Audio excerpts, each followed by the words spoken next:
Moll Flanders. My true name is so well known in the records or registers at Newgate, and in the Old Bailey, and there are some things of such consequence still depending there, relating to my particular conduct, that it is not be expected I should set my name or the account of my family to this work. Perhaps, after my death, it may be better known. At present it would not be proper, no, not though a general pardon should be issued, even without exceptions and reserve of persons or crimes. It is enough to tell you, that as some of my worst comrades, who are out of the way of doing me harm, having gone out of the world by the steps and the string, as I often expected to go, knew me by the name of Moll Flanders, so you may give me leave to speak of myself under that name till I dare own who I have been, as well as who I am. I have been told that in one of our neighbor nations, whether it be in France or where else I know not, they have an order from the king, that when any criminal is condemned either to die, or to the galleys, or to be transported, if they leave any children, as such are generally unprovided for, by the poverty or forfeiture of their parents, so they are immediately taken into the care of the government, and put into a hospital called the House of Orphans, where they are bred up, clothed, fed, taught, and when fit to go out, are placed out to trades or to services, so as to be well able to provide for themselves by an honest, industrious behavior.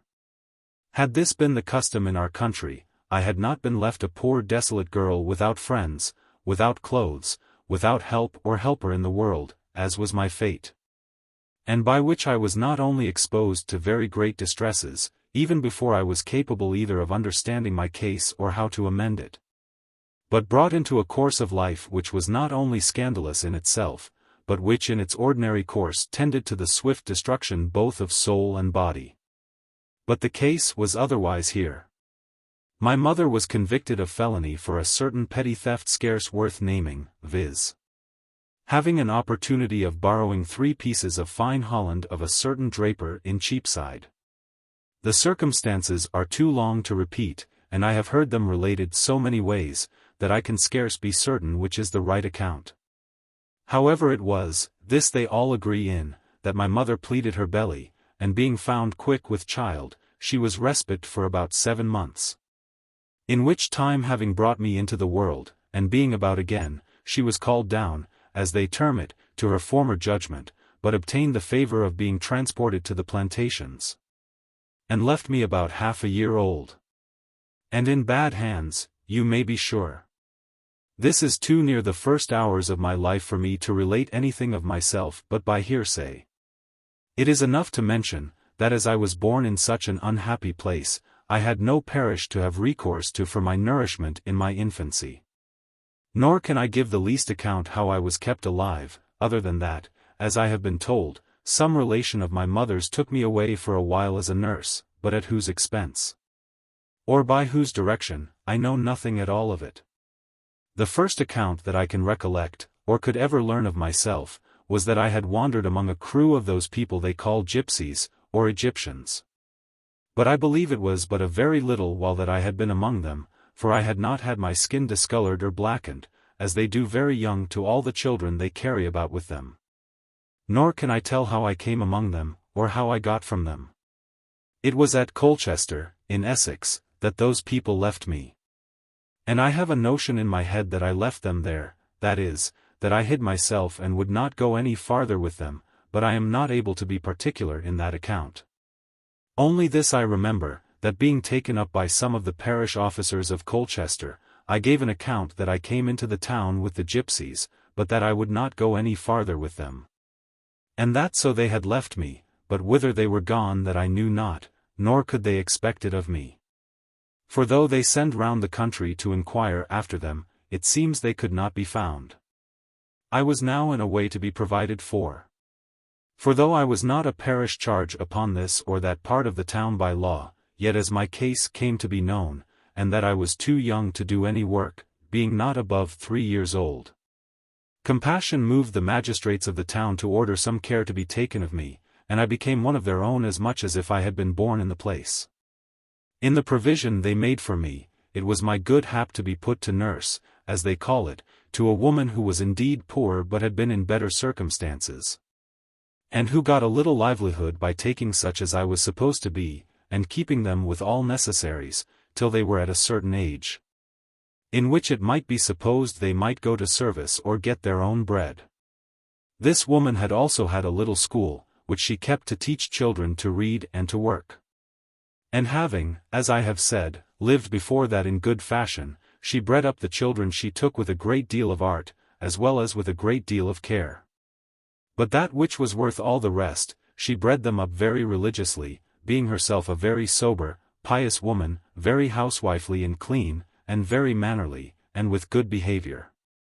So that in a word, expecting a plain diet, coarse lodging, and mean clothes, we were brought up as mannerly and as genteelly as if we had been at the dancing school. I was continued here till I was 8 years old, when I was terrified with news that the magistrates, as I think they called them, had ordered that I should go to service. I was able to do but very little service wherever I was to go, except it was to run of errands and be a drudge to some cook-maid, and this they told me of often, which put me into a great fright. For I had a thorough aversion to going to service, as they called it, that is, to be a servant, though I was so young. And I told my nurse, as we called her, that I believed I could get my living without going to service, if she pleased to let me. For she had taught me to work with my needle, and spin worsted, which is the chief trade of that city, and I told her that if she would keep me, I would work for her, and I would work very hard. I talked to her almost every day of working hard. And, in short, I did nothing but work and cry all day, which grieved the good, kind woman so much, that at last she began to be concerned for me, for she loved me very well. One day after this, as she came into the room where all we poor children were at work, she sat down just over against me, not in her usual place as mistress, but as if she set herself on purpose to observe me and see me work. I was doing something she had set me to, as I remember, it was marking some shirts which she had taken to make, and after a while she began to talk to me. "Thou foolish child," says she, "thou art always crying," for I was crying then. "Prithee, what dost cry for?" "Because they will take me away," says I, "and put me to service, and I can't work housework." "Well, child," says she, "but though you can't work housework, as you call it, you will learn it in time, and they won't put you to hard things at first." "Yes, they will," says I, "and if I can't do it they will beat me, and the maids will beat me to make me do great work, and I am but a little girl and I can't do it." And then I cried again, till I could not speak any more to her. This moved my good motherly nurse, so that she from that time resolved I should not go to service yet. So she bid me not cry, and she would speak to Mr. Mayor, and I should not go to service till I was bigger. Well, this did not satisfy me, for to think of going to service was such a frightful thing to me, that if she had assured me I should not have gone till I was 20 years old, it would have been the same to me.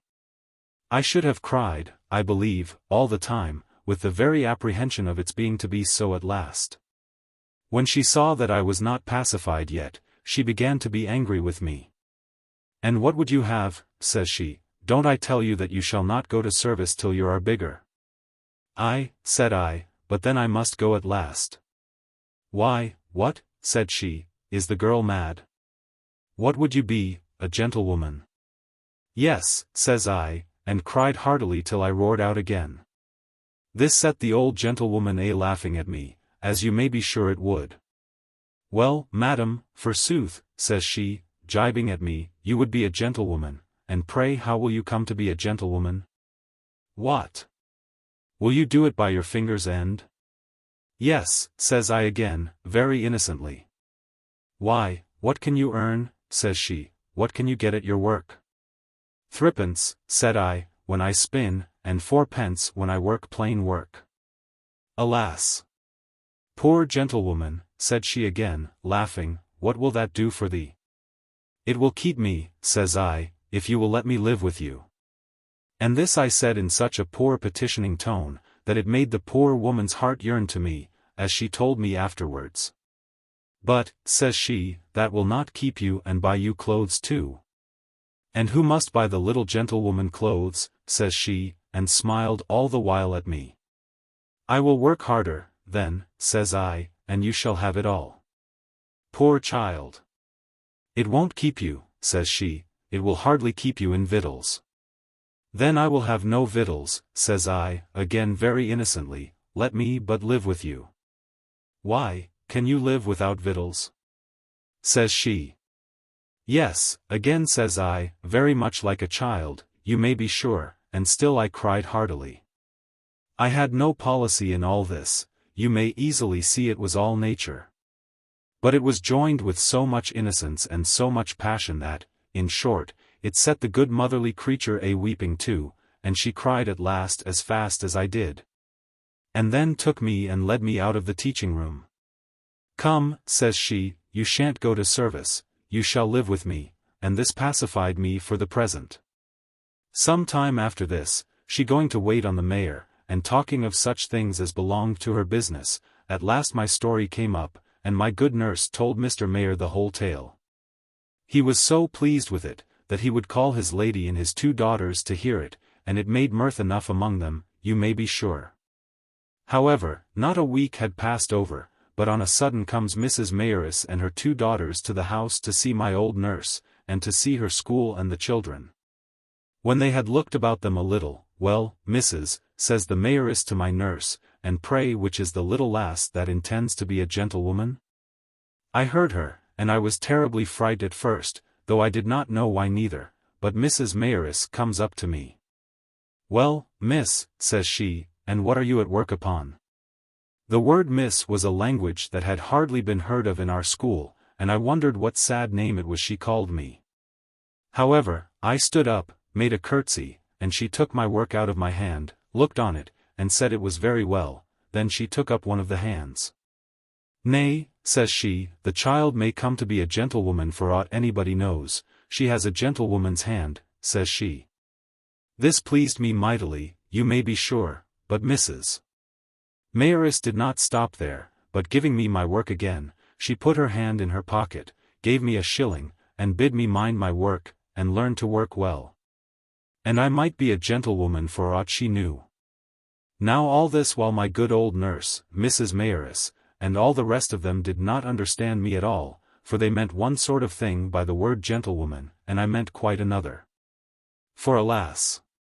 All I understood by being a gentlewoman was to be able to work for myself, and get enough to keep me without that terrible bugbear going to service, whereas they meant to live great, rich and high. And I know not what. Well, after Mrs. Mayoress was gone, her 2 daughters came in, and they called for the gentlewoman too, and they talked a long while to me, and I answered them in my innocent way. But always, if they asked me whether I resolved to be a gentlewoman, I answered, yes. At last one of them asked me what a gentlewoman was. That puzzled me much.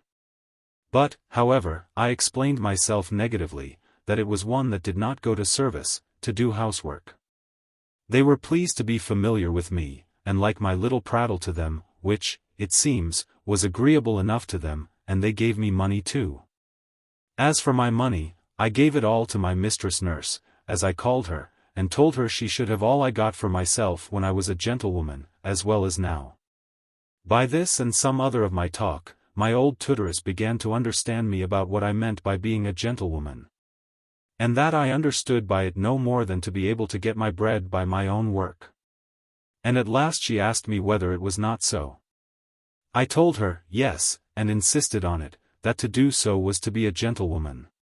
For, says I, there is such a one, naming a woman that mended lace and washed the ladies' laced heads, she, says I, is a gentlewoman, and they call her madam. Poor child, says my good old nurse, you may soon be such a gentlewoman as that, for she is a person of ill fame, and has had 2 or 3 bastards. I did not understand anything of that. But I answered, I am sure they call her madam, and she does not go to service nor do housework, and therefore I insisted that she was a gentlewoman, and I would be such a gentlewoman as that. The ladies were told all this again, to be sure, and they made themselves merry with it, and every now and then the young ladies, Mr. Mayor's daughters, would come and see me, and ask where the little gentlewoman was, which made me not a little proud of myself. This held a great while, and I was often visited by these young ladies, and sometimes they brought others with them, so that I was known by it almost all over the town. I was now about 10 years old, and began to look a little womanish, for I was mighty grave and humble, very mannerly, and as I had often heard the ladies say I was pretty, and would be a very handsome woman, so you may be sure that hearing them say so made me not a little proud. However, that pride had no ill effect upon me yet. Only, as they often gave me money, and I gave it to my old nurse, she, honest woman, was so just to me as to lay it all out again for me, and gave me headdresses, and linen, and gloves, and ribbons. And I went very neat, and always clean. For that I would do, and if I had rags on, would always be clean, or else I would dabble them in water myself. But, I say, my good nurse, when I had money given me, very honestly laid it out for me, and would always tell the ladies this or that was bought with their money. And this made them oftentimes give me more, till at last I was indeed called upon by the magistrates, as I understood it, to go out to service. But then I was come to be so good a workwoman myself, and the ladies were so kind to me, that it was plain I could maintain myself, that is to say, I could earn as much for my nurse as she was able by it to keep me, so she told them that if they would give her leave, she would keep the gentlewoman, as she called me, to be her assistant and teach the children, which I was very well able to do. For I was very nimble at my work, and had a good hand with my needle, though I was yet very young. But the kindness of the ladies of the town did not end here, for when they came to understand that I was no more maintained by the public allowance as before, they gave me money oftener than formerly. And as I grew up they brought me work to do for them, such as linen to make, and laces to mend, and heads to dress up, and not only paid me for doing them, but even taught me how to do them. So that now I was a gentlewoman indeed, as I understood that word. I not only found myself clothes and paid my nurse for my keeping, but got money in my pocket too beforehand. The ladies also gave me clothes frequently of their own or their children's. Some stockings, some petticoats, some gowns, some one thing, some another, and these my old woman managed for me like a mere mother, and kept them for me, obliged me to mend them, and turn them and twist them to the best advantage, for she was a rare housewife. At last one of the ladies took so much fancy to me that she would have me home to her house, for a month, she said, to be among her daughters. Now, though this was exceeding kind in her, yet, as my old good woman said to her, unless she resolved to keep me for good and all, she would do the little gentlewoman more harm than good. Well, says the lady, that's true. And therefore I'll only take her home for a week, then, that I may see how my daughters and she agree together, and how I like her temper, and then I'll tell you more. And in the meantime, if anybody comes to see her as they used to do, you may only tell them you have sent her out to my house. This was prudently managed enough, and I went to the lady's house. But I was so pleased there with the young ladies, and they so pleased with me, that I had enough to do to come away, and they were as unwilling to part with me. However, I did come away, and lived almost a year more with my honest old woman, and began now to be very helpful to her. For I was almost 14 years old, was tall of my age, and looked a little womanish. But I had such a taste of genteel living at the lady's house that I was not so easy in my old quarters as I used to be, and I thought it was fine to be a gentlewoman indeed. For I had quite other notions of a gentlewoman now than I had before. And as I thought, I say, that it was fine to be a gentlewoman, so I loved to be among gentlewomen, and therefore I longed to be there again. About the time that I was 14 years and a quarter old, my good nurse, mother I rather to call her, fell sick and died. I was then in a sad condition indeed, for as there is no great bustle in putting an end to a poor body's family when once they are carried to the grave, so the poor good woman being buried, the parish children she kept were immediately removed by the churchwardens. The school was at an end, and the children of it had no more to do but just stay at home till they were sent somewhere else. And as for what she left, her daughter, a married woman with 6 or 7 children, came and swept it all away at once, and removing the goods, they had no more to say to me than to jest with me, and tell me that the little gentlewoman might set up for herself if she pleased. I was frightened out of my wits almost, and knew not what to do, for I was, as it were, turned out of doors to the wide world, and that which was still worse. The old honest woman had 22 shillings of mine in her hand, which was all the estate the little gentlewoman had in the world. And when I asked the daughter for it, she huffed me and laughed at me, and told me she had nothing to do with it. It was true the good, poor woman had told her daughter of it, and that it lay in such a place, that it was the child's money, and had called once or twice for me to give it me, but I was, unhappily, out of the way somewhere or other, and when I came back she was past being in a condition to speak of it. However, the daughter was so honest afterwards as to give it me, though at first she used me cruelly about it. Now was I a poor gentlewoman indeed, and I was just that very night to be turned into the wide world. For the daughter removed all the goods, and I had not so much as a lodging to go to, or a bit of bread to eat. But it seems some of the neighbors, who had known my circumstances, took so much compassion of me as to acquaint the lady in whose family I had been a week, as I mentioned above. And immediately she sent her maid to fetch me away, and 2 of her daughters came with the maid though unsent. So I went with them, bag and baggage, and with a glad heart, you may be sure. The fright of my condition had made such an impression upon me, that I did not want now to be a gentlewoman, but was very willing to be a servant. And that any kind of servant they thought fit to have me be. But my new generous mistress, for she exceeded the good woman I was with before, in everything, as well as in the matter of estate, I say, in everything except honesty. And for that, though this was a lady most exactly just, yet I must not forget to say on all occasions, that the first, though poor, was as uprightly honest as it was possible for anyone to be.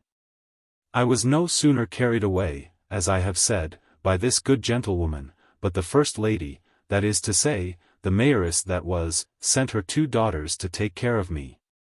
And another family which had taken notice of me when I was the little gentlewoman, and had given me work to do, sent for me after her, so that I was mightily made of, as we say. Nay, and they were not a little angry, especially Madame the Mayoress, that her friend had taken me away from her, as she called it.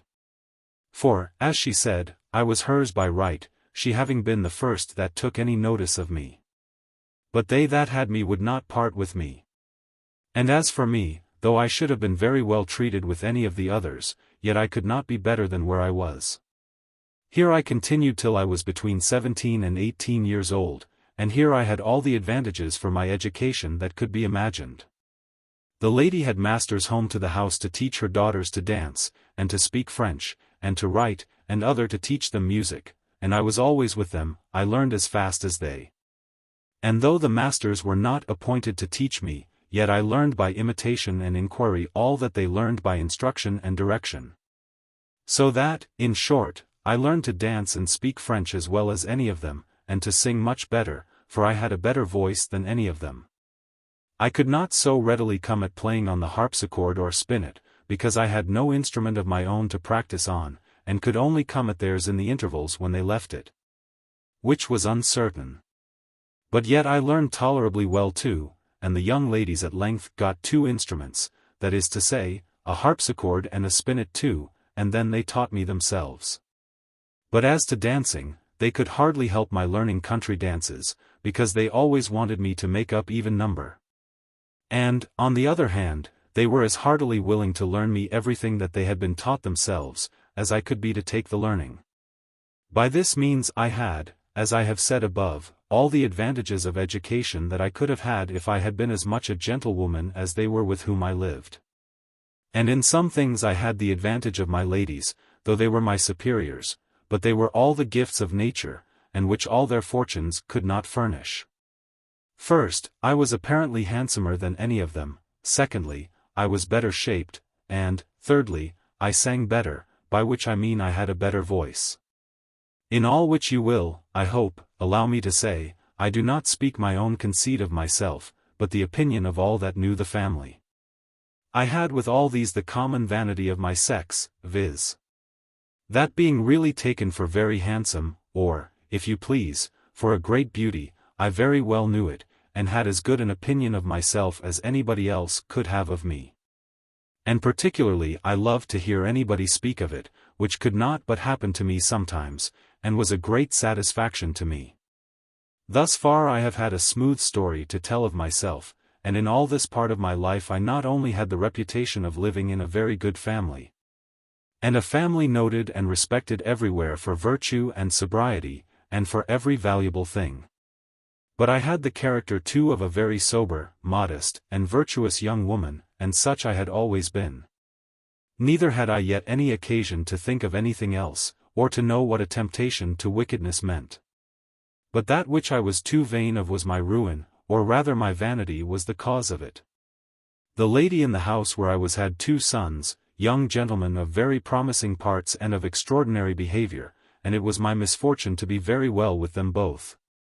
But they managed themselves with me in a quite different manner. The eldest, a gay gentleman that knew the town as well as the country, and though he had levity enough to do an ill-natured thing, yet had too much judgment of things to pay too dear for his pleasures. He began with the unhappy snare to all women, viz. taking notice upon all occasions how pretty I was, as he called it, how agreeable, how well carriaged, and the like. And this he contrived so subtly, as if he had known as well how to catch a woman in his net as a partridge when he went a-setting. For he would contrive to be talking this to his sisters when, though I was not by, yet when he knew I was not far off but that I should be sure to hear him, his sisters would return softly to him, "Hush, brother, she will hear you, she is but in the next room." Then he would put it off and talk softlier, as if he had not known it, and begin to acknowledge he was wrong. And then, as if he had forgot himself, he would speak aloud again, and I, that was so well pleased to hear it, was sure to listen for it upon all occasions. After he had thus baited his hook, and found easily enough the method how to lay it in my way, he played an opener game. And one day, going by his sister's chamber when I was there, doing something about dressing her, he comes in with an air of gaiety. "Oh, Mrs. Betty," said he to me, "how do you do, Mrs. Betty? Don't your cheeks burn, Mrs. Betty?" I made a curtsy and blushed, but said nothing. "What makes you talk so, brother?" says the lady. "Why," says he, "we have been talking of her below stairs this half hour." "Well," says his sister, "you can say no harm of her, that I am sure, so 'tis no matter what you have been talking about." "Nay," says he, "'tis so far from talking harm of her, that we have been talking a great deal of good, and a great many fine things have been said of Mrs. Betty, I assure you. And particularly, that she is the handsomest young woman in Colchester, and, in short, they begin to toast her health in the town." "I wonder at you, brother," says the sister. "Betty wants but one thing, but she had as good want everything, for the market is against our sex just now. And if a young woman have beauty, birth, breeding, wit, sense, manners, modesty, and all these to an extreme, yet if she have not money, she's nobody. She had as good want them all for nothing but money now recommends a woman. The men play the game all into their own hands." Her younger brother, who was by, cried, "Hold, sister, you run too fast, I am an exception to your rule. I assure you, if I find a woman so accomplished as you talk of, I assure you, I would not trouble myself about the money." "Oh," says the sister, "but you will take care not to fancy one, then, without the money." "You don't know that neither," says the brother. "But why, sister," says the elder brother, "why do you exclaim so at the men for aiming so much at the fortune? You are none of them that want a fortune, whatever else you want." "I understand you, brother," replies the lady very smartly, "you suppose I have the money, and want the beauty. But as times go now, the first will do without the last, so I have the better of my neighbors." "Well," says the younger brother, "but your neighbors, as you call them, may be even with you, for beauty will steal a husband sometimes in spite of money.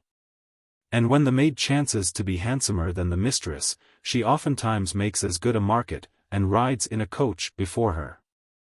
I thought it was time for me to withdraw and leave them, and I did so, but not so far but that I heard all their discourse, in which I heard abundance of the fine things said of myself, which served to prompt my vanity, but, as I soon found, was not the way to increase my interest in the family, for the sister and the younger brother fell grievously out about it. And as he said some very disobliging things to her upon my account, so I could easily see that she resented them by her future conduct to me, which indeed was very unjust to me. For I had never had the least thought of what she suspected as to her younger brother. Indeed, the elder brother, in his distant, remote way, had said a great many things as in jest, which I had the folly to believe were in earnest. Or to flatter myself with the hopes of what I ought to have supposed he never intended, and perhaps never thought of. It happened one day that he came running upstairs, towards the room where his sisters used to sit and work, as he often used to do. And calling to them before he came in, as was his way too, I, being there alone, stepped to the door, and said, "Sir, the ladies are not here, they are walked down the garden." As I stepped forward to say this, towards the door, he was just got to the door, and clasping me in his arms, as if it had been by chance, "Oh, Mrs. Betty," says he, "are you here? That's better still, I want to speak with you more than I do with them," and then, having me in his arms, he kissed me 3 or 4 times. I struggled to get away, and yet did it but faintly neither, and he held me fast, and still kissed me, till he was almost out of breath, and then, sitting down, says, "Dear Betty, I am in love with you." His words, I must confess, fired my blood, all my spirits flew about my heart and put me into disorder enough, which he might easily have seen in my face. He repeated it afterward several times, that he was in love with me, and my heart spoke as plain as a voice, that I liked it. Nay, whenever he said, "I am in love with you," my blushes plainly replied, "Would you were, sir." However, nothing else passed at that time. It was but a surprise, and when he was gone I soon recovered myself again. He had stayed longer with me, but he happened to look out at the window and see his sisters coming up the garden, so he took his leave, kissed me again, told me he was very serious, and I should hear more of him very quickly, and away he went, leaving me infinitely pleased, though surprised. And had there not been one misfortune in it, I had been in the right, but the mistake lay here, that Mrs. Betty was in earnest and the gentleman was not. From this time my head ran upon strange things, and I may truly say I was not myself. To have such a gentleman talk to me of being in love with me, and of my being such a charming creature, as he told me I was. These were things I knew not how to bear, my vanity was elevated to the last degree. It is true I had my head full of pride, but, knowing nothing of the wickedness of the times, I had not one thought of my own safety or of my virtue about me. And had my young master offered it at first sight, he might have taken any liberty he thought fit with me, but he did not see his advantage, which was my happiness for that time. After this attack it was not long but he found an opportunity to catch me again, and almost in the same posture. Indeed, it had more of design in it on his part, though not on my part. It was thus: the young ladies were all gone visiting with their mother, his brother was out of town, and as for his father, he had been in London for a week before. He had so well watched me that he knew where I was, though I did not so much as know that he was in the house. And he briskly comes up the stairs and, seeing me at work, comes into the room to me directly, and began just as he did before, with taking me in his arms, and kissing me for almost a quarter of an hour together. It was his younger sister's chamber that I was in, and as there was nobody in the house but the maids below stairs, he was, it may be, the ruder. In short, he began to be in earnest with me indeed. Perhaps he found me a little too easy, for God knows I made no resistance to him while he only held me in his arms and kissed me. Indeed, I was too well pleased with it to resist him much. However, as it were, tired with that kind of work, we sat down, and there he talked with me a great while. He said he was charmed with me, and that he could not rest night or day till he had told me how he was in love with me, and, if I was able to love him again, and would make him happy, I should be the saving of his life, and many such fine things. I said little to him again, but easily discovered that I was a fool, and that I did not in the least perceive what he meant. Then he walked about the room, and taking me by the hand, I walked with him, and by, taking his advantage, he threw me down upon the bed, and kissed me there most violently. But, to give him his due, offered no manner of rudeness to me, only kissed a great while. After this he thought he had heard somebody come upstairs, so got off from the bed, lifted me up, professing a great deal of love for me, but told me it was all an honest affection, and that he meant no ill to me. And with that he put 5 guineas into my hand, and went away downstairs. I was more confounded with the money than I was before with the love, and began to be so elevated that I scarce knew the ground I stood on. I am the more particular in this part, that if my story comes to be read by any innocent young body, they may learn from it to guard themselves against the mischiefs which attend an early knowledge of their own beauty.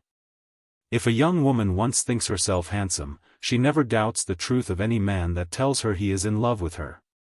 For if she believes herself charming enough to captivate him, 'tis natural to expect the effects of it. This young gentleman had fired his inclination as much as he had my vanity, and, as if he had found that he had an opportunity and was sorry he did not take hold of it, he comes up again in half an hour or thereabouts, and falls to work with me again as before, only with a little less introduction. And first, when he entered the room, he turned about and shut the door. "Mrs. Betty," said he, "I fancied before somebody was coming upstairs, but it was not so. However," adds he, "if they find me in the room with you, they shan't catch me a-kissing of you." I told him I did not know who should be coming upstairs, for I believed there was nobody in the house but the cook and the other maid, and they never came up those stairs. "Well, my dear," says he, "'tis good to be sure, however," and so he sits down, and we began to talk. And now, though I was still all on fire with his first visit, and said little, he did as it were put words in my mouth, telling me how passionately he loved me. And that though he could not mention such a thing till he came to this estate, yet he was resolved to make me happy then, and himself too. That is to say, to marry me, and abundance of such fine things, which I, poor fool, did not understand the drift of, but acted as if there was no such thing as any kind of love but that which tended to matrimony. And if he had spoke of that, I had no room, as well as no power, to have said no, but we were not come that length yet. We had not sat long, but he got up, and, stopping my very breath with kisses, threw me upon the bed again. But then being both well warmed, he went farther with me than decency permits me to mention, nor had it been in my power to have denied him at that moment, had he offered much more than he did. However, though he took these freedoms with me, it did not go to that which they call the last favor, which, to do him justice, he did not attempt. And he made that self-denial of his a plea for all his freedoms with me upon other occasions after this.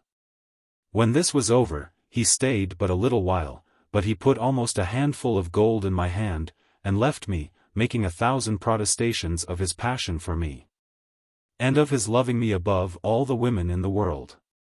It will not be strange if I now began to think, but alas! It was but with very little solid reflection. I had a most unbounded stock of vanity and pride, and but a very little stock of virtue. I did indeed case sometimes with myself what young master aimed at, but thought of nothing but the fine words and the gold. Whether he intended to marry me, or not to marry me, seemed a matter of no great consequence to me. Nor did my thoughts so much as suggest to me the necessity of making any capitulation for myself, till he came to make a kind of formal proposal to me, as you shall hear presently. Thus I gave up myself to a readiness of being ruined without the least concern, and am a fair memento to all young women whose vanity prevails over their virtue. Nothing was ever so stupid on both sides. Had I acted as became me, and resisted as virtue and honor require, this gentleman had either desisted his attacks, finding no room to expect the accomplishment of his design, or had made fair and honorable proposals of marriage. In which case, whoever had blamed him, nobody could have blamed me. In short, if he had known me, and how easy the trifle he aimed at was to be had, he would have troubled his head no farther, but have given me 4 or 5 guineas. And have lain with me the next time he had come at me. And if I had known his thoughts, and how hard he thought I would be to be gained, I might have made my own terms with him. And if I had not capitulated for an immediate marriage, I might for a maintenance till marriage, and might have had what I would. For he was already rich to excess, besides what he had in expectation. But I seemed wholly to have abandoned all such thoughts as these, and was taken up only with the pride of my beauty, and of being beloved by such a gentleman. As for the gold, I spent whole hours in looking upon it. I told the guineas over and over 1,000 times a day. Never a poor vain creature was so wrapped up with every part of the story as I was, not considering what was before me, and how near my ruin was at the door. Indeed, I think I rather wished for that ruin than studied to avoid it. In the meantime, however, I was cunning enough not to give the least room to any in the family to suspect me, or to imagine that I had the least correspondence with this young gentleman. I scarce ever looked towards him in public, or answered if he spoke to me when anybody was near us. But for all that, we had every now and then a little encounter, where we had room for a word or two, and now and then a kiss, but no fair opportunity for the mischief intended.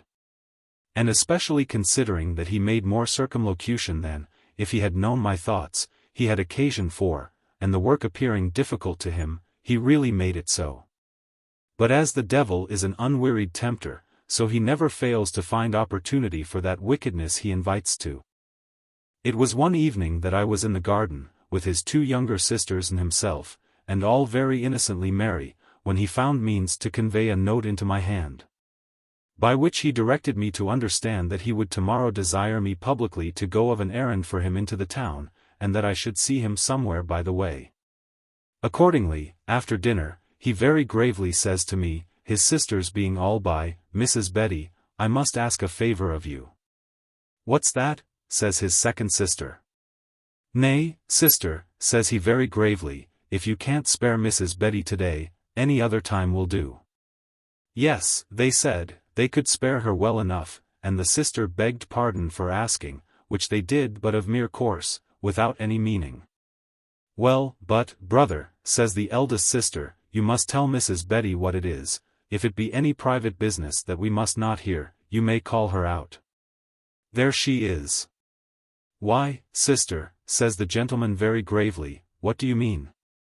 "I only desire her to go into the High Street," and then he pulls out a turnover, "to such a shop." And then he tells them a long story of 2 fine neckcloths he had bid money for, and he wanted to have me go and make an errand to buy a neck to the turnover that he showed, to see if they would take my money for the neckcloths. To bid a shilling more, and haggle with them, and then he made more errands, and so continued to have such petty business to do, that I should be sure to stay a good while. When he had given me my errands, he told them a long story of a visit he was going to make to a family they all knew, and where was to be such and such gentlemen, and how merry they were to be. And very formally asks his sisters to go with him, and they as formally excused themselves, because of company that they had notice was to come and visit them that afternoon. Which, by the way, he had contrived on purpose. He had scarce done speaking to them, and giving me my errand, but his man came up to tell him that Sir W.'s coach stopped at the door. So he runs down, and comes up again immediately. "Alas," says he aloud, "there's all my mirth spoiled at once. Sir W. has sent his coach for me, and desires to speak with me upon some earnest business." It seems this Sir W. was a gentleman who lived about 3 miles out of town, to whom he had spoken on purpose the day before, to lend him his chariot for a particular occasion, and had appointed it to call for him, as it did, about 3 o'clock. Immediately he calls for his best wig, hat, and sword, and ordering his man to go to the other place to make his excuse, that was to say, he made an excuse to send his man away, he prepares to go into the coach. As he was going, he stopped a while, and speaks mighty earnestly to me about his business, and finds an opportunity to say very softly to me, "Come away, my dear, as soon as ever you can." I said nothing, but made a curtsy, as if I had done so to what he said in public. In about a quarter of an hour I went out too. I had no dress other than before, except that I had a hood, a mask, a fan, and a pair of gloves in my pocket, so that there was not the least suspicion in the house. He waited for me in the coach in a back lane, which he knew I must pass by, and had directed the coachman whither to go, which was to a certain place, called Mile End, where lived a confidant of his. where we went in, and where was all the convenience in the world to be as wicked as we pleased. When we were together he began to talk very gravely to me, and to tell me he did not bring me there to betray me, that his passion for me would not suffer him to abuse me. That he resolved to marry me as soon as he came to his estate, that in the meantime, if I would grant his request, he would maintain me very honorably. And made me 1,000 protestations of his sincerity and of his affection to me, and that he would never abandon me, and as I may say, made 1,000 more preambles than he need to have done. However, as he pressed me to speak, I told him I had no reason to question the sincerity of his love to me after so many protestations, but, and there I stopped, as if I left him to guess the rest. But what, my dear, says he. I guess what you mean. What if you should be with child? Is not that it? Why, then, says he, I'll take care of you and provide for you, and the child too. And that you may see I am not in jest, says he, here's an earnest for you, and with that he pulls out a silk purse, with 100 guineas in it, and gave it me. And I'll give you such another, says he, every year till I marry you. My colour came and went, at the sight of the purse and with the fire of his proposal together, so that I could not say a word, and he easily perceived it. So putting the purse into my bosom, I made no more resistance to him, but let him do just what he pleased, and as often as he pleased.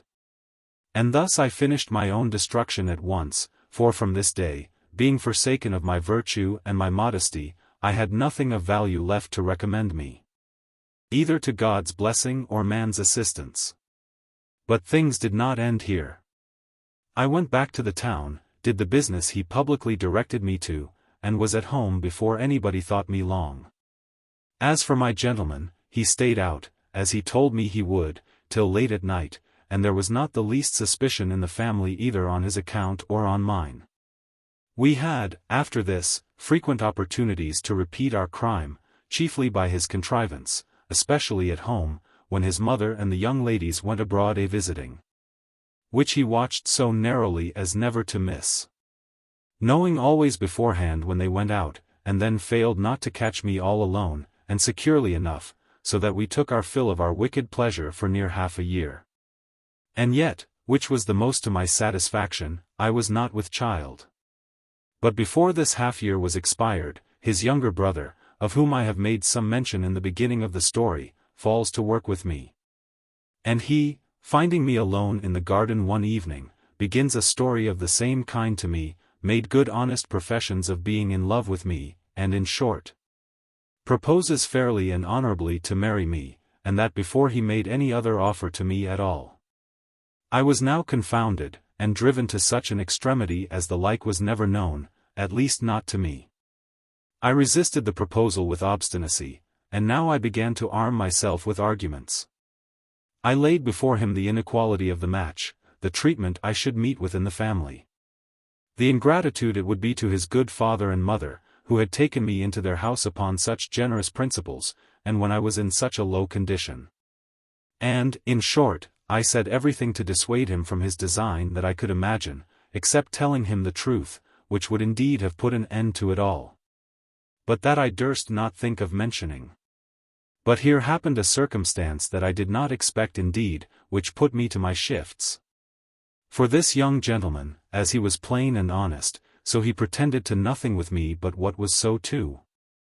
And, knowing his own innocence, he was not so careful to make his having a kindness for Mrs. Betty a secret in the house, as his brother was.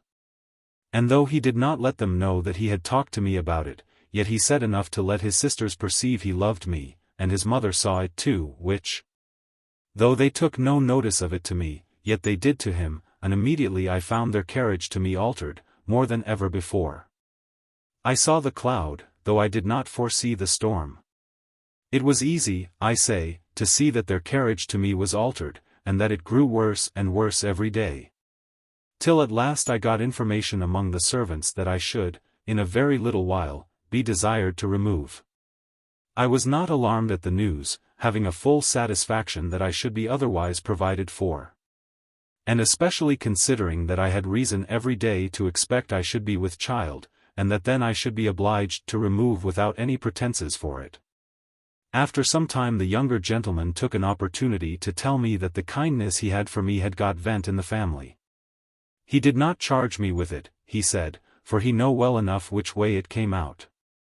He told me his plain way of talking had been the occasion of it, for that he did not make his respect for me so much a secret as he might have done, and the reason was, that he was at a point.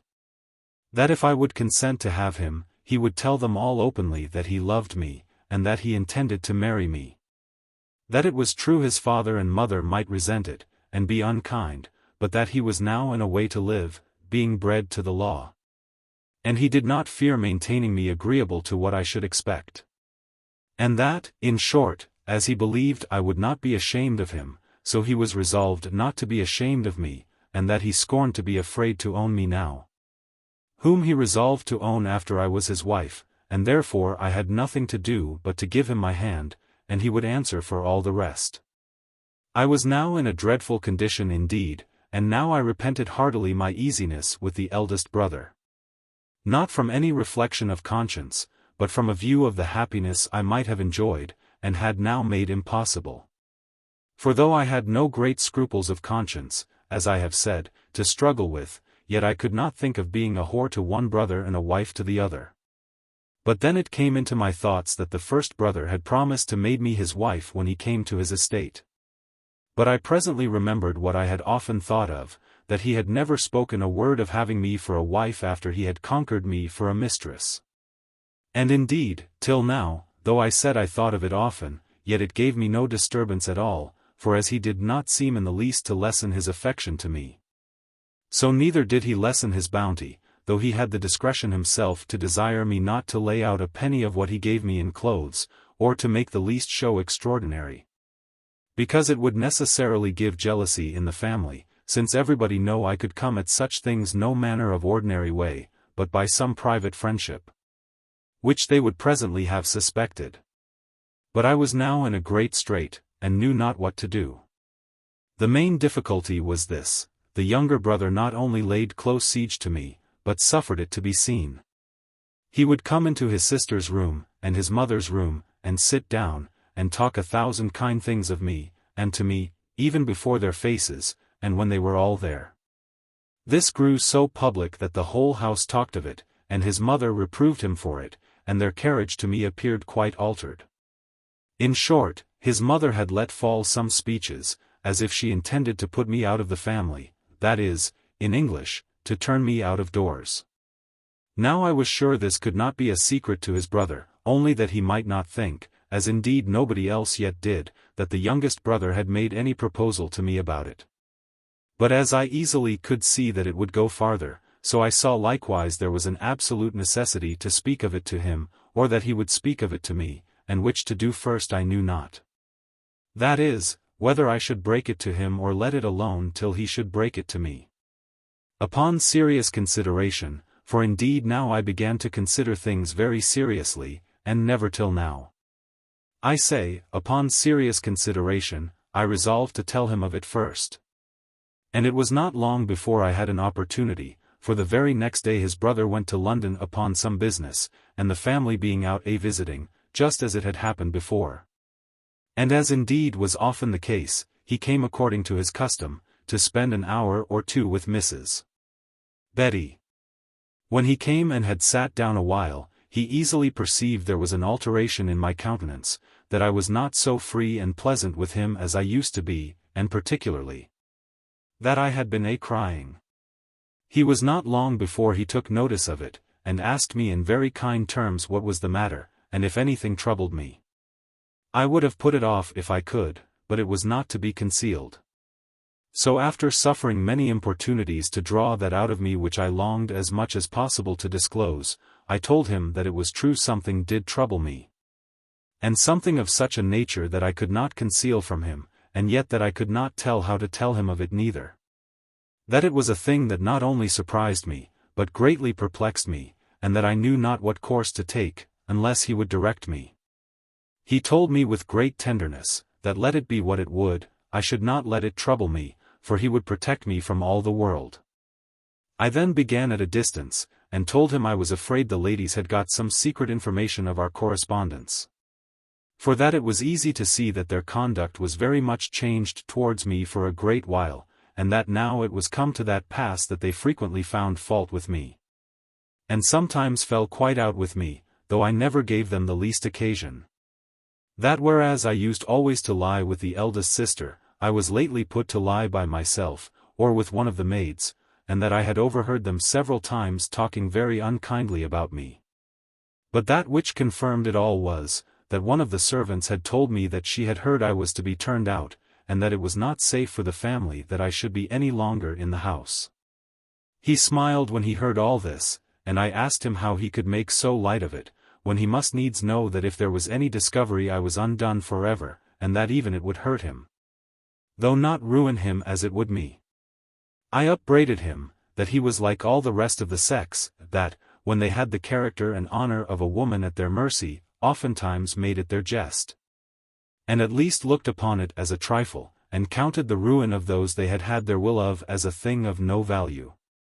He saw me warm and serious, and he changed his style immediately. He told me he was sorry I should have such a thought of him, that he had never given me the least occasion for it, but had been as tender of my reputation as he could be of his own. That he was sure our correspondence had been managed with so much address, that not one creature in the family had so much as a suspicion of it. That if he smiled when I told him my thoughts, it was at the assurance he lately received, that our understanding one another was not so much as known or guessed at. And that when he had told me how much reason he had to be easy, I should smile as he did, for he was very certain it would give me a full satisfaction. This is a mystery I cannot understand, says I, or how it should be to my satisfaction that I am to be turned out of doors.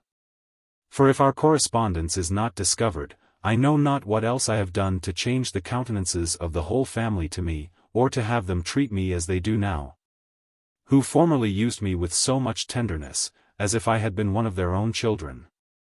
Why, look you, child, says he, that they are uneasy about you, that is true. But that they have the least suspicion of the case as it is, and as it respects you and I, is so far from being true, that they suspect my brother Robin. And, in short, they are fully persuaded he makes love to you. Nay, the fool has put it into their heads to himself, for he is continually bantering them about it, and making a jest of himself. I confess I think he is wrong to do so, because he cannot but see it vexes them, and makes them unkind to you. But 'tis a satisfaction to me, because of the assurance it gives me, that they do not suspect me in the least, and I hope this will be to your satisfaction too. So it is, says I, one way. But this does not reach my case at all, nor is this the chief thing that troubles me, though I have been concerned about that too. What is it, then, says he? With which I fell to tears, and could say nothing to him at all. He strove to pacify me all he could, but began at last to be very pressing upon me to tell what it was. At last I answered that I thought I ought to tell him too, and that he had some right to know it. Besides, that I wanted his direction in the case, for I was in such perplexity that I knew not what course to take, and then I related the whole affair to him. I told him how imprudently his brother had managed himself, in making himself so public. For that if he had kept it a secret, as such a thing ought to have been, I could but have denied him positively, without giving any reason for it, and he would in time have ceased his solicitations. But that he had the vanity, first, to depend upon it that I would not deny him, and then had taken the freedom to tell his resolution of having me to the whole house. I told him how far I had resisted him, and told him how sincere and honorable his offers were. But, says I, my case will be doubly hard. For as they carry it ill to me now, because he desires to have me, they'll carry it worse when they shall find I have denied him. And they will presently say, there's something else in it, and then out it comes that I am married already to somebody else, or that I would never refuse a match so much above me as this was. This discourse surprised him indeed very much. He told me that it was a critical point indeed for me to manage, and he did not see which way I should get out of it. But he would consider it, and let me know next time we met, what resolution he was come to about it. And in the meantime desired I would not give my consent to his brother, nor yet give him a flat denial, but that I would hold him in suspense a while. I seemed to start at his saying I should not give him my consent. I told him he knew very well I had no consent to give. That he had engaged himself to marry me, and that my consent was the same time engaged to him. That he had all along told me I was his wife, and I looked upon myself as effectually so as if the ceremony had passed. And that it was from his own mouth that I did so, he having all along persuaded me to call myself his wife. Well, my dear, says he, don't be concerned at that now. If I am not your husband, I'll be as good as a husband to you. And do not let those things trouble you now, but let me look a little farther into this affair, and I shall be able to say more next time we meet. He pacified me as well as he could with this, but I found he was very thoughtful, and that though he was very kind to me and kissed me 1,000 times, and more I believe, and gave me money too, yet he offered no more all the while we were together, which was above 2 hours, and which I much wondered at indeed at that time, considering how it used to be, and what opportunity we had. His brother did not come from London for 5 or 6 days, and it was 2 days more before he got an opportunity to talk with him. But then getting him by himself he began to talk very close to him about it, and the same evening got an opportunity, for we had a long conference together, to repeat all their discourse to me. Which, as near as I can remember, was to the purpose following. He told him he heard strange news of him since he went, viz. That he made love to Mrs. Betty. Well, says his brother a little angrily, and so I do. And what then? What has anybody to do with that? Nay, says his brother, don't be angry, Robin, I don't pretend to have anything to do with it, nor do I pretend to be angry with you about it. But I find they do concern themselves about it, and that they have used the poor girl ill about it, which I should take as done to myself. Whom do you mean by they? Says Robin. I mean my mother and the girls, says the elder brother. But hark ye, says his brother, are you in earnest? Do you really love this girl? You may be free with me, you know. Why, then, says Robin, I will be free with you. I do love her above all the women in the world, and I will have her, let them say and do what they will. I believe the girl will not deny me. It struck me to the heart when he told me this, for though it was most rational to think I would not deny him, yet I knew in my own conscience I must deny him. And I saw my ruin in my being obliged to do so.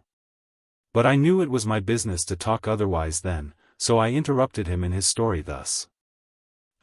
Said I, does he think I cannot deny him? But he shall find I can deny him, for all that. Well, my dear, says he, but let me give you the whole story as it went on between us, and then say what you will. Then he went on and told me that he replied thus, but, brother, you know she has nothing, and you may have several ladies with good fortunes. 'Tis no matter for that, said Robin. I love the girl, and I will never please my pocket in marrying, and not please my fancy. And so, my dear, adds he, there is no opposing him. Yes, yes, says I, you shall see I can oppose him, I have learnt to say no, now though I had not learnt it before. If the best lord in the land offered me marriage now, I could very cheerfully say no to him. Well, but, my dear, says he, what can you say to him? You know, as you said when we talked of it before, he will ask you many questions about it, and all the house will wonder what the meaning of it should be. Why, says I, smiling, I can stop all their mouths at one clap by telling him, and them too, that I am married already to his elder brother. He smiled a little too at the word, but I could see it startled him, and he could not hide the disorder it put him into. However, he returned, why, though that may be true in some sense, yet I suppose you are but in jest when you talk of giving such an answer as that, it may not be convenient on many accounts. No, no, says I pleasantly, I am not so fond of letting the secret come out without your consent. But what, then, can you say to him, or to them, says he, when they find you positive against a match which would be apparently so much to your advantage? Why, says I, should I be at a loss? First of all, I am not obliged to give me any reason at all. On the other hand, I may tell them I am married already, and stop there, and that will be a full stop too to him, for he can have no reason to ask one question after it. "Aye," says he. "But the whole house will tease you about that, even to father and mother, and if you deny them positively, they will be disobliged at you, and suspicious besides." "Why," says I, "what can I do? What would you have me do? I was in strait enough before, and as I told you, I was in perplexity before, and acquainted you with the circumstances, that I might have your advice." "My dear," says he, "I have been considering very much upon it, you may be sure, and though it is a piece of advice that has a great many mortifications in it to me, and may at first seem strange to you, yet, all things considered, I see no better way for you than to let him go on. And if you find him hearty and in earnest, marry him." I gave him a look full of horror at those words, and, turning pale as death, was at the very point of sinking down out of the chair I sat in. When, giving a start, "My dear," says he aloud, "what's the matter with you? Where are you going?" and a great many such things. And with jogging and called to me, fetched me a little to myself, though it was a good while before I fully recovered my senses, and was not able to speak for several minutes more. When I was fully recovered he began again. "My dear," says he, "what made you so surprised at what I said? I would have you consider seriously of it. You may see plainly how the family stand in this case, and they would be stark mad if it was my case, as it is my brother's, and for aught I see, it would be my ruin and yours too." "Aye," says I, still speaking angrily, "are all your protestations and vows to be shaken by the dislike of the family? Did I not always object that to you, and you made light thing of it, as what you were above, and would value, and is it come to this now?" said I. "Is this your faith and honor, your love, and the solidity of your promises?" He continued perfectly calm, notwithstanding all my reproaches, and I was not sparing of them at all.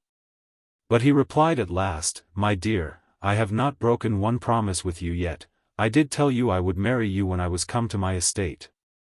But you see my father is a hale, healthy man, and may live these 30 years still, and not be older than several are round us in town. And you never proposed my marrying you sooner, because you knew it might be my ruin, and as to all the rest, I have not failed you in anything, you have wanted for nothing." I could not deny a word of this, and had nothing to say to it in general. "But why, then," says I, "can you persuade me to such a horrid step as leaving you, since you have not left me? Will you allow no affection, no love on my side, where there has been so much on your side? Have I made you no returns? Have I given no testimony of my sincerity and of my passion? Are the sacrifices I have made of honor and modesty to you no proof of my being tied to you in bonds too strong to be broken? But here, my dear," says he, "you may come into a safe station, and appear with honor and with splendor at once, and the remembrance of what we have done may be wrapped up in an eternal silence, as if it had never happened. You shall always have my respect, and my sincere affection, only then it shall be honest, and perfectly just to my brother. You shall be my dear sister, as now you are my dear," and there he stopped. "Your dear whore," says I, "you would have said if you had gone on, and you might as well have said it. But I understand you. However, I desire you to remember the long discourses you have had with me, and the many hours' pains you have taken to persuade me to believe myself an honest woman. That I was your wife intentionally, though not in the eyes of the world.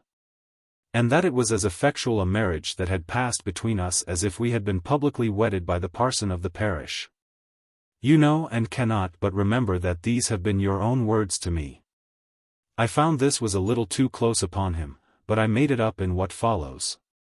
He stood stock still for a while and said nothing, and I went on thus, "You cannot," says I, "without the highest injustice, believe that I yielded upon all these persuasions without a love not to be questioned, not to be shaken again by anything that could happen afterward.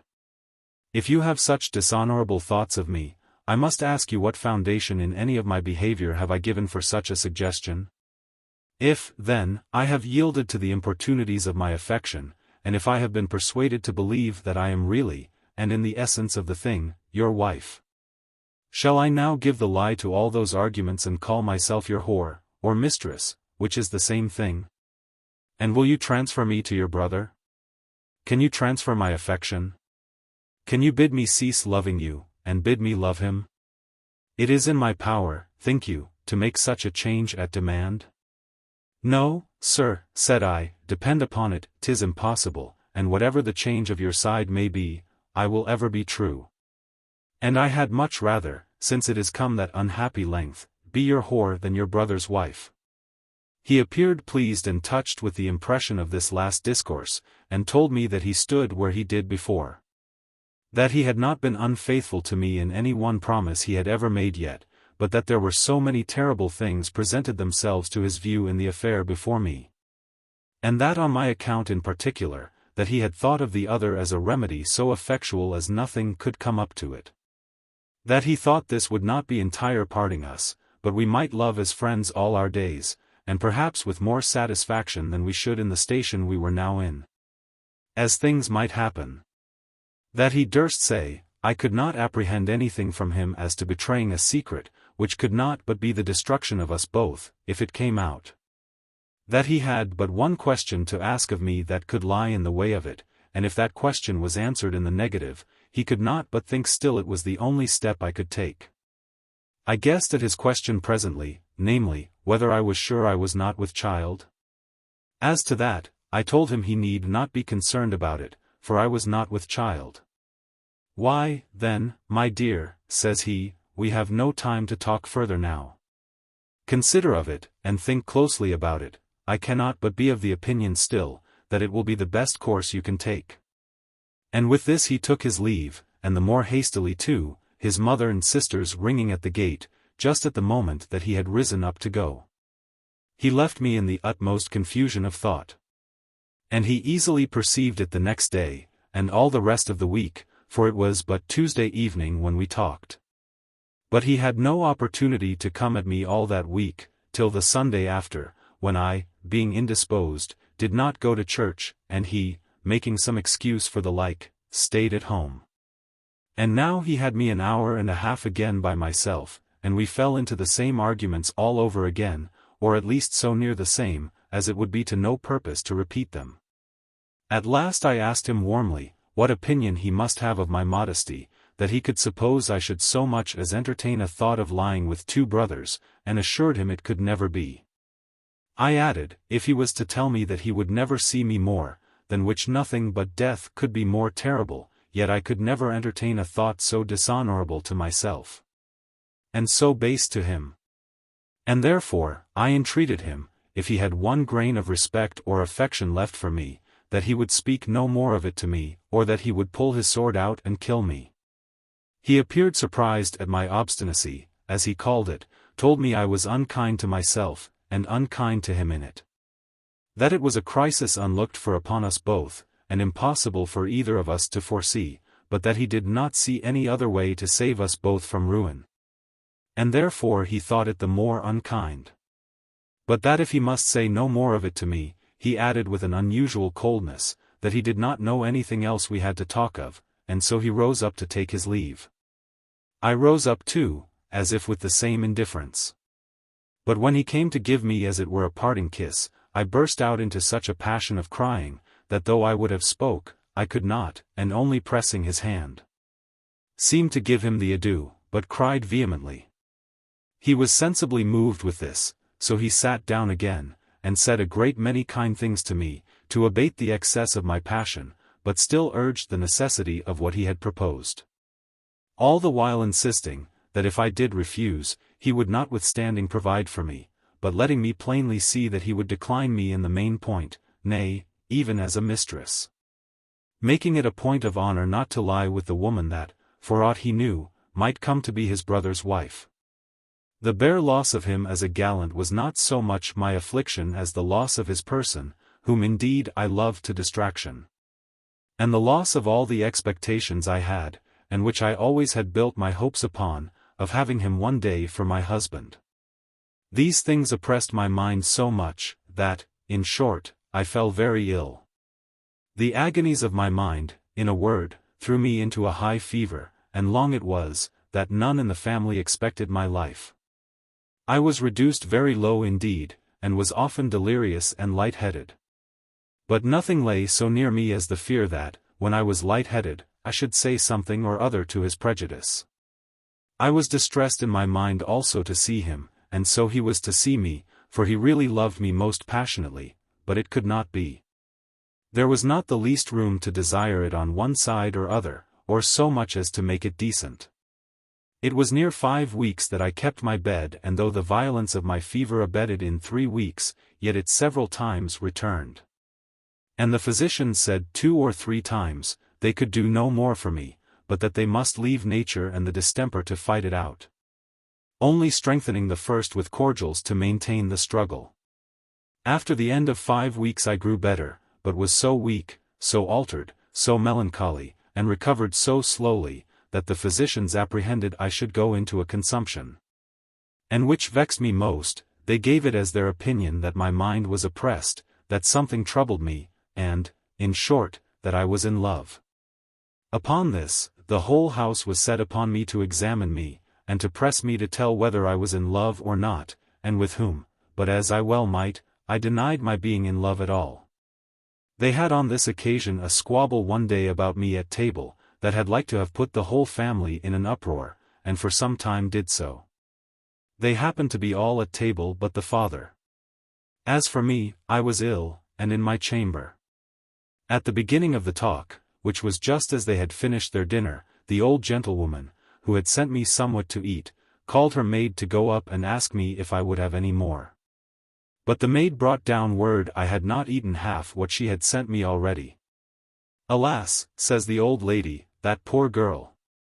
I am afraid she will never be well.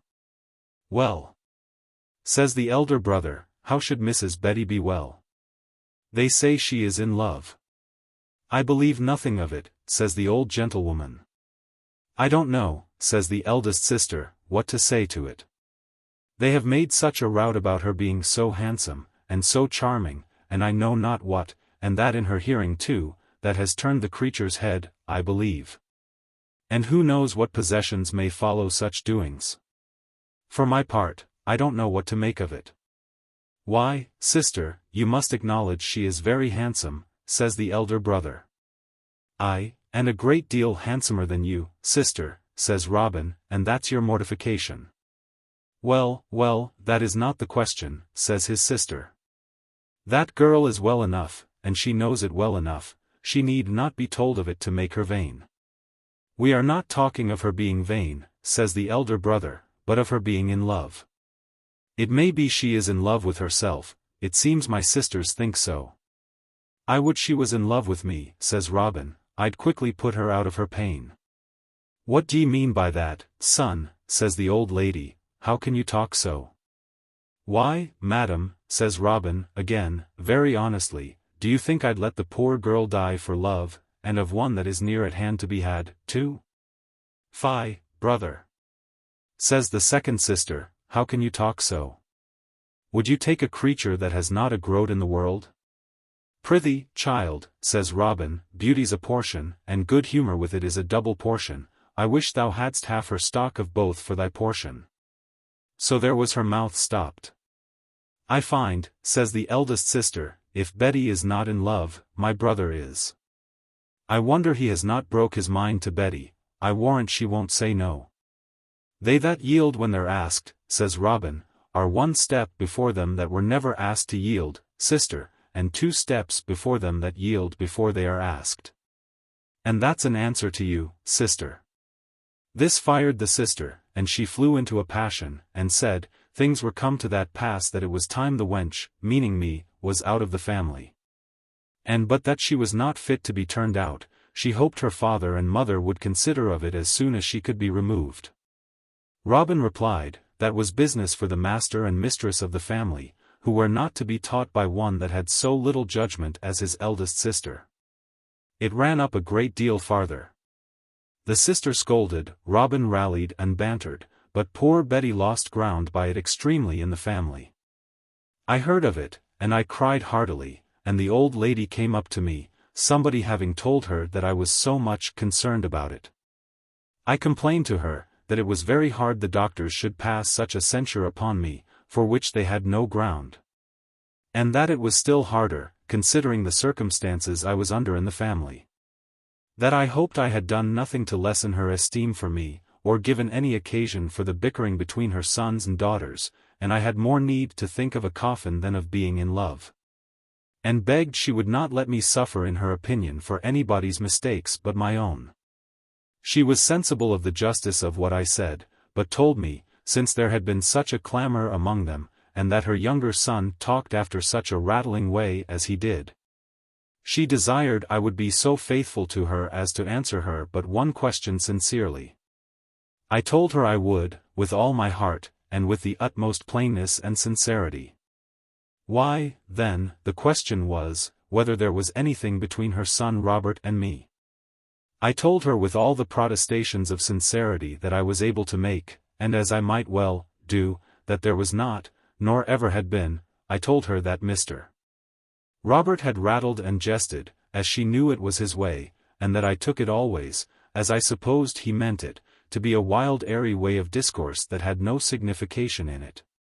And again assured her, that there was not the least tittle of what she understood by it between us, and that those who had suggested it had done me a great deal of wrong, and Mr. Robert no service at all.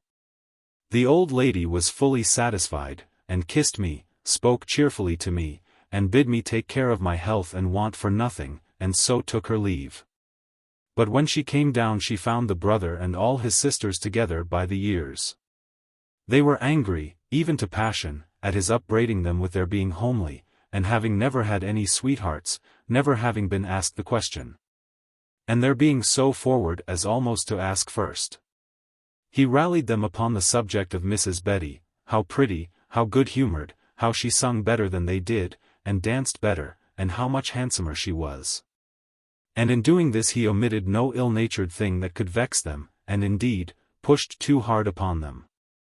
The old lady came down in the height of it, and to put a stop it to, told them all the discourse she had had with me, and how I answered, that there was nothing between Mr. Robert and I. She's wrong there, says Robin, for if there was not a great deal between us, we should be closer together than we are. I told her I loved her hugely, says he, but I could never make the jade believe I was in earnest. I do not know how you should, says his mother. Nobody in their senses could believe you were in earnest, to talk so to a poor girl, whose circumstances you know so well. But prithee, son, adds she, since you tell me that you could not make her believe you were in earnest, what must we believe about it? For you ramble so in your discourse, that nobody knows whether you are in earnest or in jest. But as I find the girl, by your own confession, has answered truly, I wish you would do so too, and tell me seriously, so that I may depend upon it. Is there anything in it or no? Are you in earnest or no? Are you distracted, indeed, or are you not? 'Tis a weighty question, and I wish you would make us easy about it. By my faith, madam, says Robin, 'tis in vain to mince the matter or tell any more lies about it. I am in earnest, as much as a man is that's going to be hanged. If Mrs. Betty would say she loved me, and that she would marry me, I'd have her tomorrow morning fasting, and say, to have and to hold, instead of eating my breakfast. Well, says the mother, then there's one son lost, and she said it in a very mournful tone, as one greatly concerned at it. I hope not, madam, says Robin. No man is lost when a good wife has found him. Why, but, child, says the old lady, she is a beggar. Why, then, madam, she has the more need of charity, says Robin. I'll take her off the hands of the parish, and she and I'll beg together. It's bad jesting with such things, says the mother. I don't jest, madam, says Robin. We'll come and beg your pardon, madam, and your blessing, madam, and my father's. This is all out of the way, son, says the mother. If you are in earnest you are undone. I am afraid not, says he, for I am really afraid she won't have me. After all my sister's huffing and blustering, I believe I shall never be able to persuade her to it. That's a fine tale, indeed, she is not so far out of her senses neither. Mrs. Betty is no fool, says the younger sister. Do you think she has learnt to say no, any more than other people? No, Mrs. Mirthwit, says Robin, Mrs. Betty's no fool, but Mrs. Betty may be engaged some other way, and what then? Nay, says the eldest sister, we can say nothing to that. Who must it be to, then? She is never out of the doors, it must be between you. I have nothing to say to that, says Robin. I have been examined enough, there's my brother. If it must be between us, go to work with him. This stung the elder brother to the quick, and he concluded that Robin had discovered something. However, he kept himself from appearing disturbed. Prithee, says he, don't go to shame your stories off upon me. I tell you, I deal in no such ware. I have nothing to say to Mrs. Betty, nor to any of the Mrs. Bettys in the parish. And with that he rose up and brushed off. No, says the eldest sister, I dare answer for my brother, he knows the world better. Thus the discourse ended, but it left the elder brother quite confounded. He concluded his brother had made a full discovery, and he began to doubt whether I had been concerned in it or not. But with all his management he could not bring it about to get at me. At last he was so perplexed that he was quite desperate, and resolved he would come into my chamber and see me, whatever came of it. In order to do this, he contrived it so, that one day after dinner, watching his eldest sister till he could see her go upstairs, he runs after her. Hark ye, sister, says he, where is this sick woman? May not a body see her? Yes, says the sister, I believe you may, but let me go first a little, and I'll tell you. So she ran up to the door and gave me notice, and presently called to him again. Brother, says she, you may come if you please. So in he came, just in the same kind of rant. Well, says he at the door as he came in, where is this sick body that's in love? How do ye do, Mrs. Betty? I would have got up out of my chair, but was so weak I could not for a good while. And he saw it, and his sister too, and she said, Come, do not strive to stand up, my brother desires no ceremony, especially now you are so weak. No, no, Mrs. Betty, pray sit still, says he, and so sits himself down in a chair over against me, and appeared as if he was mighty merry. He talked a lot of rambling stuff to his sister and to me, sometimes of one thing, sometimes of another, on purpose to amuse his sister, and every now and then would turn it upon the old story, directing it to me.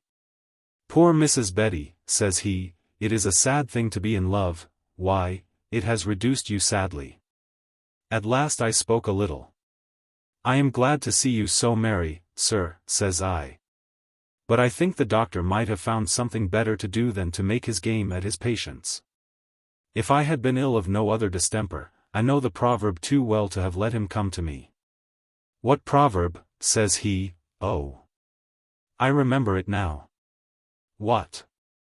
Where love is the case. The doctor's an ass. Is not that it, Mrs. Betty? I smiled and said nothing. Nay, says he, I think the effect has proved it to be love, for it seems the doctor has been able to do you but little service, you mend very slowly, they say. I doubt there's somewhat in it, Mrs. Betty, I doubt you are sick of the incurables, and that is love. I smiled and said, No, indeed, sir, that's none of my distemper. We had a deal of such discourse, and sometimes others that signified as little. By and by he asked me to sing them a song, at which I smiled, and said my singing days were over.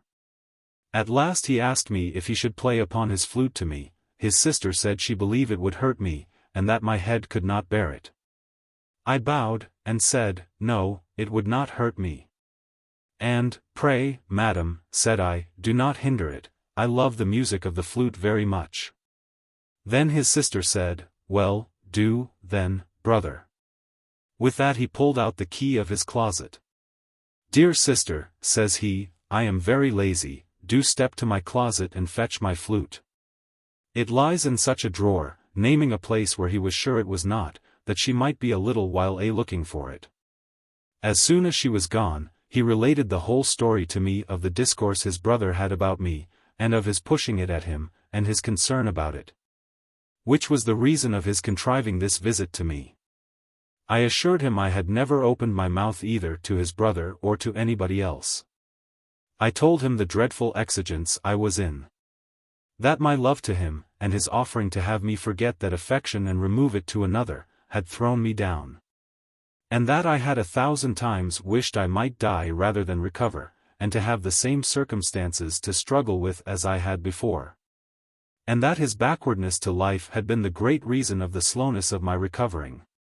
I added that I foresaw that as soon as I was well, I must quit the family, and that as for marrying his brother, I abhorred the thoughts of it after what had been my case with him. And that he might depend upon it I would never see his brother again upon that subject. That if he would break all his vows and oaths and engagements with me, be that between his conscience and his honor and himself. But he should never be able to say that I, whom he had persuaded to call myself his wife, and who had given him the liberty to use me as a wife, was not as faithful to him as a wife ought to be. Whatever he might be to me. He was going to reply, and had said that he was sorry I could not be persuaded, and was going to say more, but he heard his sister coming, and so did I. And yet I forced out these few words as a reply, that I could never be persuaded to love one brother and marry another. He shook his head and said, "Then I am ruined," meaning himself. And that moment his sister entered the room and told him she could not find the flute. "Well," says he merrily, "this laziness won't do." So he gets up and goes himself to look for it, but comes back without it too, not but that he could have found it, but because his mind was a little disturbed, and he had no mind to play. And, besides, the errand he sent his sister on was answered another way, for he only wanted an opportunity to speak to me, which he gained, though not much to his satisfaction. I had, however, a great deal of satisfaction in having spoken my mind to him with freedom, and with such an honest plainness, as I have related. And though it did not at all work the way I desired, that is to say, to oblige the person to me the more, yet it took from him all possibility of quitting me but by a downright breach of honor. And giving up all the faith of a gentleman to me, which he had so often engaged by, never to abandon me, but to make me his wife as soon as he came to his estate. It was not many weeks after this before I was about the house again, and began to grow well. But I continued melancholy, silent, dull, and retired, which amazed the whole family, except he that knew the reason of it. Yet it was a great while before he took any notice of it, and I, as backward to speak as he, carried respectfully to him. But never offered to speak a word to him that was particular of any kind whatsoever. And this continued for 16 or 17 weeks. So that, as I expected every day to be dismissed the family, on account of what distaste they had taken another way, in which I had no guilt, so I expected to hear no more of this gentleman. After all his solemn vows and protestations, but to be ruined and abandoned. At last I broke the way myself in the family for my removing.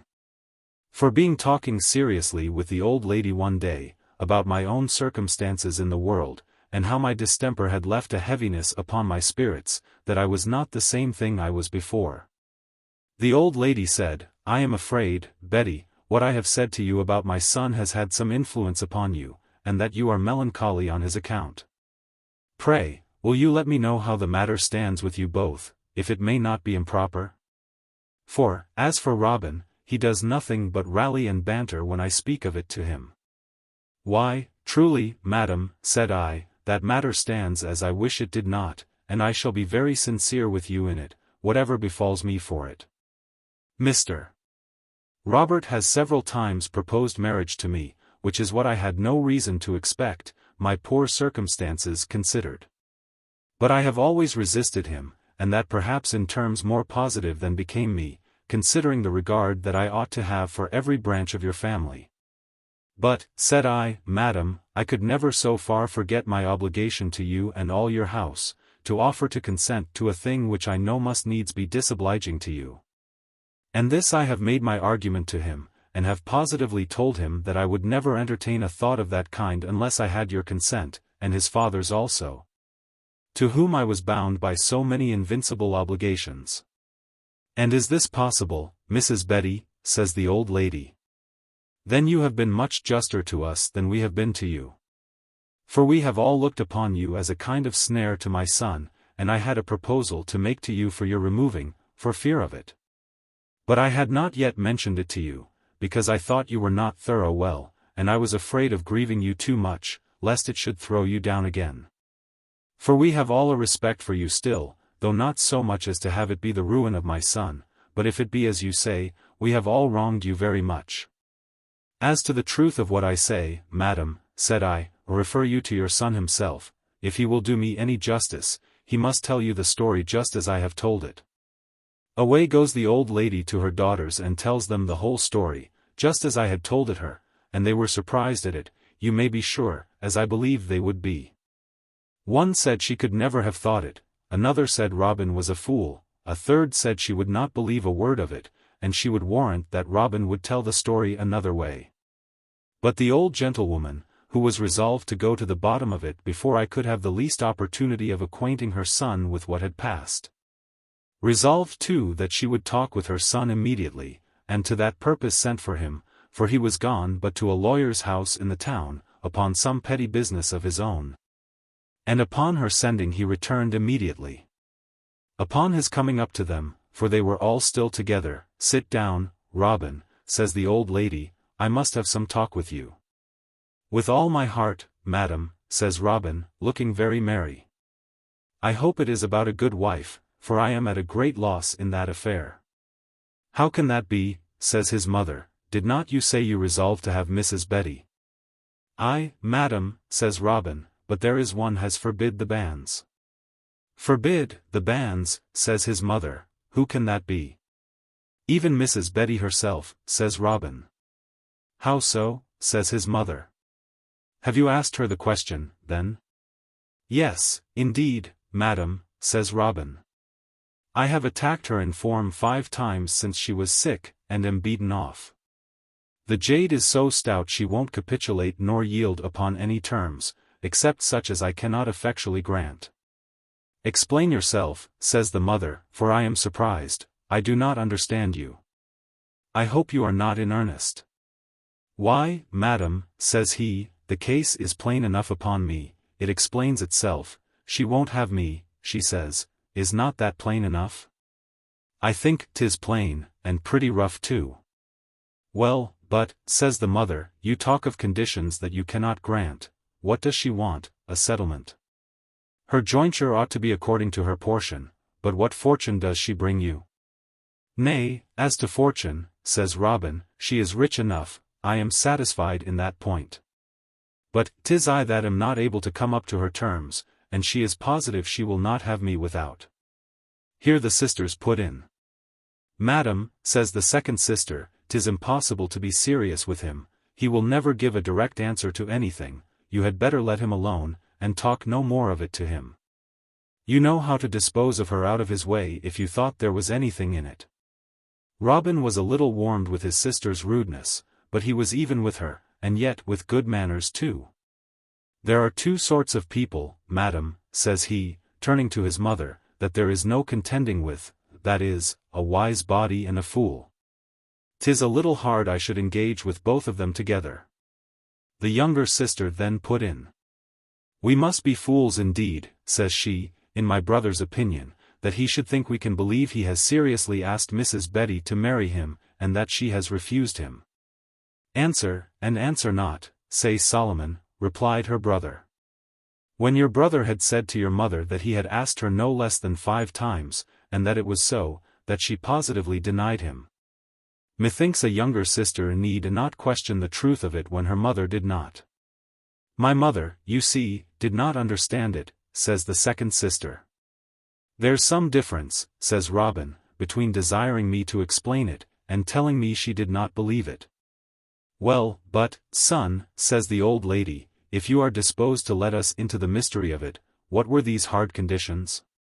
Yes, madam, says Robin, I had done it before now, if the teasers here had not worried me by way of interruption.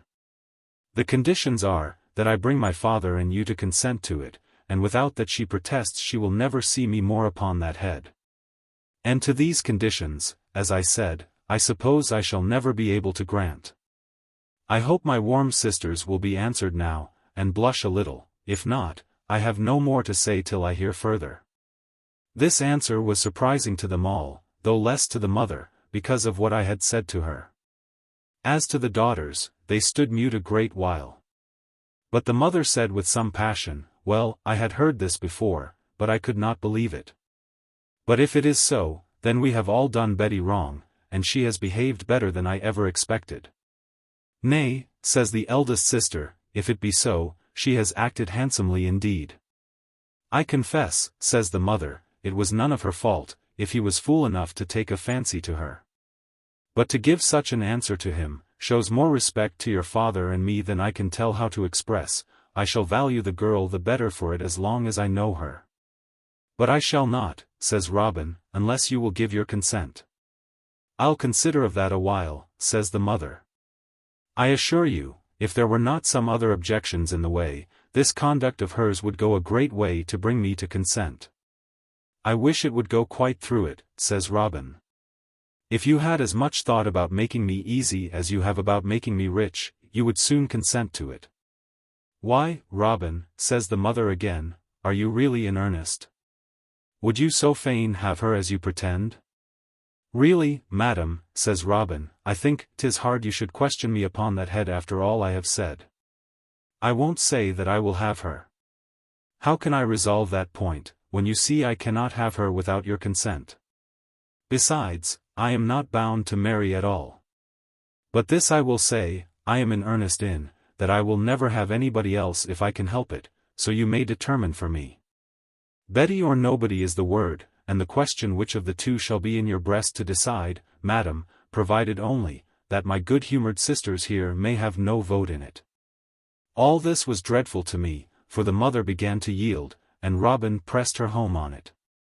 On the other hand, she advised with the eldest son, and he used all the arguments in the world to persuade her to consent. Alleging his brother's passionate love for me, and my generous regard to the family, in refusing my own advantages upon such a nice point of honor, and 1,000 such things. And as to the father, he was a man in a hurry of public affairs and getting money, seldom at home, thoughtful of the main chance, but left all those things to his wife. You may easily believe, that when the plot was thus, as they thought, broke out, and that everyone thought they knew how things were carried, it was not so difficult or so dangerous for the elder brother, whom nobody suspected of anything, to have a freer access to me than before. Nay, the mother, which was just as he wished, proposed it to him to talk with Mrs. Betty. "For it may be, son," said she, "you may see farther into the thing than I, and see if you think she has been so positive as Robin says she has been, or no."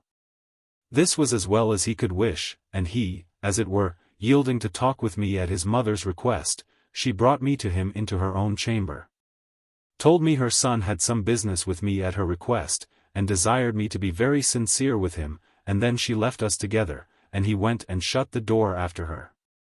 He came back to me and took me in his arms, and kissed me very tenderly. But told me he had a long discourse to hold with me, and it was not come to that crisis, that I should make myself happy or miserable as long as I lived. That the thing was now gone so far, that if I could not comply with his desire, we would both be ruined. Then he told the whole story between Robin, as he called him, and his mother and sisters and himself, as it is above. "And now, dear child," says he, "consider what it will be to marry a gentleman of a good family, in good circumstances, and with the consent of the whole house. And to enjoy all that the world can give you. And what, on the other hand, to be sunk into the dark circumstances of a woman that has lost her reputation. And that though I shall be a private friend to you while I live, yet as I shall be suspected always, so you will be afraid to see me, and I shall be afraid to own you." He gave me no time to reply, but went on with me thus: "What has happened between us, child, so long as we both agree to do so, may be buried and forgotten. I shall always be your sincere friend, without any inclination to nearer intimacy, when you become my sister. And we shall have all the honest part of conversation without any reproaches between us of having done amiss. I beg of you to consider it, and to not stand in the way of your own safety and prosperity. And to satisfy you that I am sincere," added he, I here offer you £500 in money, to make you some amends for the freedoms I have taken with you, which we shall look upon as some of the follies of our lives, which 'tis hoped we may repent of.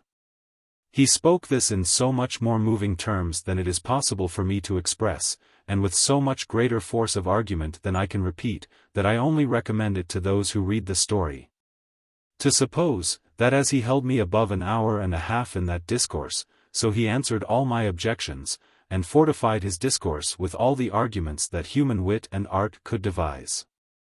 I cannot say, however, that anything he said made impression enough upon me so as to give me any thought of the matter, till he told me at last very plainly, that if I refused, he was sorry to add that he could never go on with me in that station as we stood before. That though he loved me as well as ever, and that I was as agreeable to him as ever, yet sense of virtue had not so far forsaken him as to suffer him to lie with a woman that his brother courted to make his wife. And if he took his leave of me, with a denial in this affair, whatever he might do for me in the point of support, grounded on his first engagement of maintaining me, yet he would not have me be surprised that he was obliged to tell me he could not allow himself to see me any more. And that, indeed, I could not expect it of him. I received this last part with some token of surprise and disorder, and had much ado to avoid sinking down, for indeed I loved him to an extravagance not easy to imagine. But he perceived my disorder. He entreated me to consider seriously of it, assured me that it was the only way to preserve our mutual affection. That in this station we might love as friends, with the utmost passion, and with a love of relation untainted, free from our just reproaches, and free from other people's suspicions. That he should ever acknowledge his happiness owing to me, that he would be debtor to me as long as he lived, and would be paying that debt as long as he had breath. Thus he wrought me up, in short, to a kind of hesitation in the matter. Having the dangers on one side represented in lively figures, and indeed, heightened by my imagination of being turned out to the wide world a mere cast-off whore, for it was no less, and perhaps exposed as such, with little to provide for myself, with no friend, no acquaintance in the whole world, out of that town, and there I could not pretend to stay. All this terrified me to the last degree, and he took care upon all occasions to lay it home to me in the worst colors that it could be possible to be drawn in.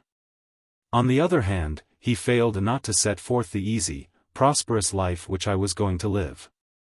He answered all that I could object from affection, and from former engagements, with telling me the necessity that was before us of taking other measures now. And as to his promises of marriage, the nature of things, he said, had put an end to that, by the probability of my being his brother's wife, before the time to which his promises all referred. Thus, in a word, I may say, he reasoned me out of my reason. He conquered all my arguments, and I began to see a danger that I was in, which I had not considered of before, and that was of being dropped by both of them and left alone in the world to shift for myself. This, and his persuasion, at length prevailed with me to consent, though with so much reluctance, that it was easy to see I should go to church like a bear to the stake. I had some little apprehensions about me, too, lest my new spouse, who, by the way, I had not the least affection for, should be skilful enough to challenge me on another account. Upon our first coming to bed together. But whether he did it with design or not, I know not, but his elder brother took care to make him very much fuddled before he went to bed. So that I had the satisfaction of a drunken bedfellow the first night. How he did it I know not, but I concluded that he certainly contrived it, that his brother might be able to make no judgment of the difference between a maid and a married woman. Nor did he ever entertain any notions of it, or disturb his thoughts about it. I should go back a little here to where I left off. The elder brother having thus managed me, his next business was to manage his mother, and he never left till he had brought her to acquiesce and be passive in the thing, even without acquainting the father, other than by post letters. So that she consented to our marrying privately, and leaving her to manage the father afterwards. Then he cajoled with his brother, and persuaded him what service he had done him, and how he had brought his mother to consent, which, though true, was not indeed done to serve him, but to serve himself. But thus diligently did he cheat him, and had the thanks of a faithful friend for shifting off his whore into his brother's arms for a wife. So certainly does interest banish all manner of affection, and so naturally do men give up honor and justice, humanity, and even Christianity, to secure themselves. I must now come back to Brother Robin, as we always called him, who having got his mother's consent, as above, came big with the news to me, and told me the whole story of it. With a sincerity so visible, that I must confess it grieved me that I must be the instrument to abuse so honest a gentleman. But there was no remedy, he would have me, and I was not obliged to tell him that I was his brother's whore, though I had no other way to put him off. So I came gradually into it, to his satisfaction, and behold we were married. Modesty forbids me to reveal the secrets of the marriage bed, but nothing could have happened more suitable to my circumstances than that, as above, my husband was so fuddled when he came to bed, that he could not remember in the morning whether he had had any conversation with me or no, and I was obliged to tell him he had, though in reality he had not. That I might be sure he could make to inquiry about anything else. It concerns the story in hand very little to enter into the further particulars of the family, or of myself, for the 5 years that I lived with this husband. Only to observe that I had 2 children by him, and that at the end of 5 years he died. He had been really a very good husband to me, and we lived very agreeably together. But as he had not received much from them, and had in the little time he lived acquired no great matters, so my circumstances were not great, nor was I much mended by the match. Indeed, I had preserved the elder brother's bonds to me, to pay £500, which he offered me for my consent to marry his brother.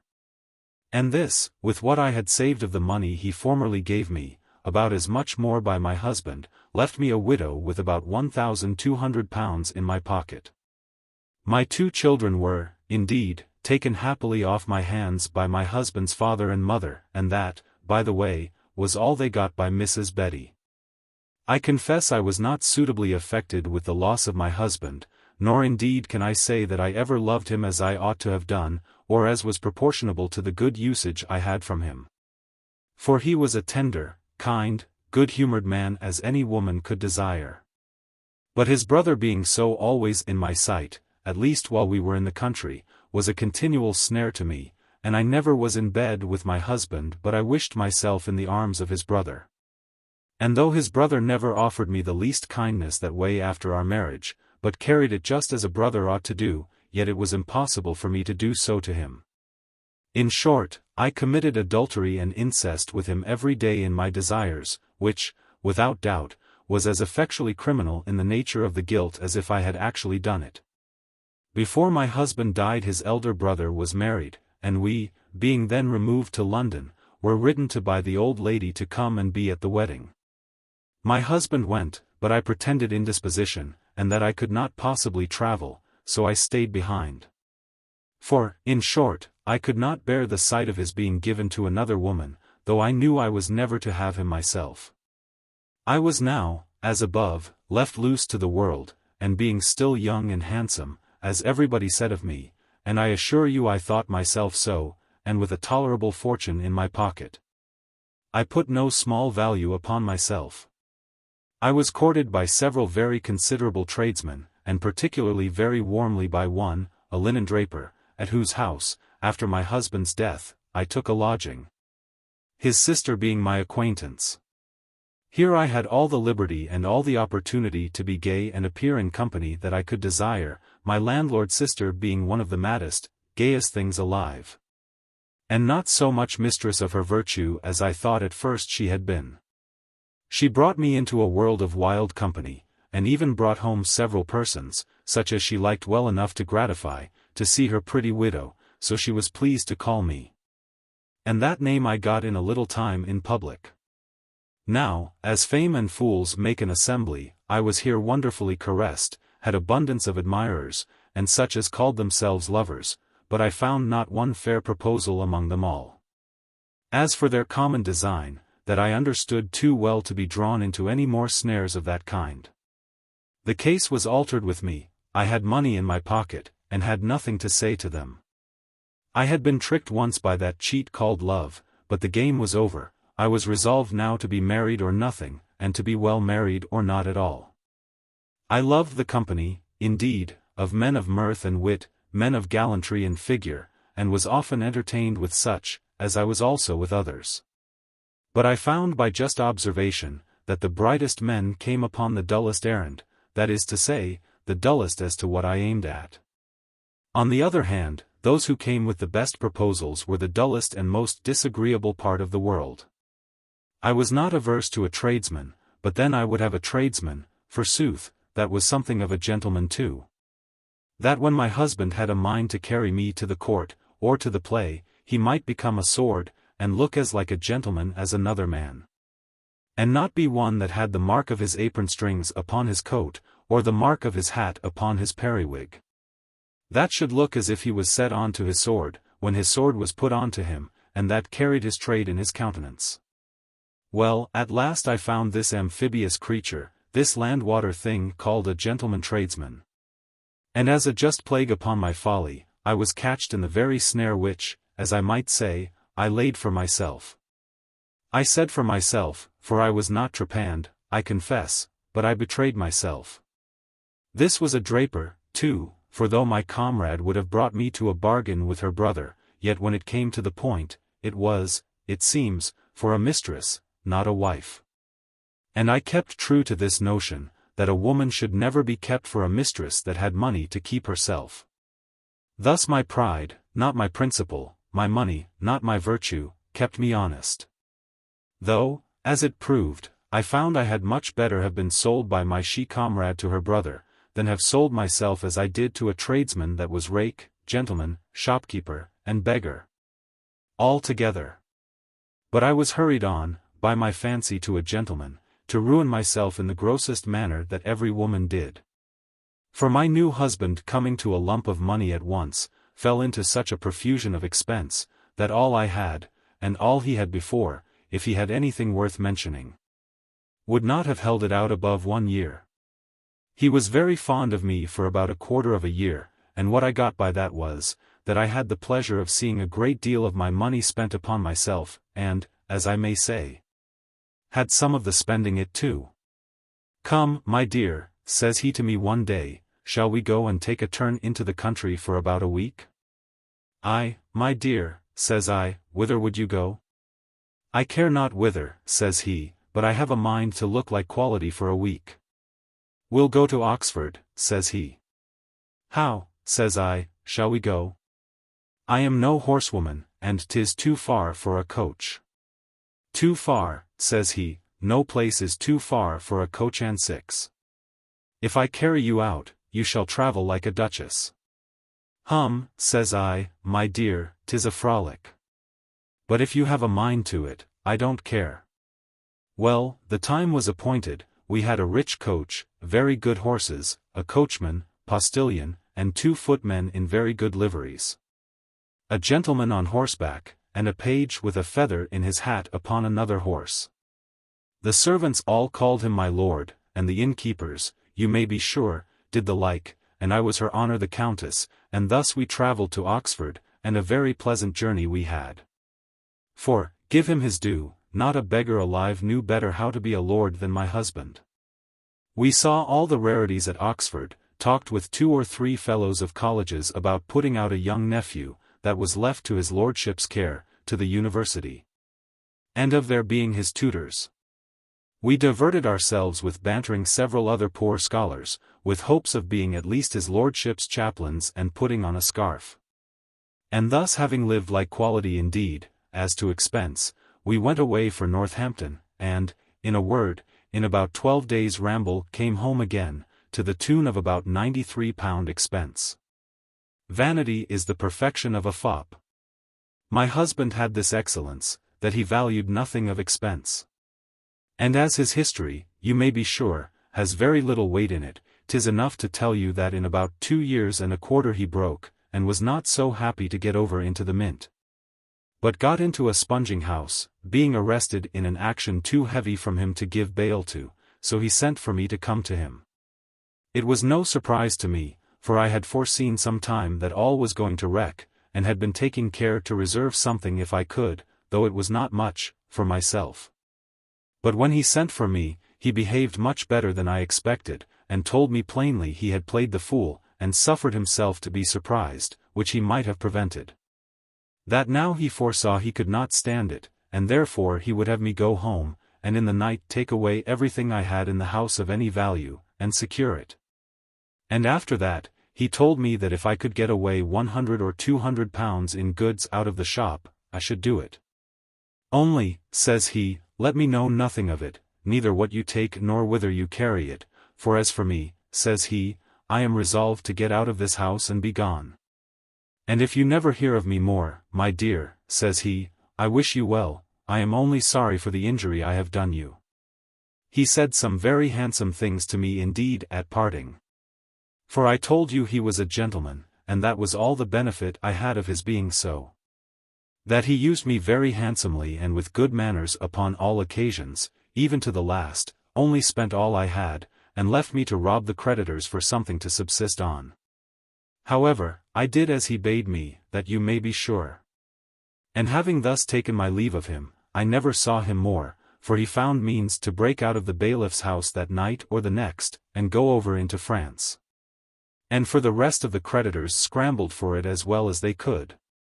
How, I knew not, for I could come at no knowledge of anything, more than this, that he came home about 3 o'clock in the morning, caused the rest of his goods to be removed into the mint, and the shop to be shut up. And having raised what money he could get together, he got over, as I said, to France, from whence I had 1 or 2 letters from him, and no more. I did not see him when he came home, for he having given me such instructions as above, and I having made the best of my time, I had no more business back again at the house. Not knowing but I might have been stopped there by the creditors. For a commission of bankrupt being soon after issued, they might have stopped me by orders from the commissioners. But my husband, having so dexterously got out of the bailiff's house by letting himself down in a most desperate manner from almost the top of the house to the top of another building, and leaping from thence, which was almost 2 stories, and which was enough indeed to have broken his neck, he came home and got away his goods before the creditors could come to seize. That is to say, before they could get out the commission, and be ready to send their officers to take possession. My husband was so civil to me, for still I say he was much of a gentleman, that in the first letter he wrote me from France, he let me know where he had pawned 20 pieces of fine Holland for 30 pounds. Which were really worth 90 pounds, and enclosed me the token and an order for the taking them up, paying the money, which I did, and made in time above 100 pounds of them. Having leisure to cut them and sell them, some and some, to private families, as opportunity offered. However, with all this, and all that I had secured before, I found, upon casting things up, my case was very much altered, my fortune much lessened. For, including the Hollands and a parcel of fine muslins, which I carried off before, and some plate, and other things, I found I could hardly muster up 500 pounds. And my condition was very odd, for though I had no child, I had had one by my gentleman draper, but it was buried, yet I was a widow bewitched. I had a husband and no husband, and I could not pretend to marry again, though I knew well enough my husband would never see England any more, if he lived 50 years. Thus, I say, I was limited from marriage, what offer might soever be made me. And I had not one friend to advise with in the condition I was in, least not one I durst trust the secret of my circumstances to, for if the commissioners were to have been informed where I was, I should have been fetched up and examined upon oath, and all I have saved be taken away from me. Upon these apprehensions, the first thing I did was to go quite out of my knowledge, and go by another name. This I did effectually, for I went into the mint too, took lodgings in a very private place, dressed up in the habit of a widow, and called myself Mrs. Flanders. Here, however, I concealed myself, and though my new acquaintances knew nothing of me, yet I soon got a great deal of company about me. And whether it be that women are scarce among the sorts of people that generally are to be found there, or that some consolations in the miseries of the place are more requisite than on other occasions, I soon found an agreeable woman was exceedingly valuable among the sons of affliction there. And that those that wanted money to pay half a crown on the pound to their creditors, and that run in debt at the sign of the bull for their dinners, would yet find money for a supper, if they liked the woman. However, I kept myself safe yet, though I began, like my Lord Rochester's mistress, that loved his company, but would not admit him farther, to have the scandal of a whore, without the joy. And upon this score, tired with the place, and indeed with the company too, I began to think of removing. It was indeed a subject of strange reflection to me to see men who were overwhelmed in perplexed circumstances, who were reduced some degrees below being ruined, whose families were objects of their own terror and other people's charity, yet while a penny lasted, nay, even beyond it, endeavoring to drown themselves, laboring to forget former things, which now it was the proper time to remember, making more work for repentance, and sinning on, as a remedy for sin past. But it is none of my talent to preach, these men were too wicked, even for me. There was something horrid and absurd in their way of sinning, for it was all a force even upon themselves. They did not only act against conscience, but against nature. They put a rape upon their temper to drown the reflections, which their circumstances continually gave them. And nothing was more easy than to see how sighs would interrupt their songs, and paleness and anguish sit upon their brows, in spite of the forced smiles they put on. Nay, sometimes it would break out at their very mouths when they had parted with their money for a lewd treat or a wicked embrace. I have heard them, turning about, fetch a deep sigh, and cry, "What a dog am I! Well, Betty, my dear, I'll drink thy health, though."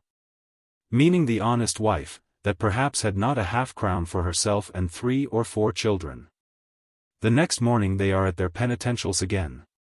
And perhaps the poor weeping wife comes over to him, either brings him some account of what his creditors are doing, and how she and the children are turned out of doors, or some other dreadful news. And this adds to his self-reproaches. But when he has thought and pored on it till he is almost mad, having no principles to support him, nothing within him or above him to comfort him, but finding it all darkness on every side, he flies to the same relief again, viz. to drink it away, debauch it away, and falling into company of men in just the same condition with himself, he repeats the crime, and thus he goes every day one step onward of his way to destruction. I was not wicked enough for such fellows as these yet. On the contrary, I began to consider here very seriously what I had to do, how things stood with me, and what course I ought to take. I knew I had no friends, no, not one friend or relation in the world, and that little I had left apparently wasted, which when it was gone, I saw nothing but misery and starving was before me. Upon these considerations, I say, and filled with horror at the place I was in, and the dreadful objects which I had always before me, I resolved to be gone. I had made an acquaintance with a very sober, good sort of a woman, who was a widow too, like me, but in better circumstances. Her husband had been a captain of a merchant ship, and having had the misfortune to be cast away coming home on a voyage from the West Indies, which would have been very profitable if he had come safe, was so reduced by the loss, that though he had saved his life then, it broke his heart and killed him afterwards. And his widow, being pursued by the creditors, was forced to take shelter in the Mint. She soon made things up with the help of friends, and was at liberty again. And finding that I rather was there to be concealed, than by any particular prosecutions, and finding also that I agreed with her, or rather she with me, in a just abhorrence of the place and of the company, she invited to go home with her till I could put myself in some posture of settling in the world to my mind. Withal telling me, that it was 10 to 1 but some good captain of a ship might take a fancy to me, and court me, in that part of the town where she lived. I accepted her offer, and was with her half a year, and should have been longer, but in that interval what she proposed to me happened to herself, and she married very much to her advantage.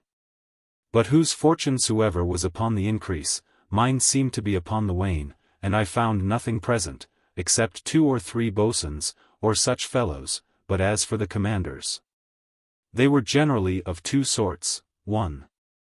Such as, having good business, that is to say, a good ship, resolved not to marry but with advantage, that is, with a good fortune. 2.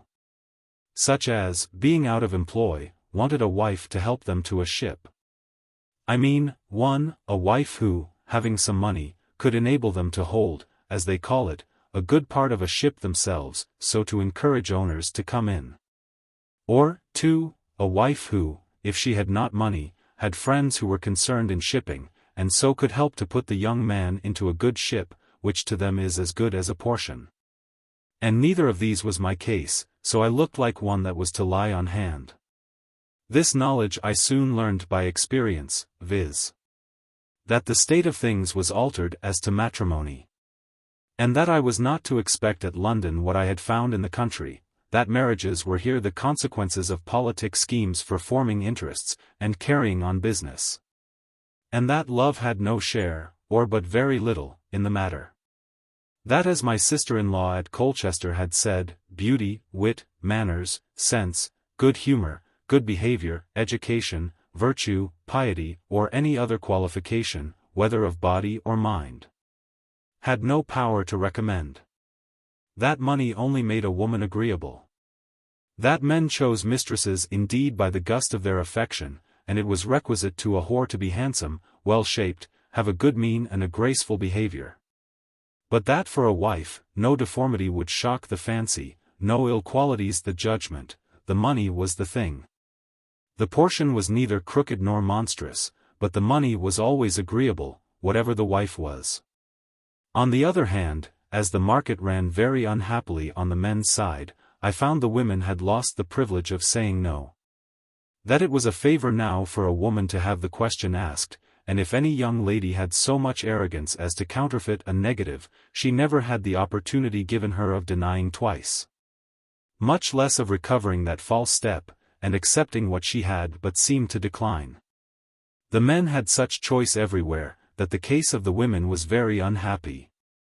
For they seemed to ply at every door, and if the man was by great chance refused at one house, he was sure to be received at the next. Besides this, I observed that the men made no scruple to set themselves out, and to go a fortune hunting, as they call it, when they had really no fortune themselves to demand it, or merit to deserve it. And that they carried it so high, that a woman was scarce allowed to inquire after the character or estate of the person that pretended to her. This I had an example of, in a young lady in the next house to me, and with whom I had contracted an intimacy. She was courted by a young captain, and though she had near £2,000 to her fortune, she did but inquire of some of his neighbours about his character, his morals, or substance. And he took occasion at the next visit to let her know, truly, that he took it very ill, and that he should not give her the trouble of his visits any more. I heard of it, and I had begun my acquaintance with her. I went to see her upon it. She entered into a close conversation with me about it, and unbosomed herself very freely. I perceived presently that though she thought herself very ill-used, yet she had no power to resent it, and was exceedingly piqued that she had lost him.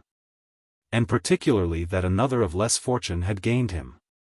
I fortified her mind against such a meanness, as I called it.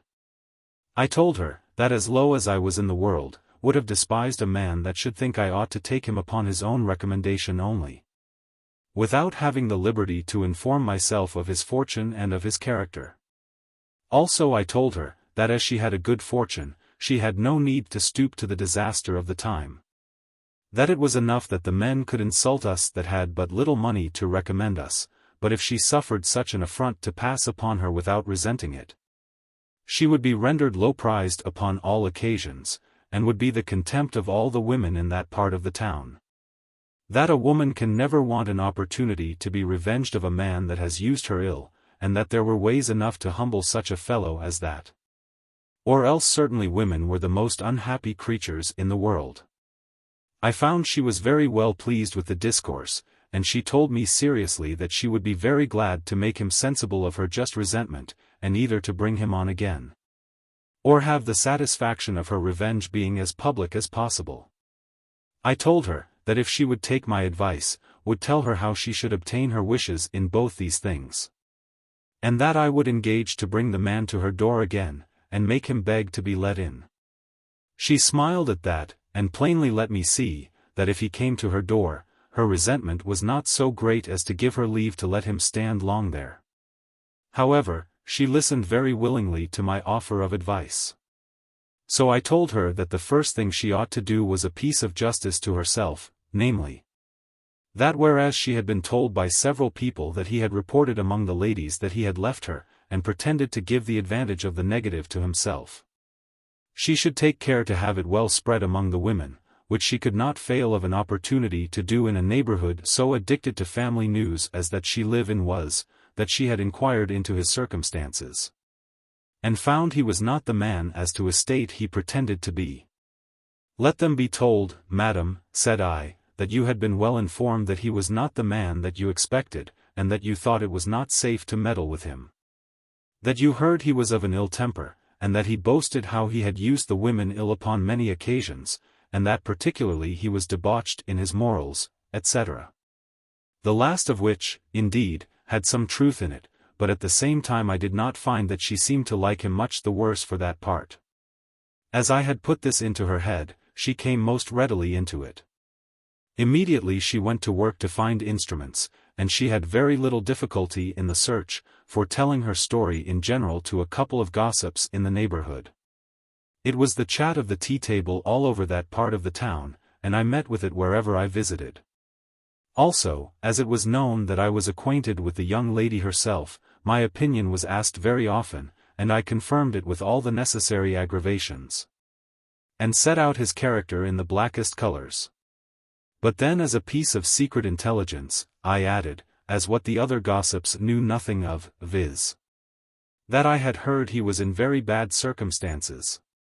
That he was under a necessity of a fortune to support his interest with the owners of the ship he commanded. That his own part was not paid for, and if it was not paid quickly, his owners would put him out of the ship, and his chief mate was likely to command it, who offered to buy that part which the captain had promised to take. I added, for I confess I was heartily piqued at the rogue, as I called him, that I had heard a rumor, too, that he had a wife alive at Plymouth, and another in the West Indies. A thing which they all knew was not very uncommon for such kind of gentlemen. This worked as we both desire it, for presently the young lady next door, who had a father and mother that governed both her and her fortune, was shut up, and her father forbid him the house. Also in one place more where he went, the woman had the courage, however strange it was, to say no. And he could try nowhere but he was reproached with his pride, and that he pretended not to give the women leave to inquire into his character, and the like. Well, by this time he began to be sensible of his mistake, and having alarmed all the women on that side of the water, he went over to Ratcliffe, and got access to some of the ladies there. But though the young women there too were, according to the fate of the day, pretty willing to be asked, yet such was his ill luck, that his character followed him over the water and his good name was much the same there as it was on our side. So that though he might have had wives enough, yet it did not happen among the women that had good fortunes, which was what he wanted. But this was not all. She very ingeniously managed another thing herself, for she got a young gentleman, who as a relation, and was indeed a married man, to come and visit her 2 or 3 times a week in a very fine chariot and good liveries, and her 2 agents, and I also, presently spread a report all over, that this gentleman came to court her. That he was a gentleman of £1,000 a year, and that he was fallen in love with her, and that she was going to her aunt's in the city, because it was inconvenient for the gentleman to come to her with his coach in Redriff, the streets being so narrow and difficult. This took immediately. The captain was laughed at in all companies, and was ready to hang himself. He tried all the ways possible to come at her again, and wrote the most passionate letters to her in the world, excusing his former rashness.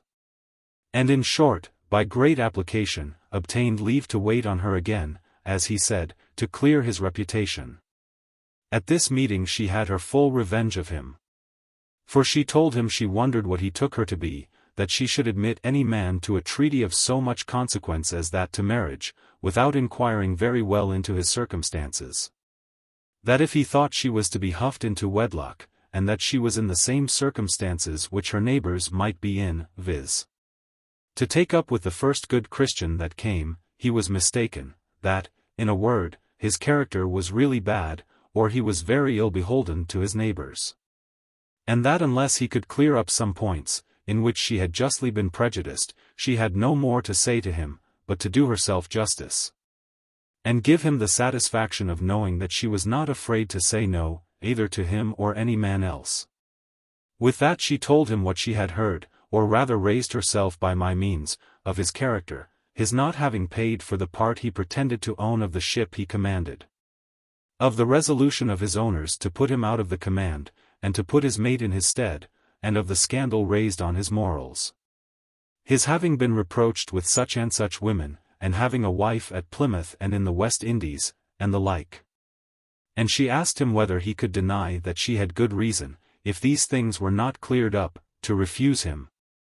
And in the meantime to insist upon having satisfaction in points too significant as they were. He was so confounded at her discourse that he could not answer a word, and she almost began to believe that all was true, by his disorder. Though at the same time she knew that she had been the raiser of all those reports herself. After some time he recovered himself a little, and from that time became the most humble, the most modest, and most importunate man alive in his courtship. She carried her jest on a great way. She asked him, if he thought she was so at her last shift that she could or ought to bear such treatment.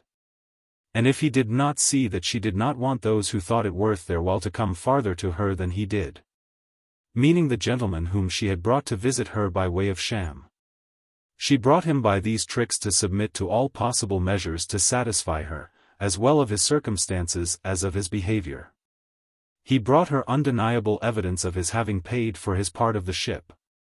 He brought her certificates from his owners, that the report of their intending to remove him from the command of the ship and put his chief mate in was false and groundless. In short, he was quite the reverse of what he was before. Thus I convinced her, that if the men made their advantage of our sex in the affair of marriage, upon the supposition of there being such choice to be had, and of the women being so easy, it was only owing to this, that the women wanted courage to maintain their ground and to play their part. And that, according to my Lord Rochester, a woman's ne'er so ruined but she can revenge herself on her undoer, man. After these things this young lady played her part so well, that though she resolved to have him, and that indeed having him was the main bent of her design, yet she made his obtaining her be to him the most difficult thing in the world. And this she did, not by a haughty reserved carriage, but by a just policy, turning the tables upon him, and playing back upon him his own game. For as he pretended, by a kind of lofty carriage, to place himself above the occasion of a character, and to make inquiring into his character a kind of an affront to him. She broke with him upon that subject, and at the same time that she make him submit to all possible inquiry after his affairs, she apparently shut the door against his looking into her own. It was enough to him to obtain her for a wife. As to what she had, she told him plainly, that as he knew her circumstances, it was but just she should know his. And though at the same time he had only known her circumstances by common fame, yet he had made so many protestations of his passion for her, that he could ask no more but her hand to his grand request, and the like ramble according to the custom of lovers. In short, he left himself no room to ask any more questions about her estate, and she took the advantage of it like a prudent woman, for she placed part of her fortune so in trustees, without letting him know anything of it, that it was quite out of his reach, and made him be very well content with the rest. It is true she was pretty well besides, that is to say, she had about £1,400 in money, which she gave him. And the other, after some time, she brought to light as a perquisite to herself, which he was to accept as a mighty favour, seeing though it was not to be his, it might ease him in the article of her particular expenses. And I must add, that by this conduct the gentleman himself became not only the more humble in his applications to her to obtain her, but also was much the more an obliging husband to her when he had her.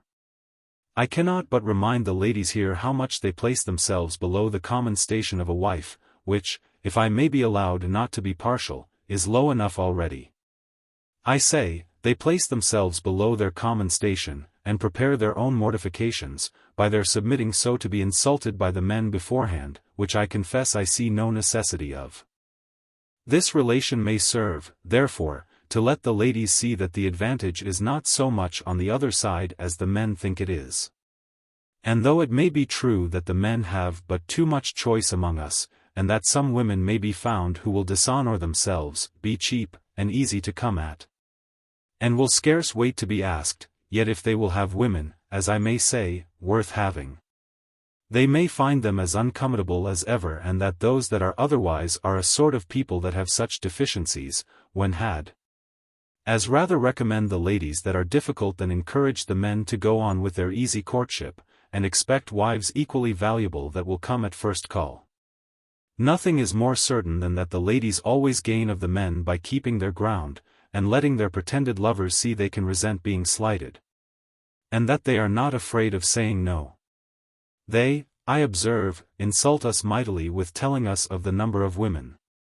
That the wars, and the sea, and trade, and other incidents have carried the men so much away, that there is no proportion between the numbers of the sexes. And therefore the women have the disadvantage. But I am far from granting that the number of women is so great, or the number of men so small. But if they will have me tell the truth, the disadvantage of the women is a terrible scandal upon the men, and it lies here, and here only. Namely, that the age is so wicked, and the sex so debauched, that, in short, the number of such men as an honest woman ought to meddle with is small indeed. And it is but here and there that a man is to be found who is fit for a woman to venture upon.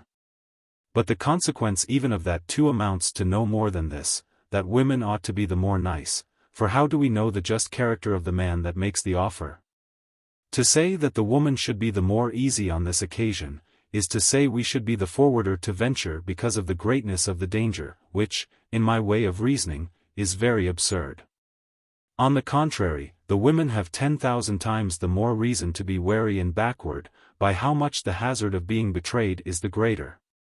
And would the ladies consider this, and act the wary part, they would discover every cheat that offered, for, in short, the lives of very few men nowadays will bear a character. And if the ladies do but make a little inquiry, they will soon be able to distinguish the men and deliver themselves. As for women that do not think their own safety worth their thought, that, impatient of their perfect state, resolve, as they call it, to take the first good Christian that comes, that run into matrimony as a horse rushes into the battle, I can say nothing to them but this, that they are a sort of ladies that are to be prayed for among the rest of distempered people. And to me they look like people that venture their whole estates in a lottery where there is 100,000 blanks to one prize. No man of common sense will value a woman the less for not giving up herself at the first attack, or for accepting his proposal without inquiring into his person or character. On the contrary, he must think her the weakest of all creatures in the world, as the rate of men now goes.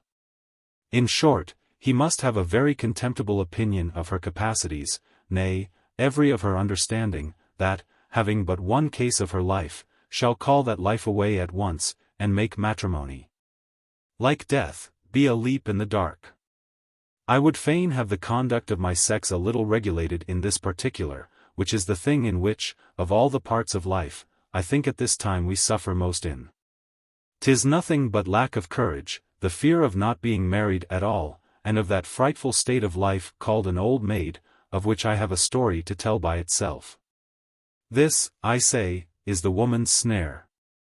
But would the ladies once but get above that fear and manage rightly, they would more certainly avoid it by standing their ground, in a case so absolutely necessary to their felicity, that by exposing themselves as they do.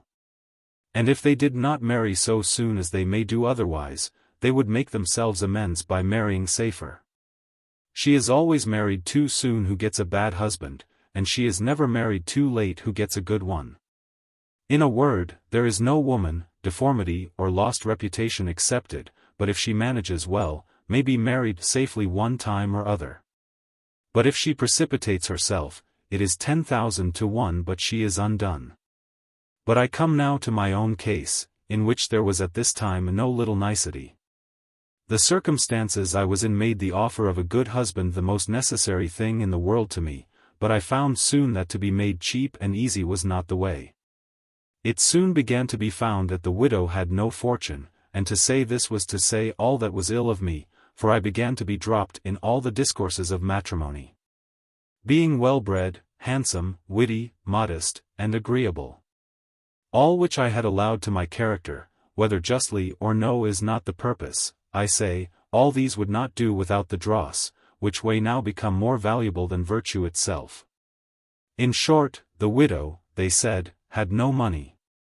I resolved, therefore, as to the state of my present circumstances, that it was absolutely necessary to change my station, and make a new appearance in some other place where I was not known. And even to pass by another name if I found occasion. I communicated my thoughts to my intimate friend, the captain's lady, whom I had so faithfully served in her case with the captain. And who was as ready to serve me in the same kind as I could desire. I made no scruple to lay my circumstances open to her. My stock was but low, for I had made but about £540 at the close of my last affair, and I had wasted some of that. However, I had about £460 left, a great many very rich clothes, a gold watch, and some jewels, though of no extraordinary value, and about £30 or £40 left in linen not disposed of. My dear and faithful friend, the captain's wife, was so sensible of the service I had done her in the affair above, that she was not only a steady friend to me, but, knowing my circumstances, she frequently made me presents as money came into her hands, such as fully amounted to a maintenance, so that I spent none of my own. And at last she made this unhappy proposal to me, viz. That as we had observed, as above, how the men made no scruple to set themselves out as persons meriting a woman of fortune, when they had really no fortune of their own. It was but just to deal with them in their own way and, if it was possible, to deceive the deceiver. The captain's lady, in short, put this project into my head, and told me if I would be ruled by her I should certainly get a husband of fortune, without leaving him any room to reproach me with want of my own. I told her, as I had reason to do, that I would give up myself wholly to her directions, and that I would have neither tongue to speak nor feet to step in that affair but as she should direct me, depending that she would extricate me out of every difficulty she brought me into, which she said she would answer for. The first step she put me upon was to call her cousin, and go to a relation's house of hers in the country, where she directed me, and where she brought her husband to visit me. And calling me cousin, she worked matters so about, that her husband and she together invited me most passionately to come to town and be with them. For they now live in a quite different place from where they were before. In the next place, she tells her husband that I had at least £1,500 fortune, and that after some of my relations I was like to have a great deal more. It was enough to tell her husband this. There needed nothing on my side. I was but to sit still and wait the event, for it presently went all over the neighborhood that the young widow at Captain S. was a fortune, that she had at least £1,500. And perhaps a great deal more, and that the captain said so. And if the captain was asked at any time about me, he made no scruple to affirm it, though he knew not one word of the matter, other than that his wife had told him so. And in this he thought no harm, for he really believed it to be so, because he had it from his wife. So slender a foundation will those fellows build upon, if they do but think there is a fortune in the game. With the reputation of this fortune, I presently found myself blessed with admirers enough, and that I had my choice of men, as scarce as they said they were, which, by the way, confirms what I was saying before. This being my case, I, who had a subtle game to play, had nothing now to do but to single out from them all the properest man that might be for my purpose.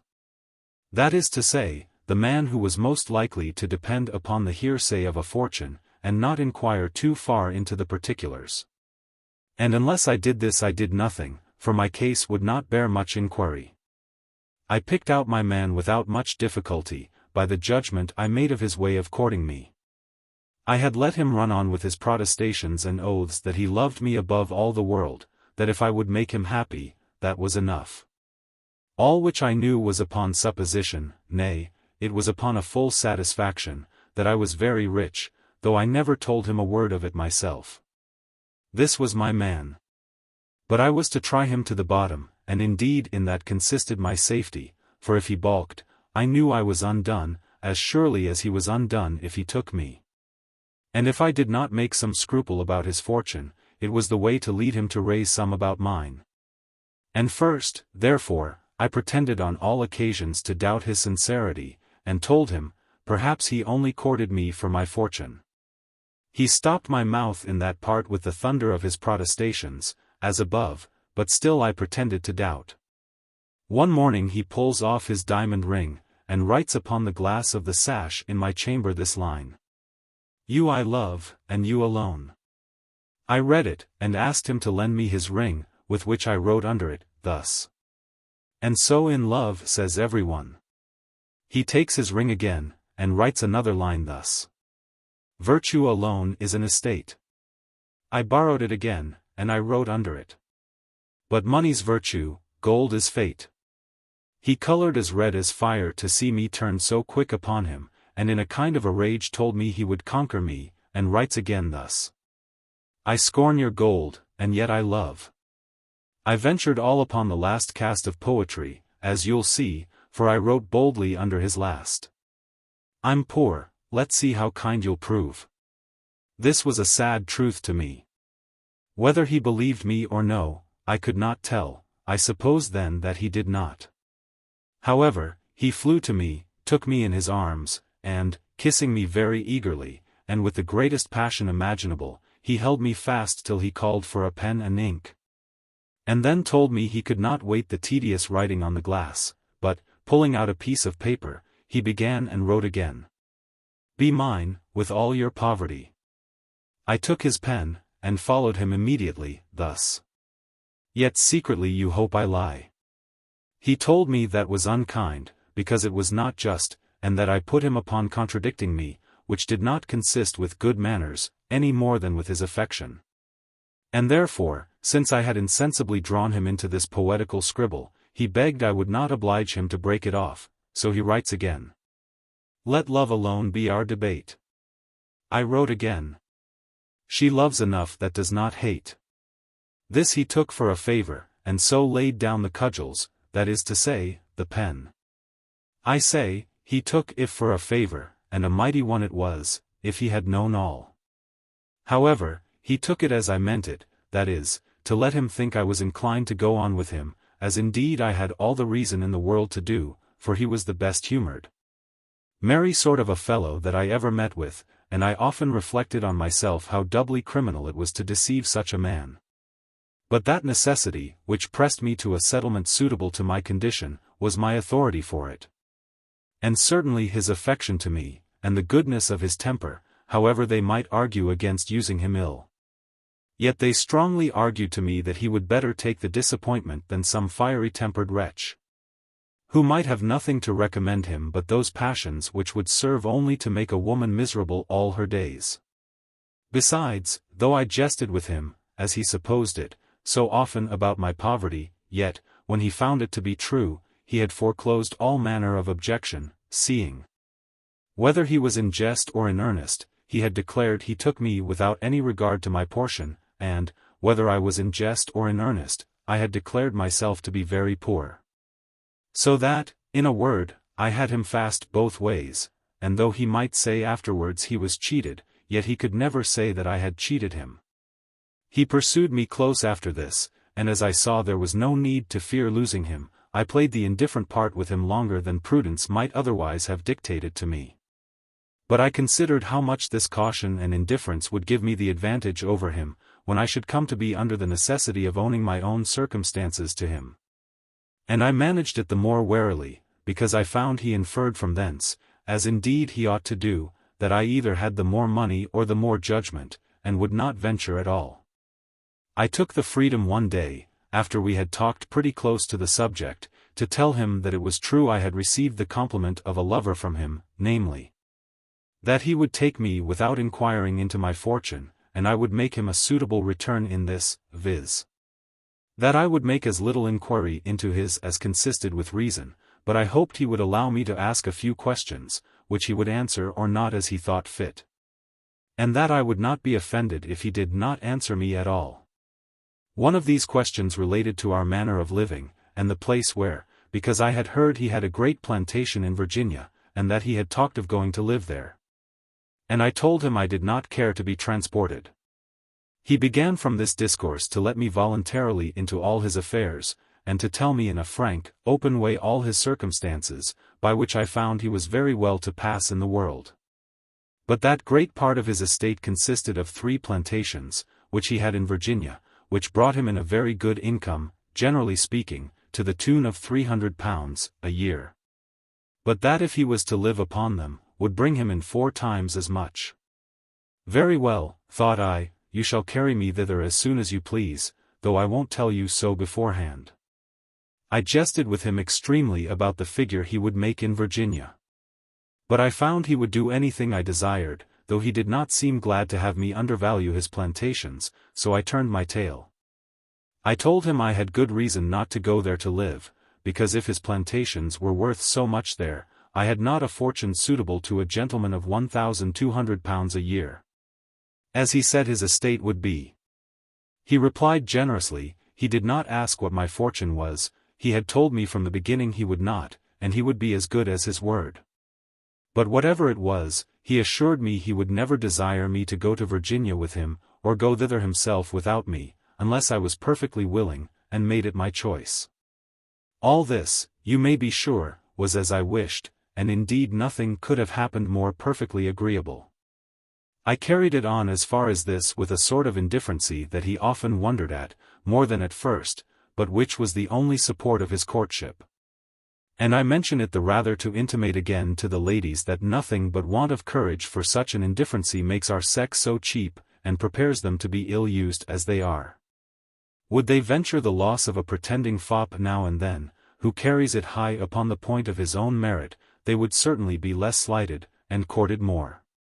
Had I discovered really and truly what my great fortune was, and that in all I had not full £500 when he expected £1,500, yet I had hooked him so fast, and played him so long, that I was satisfied he would have had me in my worst circumstances. And indeed it was less a surprise to him when he learned the truth than it would have been, because having not the least blame to lay on me, who had carried it with an air of indifference to the last, he would not say one word, except that indeed he thought it had been more, but that if it had been less he did not repent his bargain. Only that he should not be able to maintain me so well as he intended. In short, we were married, and very happily married on my side, I assure you, as to the man.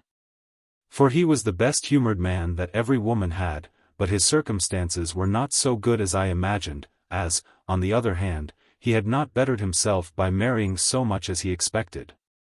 When we were married, I was shrewdly put to it to bring him that little stock I had, and to let him see it was no more.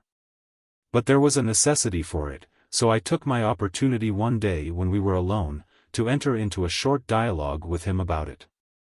"My dear," said I, "we have been married a fortnight. Is it not time to let you know whether you have got a wife with something or with nothing?"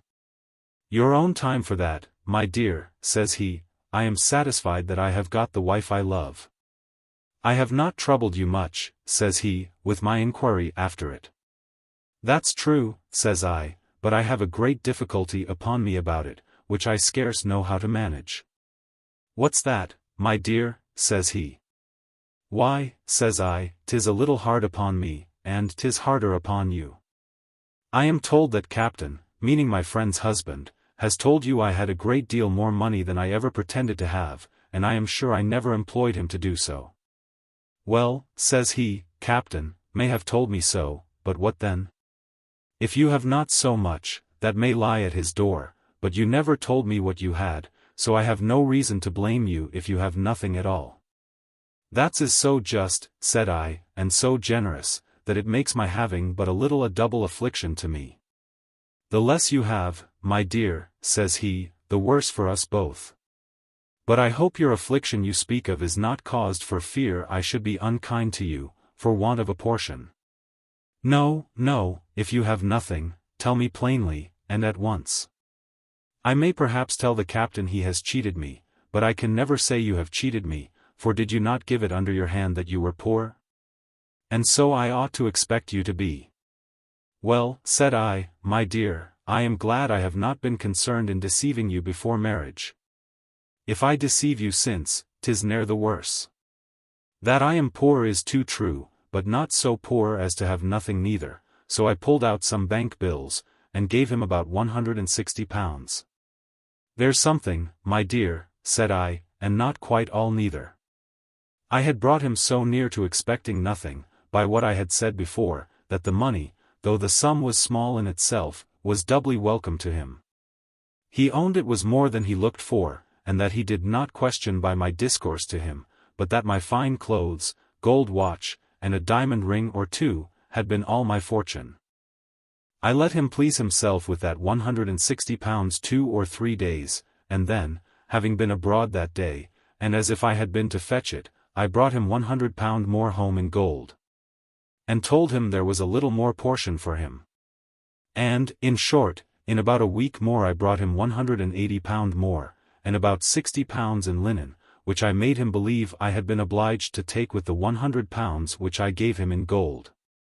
As a composition for a debt of £600, being little more than 5 shillings in the pound, and overvalued too.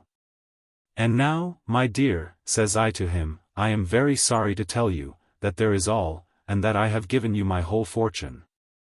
I added, that if the person who had my £600 had not abused me, I had been worth £1,000 to him, but that as it was, I had been faithful to him, and reserved nothing to myself. But if it had been more he should have had it. He was so obliged by the manner, and so pleased with the sum, for he had been in a terrible fright lest it had been nothing at all, that he accepted it very thankfully. And thus I got over the fraud of passing for a fortune without money, and cheating a man into marrying me on pretence of a fortune. Which, by the way, I take to be one of the most dangerous steps a woman can take, and in which she runs the most hazard of being ill-used afterwards. My husband, to give him his due, was a man of infinite good nature, but he was no fool.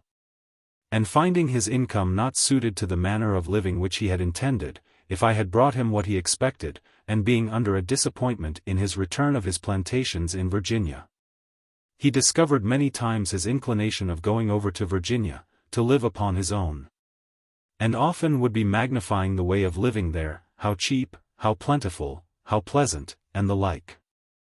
I began presently to understand this meaning, and I took him up very plainly one morning, and told him that I did so.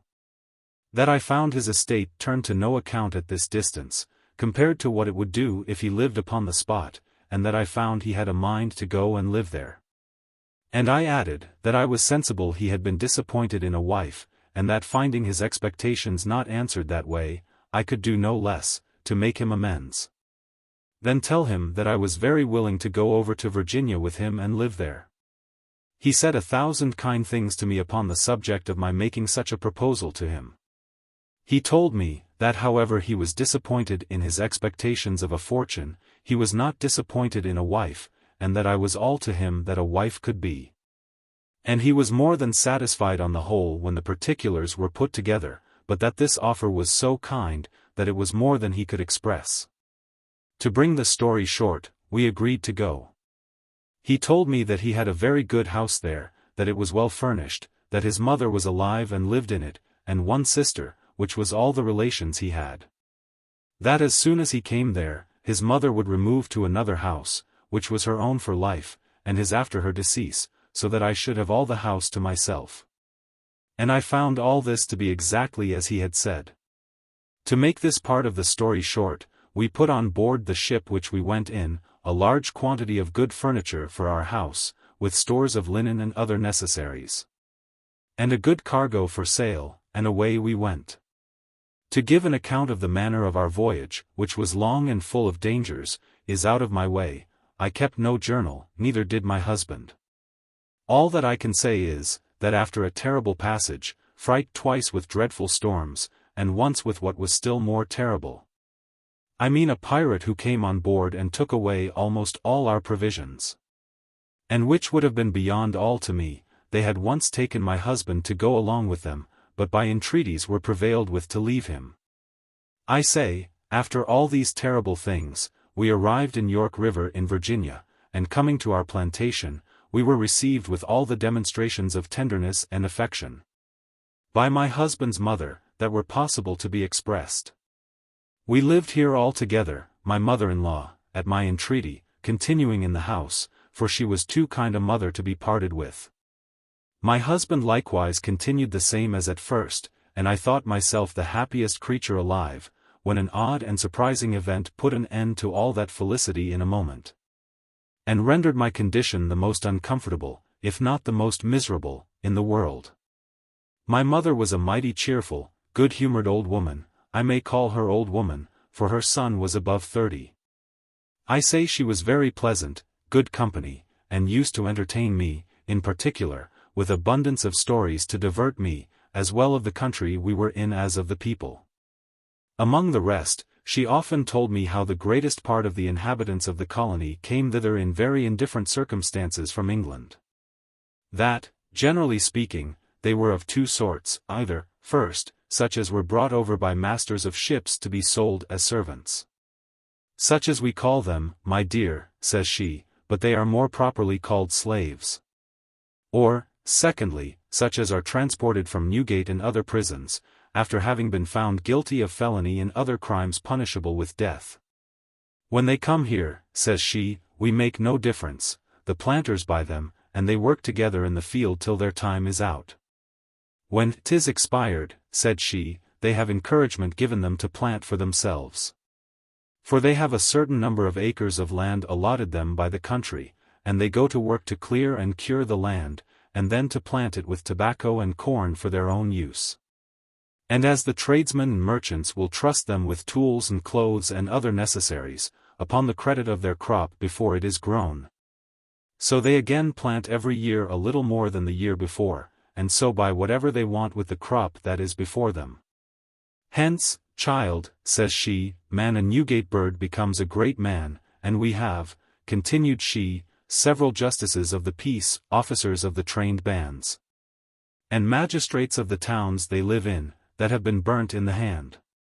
She was going on with that part of the story, when her own part in it interrupted her. And with a great deal of good-humored confidence she told me she was one of the second sort of inhabitants herself. That she came away openly, having ventured too far in a particular case, so that she was become a criminal. And here's the mark of it, child, says she. And, pulling off her glove, look ye here, says she, turning up the palm of her hand, and showed me a very fine white arm and hand, but branded in the inside of the hand, as in such cases it must be. This story was very moving to me, but my mother, smiling, said, you need not think a thing strange, daughter, for as I told you, some of the best men in this country are burnt in the hand. And they are not ashamed to own it. There's Major, says she, he was an eminent pickpocket, there's Justice was a shoplifter, and both of them were burnt in the hand, and I could name you several such as they are. We had frequent discourses of this kind, and abundance of instances she gave me of the like. After some time, as she was telling some stories of one that was transported but a few weeks ago, I began in an intimate kind of way to ask her to tell me something of her own story, which she did with the utmost plainness and sincerity. How she had fallen into very ill company in London in her young days, occasioned by her mother sending her frequently to carry victuals and other relief to a kinswoman of hers who was a prisoner in Newgate, and who lay in a miserable starving condition, was afterwards condemned to be hanged, but having got respite by pleading her belly, dies afterwards in the prison. Here my mother-in-law ran out in a long account of the wicked practices in that dreadful place, and how it ruined more young people than all the town besides. And child, says my mother, perhaps you may know little of it, or, it may be, have heard nothing about it.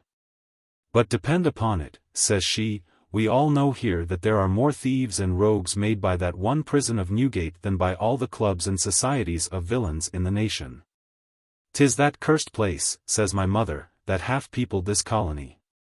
Here she went on with her own story so long, and in so particular a manner, that I began to be very uneasy. But coming to one particular that required telling her name, I thought I should have sunk down in the place. She perceived I was out of order, and asked me if I was not well, and what ailed me. I told her I was so affected with the melancholy story she had told, and the terrible things she had gone through, that it had overcome me, and I begged of her to talk no more of it.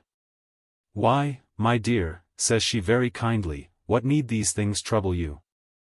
These passages were long before your time, and they give me no trouble at all now. Nay, I look back on them with a particular satisfaction, as they have been a means to bring me to this place." Then she went on to tell me how she very luckily fell into a good family, where, behaving herself well, and her mistress dying, her master married her, by whom she had my husband and his sister. And that by her diligence and good management after her husband's death, she had improved the plantations to such a degree as they then were, so that most of the estate was of her getting. Not her husband's, for she had been a widow upwards of 16 years. I heard this part of the story with very little attention, because I wanted much to retire and give vent to my passions, which I did soon after. And let anyone judge what must be the anguish of my mind, when I came to reflect that this was certainly no more or less than my own mother, and I had now had 2 children. And was big with another by my own brother, and lay with him still every night. I was now the most unhappy of all women in the world. Oh! Had the story never been told me, all had been well. It had been no crime to have lain with my husband, since as to his being my relation I had known nothing of it. I had now such a load on my mind that it kept me perpetually waking. To reveal it, which would have been some ease to me, I could not find would be to any purpose, and yet to conceal it would be next to impossible. Nay, I did not doubt but I should talk of it in my sleep, and tell my husband of it whether I would or no. If I discovered it, the least thing I could expect was to lose my husband, for he was too nice and too honest a man to have continued my husband after he had known I had been his sister. So that I was perplexed to the last degree. I leave it to any man to judge what difficulties presented to my view. I was away from my native country, at a distance prodigious, and the return to me unpassable. I lived very well, but in a circumstance insufferable in itself. If I had discovered myself to my mother, it might be difficult to convince her of the particulars, and I had no way to prove them. On the other hand, if she had questioned or doubted me, I had been undone, for the bare suggestion would have immediately separated me from my husband, without gaining my mother or him, who would have been neither a husband nor a brother. So that between the surprise on one hand, and the uncertainty on the other, I had been sure to be undone. In the meantime, as I was but too sure of the fact, I lived therefore in open avowed incest and whoredom, and all under the appearance of an honest wife. And though I was not much touched with the crime of it, yet the action had something in it shocking to nature, and made my husband, as he thought himself, even nauseous to me. However, upon the most sedate consideration, I resolved that it was absolutely necessary to conceal it all and not make the least discovery of it either to mother or husband. And thus I lived with the greatest pressure imaginable for 3 years more, but had no more children. During this time my mother used to be frequently telling me old stories of her former adventures, which, however, were no ways pleasant to me. For by it, though she did not tell it me in plain terms, yet I could easily understand, joined with what I had heard myself, of my first tutors, that in her younger days she had been both whore and thief.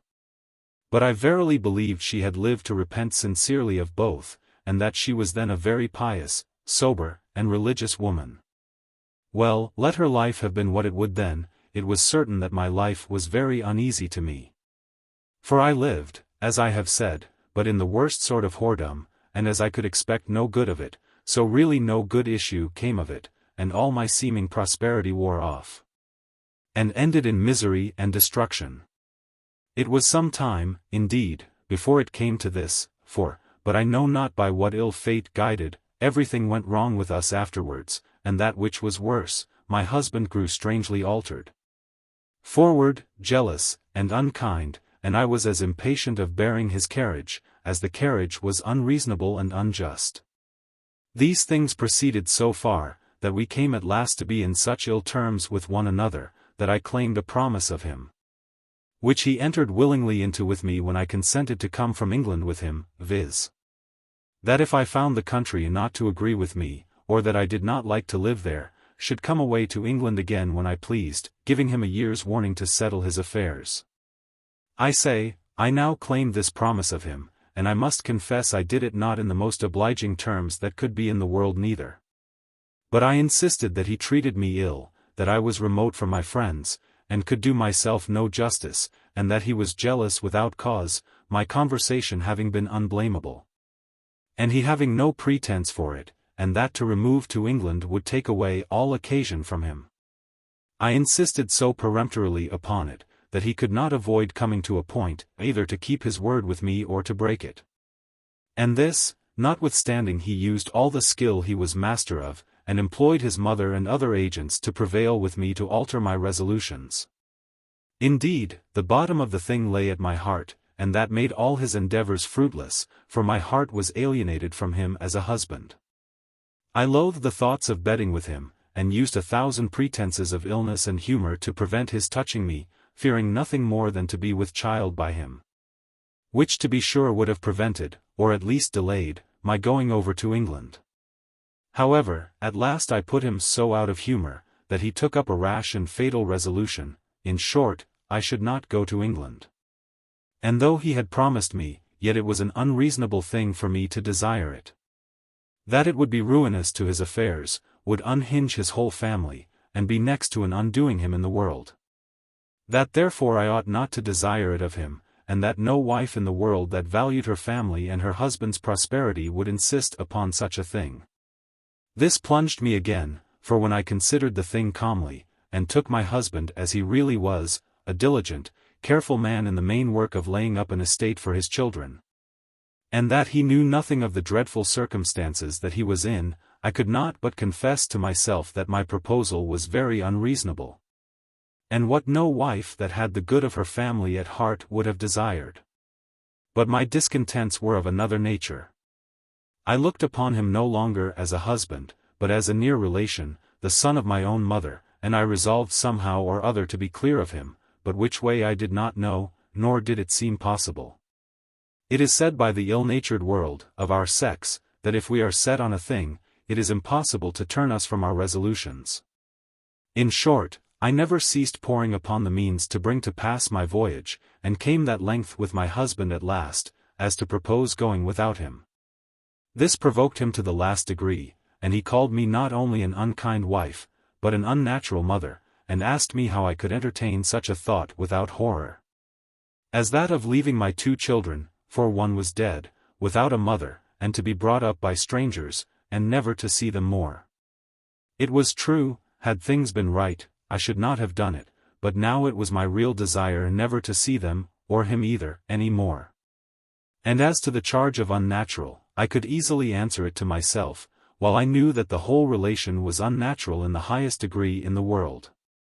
However, it was plain there was no bringing my husband to anything.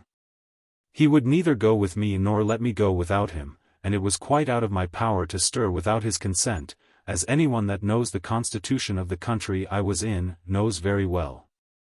We had many family quarrels about it, and they began in time to grow up to a dangerous height. For as I was quite estranged from my husband, as he was called, in affection, so I took no heed to my words, but sometimes gave him language that was provoking. And, in short, strove all I could to bring him to a parting with me, which was what above all things in the world I desired most. He took my carriage very ill, and indeed he might well do so, for at last I refused to bed with him, and carrying on the breach upon all occasions to extremity, he told me once he thought I was mad. And if I did not alter my conduct, he would put me under cure. That is to say, into a madhouse. I told him he should find I was far enough from mad, and that it was not in his power, or any other villain's, to murder me. I confess at the same time I was heartily frightened at his thoughts of putting me into a madhouse, which would at once have destroyed all the possibility of breaking the truth out, whatever the occasion might be. For that then no one would have given credit to a word of it. This therefore brought me to a resolution, whatever came of it, to lay open my whole case. But which way to do it, or to whom, was an inextricable difficulty, and took me many months to resolve. In the meantime, another quarrel with my husband happened, which came up to such a mad extreme as almost pushed me on to tell it him all to his face. But though I kept it in so as not to come to the particulars, I spoke so much as put him into the utmost confusion, and in the end brought out the whole story. He began with a calm expostulation upon my being so resolute to go to England. I defended it, and one hard word bringing on another, as is usual in all family strife, he told me I did not treat him as if he was my husband, or talk of my children as if I was a mother. And, in short, that I did not deserve to be used as a wife, that he had used all the fair means possible with me. That he had argued with all the kindness and calmness that a husband or a Christian ought to do, and that I made him such a vile return, that I treated him rather like a dog than a man. And rather like the most contemptible stranger than a husband. That he was very loath to use violence with me, but that, in short, he saw a necessity of it now, and that for the future he should be obliged to take such measures as should reduce me to my duty. My blood was now fired to the utmost, though I knew what he had said was very true, and nothing could appear more provoked. I told him, for his fair means and his foul, they were equally contemned by me, that for my going to England, I was resolved on it, come what would. And that as to treating him not like a husband, and not showing myself a mother to my children, there might be something more in it than he understood at present. But, for his further consideration, I thought fit to tell him thus much, that he neither was my lawful husband, nor they lawful children. And that I had reason to regard neither of them more than I did. I confess I was moved to pity him when I spoke it, for he turned pale as death, and stood mute as one thunderstruck, and once or twice I thought he would have fainted. In short, it put him in a fit something like an apoplexy. He trembled, a sweat or dew ran off his face, and yet he was cold as a clod, so that I was forced to run and fetch something for him to keep life in him. When he recovered of that, he grew sick and vomited, and in a little after was put to bed, and the next morning was, as he had been indeed all night, in a violent fever. However, it went off again, and he recovered, though but slowly, and when he came to be a little better, he told me I had given him a mortal wound with my tongue. And he had only one thing to ask before he desired an explanation. I interrupted him, and told him I was sorry I had gone so far, since I saw what disorder it put him into, but I desired him not to talk to me of explanations, for that would but make things worse. This heightened his impatience, and, indeed, perplexed him beyond all bearing. For now he began to suspect that there was some mystery yet unfolded, but could not make the least guess at the real particulars of it. All that ran in his brain was, that I had another husband alive, which I could not say in fact might not be true, but I assured him, however, there was not the least of that in it. And indeed, as to my other husband, he was effectually dead in law to me, and had told me I should look on him as such, so I had not the least uneasiness on that score. But now I found the thing too far gone to conceal it much longer, and my husband himself gave me an opportunity to ease myself of the secret, much to my satisfaction. He had labored with me 3 or 4 weeks, but to no purpose, only to tell him whether I had spoken these words only as the effect of my passion, to put him in a passion, or whether there was anything of truth in the bottom of them. But I continued inflexible, and would explain nothing, unless he would first consent to my going to England, which he would never do, he said, while he lived. On the other hand, I said it was in my power to make him willing when I pleased, nay, to make him entreat me to go. And this increased his curiosity, and made him importunate to the highest degree, but it was all to no purpose. At length he tells all this story to his mother, and sets her upon me to get the main secret out of me, and she used her utmost skill with me indeed. But I put her to a full stop at once by telling her that the reason and mystery of the whole matter lay in herself, and that it was my respect to her that had made me conceal it. And that, in short, I could go no farther, and therefore conjured her not to insist upon it. She was struck dumb at this suggestion, and could not tell what to say or to think. But, laying aside the supposition as a policy of mine, continued her importunity on account of her son, and, if possible, to make up the breach between us two. As to that, I told her that it was indeed a good design in her, but that it was impossible to be done. and that if I should reveal to her the truth of what she desired, she would grant it to be impossible, and cease to desire it. At last I seemed to be prevailed on by her importunity, and told her I dared trust her with a secret of the greatest importance, and she would soon see that this was so. And that I would consent to lodge it in her breast, if she would engage solemnly not to acquaint her son with it without my consent. She was long in promising this part, but rather than not come at the main secret, she agreed to that too, and after a great many other preliminaries, I began, and told her the whole story. First I told her how much she was concerned in all the unhappy breach which had happened between her son and me, by telling me her own story and her London name. And that the surprise she saw I was in was upon that occasion. Then I told her my own story, and my name, and assured her, by such other tokens as she could not deny, that I was no other, nor more or less, than her own child, her daughter, born of her body in Newgate. The same that had saved her from the gallows by being in her belly, and the same that she left in such and such hands when she was transported. It is impossible to express the astonishment she was in. She was not inclined to believe the story, or to remember the particulars, for she immediately foresaw the confusion that must follow in the family upon it. But everything concurred so exactly with the story she had told me of herself, and which, if she had not told me, she would perhaps have been content to have denied. That she had stopped her own mouth, and she had nothing to do but to take me about the neck and kiss me, and cry most vehemently over me, without speaking one word for a long time together. At last she broke out, "Unhappy child," says she, "what miserable chance could bring thee hither? And in the arms of my own son, too. Dreadful girl," says she, "why, we are all undone. Married to thy own brother. 3 children, and 2 alive, all of the same flesh and blood. My son and my daughter lying together as husband and wife. All confusion and distraction forever. Miserable family. What will become of us? What is to be said? What is to be done?" And thus she ran on for a great while. Nor had I any power to speak, or if I had, did I know what to say, for every word wounded me to the soul. With this kind of amazement on our thoughts we parted for the first time, though my mother was more surprised than I was, because it was more news to her than to me. However, she promised again to me at parting, that she would say nothing of it to her son, till we had talked of it again.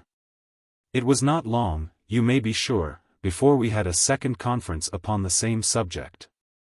When, as if she had been willing to forget the story she had told me of herself, or to suppose that I had forgot some of the particulars, she began to tell them with alterations and omissions.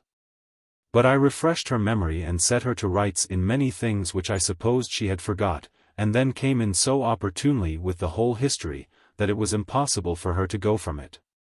And then she fell into her rhapsodies again, and exclamations at the severity of her misfortunes. When these things were a little over with her, we fell into a close debate about what should be first done before we gave an account of the matter to my husband. But to what purpose could be all our consultations? We could neither of us see our way through it, nor see how it could be safe to open such a scene to him. It was impossible to make any judgment, or give any guess at what temper he would receive it in, or what measures he would take upon it. And if he should have so little government of himself as to make it public, we easily foresaw that it would be the ruin of the whole family, and expose my mother and me to the last degree. And if at last he should take the advantage the law would give him, he might put me away with disdain and leave me to sue for the little portion that I had, and perhaps waste it all in the suit. And then be a beggar. The children would be ruined too, having no legal claim to any of his effects. And thus I should see him, perhaps, in the arms of another wife in a few months, and be myself the most miserable creature alive. My mother was as sensible of this as I. And, upon the whole, we knew not what to do. After some time we came to more sober resolutions, but then it was with this misfortune too, that my mother's opinion and mine were quite different from one another. And indeed inconsistent with one another. For my mother's opinion was, that I should bury the whole thing entirely, and continue to live with him as my husband till some other event should make the discovery of it more convenient. And that in the meantime she would endeavor to reconcile us together again, and restore our mutual comfort and family peace. That we might lie as we used to do together, and so let the whole matter remain a secret as close as death. For, child, says she, we are both undone if it comes out. To encourage me to this, she promised to make me easy in my circumstances, as far as she was able, and to leave me what she could at her death, secured for me separately from my husband. So that if it should come out afterwards, I should not be left destitute, but be able to stand on my own feet and procure justice from him. This proposal did not agree at all with my judgment of the thing, though it was very fair and kind in my mother, but my thoughts ran quite another way. As to keeping the thing in our own breasts, and letting it all remain as it was, I told her it was impossible. And I asked her how she could think I could bear the thoughts of lying with my own brother. In the next place, I told her that her being alive was the only support of the discovery, and that while she owned me for her child, and saw reason to be satisfied that I was so, nobody else would doubt it. But that if she should die before the discovery, I should be taken for an impudent creature that had forged such a thing to go away from my husband, or should be counted crazed and distracted. Then I told her how he had threatened already to put me into a madhouse, and what concern I had been in about it. And how that was the thing that drove me to the necessity of discovering it to her as I had done. From all which I told her, that I had, on the most serious reflections I was able to make in the case, come to this resolution, which I hoped she would like, as a medium between both, viz. That she should use her endeavours with her son to give me leave to go to England, as I had desired, and to furnish me with a sufficient sum of money either in goods along with me, or in bills for my support there, all along suggesting that he might one time or other think it proper to come over to me.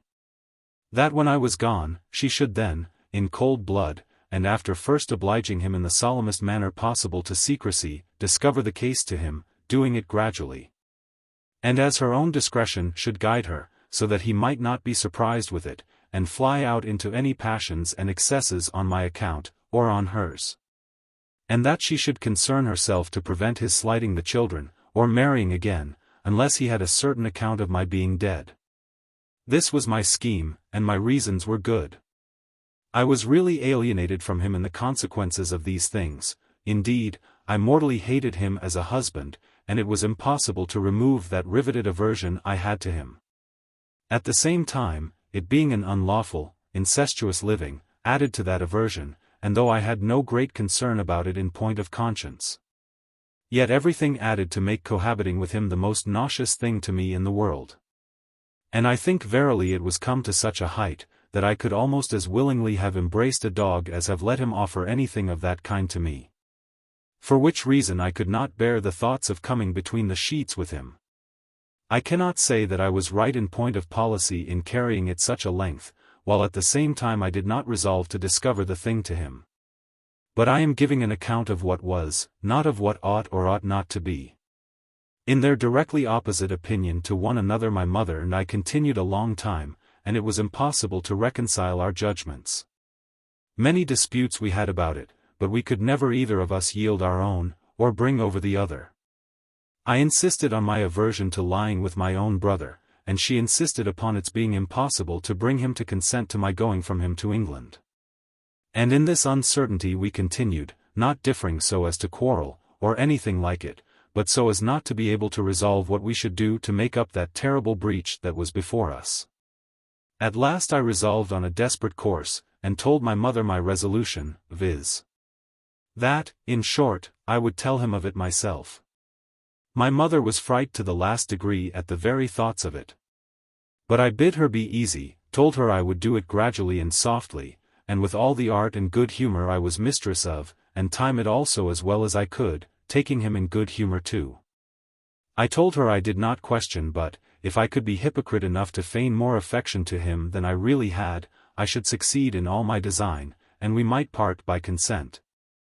And with a good agreement, for I might live him well enough for a brother, though I could not for a husband.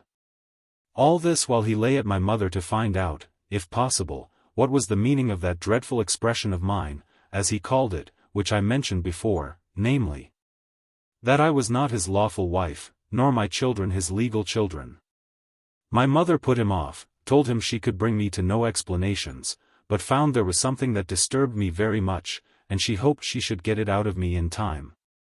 And in the meantime recommended to him earnestly to use me more tenderly, and win me with his usual good carriage. Told him of his terrifying and affrighting me with his threats of sending me to a madhouse, and the like, and advised him not to make a woman desperate on any account whatever. He promised her to soften his behavior, and bid her assure me that he loved me as well as ever, and that he had no such design as that of sending me to a madhouse, whatever he might say in his passion. Also he desired my mother to use the same persuasions to me too, that our affections might be renewed, and we might lie together in a good understanding as we used to do.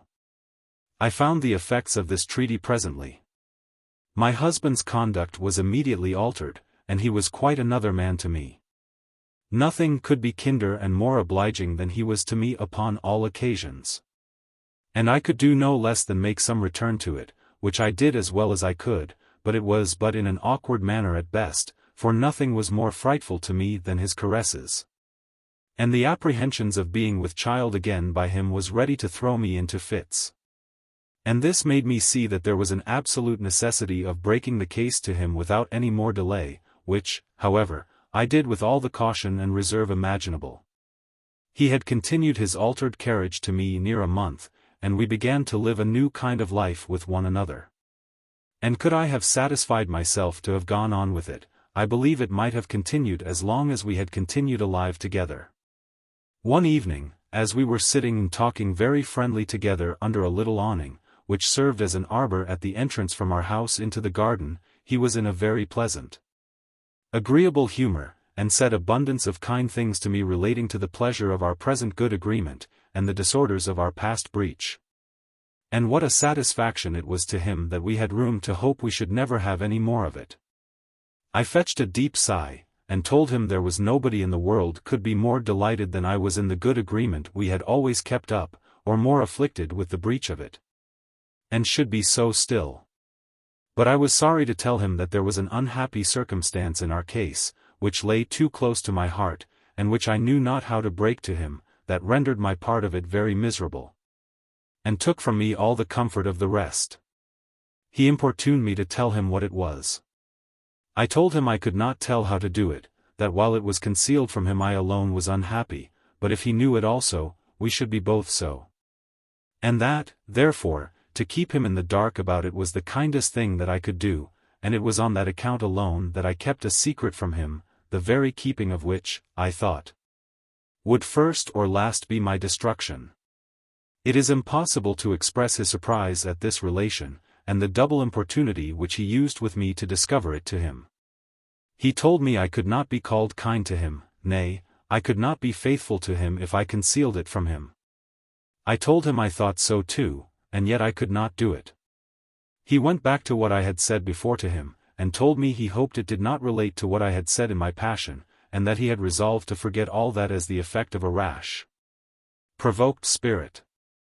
I told him I wished I could forget it all too, but that it was not to be done, the impression was too deep, and I could not do it, it was impossible.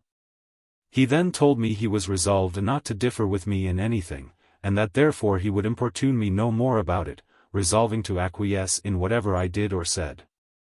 Only begged I should then agree, that whatever it was, it should no more interrupt our quiet and our mutual kindness. This was the most provoking thing he could have said to me, for I really wanted his further importunities, that I might be prevailed with to bring out that which indeed it was like death to me to conceal. So I answered him plainly that I could not say I was glad not to be importuned, thought I could not tell how to comply. But come, my dear, said I, what conditions will you make with me upon the opening this affair to you? Any conditions in the world, said he, that you can in reason desire of me. Well, said I, come, give it me under your hand, that if you do not find I am in any fault, or that I am willingly concerned in the causes of the misfortune that is to follow, you will not blame me, use me the worse, do me any injury, or make me be the sufferer for that which is not my fault. That, says he, is the most reasonable demand in the world, not to blame you for that which is not your fault. Give me a pen and ink, says he. So I ran in and fetched a pen, ink, and paper, and he wrote the condition down in the very words I had proposed it, and signed it with his name. Well, says he, what is next, my dear? Why, says I, the next is, that you will not blame me for not discovering the secret of it to you before I knew it. Very just again, says he, with all my heart. So he wrote down that also, and signed it. Well, my dear, says I, then I have but one condition more to make with you, and that is, that as there is nobody concerned in it but you and I, you shall not discover it to any person in the world, except your own mother. And that in all the measures you shall take upon the discovery, as I am equally concerned in it with you, though as innocent as yourself, you shall do nothing in a passion. Nothing to my prejudice or to your mother's prejudice, without my knowledge and consent. This a little amazed him, and he wrote down the words distinctly, but read them over and over before he signed them, hesitating at them several times, and repeating them, my mother's prejudice. And your prejudice. What mysterious thing can this be? However, at last he signed it. Well, says I, my dear, I'll ask you no more under your hand. But as you are to hear the most unexpected and surprising thing that perhaps ever befell any family in the world, I beg you to promise me you will receive it with composure and a presence of mind suitable to a man of sense. I'll do my utmost, says he, upon condition you will keep me no longer in suspense, for you terrify me with all these preliminaries. Well, then, says I, it is this, as I told you before in a heat, that I was not your lawful wife, and that our children were not legal children. So I must let you know now in calmness and in kindness, but with affliction enough, that I am your own sister, and you my own brother, and that we are both the children of our mother now alive. And in the house, who is convinced of the truth of it, in a manner not to be denied or contradicted. I saw him turn pale and look wild, and I said, now remember your promise, and receive it with presence of mind, for who could have said more to prepare you for it than I have done? However, I called a servant, and got him a little glass of rum, which is the usual dram of that country, for he was just fainting away. When he was a little recovered, I said to him, this story, you may be sure, requires a long explanation, and therefore, have patience and compose your mind to hear it out. And I'll make it as short as I can. And with this, I told him what I thought was needful of the fact, and particularly how my mother came to discover it to me, as above. And now, my dear, says I, you will see reason for my capitulations, and that I neither have been the cause of this matter, nor could be so, and that I could know nothing of it before now. I am fully satisfied of that, says he, but 'tis a dreadful surprise to me. However, I know a remedy for it all, and a remedy that shall put an end to your difficulties, without your going to England. That would be strange, said I, as all the rest. No, no, says he, I'll make it easy, there's nobody in the way of it but myself. He looked a little disordered when he said this, but I did not apprehend anything from it at that time, believing, as it used to be said, that they who do those things never talk of them. Or that they who talk of such things never do them. But things were not come to their height with him, and I observed he became pensive and melancholy, and in a word, as I thought, a little distempered in his head. I endeavored to talk him into temper, and to reason him into a kind of scheme for our government in the affair, and sometimes he would be well, and talk with some courage about it. But the weight of it lay too heavy upon his thoughts, and, in short, it went so far that he made attempts upon himself. And in one of them had actually strangled himself, and had not his mother come into the room in the very moment, he had died. But with the help of a negro servant she cut him down and recovered him. Things were now come to a lamentable height in the family. My pity for him now began to revive that affection which at first I really had for him, and I endeavored sincerely, by all the kind carriage I could, to make up the breach. But, in short, it had gotten too great a head, it preyed upon his spirits, and it threw him into a long, lingering consumption, though it happened not to be mortal. In this distress I did not know what to do, as his life was apparently declining, and I might perhaps have married again there, very much to my advantage. It had been certainly my business to have stayed in the country, but my mind was restless too, and uneasy. I hankered after coming to England, and nothing would satisfy me without it. In short, by an unwearied importunity, my husband, who was apparently decaying, as I observed, was at last prevailed with. And so, my own fate pushing me on, the way was made clear for me, and my mother concurring, I obtained a very good cargo for my coming to England. When I parted with my brother, for such I am now to call him, we agreed that after I arrived he should pretend to have an account that I was dead in England, and so might marry again when he would. He promised, and engaged to me to correspond with me as a sister, and to assist and support me as long as I lived. And that if he died before me, he would leave sufficient to his mother to take care of me still, in the name of a sister, and he was in some respects careful of me, when he heard of me. But it was so oddly managed that I felt the disappointments very sensibly afterwards, as you shall hear in its time. I came away for England in the month of August, after I had been 8 years in that country, and now a new scene of misfortunes attended me, which perhaps few women have gone through the life of. We had an indifferent good voyage till we came just upon the coast of England, and where we arrived in 32 days, but were then ruffled with 2 or 3 storms. One of which drove us away to the coast of Ireland, and we put in at Kinsdale. We remained there about 13 days, got some refreshment on shore, and put to sea again, though we met with very bad weather again, in which the ship sprung her mainmast, as they called it. For I knew not what they meant. But we got at last into Milford Haven, in Wales, where, though it was remote from our port, yet having my foot safe upon the firm ground of my native country, the Isle of Britain, I resolved to venture it no more upon the waters, which had been so terrible to me. So getting my clothes and money on shore, with my bills of loading and other papers, I resolved to come for London, and leave the ship to get to her port as she could. The port whither she was bound was to Bristol, where my brother's chief correspondent lived. I got to London in about 3 weeks, where I heard a little while after that the ship was arrived in Bristol. But at the same time had the misfortune to know that by the violent weather she had been in, and the breaking of her mainmast, she had great damage on board. And that a great part of her cargo was spoiled. I had now a new scene of life upon my hands, and a dreadful appearance it had. I was come away with a kind of final farewell. What I brought with me was indeed considerable, had it come safe, and by the help of it, I might have married again tolerably well. But as it was, I was reduced to between 200 or 300 pounds in the whole, and this without any hope of recruit.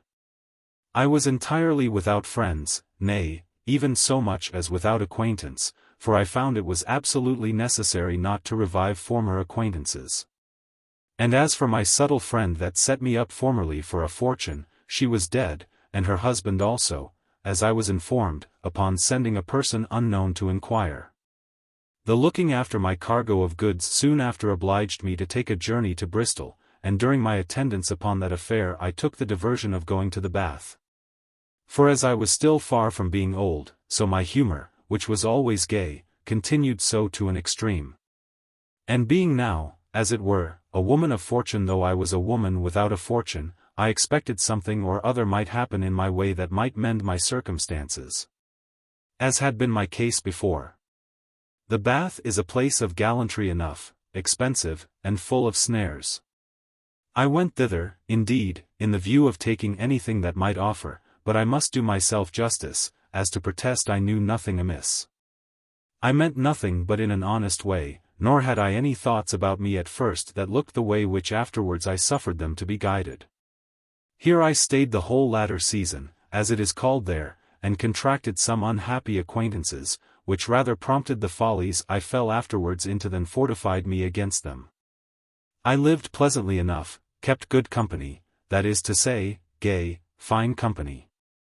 But had the discouragement to find this way of living sunk me exceedingly, and that as I had no settled income, so spending upon the main stock was but a certain kind of bleeding to death. And this gave me many sad reflections in the interval of my other thoughts. However, I shook them off, and still flattered myself that something or other might offer for my advantage. but I was in the wrong place for it. I was not now at Redriff, where, if I had set myself tolerably up, some honest sea captain or other might have talked with me upon the honourable terms of matrimony. But I was at the Bath, where men find a mistress sometimes, but very rarely look for a wife. And consequently all the particular acquaintances a woman can expect to make there must have some tendency that way. I had spent the first season well enough. For though I had contracted some acquaintance with a gentleman who came to the Bath for his diversion, yet I had entered into no felonious treaty, as it might be called. I had resisted some casual offers of gallantry, and had managed that way well enough. I was not wicked enough to come into the crime for the mere vice of it, and I had no extraordinary offers made me that tempted me with the main thing which I wanted. However, I went this length the first season, viz. I contracted an acquaintance with a woman in whose house I lodged, who, though she did not keep an ill house, as we call it, yet had none of the best principles in herself. I had on all occasions behaved myself so well as not to get the least slur upon my reputation on any account whatever. And all the men that I had conversed with were of so good reputation that I had not given the least reflection by conversing with them. Nor did any of them seem to think there was room for a wicked correspondence, if they had any of them offered it. Yet there was one gentleman, as above, who always singled me out for the diversion of my company, as he called it, which, as he was pleased to say, was very agreeable to him. But at that time there was no more in it. I had many melancholy hours at the Bath after the company was gone. For though I went to Bristol sometime for the disposing my effects, and for recruits of money, yet I chose to come back to Bath for my residence. Because being on good terms with the woman in whose house I lodged in the summer, I found that during the winter I lived rather cheaper there than I could do anywhere else. Here, I say, I passed the winter as heavily as I had passed the autumn cheerfully. But having contracted a nearer intimacy with the said woman in whose house I lodged, I could not avoid communicating to her something of what lay hardest upon my mind, and particularly the narrowness of my circumstances, and the loss of my fortune by the damage of my goods at sea. I told her also, that I had a mother and a brother in Virginia in good circumstances. And as I had really written back to my mother in particular to represent my condition, and the great loss I had received, which indeed came to almost £500. So I did not fail to let my new friend know that I expected a supply from thence, and so indeed I did. And as the ships went from Bristol to York River, in Virginia, and back again generally in less time from London, and that my brother corresponded chiefly at Bristol, I thought it was much better for me to wait here for my returns than to go to London, where also I had not the least acquaintance. My new friend appeared sensibly affected with my condition, and indeed was so very kind as to reduce the rate of my living with her to so low a price during the winter, that she convinced me she got nothing by me. And as for lodging, during the winter I paid nothing at all.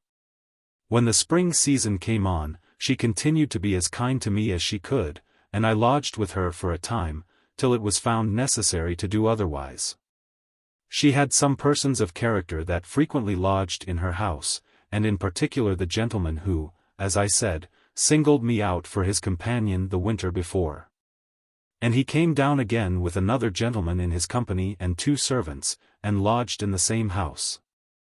I suspected that my landlady had invited him thither, letting him know that I was still with her, but she denied it, and protested to me that she did not, and he said the same.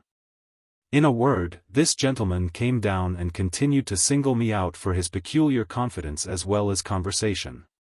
He was a complete gentleman, that must be confessed, and his company was very agreeable to me, as mine, if I might believe him, was to him. He made no professions to me but of an extraordinary respect, and he had such an opinion of my virtue, that, as he often professed, he believed if he should offer anything else, I should reject him with contempt.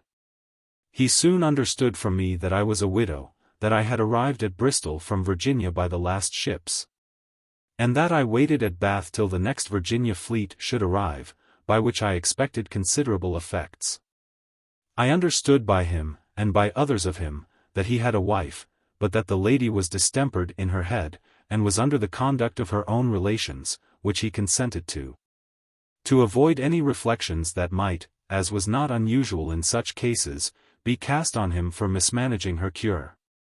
And in the meantime he came to the bath to divert his thoughts from the disturbance of such a melancholy circumstance as that was. My landlady, who of her own accord encouraged the correspondence on all occasions, gave me an advantageous character of him, as a man of honor and of virtue, as well as of great estate. And indeed I had a great deal of reason to say so of him too. For though we lodged both on a floor, and he had frequently come into my chamber, even when I was in bed, and I also into his when he was in bed, yet he never offered anything to me further than a kiss, or so much as solicited me to anything till long after, as you shall hear. I frequently took notice to my landlady of his exceeding modesty, and she again used to tell me, she believed it was so from the beginning. However, she used to tell me that she thought I ought to expect some gratification from him for my company, for indeed he did, as it were, engross me, and I was seldom from him. I told her I had not given him the least occasion to think I wanted it, or that I would accept of it from him. She told me she would take that part upon her, and she did so, and managed it so dexterously, that the first time we were together alone, after she had talked with him, he began to inquire a little into my circumstances, as how I had subsisted myself since I came on shore, and whether I did not want money. I stood off very boldly. I told him that though my cargo of tobacco was damaged, yet that it was not quite lost. That the merchant I had been consigned to had so honestly managed for me that I had not wanted, and that I hoped, with frugal management, I should make it hold out till more would come, which I expected by the next fleet. That in the meantime I had retrenched my expenses, and whereas I kept a maid last season, now I lived without. And whereas I had a chamber and a dining room then on the first floor, as he knew, I now had but one room, 2 pair of stairs, and the like. But I live, said I, as well satisfied now as I did then. Adding, that his company had been a means to make me live much more cheerfully than otherwise I should have done, for which I was much obliged to him. And so I put off all room for any offer for the present.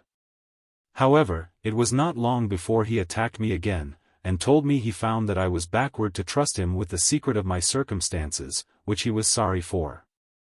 Assuring me that he inquired into it with no design to satisfy his own curiosity, but merely to assist me, if there was any occasion.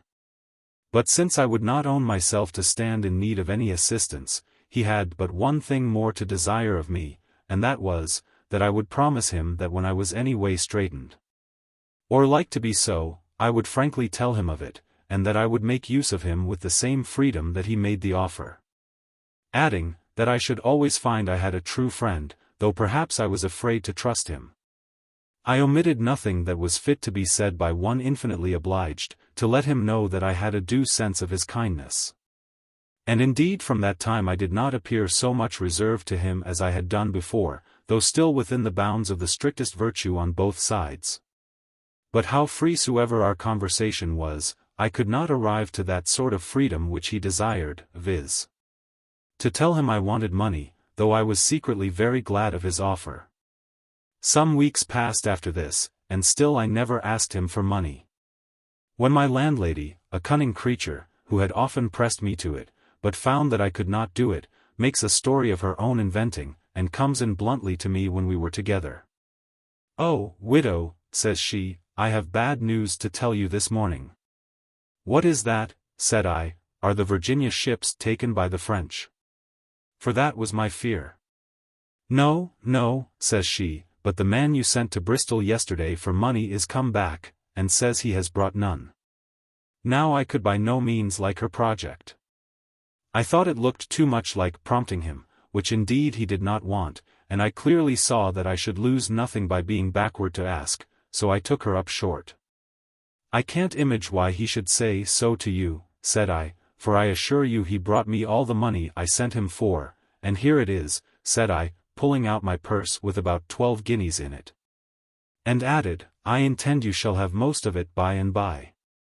He seemed distasted a little at her talking as she did at first, as well as I, taking it, as I fancied he would, as something forward of her. But when he saw me give such an answer, he came immediately to himself again. The next morning we talked of it again, when I found he was fully satisfied, and, smiling, said he hoped I would not want money and not tell him of it, and that I had promised him otherwise.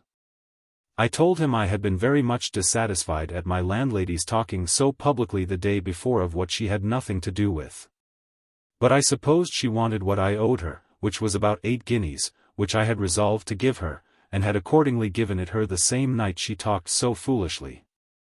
He was in a might good humour when he heard me say I had paid her, and it went off into some other discourse at that time. But the next morning, he having heard me up about my room before him, he called to me, and I answering, he asked me to come into his chamber. He was in bed when I came in, and he made me come and sit down on his bedside, for he said he had something to say to me which was of some moment. After some very kind expressions, he asked me if I would be very honest to him, and give a sincere answer to one thing he would desire of me. After some little cavil at the word sincere, and asking him if I had ever given him any answers which were not sincere, I promised him I would. Why, then, his request was, he said, to let him see my purse. I immediately put my hand into my pocket, and, laughing to him, pulled it out, and there was in it 3 guineas and a half. Then he asked me if there was all the money I had. I told him no, laughing again, not by a great deal. Well, then, he said, he would have me promise to go and fetch him all the money I had, every farthing. I told him I would, and I went into my chamber and fetched him a little private drawer, where I had about 6 guineas more, and some silver, and threw it all down upon the bed. And told him there was all my wealth, honestly to a shilling. He looked a little at it, but did not tell it, and huddled it all into the drawer again, and then reaching his pocket, pulled out a key. And bade me open a little walnut-tree box he had upon the table, and bring him such a drawer, which I did. In which drawer there was a great deal of money in gold, I believe near 200 guineas, but I knew not how much. He took the drawer, and taking my hand, made me put it in and take a whole handful. I was backward at that, but he held my hand hard in his hand, and put it into the drawer, and made me take out as many guineas almost as I could well take up at once. When I had done so, he made me put them into my lap, and took my little drawer, and poured out all my money among his, and bade me get me gone, and carry it all home into my own chamber.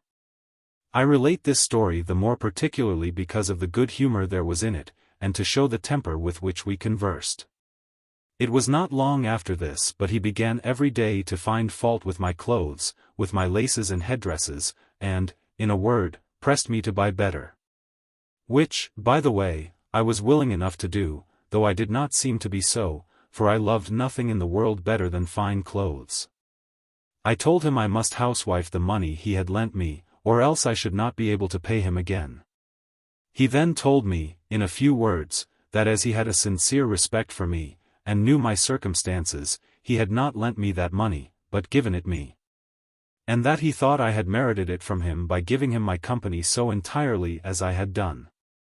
After this he made me take a maid, and keep house, and his friend that come with him to Bath being gone, he obliged me to diet him, which I did very willingly, believing, as it appeared, that I should lose nothing by it, nor did the woman of the house fail to find her account in it too.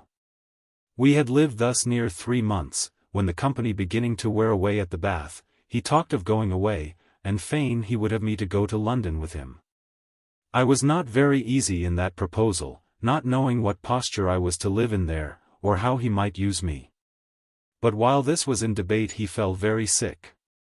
He had gone out to a place in Somersetshire, called Shepton, where he had some business and was there taken very ill, and so ill that he could not travel. So he sent his man back to Bath, to beg me that I would hire a coach and come over to him. Before he went, he had left all his money and other things of value with me, and what to do with them I did not know, but I secured them as well as I could. And locked up the lodgings and went to him, where I found him very ill indeed. However, I persuaded him to be carried in a litter to the Bath, where there was more help and better advice to be had. He consented, and I brought him to the Bath, which was about 15 miles, as I remember. Here he continued very ill of a fever, and kept his bed 5 weeks, all which time I nursed him and tended him myself, as much and as carefully as if I had been his wife. Indeed, if I had been his wife I could not have done more. I sat up with him so much and so often, that at last, indeed, he would not let me sit up any longer, and then I got a pallet bed into his room, and lay in it just at his bed's feet. I was indeed sensibly affected with his condition, and with the apprehension of losing such a friend as he was, and was like to be to me, and I used to sit and cry by him many hours together. However, at last he grew better, and gave hopes that he would recover, as indeed he did, though very slowly. Were it otherwise than what I am going to say, I should not be backward to disclose it, as it is apparent I have done in other cases in this account. But I affirm, that through all this conversation, abating the freedom of coming into the chamber when I or he was in bed, and abating the necessary offices of attending him night and day when he was sick, there had not passed the least immodest word or action between us. Oh, that it had been so to the last! After some time he gathered strength and grew well apace, and I would have removed my pallet bed, but he would not let me, till he was able to venture himself without anybody to sit up with him. And then I removed to my own chamber. He took many occasions to express his sense of my tenderness and concern for him. And when he grew quite well, he made me a present of 50 guineas for my care and, as he called it, for hazarding my life to save his. And now he made deep protestations of a sincere inviolable affection for me, but all along attested it to be with the utmost reserve for my virtue and his own. I told him I was fully satisfied of it. He carried it that length that he protested to me, that if he was naked in bed with me, he would as sacredly preserve my virtue as he would defend it if I was assaulted by a ravisher. I believed him, and told him I did so, but this did not satisfy him. He would, he said, wait for some opportunity to give me an undoubted testimony of it. It was a great while after this that I had occasion, on my own business, to go to Bristol, upon which he hired me a coach, and would go with me, and did so, and now indeed our intimacy increased. From Bristol he carried me to Gloucester, which was merely a journey of pleasure, to take the air, and here it was our hap to have no lodging in the inn but in one large chamber with 2 beds in it. The master of the house going up with us to show his rooms, and coming into that room, said very frankly to him, "Sir, it is none of my business to inquire whether the lady be your spouse or no. But if not, you may lie as honestly in these 2 beds as if you were in 2 chambers," and with that he pulls a great curtain which drew quite across the room and effectually divided the beds. "Well," says my friend, very readily, "these beds will do, and as for the rest, we are too near akin to lie together, though we may lodge near one another." And this put an honest face on the thing too. When we came to go to bed, he decently went out of the room till I was in bed, and then went to bed in the bed on his own side of the room, but lay there talking to me a great while. At last, repeating his usual saying, that he could lie naked in the bed with me and not offer me the least injury, he starts out of his bed. "And now, my dear," says he, "you shall see how just I will be to you, and that I can keep my word," and away he comes to my bed. I resisted a little, but I must confess I should not have resisted him much if he had not made those promises at all, so after a little struggle, as I said, I lay still and let him come to bed. When he was there he took me in his arms, and so I lay all night with him, but he had no more to do with me, or offered anything to me, other than embracing me, as I say, in his arms, no. Not the whole night, but rose up and dressed him in the morning, and left me as innocent for him as I was the day I was born. This was a surprising thing to me, and perhaps may be so to others, who know how the laws of nature work, for he was a strong, vigorous, brisk person. Nor did he act thus on a principle of religion at all, but of mere affection. Insisting on it, that though I was to him the most agreeable woman in the world, yet, because he loved me, he could not injure me. I own it was a noble principle, but as it was what I never understood before, so it was to me perfectly amazing. We travelled the rest of the journey as we did before, and came back to the Bath, where, as he had opportunity to come to me when he would, he often repeated the moderation. And I frequently lay with him, and he with me, and although all the familiarities between man and wife were common to us, yet he never once offered to go any farther. And he valued himself much upon it. I do not say that I was so wholly pleased with it as he thought I was, for I own much wickeder than he, as you shall hear presently. We lived thus near 2 years, only with this exception, that he went 3 times to London in that time, and once he continued there 4 months. But, to do him justice, he always supplied me with money to subsist me very handsomely. Had we continued thus, I confess we had had much to boast of. But as wise men say, it is ill venturing too near the brink of a command, so we found it, and here again I must do him the justice to own that the first breach was not on his part. It was one night that we were in bed together warm and merry, and having drunk, I think, a little more wine that night, both of us, than usual, although not in the least to disorder either of us. When, after some other follies which I cannot name, and being clasped close in his arms, I told him, I repeat it with shame and horror of soul, that I could find in my heart to discharge him of his engagement for one night and no more. He took me at my word immediately, and after that there was no resisting him, neither indeed had I any mind to resist him any more, let what would come of it. Thus the government of our virtue was broken, and I exchanged the place of friend for that unmusical, harsh-sounding title of whore. In the morning we were both at our penitentials. I cried very heartily, he expressed himself very sorry. But that was all either of us could do at that time, and the way being thus cleared, and the bars of virtue and conscience thus removed, we had the less difficult afterwards to struggle with. It was but a dull kind of conversation that we had together for all the rest of that week. I looked on him with blushes, and every now and then started that melancholy objection, what if I should be with child now? What will become of me then? He encouraged me by telling me, that as long as I was true to him, he would be so to me. And since it was gone such a length, which indeed he never intended, yet if I was with child, he would take care of that, and of me too. This hardened us both.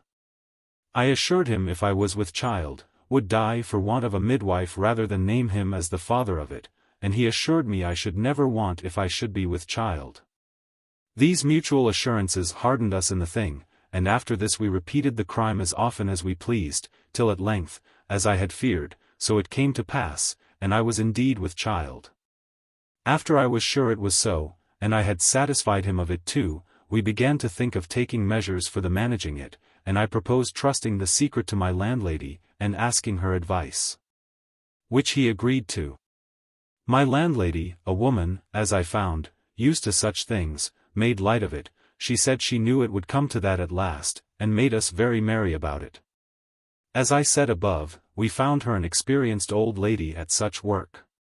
She undertook everything, engaged to procure a midwife and a nurse, to satisfy all inquiries, and bring us off with reputation, and she did so very dexterously indeed. When I grew near my time she desired my gentleman to go away to London, or make as if he did so. When he was gone, she acquainted the parish officers that there was a lady ready to lie in at her house, but that she knew her husband very well, and gave them, as she pretended, an account of his name, which she called Sir Walter Cleave, telling them he was a very worthy gentleman, and that she would answer for all inquiries, and the like. This satisfied the parish officers presently, and I lay in with as much credit as I could have done if I had really been my Lady Cleave, and was assisted in my travail by 3 or 4 of the best citizens' wives of Bath who lived in the neighbourhood, which, however, made me a little the more expensive to him. I often expressed my concern to him about it, but he bid me not be concerned at it. As he had furnished me very sufficiently with money for the extraordinary expenses of my lying in, I had everything very handsome about me, but did not affect to be gay or extravagant neither. Besides, knowing my own circumstances, and knowing the world as I had done, and that such kind of things do not often last long, I took care to lay up as much money as I could for a wet day, as I called it, making him believe it was all spent upon the extraordinary appearance of things in my lying in. By this means, and including what he had given me as above, I had at the end of my lying in about 200 guineas by me, including also what was left of my own. I was brought to bed of a fine boy indeed, and a charming child it was. And when he heard of it he wrote me a very kind, obliging letter about it, and then told me, he thought it would look better for me to come away for London as soon as I was up and well. That he had provided apartments for me at Hammersmith, as if I came thither only from London, and that after a little while I should go back to the Bath, and he would go with me. I liked this offer very well, and accordingly hired a coach on purpose, and taking my child, and a wet nurse to tend and suckle it, and a maidservant with me, away I went for London. He met me at Reading in his own chariot, and taking me into that, left the servant and the child in the hired coach, and so he brought me to my new lodgings at Hammersmith. With which I had abundance of reason to be very well pleased, for they were very handsome rooms, and I was very well accommodated. And now I was indeed in the height of what I might call my prosperity, and I wanted nothing but to be a wife, which, however, could not be in this case, there was no room for it. And therefore on all occasions I studied to save what I could, as I have said above, against a time of scarcity, knowing well enough that such things as these do not always continue. That men that keep mistresses often change them, grow weary of them, or jealous of them, or something or other happens to make them withdraw their bounty. And sometimes the ladies that are thus well used are not careful by a prudent conduct to preserve the esteem of their persons, or the nice article of their fidelity. And then they are justly cast off with contempt. But I was secured in this point, for as I had no inclination to change, so I had no manner of acquaintance in the whole house, and so no temptation to look any farther. I kept no company but in the family when I lodged, and with the clergyman's lady at next door. So that when he was absent I visited nobody, nor did he ever find me out of my chamber or parlour whenever he came down. If I went anywhere to take the air, it was always with him. The living in this manner with him, and his with me, was certainly the most undesigned thing in the world.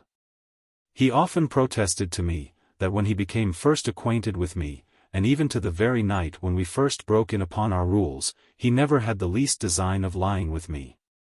That he always had a sincere affection for me, but not the least real inclination to do what he had done. I assured him I never suspected him. That if I had I should not so easily have yielded to the freedom which brought it on, but that it was all a surprise. And was owing to the accident of our having yielded too far to our mutual inclinations that night.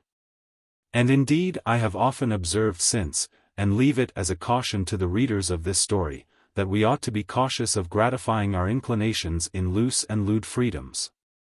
Lest we find our resolutions of virtue fail us in the junction when their assistance should be most necessary. It is true, and I have confessed it before, that from the first hour I began to converse with him, I resolved to let him lie with me, if he offered it. But it was because I wanted his help and assistance, and I knew no other way of securing him than that. But when we were that night together, and, as I have said, had gone such a length, I found my weakness. The inclination was not to be resisted, but I was obliged to yield up all even before he asked it. However, he was so just to me that he never upbraided me with that. Nor did he ever express the least dislike of my conduct on any other occasion, but always protested he was as much delighted with my company as he was the first hour we came together, came together as bedfellows. It is true that he had no wife, that is to say, she was as no wife to him, and so I was in no danger that way, but the just reflections of conscience oftentimes snatch a man, especially a man of sense, from the arms of a mistress, as it did him at last, though on another occasion. On the other hand, though I was not without secret reproaches of my own conscience for the life I led, and that even in the greatest height of the satisfaction I ever took, yet I had the terrible prospect of poverty and starving, which lay on me as a frightful spectre, so that there was no looking behind me. But as poverty brought me into it, so fear of poverty kept me in it, and I frequently resolved to leave it quite off, if I could but come to lay up money enough to maintain me. But these were thoughts of no weight, and whenever he came to me they vanished, for his company was so delightful, that there was no being melancholy when he was there. The reflections were all the subject of those hours when I was alone. I lived 6 years in this happy but unhappy condition, in which time I brought him 3 children, but only the first of them lived. And though I removed twice in those 6 years, yet I came back the 6th year to my first lodgings at Hammersmith. Here it was that I was one morning surprised with a kind but melancholy letter from my gentleman, intimating that he was very ill, and was afraid he should have another fit of sickness.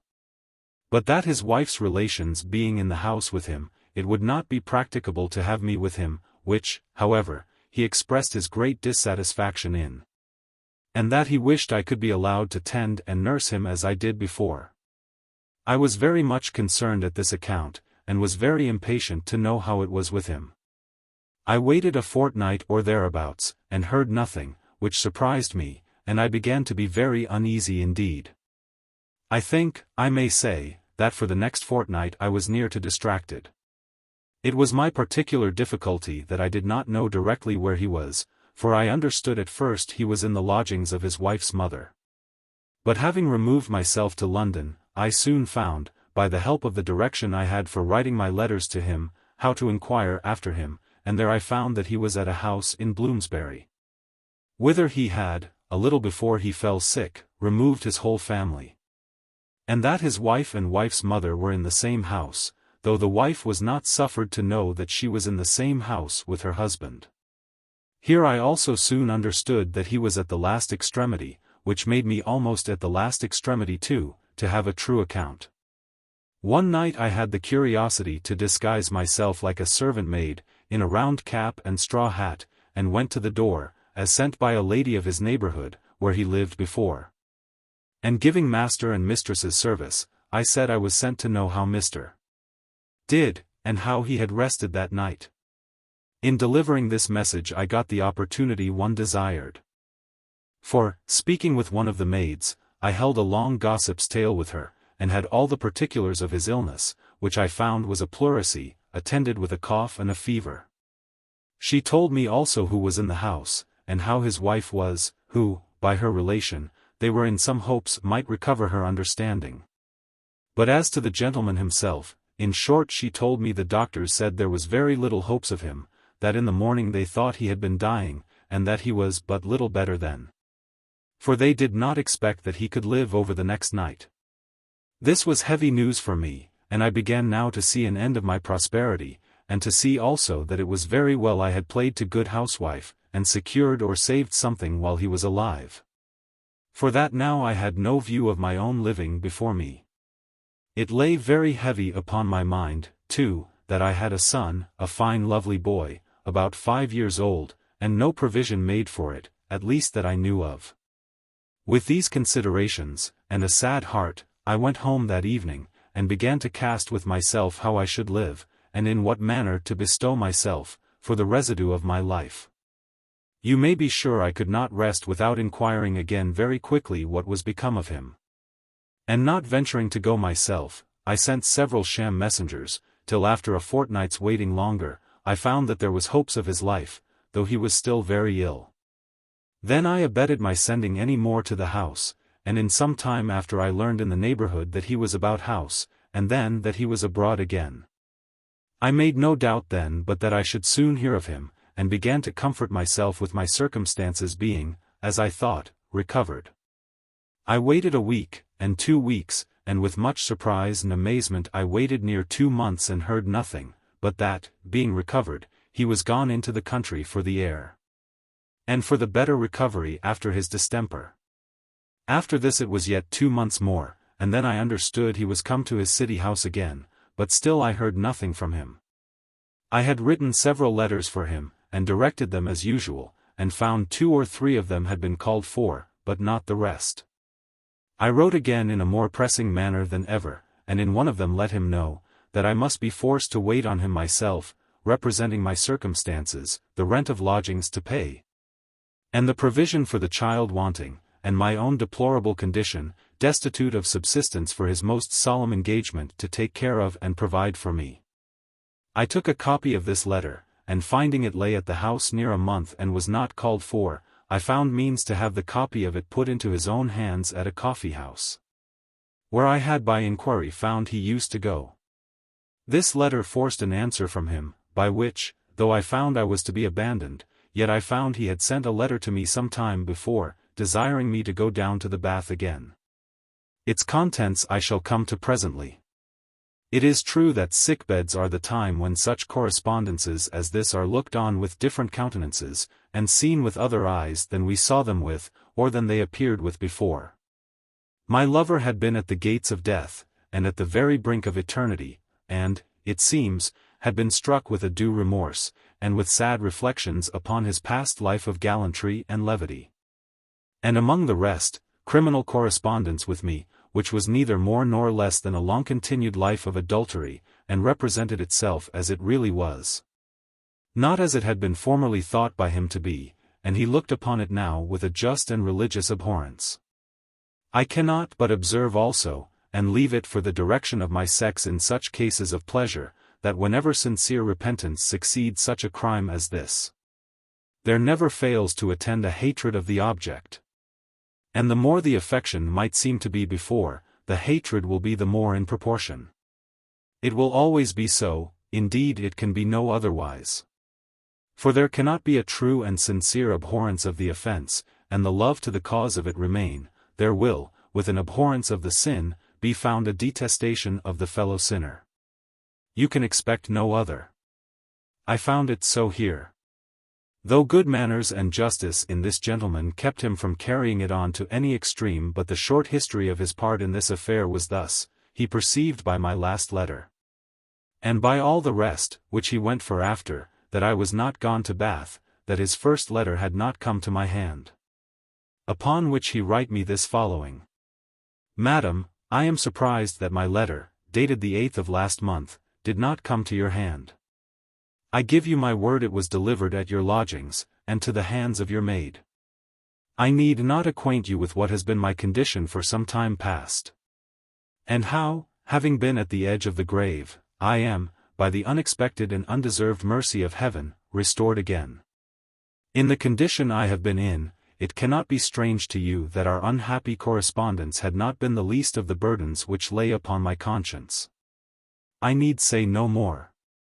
Those things that must be repented of, must be also reformed. I wish you would think of going back to the Bath. I enclose you here a bill for £50 for clearing yourself at your lodgings, and carrying you down, and hope it will be no surprise to you to add, that on this account only, and not for any offence given me on your side, I can see you no more. I will take due care of the child, leave him where he is, or take him with you, as you please. I wish you the like reflections, and that they may be to your advantage. I am, etc. I was struck with this letter as with 1,000 wounds, such as I cannot describe. The reproaches of my own conscience were such as I cannot express, for I was not blind to my own crime. And I reflected that I might with less offence have continued with my brother, and lived with him as a wife, since there was no crime in our marriage on that score, neither of us knowing it. But I never once reflected that I was all this while a married woman, a wife to Mr. the linen draper, who, though he had left me by the necessity of his circumstances, had no power to discharge me from the marriage contract which was between us, or to give me a legal liberty to marry again. So that I had been no less than a whore and an adulteress all this while. I then reproached myself with the liberties I had taken, and how I had been a snare to this gentleman, and that indeed I was principal in the crime. That now he was mercifully snatched out of the gulf by a convincing work upon his mind, but that I was left as if I was forsaken of God's grace, and abandoned by heaven to a continuing in my wickedness. Under these reflections I continued very pensive and sad for near a month, and did not go down to the Bath, having no inclination to be with the woman whom I was with before, lest, as I thought, she should prompt me to some wicked course of life again, as she had done, and besides, I was very loath she should know I was cast off as above. And now I was greatly perplexed about my little boy. It was death to me to part with the child, and yet when I considered the danger of being one time or other left with him to keep without a maintenance to support him, I then resolved to leave him where he was. But then I concluded also to be near him myself too, that I then might have the satisfaction of seeing him, without the care of providing for him. I sent my gentleman a short letter, therefore, that I had obeyed his orders in all things but that of going back to the Bath, which I could not think of for many reasons. That however parting from him was a wound to me that I could never recover, yet that I was fully satisfied his reflections were just, and would be very far from desiring to obstruct his reformation or repentance. Then I represented my own circumstances to him in the most moving terms that I was able. I told him that those unhappy distresses which first moved him to a generous and an honest friendship for me, would, I hope, move him to a little concern for me now. Though the criminal part of our correspondence, which I believed neither of us intended to fall into at the time, was broken off. That I desired to repent as sincerely as he had done, but entreated him to put me in some condition that I might not be exposed to the temptations which the devil never fails to excite us to from the frightful prospect of poverty and distress. And if he had the least apprehensions of my being troublesome to him, I begged he would put me in a posture to go back to my mother in Virginia, from when he knew I came. And that would put an end to all his fears on that account.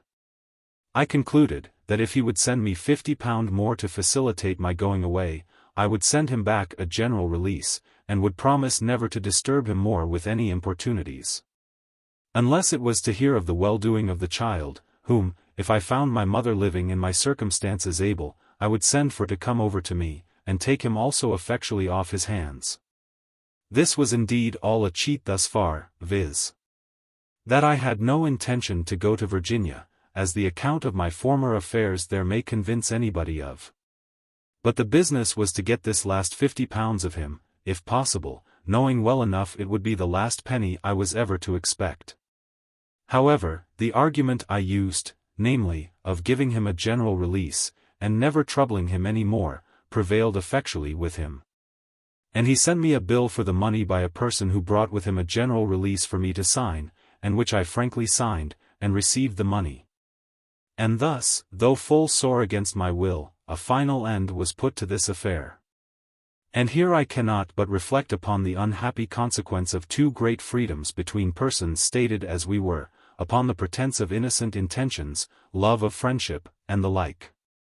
For the flesh has generally so great a share in those friendships, that is great odds but inclination prevails at last over the most solemn resolutions. And that vice breaks in at the breaches of decency, which really innocent friendship ought to preserve with the greatest strictness. But I leave the readers of these things to their own just reflections, which they will be more able to make effectual than I, who so soon forgot myself, and am therefore but a very indifferent monitor.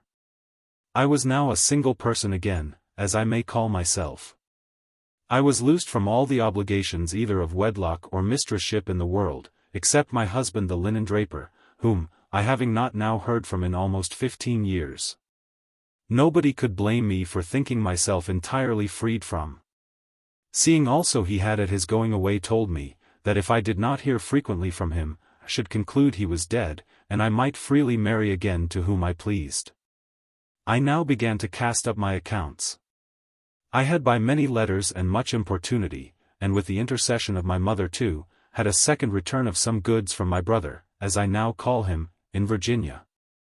To make up the damage of the cargo I brought away with me, and this too was upon the condition of my sealing a general release to him, and to send it him by his correspondent at Bristol, which, though I thought hard of, yet I was obliged to promise to do. However, I managed so well in this case, that I got my goods away before the release was signed, and then I always found something or other to say to evade the thing, and to put off the signing it at all. Till at length I pretended I must write to my brother, and have his answer, before I could do it. Including this recruit, and before I got the last £50, I found my strength to amount, put all together, to about £400, so that with that I had about £450. I had saved above £100 more, but I met with a disaster with that, which was this, that a goldsmith in whose hands I had trusted it, broke, so I lost £70 of my money. The man's composition not making above £30 out of his £100. I had a little plate, but not much, and was well enough stocked with clothes and linen. With this stock I had the world to begin again. But you are to consider that I was not now the same woman as when I lived at Redriff. For, first of all, I was near 20 years older, and did not look the better for my age, nor for my rambles to Virginia and back again.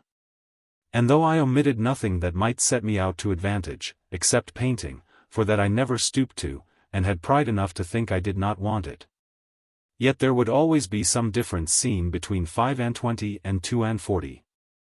I cast about innumerable ways for my future state of life, and began to consider very seriously what I should do, but nothing offered. I took care to make the world take me for something more than I was, and had it given out that I was a fortune, and that my estate was in my own hands. The last of which was very true, the first of it was as above. I had no acquaintance, which was one of my worst misfortunes, and the consequence of that was, I had no adviser, at least who could assist and advise together. And above all, I had nobody to whom I could in confidence commit the secret of my circumstances to, and could depend upon for their secrecy and fidelity. And I found by experience, that to be friendless is the worst condition, next to being in want that a woman can be reduced to. I say a woman, because 'tis evident men can be their own advisers, and their own directors, and know how to work themselves out of difficulties and into business better than women. But if a woman has no friend to communicate her affairs to, and to advise and assist her, 'tis 10 to 1 but she is undone. Nay, and the more money she has, the more danger she is in of being wronged and deceived. And this was my case in the affair of the £100 which I left in the hands of the goldsmith, as above, whose credit, it seems, was upon the ebb before, but I, that had no knowledge of things and nobody to consult with, knew nothing of it, and so lost my money. In the next place, when a woman is thus left desolate and void of counsel, she is just like a bag of money or a jewel dropped on the highway, which is a prey to the next comer. If a man of virtue and upright principles happens to find it, he will have it cried, and the owner may come to hear of it again. But how many times shall such a thing fall into hands that will make no scruple of seizing it for their own, to once that it shall come into good hands? This was evidently my case, for I was now a loose, unguided creature, and had no help, no assistance, no guide for my conduct. I knew what I aimed at and what I wanted, but knew nothing how to pursue the end by direct means. I wanted to be placed in a settled state of living, and had I happened to meet with a sober, good husband, I should have been as faithful and true a wife to him as virtue itself could have formed. If I had been otherwise, the vice came in always at the door of necessity, not at the door of inclination. And I understood too well, by the want of it, what the value of a settled life was, to do anything to forfeit the felicity of it. Nay, I should have made the better wife for all the difficulties I had passed through, by a great deal. Nor did I in any of the time that I had been a wife give my husbands the least uneasiness on account of my behavior. But all this was nothing, I found no encouraging prospect. I waited. I lived regularly, and with as much frugality as became my circumstances, but nothing offered, nothing presented, and the main stock wasted apace. What to do I knew not. The terror of approaching poverty lay hard upon my spirits. I had some money, but where to place it I knew not, nor would the interest of it maintain me, at least not in London. At length a new scene opened. There was in the house where I lodged a north country woman that went for a gentlewoman, and nothing was more frequent in her discourse than her account of the cheapness of provisions, and the easy way of living in her country. How plentiful and how cheap everything was, what good company they kept, and the like, till at last I told her she almost tempted me to go and live in her country. For I that was a widow, though I had sufficient to live on, yet had no way of increasing it. And that I found I could not live here under £100 a year, unless I kept no company, no servant, made no appearance, and buried myself in privacy, as if I was obliged to it by necessity. I should have observed, that she was always made to believe, as everybody else was, that I was a great fortune, or at least that I had £3,000 or £4,000, if not more. And all in my own hands. And she was mighty sweet upon me when she thought me inclined in the least to go into her country. She said she had a sister lived near Liverpool, that her brother was a considerable gentleman there, and had a great estate also in Ireland. That she would go down there in about 2 months, and if I would give her my company thither, should be as welcome as herself for a month or more as I pleased, till I should see how I liked the country. And if I thought fit to live there, she would undertake they would take care, though they did not entertain lodgers themselves, they would recommend me to some agreeable family, where I should be placed to my content. If this woman had known my real circumstances, she would never have laid so many snares, and taken so many weary steps to catch a poor desolate creature that was good for little when it was caught. And indeed I, whose case was almost desperate, and thought I could not be much worse, was not very anxious about what might befall me, provided they did me no personal injury. So I suffered myself, though not without a great deal of invitation and great professions of sincere friendship and real kindness, I say, I suffered myself to be prevailed upon to go with her. And accordingly I packed up my baggage, and put myself in a posture for a journey, though I did not absolutely know whither I was to go. And now I found myself in great distress. What little I had in the world was all in money, except as before, a little plate, some linen, and my clothes. As for my household stuff, I had little or none, for I had lived always in lodgings. But I had not one friend in the world with whom to trust that little I had, or to direct me how to dispose of it, and this perplexed me night and day. I thought of the bank, and of the other companies in London, but I had no friend to commit the management of it to, and keep and carry about with me bank bills, tallies, orders, and such things. I looked upon it as unsafe. That if they were lost, my money was lost, and then I was undone, and, on the other hand, I might be robbed and perhaps murdered in a strange place for them. This perplexed me strangely, and what to do I knew not. It came in my thoughts one morning that I would go to the bank myself, where I had often been to receive the interest of some bills I had, which had interest payable on them.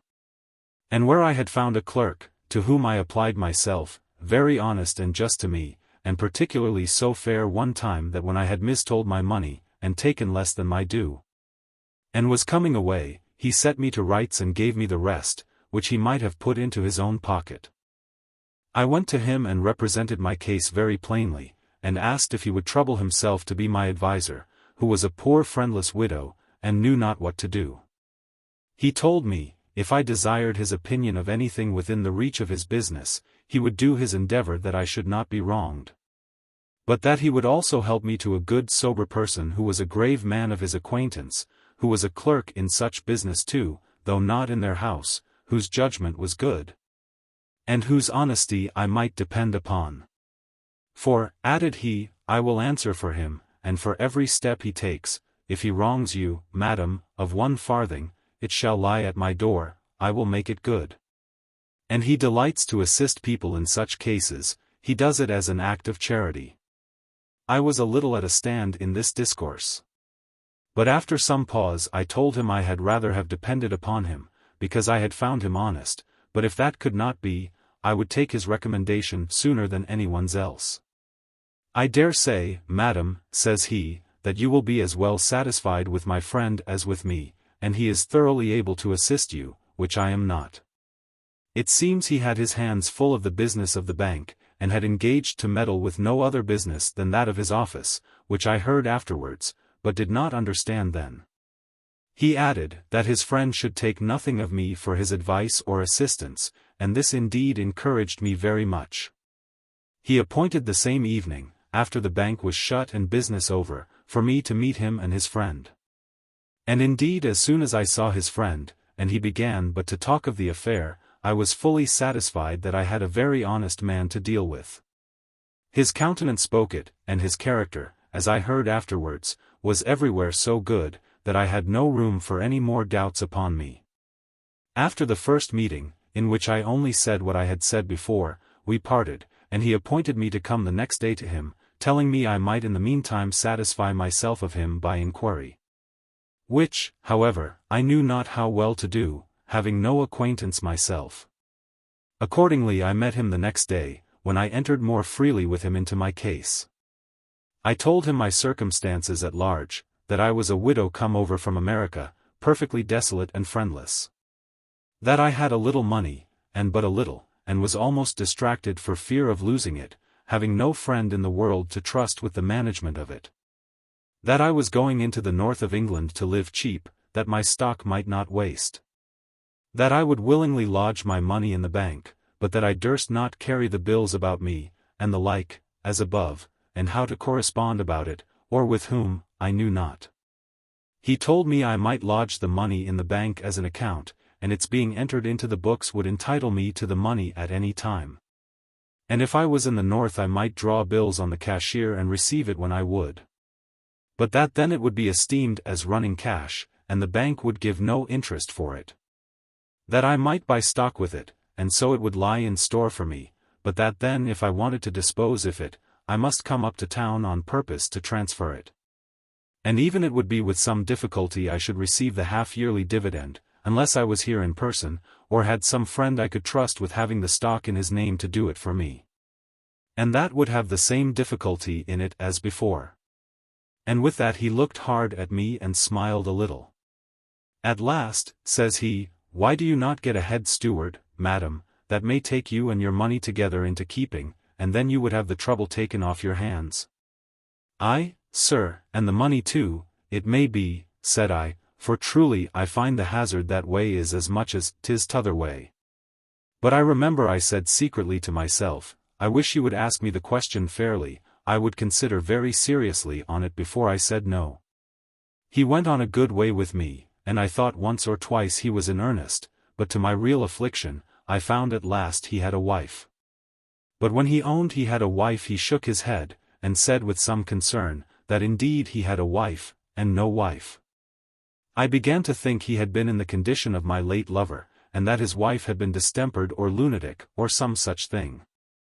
However, we had not much more discourse at that time, but he told me he was in too much hurry of business then, but that if I would come home to his house after their business was over, he would by that time consider what might be done for me, to put my affairs in a posture of security. I told him I would come, and desired to know where he lived. He gave me a direction in writing, and when he gave it me he read it to me, and said, There 'tis, madam, if you dare trust yourself with me. Yes, sir, said I believe I may venture to trust you with myself, for you have a wife, you say, and I don't want a husband. Besides, I dare trust you with my money, which is all I have in the world, and if that were gone, I may trust myself anywhere. He said some things in jest that were very handsome and mannerly, and would have pleased me very well if they had been in earnest. But that passed over, I took the directions, and appointed to attend him at his house at 7 o'clock the same evening. When I came he made several proposals for my placing my money in the bank, in order to my having interest for it, but still some difficulty or other came in the way, which he objected as not safe. And I found such a sincere disinterested honesty in him, that I began to muse with myself, that I had certainly found the honest man I wanted, and that I could never put myself into better hands. So I told him with a great deal of frankness that I had never met with a man or woman yet that I could trust, or in whom I could think myself safe. But that I saw he was so disinterestedly concerned for my safety, that I said I would freely trust him with the management of that little I had, if he would accept to be steward for a poor widow that could give him no salary. He smiled and, standing up, with great respect saluted me. He told me he could not but take it very kindly that I had so good an opinion of him. That he would not deceive me, that he would do anything in his power to serve me, and expect no salary. But that he could not by any means accept of a trust, that it might bring him to be suspected of self-interest, and that if I should die he might have disputes with my executors, which he should be very loath to encumber himself with. I told him if those were all his objections I would soon remove them, and convince him that there was not the least room for any difficulty. For that, first, as for suspecting him, if ever I should do it, now is the time to suspect him, and not put the trust into his hands, and whenever I did suspect him, he could but throw it up then and refuse to go any further. Then, as to executors, I assured him I had no heirs, nor any relations in England, and I should alter my condition before I died, and then his trust and trouble should cease together, which, however, I had no prospect of yet. But I told him if I died as I was, it should be all his own, and he would deserve it by being so faithful to me as I was satisfied he would be. He changed his countenance at this discourse, and asked me how I came to have so much goodwill for him. And, looking very much pleased, said he might very lawfully wish he was a single man for my sake. I smiled, and told him as he was not, my offer could have no design upon him in it, and to wish, as he did, was not to be allowed, 'twas criminal to his wife. He told me I was wrong. For, says he, madam, as I said before, I have a wife and no wife, and 'twould be no sin to me to wish her hanged, if that were all.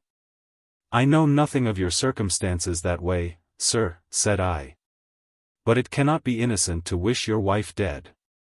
I tell you, says he again, she is a wife and no wife, you don't know what I am, or what she is. That's true, said I. Sir, I do not know what you are, but I believe you to be an honest man, and that's the cause of all my confidence in you. Well, well, says he, and so I am, I hope, too. But I am something else too, madam, for, says he, to be plain with you, I am a cuckold, and she is a whore. He spoke it in a kind of jest, but it was with such an awkward smile, that I perceived it was what struck very close to him, and he looked dismally when he said it. That alters the case indeed, sir, said I, as to that part you were speaking of, but a cuckold, you know, may be an honest man, it does not alter that case at all. Besides, I think, said I, since your wife is so dishonest to you, you are too honest to her to own her for your wife, but that, said I, is what I have nothing to do with. Nay, says he, I do not think to clear my hands of her. For, to be plain with you, madam, added he, I am no contented cuckold neither, on the other hand, I assure you it provokes me the highest degree, but I can't help myself. She that will be a whore, will be a whore. I waived the discourse and began to talk of my business. But I found he could not have done with it, so I let him alone, and he went on to tell me all the circumstances of his case, too long to relate here.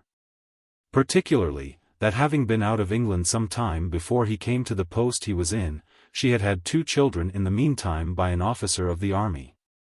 And that when he came to England and, upon her submission, took her again, and maintained her very well, yet she ran away from him with a linen draper's apprentice. Robbed him of what she could come at, and continued to live from him still.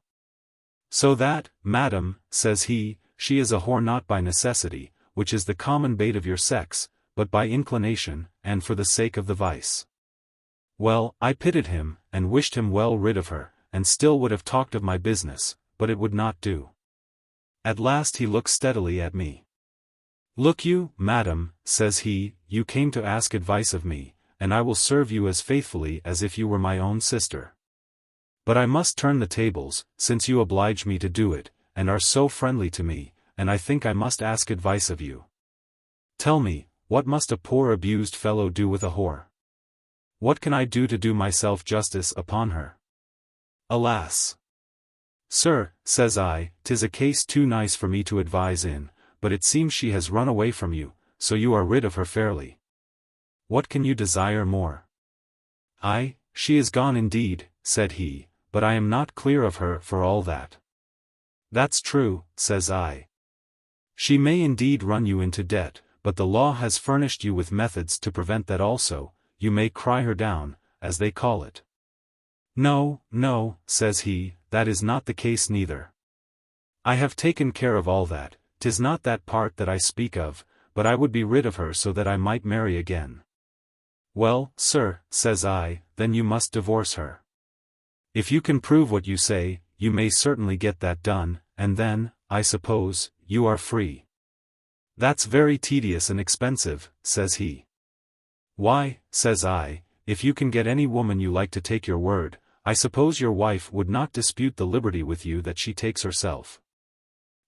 Says he, but, would be hard to bring an honest woman to do that, and for the other sort, says he, I have had enough of her to meddle with any more whores. It occurred to me presently, I would have taken your word with all my heart, if you had but asked me the question, but that was to myself. To him I replied, why, you shut the door against any honest woman accepting you, for you condemn all that should venture upon you at once, and conclude that really a woman that takes you now can't be honest. Why, says he, I wish you would satisfy me that an honest woman would take me, I'd venture it, and then turns short upon me, will you take me, madam? That's not a fair question, says I, after what you have said, however, lest you should think I wait only for a recantation of it, I shall answer you plainly, no, not I. My business is of another kind with you, and I did not expect you would have turned my serious application to you, in my own distracted case, into a comedy. Why, madam, says he, my case is as distracted as yours can be, and I stand in as much need of advice as you do, for I think if I have not relief somewhere, I shall be made myself. And I know not what course to take, I protest to you. Why, sir, says I, 'tis easy to give advice in your case, much easier than it is in mine. Speak then, says he, I beg of you, for now you encourage me. Why, says I, if your case is so plain as you say it is, you may be legally divorced, and then you may find honest women enough to ask the question of fairly. The sex is not so scarce that you can want a wife. Well, then, said he, I am in earnest, I'll take your advice, but shall I ask you one question seriously beforehand? Any question, said I, but that you did before. No, that answer will not do, said he, for, in short, that is the question I shall ask. You may ask what questions you please, but you have my answer to that already, said I. Besides, sir, said I, can you think so ill of me as that I would give any answer to such a question beforehand? Can any woman alive believe you in earnest, or think you design anything but to banter her? Well, well, says he, I do not banter you, I am in earnest, consider of it. But, sir, says I, a little gravely, I came to you about my own business, I beg of you to let me know, what you will advise me to do? I will be prepared, says he, against you come again. Nay, says I, you have forbid my coming any more. Why so? Said he, and looked a little surprised. Because, said I, you can't expect I should visit you on the account you talk of. Well, says he, you shall promise me to come again, however, and I will not say any more of it till I have gotten the divorce. But I desire you will prepare to be better conditioned when that's done, for you shall be the woman, or I will not be divorced at all. Why, I owe it to your unlooked-for kindness, if it were to nothing else, but I have other reasons too. He could not have said anything in the world that pleased me better. However, I knew that the way to secure him was to stand off while the thing was so remote, as it appeared to be, and that it was time enough to accept of it when he was able to perform it. So I said very respectfully to him, it was time enough to consider of these things when he was in a condition to talk of them.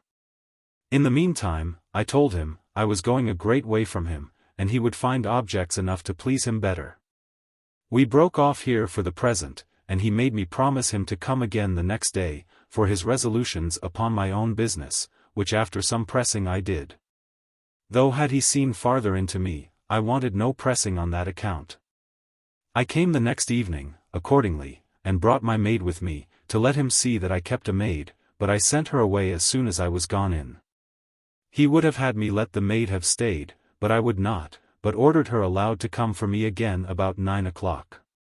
But he forbade that, and told me he would see me safe home, which, by the way, I was not very well pleased with. Supposing he might do that to know where I lived and inquire into my character and circumstances. However, I ventured that, for all that the people there or thereabout knew of me, was to my advantage. And all the character he had of me, after he had inquired, was that I was a woman of fortune, and that I was a very modest, sober body. Which, whether true or not in the main, yet you may see how necessary it is for all women who expect anything in the world, to preserve the character of their virtue. Even when perhaps they may have sacrificed the thing itself. I found, and was not a little pleased with it, that he had provided a supper for me. I found also he lived very handsomely, and had a house very handsomely furnished. All of which I was rejoiced at indeed, for I looked upon it as all my own. We had now a second conference upon the subject matter of the last conference. He laid his business very home indeed. He protested his affection to me, and indeed I had no room to doubt it, he declared that it began from the first moment I talked with him, and long before I had mentioned leaving my effects with him. "'Tis no matter when it began," thought I, "if it will but hold, 'twill be well enough." He then told me how much the offer I had made of trusting him with my effects, and leaving them to him, had engaged him. "So I intended it should," thought I, "but then I thought you had been a single man too." After we had supped, I observed he pressed me very hard to drink 2 or 3 glasses of wine, which, however, I declined, but drank 1 glass or 2. He then told me he had a proposal to make to me, which I should promise him I would not take ill if I should not grant it. I told him I hoped he would make no dishonorable proposal to me, especially in his own house, and that if it was such, I desired he would not propose it. That I might not be obliged to offer any resentment to him that did not become the respect I professed for him, and the trust one had placed in him in coming to his house. And begged of him he would give me leave to go away, and accordingly began to put on my gloves and prepare to be gone, though at the same time I no more intended it than he intended to let me. Well, he importuned me not to talk of going. He assured me he had no dishonorable thing in his thoughts about me, and was very far from offering anything to me that was dishonorable, and if I thought so, he would choose to say no more of it. That part one did not relish at all. I told him I was ready to hear anything that he had to say, depending that he would say nothing unworthy of himself, or unfit for me to hear. Upon this, he told me his proposal was this, that I would marry him, though he had not yet obtained the divorce from the whore his wife. And to satisfy me that he meant honorably, he would promise not to desire me to live with him, or go to bed with him till the divorce was obtained. My heart said yes to this offer at first word, but it was necessary to play the hypocrite a little more with him. So I seemed to decline the motion with some warmth, and besides a little condemning the thing as unfair, told him that such a proposal could be of no signification, but to entangle us both in great difficulties. For if he should not at last obtain the divorce, yet we could not dissolve the marriage, neither could we proceed in it. So that if he was disappointed in the divorce, I left him to consider what a condition we should both be in. In short, I carried on the argument against this so far, that I convinced him it was not a proposal that had any sense in it. Well, then he went from it to another, and that was, that I would sign and seal a contract with him, conditioning to marry him as soon as the divorce was obtained, and to be void if he could not obtain it. I told him such a thing was more rational than the other. But as this was the first time that ever I could imagine him weak enough to be in earnest in this affair, I did not use to say yes at first asking, I would consider of it. I played with this lover as an angler does with a trout. I found I had him fast on the hook, so I jested with his new proposal, and put him off. I told him he knew little of me, and bade him inquire about me. I let him also go home with me to my lodging, though I would not ask him to go in, for I told him it was not decent. In short, I ventured to avoid signing a contract of marriage. And the reason why I did it was because the lady that had invited me so earnestly to go with her into Lancashire insisted so positively upon it, and promised me such great fortunes and such fine things there, that I was tempted to go and try. Perhaps, said I may mend myself very much, and then I made no scruple in my thoughts of quitting my honest citizen, whom I was not so much in love with as not to leave him for a richer. In a word, I avoided a contract, but told him I would go into the north, that he should know where to write to me by the consequence of the business I had entrusted with him. That I would give him a sufficient pledge of my respect for him, for I would leave almost all I had in the world in his hands. And I would thus far give him my word, that as soon as he had sued out a divorce from his first wife, he would send me an account of it, I would come up to London. And that then we would talk seriously of the matter. It was a base design I went with, that I must confess, though I was invited thither with a design much worse than mine was, as the sequel will discover. Well, I went with my friend, as I called her, into Lancashire. All the way we went she caressed me with the utmost appearance of a sincere, undissembled affection. Treated me, except my coach hire, all the way. And her brother brought a gentleman's coach to Warrington to receive us, and we were carried from thence to Liverpool with as much ceremony as I could desire. We were also entertained at a merchant's house in Liverpool 3 or 4 days very handsomely. I forbear to tell his name, because of what followed. Then she told me she would carry me to an uncle's house of hers, where we should be nobly entertained. She did so. Her uncle, as she called him, sent a coach and 4 horses for us, and we were carried near 40 miles I know not whither. We came, however, to a gentleman's seat, where was a numerous family, a large park, extraordinary company indeed, and where she was called cousin. I told her if she had resolved to bring me into such company as this, she should have let me have prepared myself, and have furnished myself with better clothes. The ladies took notice of that, and told me very genteelly they did not value people in their country so much by their clothes as they did in London. That their cousin had fully informed them of my quality, and that I did not want clothes to set me off. In short, they entertained me, not like what I was, but like what they thought I had been, namely, a widow lady of a great fortune. The first discovery I made here was, that the family were all Roman Catholics, and the cousin too, whom I called my friend. However, I must say that nobody in the world could behave better to me, and I had all the civility shown me that I could have had if I had been of their opinion. The truth is, I had not so much principle of any kind as to be nice in point of religion, and I presently learned to speak favorably of the Romish Church. Particularly, I told them I saw little but the prejudice of education in all the difference that were among Christians about religion. And if it had so happened that my father had been a Roman Catholic, I doubted not but I should have been as well pleased with their religion as my own. This obliged them in the highest degree, and as I was besieged day and night with good company and pleasant discourse. So I had 2 or 3 old ladies that lay at me upon the subject of religion too. I was so complaisant, that though I would not completely engage, yet I made no scruple to be present at their mass, and to conform to all their gestures as they showed me the pattern. But I would not come too cheap. So that I only in the main encouraged them to expect that I would turn Roman Catholic, if I was instructed in the Catholic doctrine as they called it, and so the matter rested. I stayed here about 6 weeks. And then my conductor led me back to a country village, about 6 miles from Liverpool, where her brother, as she called him, came to visit me in his own chariot, and in a very good figure. With 2 footmen in a good livery. And the next thing was to make love to me. As it had happened to me, one would think I could not have been cheated, and indeed I thought so myself, having a safe card at home, which I resolved not to quit unless I could mend myself very much. However, in all appearance this brother was a match worth my listening to, and the least his estate was valued at was £1,000 a year, but the sister said it was worth £1,500 a year. And lay most of it in Ireland. That was a great fortune, and passed for such, was above being asked how much my estate was. And my false friend taking it upon a foolish hearsay, had raised it from £500 to £5,000, and by the time she came into the country she called it £15,000.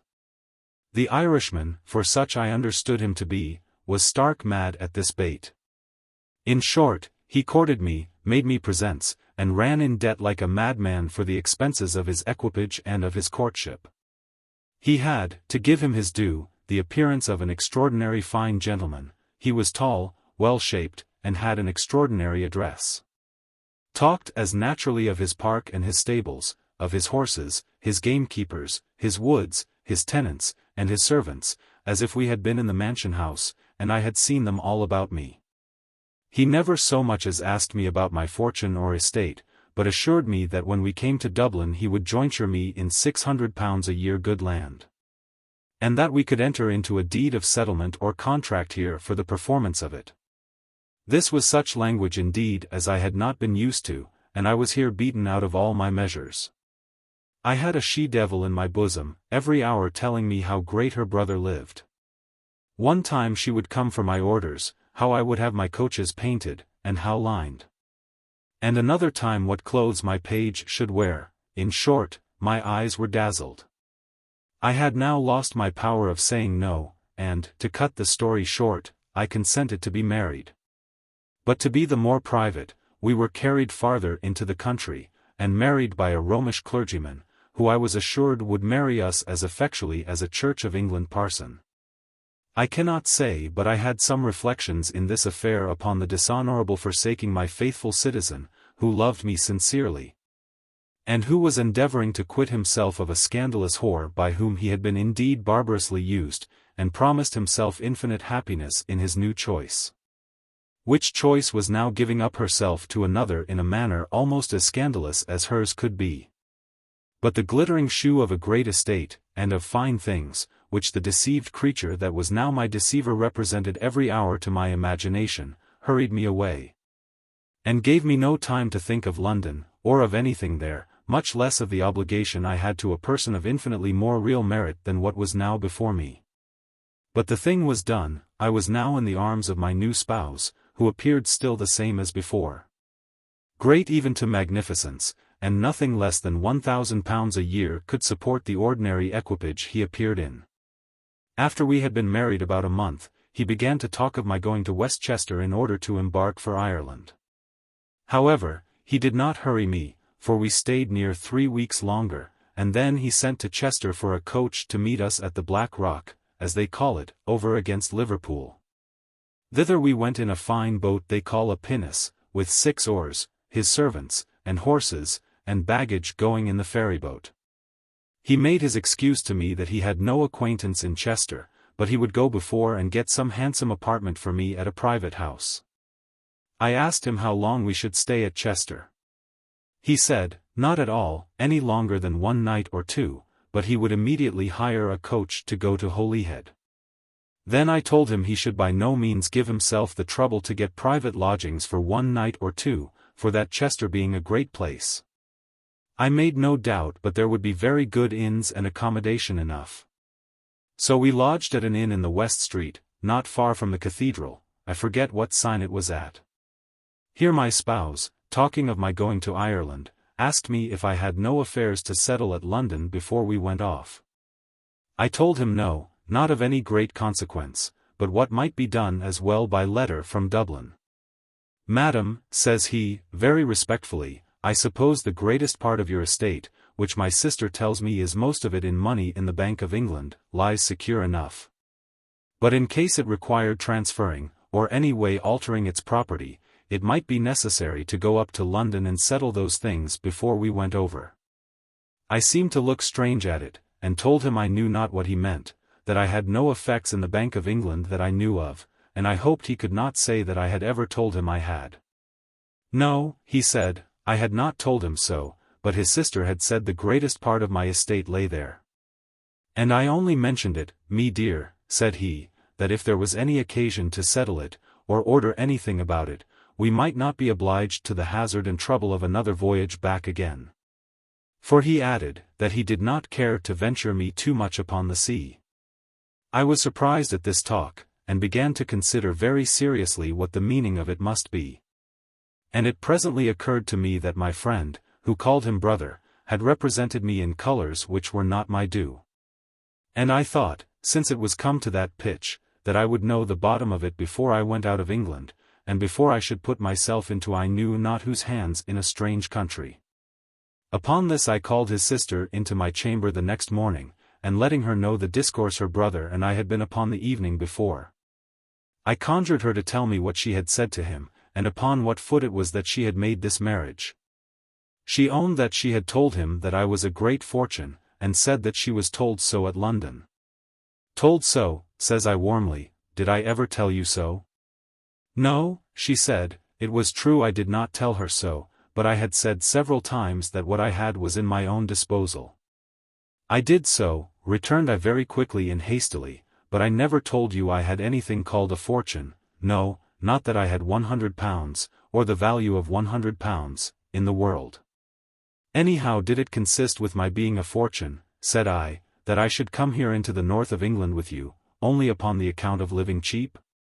At these words, which I spoke warm and high, my husband, her brother, as she called him, came into the room, and I desired him to come and sit down. For I had something of moment to say before them both, which it was absolutely necessary he should hear. He looked a little disturbed at the assurance with which I seemed to speak it, and came and sat down by me, having first shut the door. Upon which I began, for I was very much provoked, and turning myself to him, I am afraid, says I, my dear, for I spoke with kindness on his side, that you have a very great abuse put upon you. And an injury done you never to be repaired in your marrying me, which, however, as I have had no hand in it, I desire I may be fairly acquitted of it. And that the blame may lie where it ought to lie, and nowhere else, for I wash my hands of every part of it. What injury can be done me, my dear, says he, in marrying you? I hope it is to my honor and advantage every way. I will soon explain it to you, says I, and I fear you will have no reason to think yourself well used, but I will convince you, my dear, says I again, that I have had no hand in it. And there I stopped a while. He looked now scared and wild, and began, I believe, to suspect what followed. However, looking towards me, and saying only, go on, he sat silent, as if to hear what I had more to say, so I went on. I asked you last night, said I, speaking to him, if ever I made any boast to you of my estate, or ever told you I had any estate in the Bank of England or anywhere else, and you owned I had not. As is most true. And I desire you will tell me here, before your sister, if ever I gave you any reason for me to think so, or that ever we had any discourse about it. And he owned again I had not, but said I had appeared always as a woman of fortune, and he depended on it that I was so, and hoped he was not deceived. I am not inquiring yet whether you have been deceived or not, said I fear you have, and I too, but I am clearing myself from the unjust charge of being concerned in deceiving you. I have been now asking your sister if ever I told her of any fortune or estate I had, or gave her any particulars of it, and she owns I never did.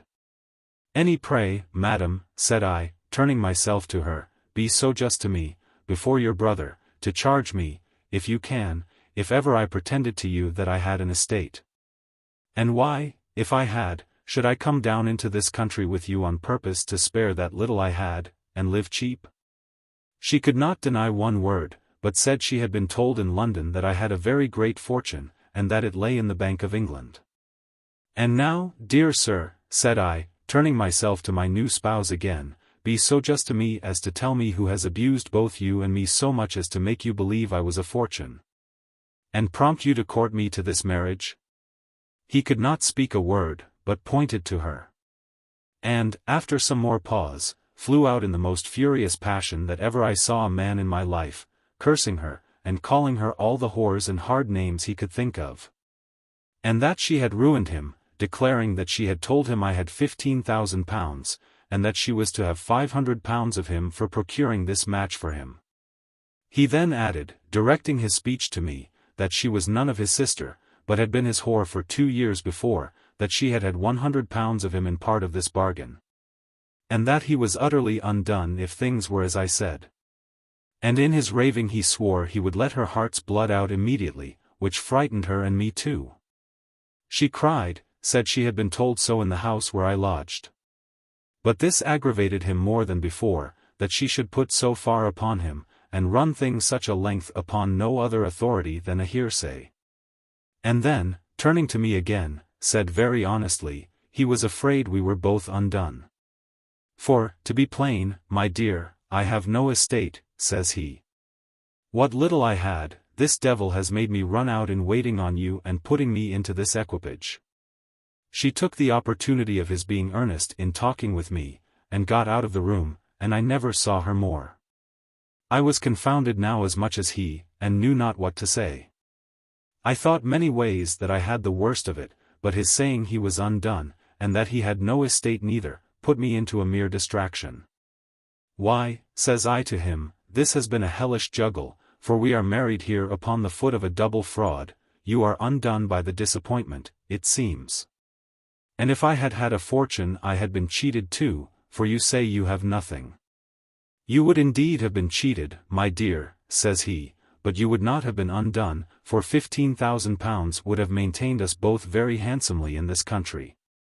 And I assure you, added he, I had resolved to have dedicated every groat of it to you. I would not have wronged you of a shilling, and the rest I would have made up in my affection to you, and tenderness of you, as long as I lived. This was very honest indeed, and I really believe he spoke as he intended, and that he was a man that was as well qualified to make me happy, as to his temper and behavior, as any man ever was. But his having no estate, and being run into debt on this ridiculous account in the country, made all the prospect dismal and dreadful, and I knew not what to say, or what to think of myself. I told him it was very unhappy that so much love, and so much good nature as I discovered in him, should be thus precipitated into misery, that I saw nothing before us but ruin.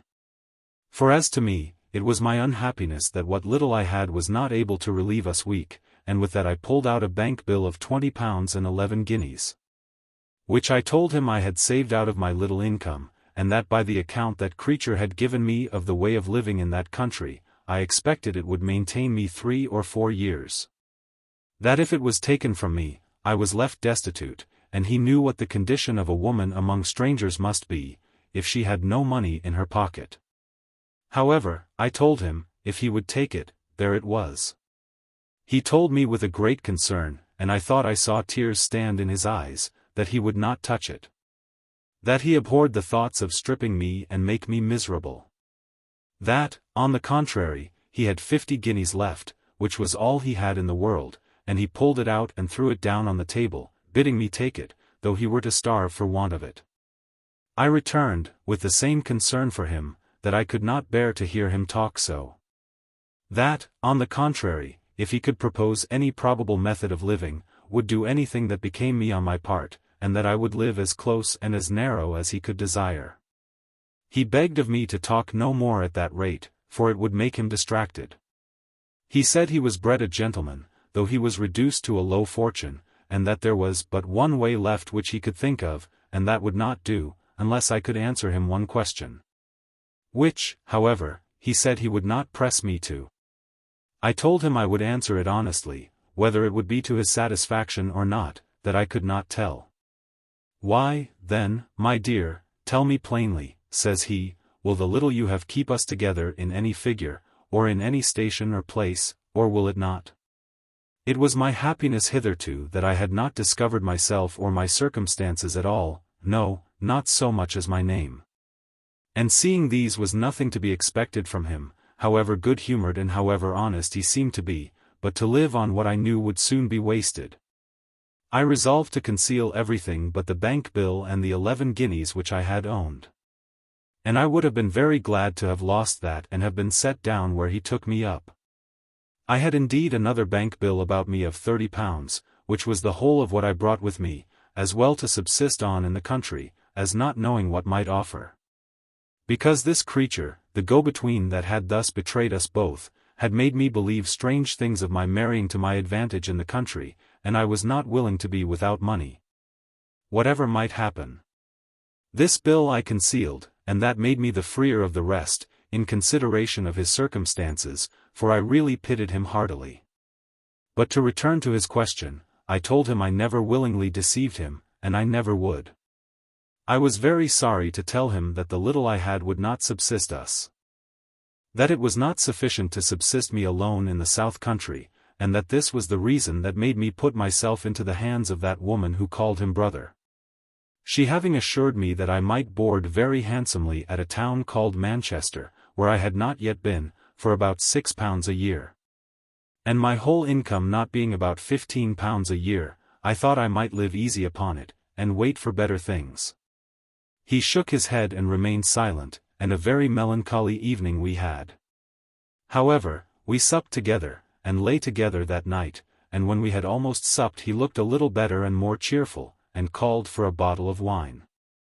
Come, my dear, says he, though the case is bad, it is to no purpose to be dejected. Come, be as easy as you can, I will endeavour to find out some way or other to live. If you can but subsist yourself, that is better than nothing. I must try the world again, a man ought to think like a man, to be discouraged is to yield to the misfortune. With this he filled a glass and drank to me, holding my hand and pressing it hard in his hand all the while the wine went down, and protesting afterwards his main concern was for me. It was really a true, gallant spirit he was of, and it was the more grievous to me. 'Tis something of relief even to be undone by a man of honor, rather than by a scoundrel. But here the greatest disappointment was on his side, for he had really spent a great deal of money, deluded by this Madame the Procuress, and it was very remarkable on what poor terms he proceeded. First, the baseness of the creature herself is to be observed, who, for the getting £100 herself, could be content to let him spend 3 or 4 more, though perhaps it was all he had in the world. And more than all, when she had not the least ground, more than a little tea-table chat, to say that I had any estate, or was a fortune, or the like. It is true the design of deluding a woman of fortune, if I had been so, was base enough, the putting the face of great things upon poor circumstances was a fraud, and bad enough. But the case a little differed too, and that in his favor, for he was not a rake that made a trade to delude women, and, as some have done, get 6 or 7 fortunes after one another, and then rifle and run away from them. But he was really a gentleman, unfortunate and low, but had lived well. And though, if I had had a fortune, should have been enraged at the slut for betraying me, yet really for the man, a fortune would not have been ill bestowed on him. For he was a lovely person indeed, of generous principles, good sense, and of abundance of good humor. We had a great deal of close conversation that night, for we neither of us slept much. He was as penitent for having put all those cheats upon me as if it had been felony, and that he was going to execution. He offered me again every shilling of the money he had about him, and said he would go into the army and seek the world for more. I asked him why he would be so unkind to carry me into Ireland, when I might suppose he could not have subsisted me there. He took me in his arms. "My dear," said he, "depend upon it, I never designed to go to Ireland at all, much less to have carried you thither, but came hither to be out of the observation of the people, who had heard what I pretended to, and withal, that nobody might ask me for money before I was furnished to supply them." "But where, then," said I, "were we to have gone next?" "Why, my dear," said he, "I'll confess the whole scheme to you as I had laid it. I purposed here to ask you something about your estate, as you see I did, and when you, as I expected you would, had entered into some account with me of the particulars, I would have made an excuse to you to have put off our voyage to Ireland for some time, and to have gone first towards London. Then, my dear," said he, "I resolved to have confessed all the circumstances of my own affairs to you, and let you know I had indeed made use of these artifices to obtain your consent to marry me, but had now nothing to do but ask to your pardon, and to tell you how abundantly, as I have said above, I would endeavor to make you forget what was past, by the felicity of the days to come. Truly," said I to him, "I find you would soon have conquered me. And it is my affliction now, that I am not in a condition to let you see how easily I should have been reconciled to you, and have passed by all the tricks you had put upon me, in recompense of so much good humor. But, my dear," said I, "what can we do now? We are both undone, and what better are we for our being reconciled together, seeing we have nothing to live on? We proposed a great many things, but nothing could offer where there was nothing to begin with." He begged me at last to talk no more of it, for, he said, would break his heart. So we talked of other things a little, till at last he took a husband's leave of me, and so we went to sleep. He rose before me in the morning. And indeed, having lain awake almost all night, I was very sleepy, and lay till near 11 o'clock. In this time he took his horses and 3 servants, and all his linen and baggage, and away he went, leaving a short but moving letter for me on the table, as follows. "My dear, I am a dog. I have abused you, but I have been drawn in to do it by a base creature, contrary to my principle and the general practice of my life. Forgive me, my dear. I ask your pardon with the greatest sincerity. I am the most miserable of men, in having deluded you. I have been so happy to possess you, and now am so wretched as to be forced to fly from you. Forgive me, my dear, once more I say, forgive me. I am not able to see you ruined by me, and myself unable to support you. Our marriage is nothing, I shall never be able to see you again. I here discharge you from it. If you can marry to your advantage, do not decline it on my account. I here swear to you on my faith, and on the word of a man of honor, I will never disturb your repose if I should know of it, which, however, is not likely. On the other hand, if you should not marry, and if good fortune should befall me, it shall be all yours, wherever you are. I have put some of the stock of money I have left into your pocket. Take places for yourself and your maid in the stagecoach, and go for London. I hope it will bear your charges thither, without breaking into your own. Again I sincerely ask your pardon, and will do so as often as I shall ever think of you. Adieu, my dear, forever. I am, yours most affectionately, J.E. Nothing that ever befell me in my life sank so deep into my heart as this farewell. I reproached him 1,000 times in my thoughts for leaving me, for I would have gone with him through the world, if I had begged my bread. I felt in my pocket, and there found 10 guineas, his gold watch, and 2 little rings, one a small diamond ring worth only about £6, and the other a plain gold ring. I sat me down and looked upon these things 2 hours together, and scarce spoke a word, till my maid interrupted me by telling me my dinner was ready. I ate but little, and after dinner I fell into a vehement fit of crying, every now and then calling him by his name, which was James. "Oh Jemmy," said I, come back, come back. I'll give you all I have, I'll beg, I'll starve with you." And thus I ran raving about the room several times, and then sat down between whiles, and then walking about again, called upon him to come back, and then cried again. And thus I passed the afternoon, till about 7 o'clock, when it was near dusk, in the evening, being August, when, to my unspeakable surprise, he comes back into the inn, but without a servant, and comes directly up into my chamber. I was in the greatest confusion imaginable, and so was he too. I could not imagine what should be the occasion of it, and began to be at odds with myself whether to be glad or sorry. But my affection biased all the rest, and it was impossible to conceal my joy, which was too great for smiles, for it burst out into tears. He was no sooner entered the room but he ran to me and took me in his arms, holding me fast, and almost stopping my breath with his kisses, but spoke not a word. At length I began. "My dear," said I, "how could you go away from me?" To which he gave no answer, for it was impossible for him to speak.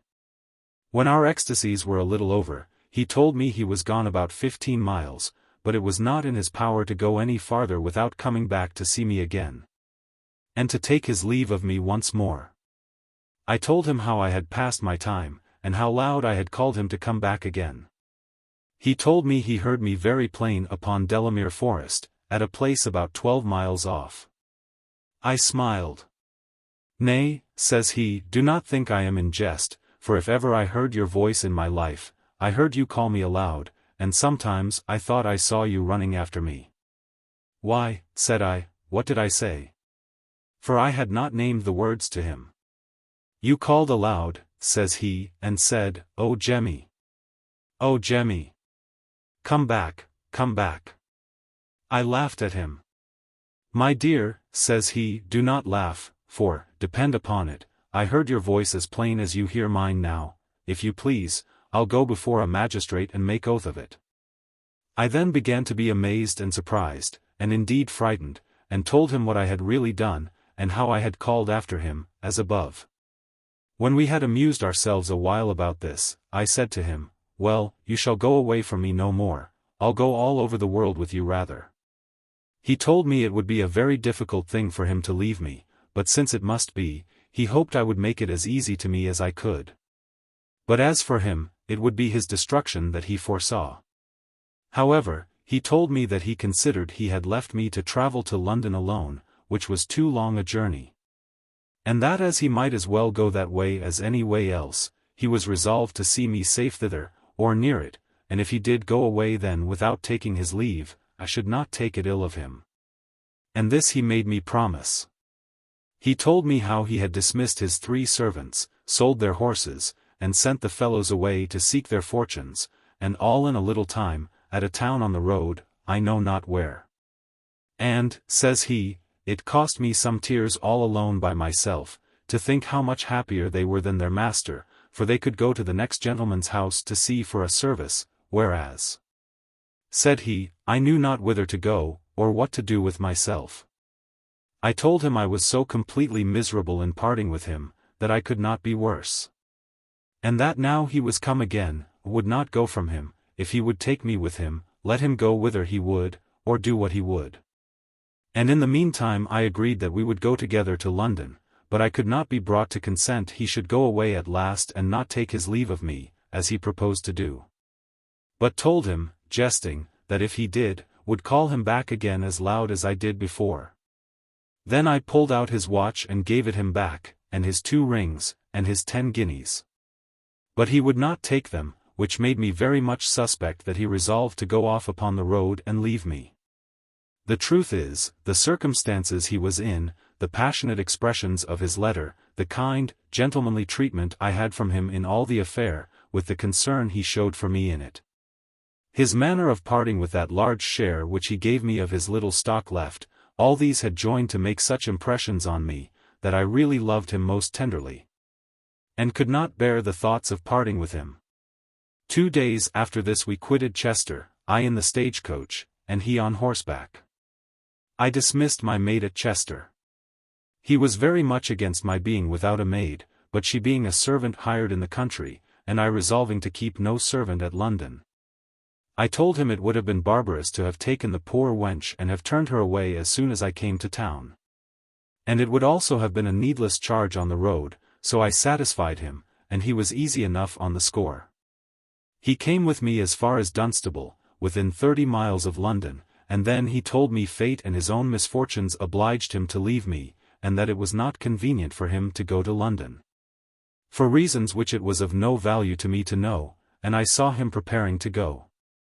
The stagecoach we were in did not usually stop at Dunstable, but I desiring it but for a quarter of an hour, they were content to stand at an inn door a while, and we went into the house. Being in the inn, I told him I had but one favour more to ask of him, and that was, that since he could not go any farther, he would give me leave to stay a week or 2 in the town with him, that we might in that time think of something to prevent such a ruinous thing to us both, as a final separation would be. And that I had something of moment to offer him, that I had never said yet, and which perhaps he might find practicable to our mutual advantage.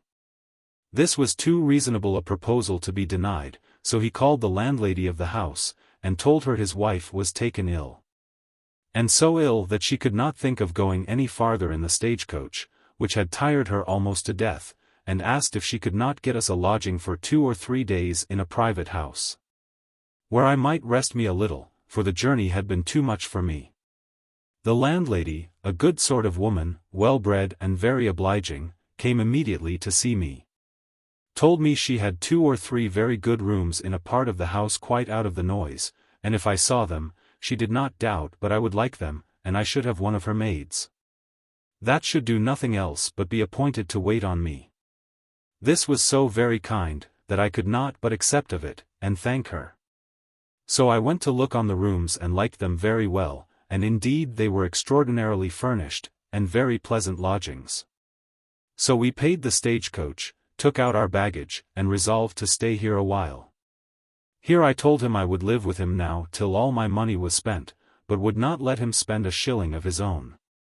We had some kind squabble about that, but I told him it was the last time I was like to enjoy his company, and I desired he would let me be master in that thing only, and he should govern in everything else. So he acquiesced. Here one evening, taking a walk into the fields, I told him I would now make the proposal to him I had told him of.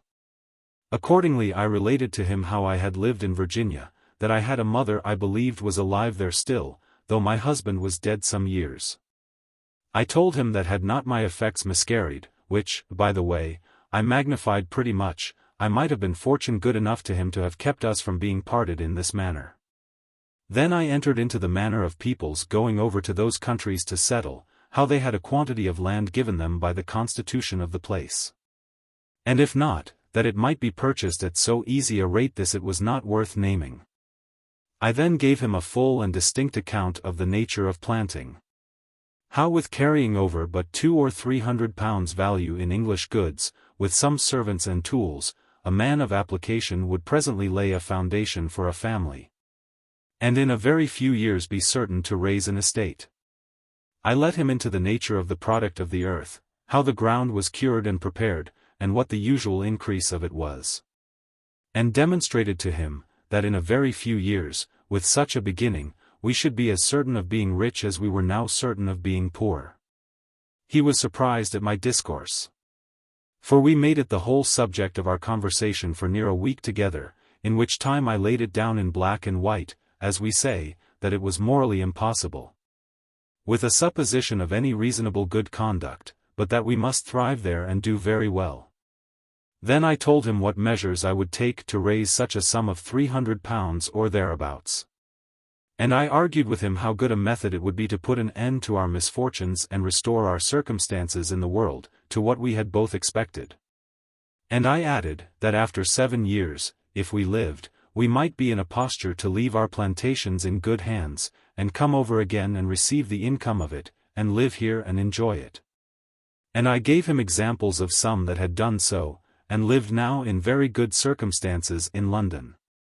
In short, I pressed him so to it, that he almost agreed to it, but still something or other broke it off again, till at last he turned the tables, and he began to talk almost to the same purpose of Ireland. He told me that a man that could confine himself to country life, and that could find but stock to enter upon any land, should have farms there for £50 a year, as good as were here let for £200 a year. That the produce was such, and so rich the land, that if much was not laid up, we were sure to live as handsomely upon it as a gentleman of £3,000 a year could do in England, and that he had laid a scheme to leave me in London, and go over and try. And if he found he could lay a handsome foundation of living suitable to the respect he had for me, as he doubted not he should do, he would come over and fetch me. I was dreadfully afraid that upon such a proposal he would have taken me at my word, viz., to sell my little income as I called it, and turn it into money, and let him carry it over into Ireland and try his experiment with it. But he was too just to desire it, or to have accepted it if I had offered it. And he anticipated me in that, for he added, that he would go and try his fortune that way, and if he found he could do anything at it to live, then, by adding mine to it when I went over, we should live like ourselves. But that he would not hazard a shilling of mine till he had made the experiment with a little, and he assured me that if he found nothing to be done in Ireland, he would then come to me and join in my project for Virginia. He was so earnest upon his project being to be tried first, that I could not withstand him. However, he promised to let me hear from him in a very little time after his arriving there, to let me know whether his prospect answered his design, that if there was not a possibility of success, I might take the occasion to prepare for our other voyage, and then, he assured me, he would go with me to America with all his heart. I could bring him to nothing further than this. However, those consultations entertained us near a month, during which I enjoyed his company, which indeed was the most entertaining that ever I met in my life before. In this time he let me into the whole story of his own life, which was indeed surprising, and full of an infinite variety sufficient to fill up a much brighter history, for its adventures and incidents, than any I ever saw in print. But I shall have occasion to say more of him hereafter. We parted at last, though with the utmost reluctance on my side. And indeed he took his leave very unwillingly too, but necessity obliged him, for his reasons were very good why he would not come to London, as I understood more fully some time afterwards. I gave him a direction how to write to me, though still I reserved the grand secret, and never broke my resolution, which was not to let him ever know my true name, who I was, or where to be found. He likewise let me know how to write a letter to him, so that, he said, he would be sure to receive it. I came to London the next day after we parted, but did not go directly to my old lodgings, but for another nameless reason took a private lodging in St. John Street, or, as it is vulgarly called, St. James's, near Clerkenwell. And here, being perfectly alone, I had leisure to sit down and reflect seriously upon the last 7 months' ramble I had made, for I had been abroad no less The pleasant hours I had with my last husband I looked back on with an infinite deal of pleasure, but that pleasure was very much lessened when I found some time after that I was really with child. This was a perplexing thing, because of the difficulty which was before me where I should get leave to lie in. It being one of the nicest things in the world at that time of day for a woman that was a stranger, and had no friends, to be entertained in that circumstance without security, which, by the way, I had not, neither could I procure any. I had taken care all this while to preserve a correspondence with my honest friend at the bank, or rather he took care to correspond with me, for he wrote to me once a week. And though I had not spent my money so fast as to want any from him, yet I often wrote also to let him know I was alive. I had left directions in Lancashire, so that I had these letters, which he sent, conveyed to me, and during my recess at St. Jones's received a very obliging letter from him, assuring me that his process for a divorce from his wife went on with success, though he met with some difficulties in it that he did not expect. I was not displeased with the news that his process was more tedious than he expected. For though I was in no condition to have him yet, not being so foolish to marry him when I knew myself to be with child by another man, as some I know have ventured to do, yet I was not willing to lose him, and, in a word, resolved to have him if he continued in the same mind, as soon as I was up again. For I saw apparently I should hear no more from my husband. And as he had all along pressed to marry, and had assured me he would not be at all disgusted at it, or ever offer to claim me again, so I made no scruple to resolve to do it if I could. And if my other friend stood to his bargain. And I had a great deal of reason to be assured that he would stand to it, by the letters he wrote to me, which were the kindest and most obliging that could be. I now grew big, and the people where I lodged perceived it, and began to take notice of it to me, and, as far as civility would allow, intimated that I must think of removing. This put me to extreme perplexity, and I grew very melancholy, for indeed I knew not what course to take. I had money, but no friends, and was like to have a child upon my hands to keep, which was a difficulty I had never had upon me yet, as the particulars of my story hitherto make appear. In the course of this affair I fell very ill, and my melancholy really increased my distemper. My illness proved at length to be only an ague, but my apprehensions were really that I should miscarry. I should not say apprehensions, for indeed I would have been glad to miscarry, but I could never be brought to entertain so much as a thought of endeavoring to miscarry, or of taking anything to make me miscarry. I abhorred, I say, so much as the thought of it. However, speaking of it in the house, the gentlewoman who kept the house proposed to me to send for a midwife. I scrupled it at first, but after some time consented to it, but told her I had no particular acquaintance with any midwife, and so left it to her. It seems the mistress of the house was not so great a stranger to such cases as mine was as I thought at first she had been, as will appear presently. And she sent for a midwife of the right sort, that is to say, the right sort for me. The woman appeared to be an experienced woman in her business, I mean as a midwife, but she had another calling too, in which she was as expert as most women if not more. My landlady had told her I was very melancholy, and that she believed that had done me harm, and once, before me, said to her, Mrs. B., meaning the midwife, I believe this lady's trouble is of a kind that is pretty much in your way, and therefore if you can do anything for her, pray do, for she is a very civil gentlewoman. And so she went out of the room. I really did not understand her, but my mother Midnight began very seriously to explain what she meant, as soon as she was gone. Madam, says she, you seem not to understand what your landlady means, and when you do understand it, you need not let her know at all that you do so. She means that you are under some circumstances that may render your lying in difficult to you, and that you are not willing to be exposed.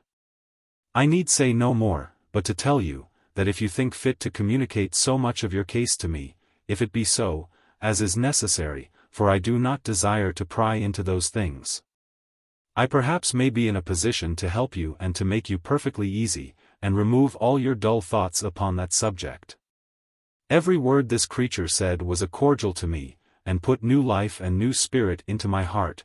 My blood began to circulate immediately, and I was quite another body. I ate my victuals again, and grew better presently after it. She said a great deal more to the same purpose, and then, having pressed me to be free with her, and promised in the solemnest manner to be secret, she stopped a little, as if waiting to see what impression it made on me, and what I would say. I was too sensible to the want I was in of such a woman, not to accept her offer.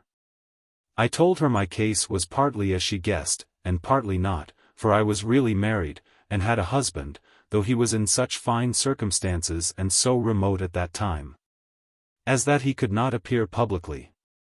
She took me short, and told me that was none of her business. All the ladies that came under her care were married women to her. Every woman, she says, that is with child has a father for it, and whether that father was a husband or no husband, was no business of hers. Her business was to assist me in my present circumstances, whether I had a husband or no.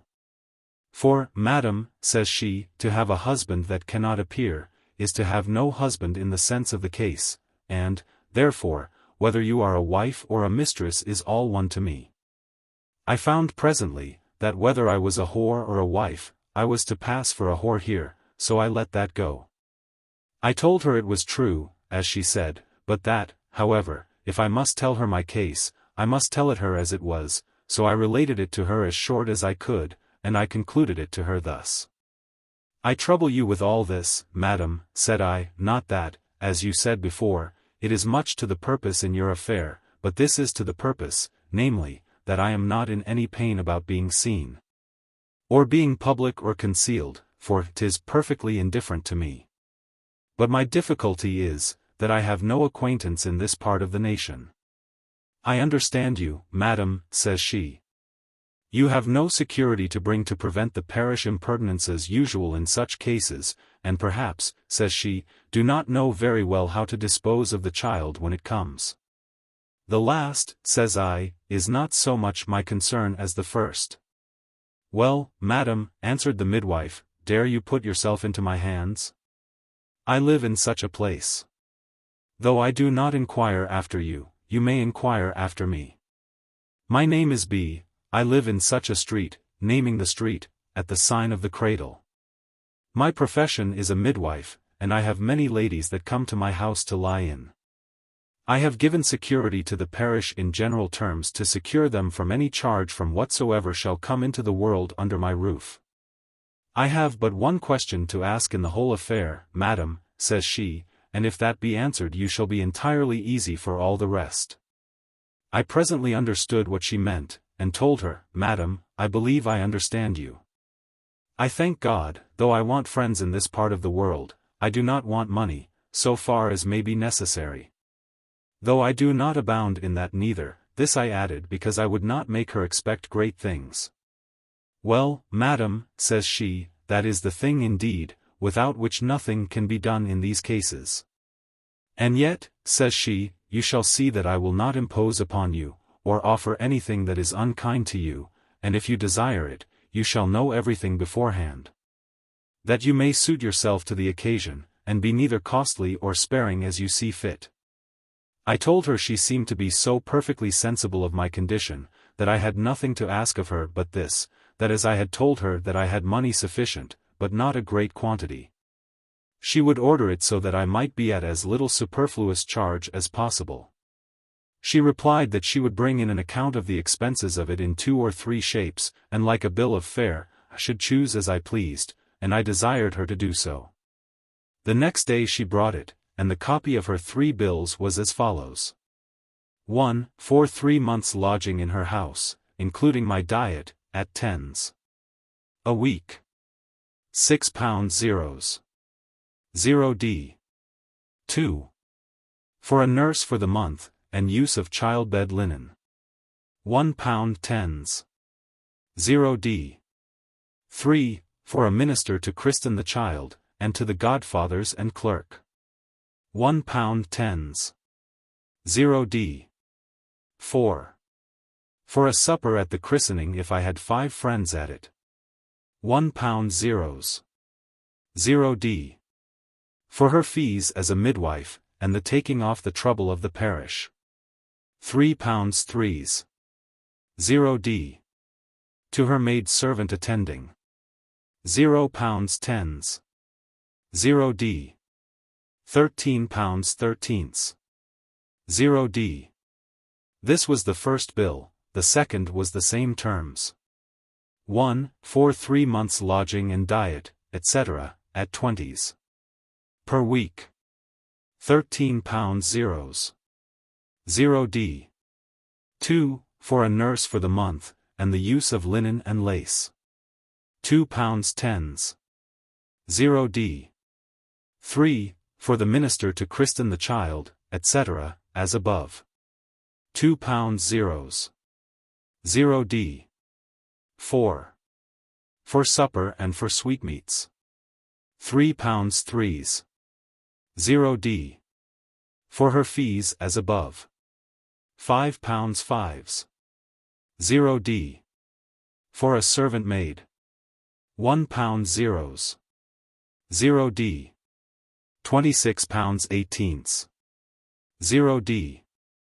This was the second-rate bill. The third, she said, was for a degree higher, and when the father or friends appeared. 1. For 3 months lodging and diet, having 2 rooms and a garret for a servant. £30 zeros. 0d. 2. For a nurse for the month, and the finest suit of childbed linen. £4 4s. 0d. 3. For the minister to christen the child, etc. £2 10s. 0d. 4.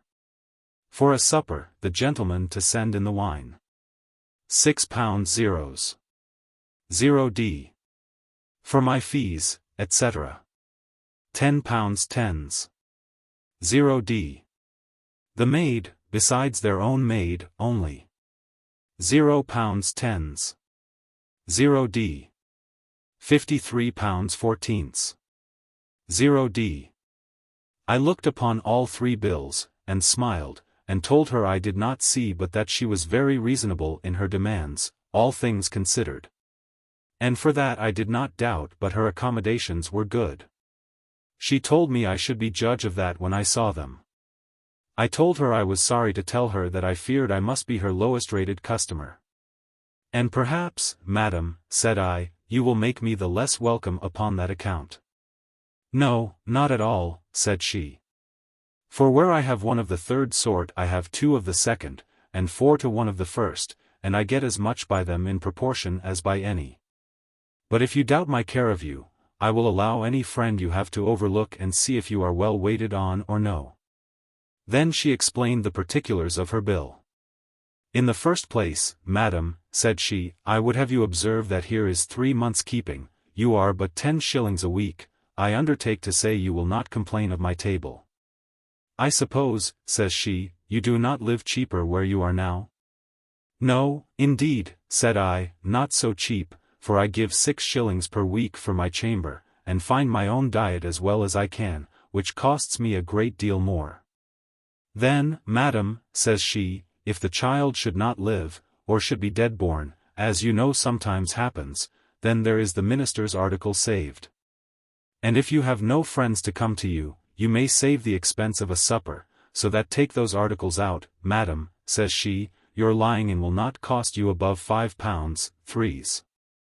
In all more than your ordinary charge of living. This was the most reasonable thing that I ever heard of, so I smiled, and told her I would come and be her customer. But I told her also, that as I had 2 months and more to do, I might perhaps be obliged to stay longer with her than 3 months. And desired to know if she would not be obliged to remove me before it was proper. No, she said, her house was large, and besides, she never put anybody to remove, that had lain in, till they were willing to go. And if she had more ladies offered, she was not so ill-beloved among her neighbors but she could provide accommodations for 20, if there was occasion.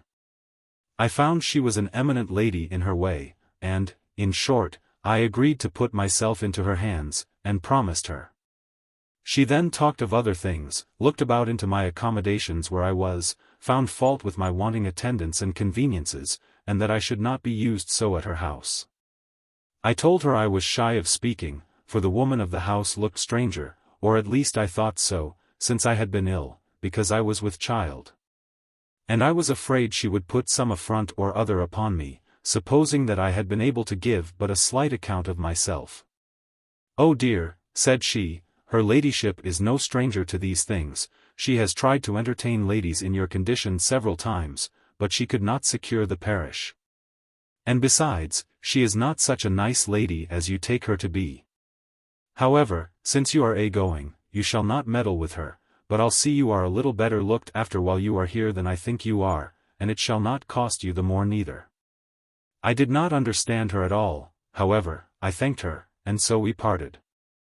The next morning she sent me a chicken roasted and hot, and a pint bottle of sherry, and ordered the maid to tell me that she was to wait on me every day as long as I stayed there.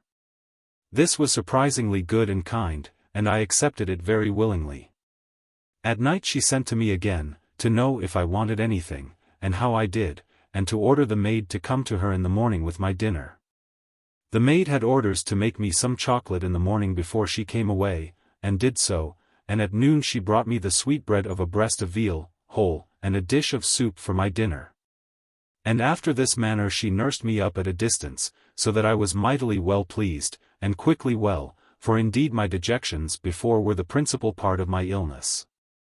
I expected, as is usually the case among such people, that the servant she sent me would have been some imprudent brazen wench of Drury Lane breeding. And I was very uneasy at having her with me upon that account. So I would not let her lie in that house the first night by any means, but had my eyes about me as narrowly as if she had been a public thief. My gentlewoman guessed presently what was the matter, and sent her back with a short note, that I might depend upon the honesty of her maid, that she would be answerable for her upon all accounts. And that she took no servants into her house without very good security for their fidelity. I was then perfectly easy. And indeed the maid's behavior spoke for itself, for a modester, quieter, soberer girl never came into anybody's family, and I found her so afterwards. As soon as I was well enough to go abroad, I went with the maid to see the house, and to see the apartment I was to have. And everything was so handsome and so clean and well, that, in short, I had nothing to say, but was wonderfully pleased and satisfied with what I had met with, which, considering the melancholy circumstances I was in, was far beyond what I looked for. It might be expected that I should give some account of the nature of the wicked practices of this woman, in whose hands I was now fallen. But it would be too much encouragement to the vice, to let the world see what easy measures were here taken to rid the women's unwelcome burden of a child clandestinely gotten. This grave matron had several sorts of practice, and this was one particular, that if a child was born, though not in her house, for she had occasion to be called to many private labors, she had people at hand, who for a piece of money would take the child off their hands, and off from the hands of the parish too. And those children, as she said, were honestly provided for and taken care of. What should become of them all, considering so many, as by her account she was concerned with, I cannot conceive. I had many times discourses upon that subject with her. But she was full of this argument, that she saved the life of many an innocent lamb, as she called them, which would otherwise perhaps have been murdered. And of many women who, made desperate by the misfortune, would otherwise be tempted to destroy their children, and bring themselves to the gallows. I granted her that this was true, and a very commendable thing, provided the poor children fell into good hands afterwards, and were not abused, starved, and neglected by the nurses that bred them up. She answered, that she always took care of that, and had no nurses in her business but what were very good, honest people, and such as might be depended upon. I could say nothing to the contrary, and so was obliged to say, "Madam, I do not question you do your part honestly, but what those people do afterwards is the main question." And she stopped my mouth again with saying that she took the utmost care about it. The only thing I found in all her conversation on these subjects that gave me any distaste, was, that one time in discouraging about my being far gone with child, and the time I expected to come, she said something that looked as if she could help me off with my burden sooner, if I was willing. Or, in English, that she could give me something to make me miscarry, if I had a desire to put an end to my troubles that way, but I soon let her see that I abhorred the thoughts of it. And, to do her justice, she put it off so cleverly, that I could not say she really intended it, or whether she only mentioned the practice as a horrible thing. For she couched her words so well, and took my meaning so quickly, that she gave her negative before I could explain myself. To bring this part into as narrow a compass as possible, I quitted my lodging at St. Jones's and went to my new governess, for so they called her in the house, and there I was indeed treated with so much courtesy, so carefully looked to, so handsomely provided, and everything so well, that I was surprised at it, and could not at first see what advantage my governess made of it. But I found afterwards that she professed to make no profit of lodgers' diet, nor indeed could she get much by it, but that her profit lay in the other articles of her management. And she made enough that way, I assure you. For 'tis scarce credible what practice she had, as well abroad as at home, and yet all upon the private account, or, in plain English, the whoring account. While I was in her house, which was near 4 months, she had no less than 12 ladies of pleasure brought to bed within the doors, and I think she had 32, or thereabouts. Under her conduct without doors, whereof one, as nice as she was with me, was lodged with my old landlady at St. Jones's. This was a strange testimony of the growing vice of the age, and such a one, that as bad as I had been myself, it shocked my very senses. I began to nauseate the place I was in and, about all, the wicked practice. And yet I must say that I never saw, or do I believe there was to be seen, the least indecency in the house the whole time I was there. Not a man was ever seen to come upstairs, except to visit the lying-in ladies within their month, nor then without the old lady with them, who made it a piece of honor of her management that no man should touch a woman, no, not his own wife, within the month. Nor would she permit any man to lie in the house upon any pretense whatever, no, not though she was sure it was with his own wife. And her general saying for it was, that she cared not how many children were born in her house, but she would have none got there if she could help it. It might perhaps be carried further than was needful, but it was an error of the right hand if it was an error, for by this she kept up the reputation, such as it was, of her business. And obtained this character, that though she did take care of the women when they were debauched, yet she was not instrumental to their being debauched at all. And yet it was a wicked trade she drove too. While I was there, and before I was brought to bed, I received a letter from my trustee at the bank, full of kind, obliging things, and earnestly pressing me to return to London. It was near a fortnight old when it came to me, because it had been first sent into Lancashire, and then returned to me.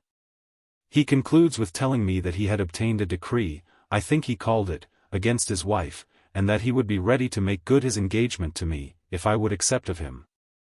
Adding a great many protestations of kindness and affection, such as he would have been far from offering if he had known the circumstances I had been in, and which as it was I had been very far from deserving. I returned an answer to his letter, and dated it at Liverpool, but sent it by messenger, alleging that it came in cover to a friend in town.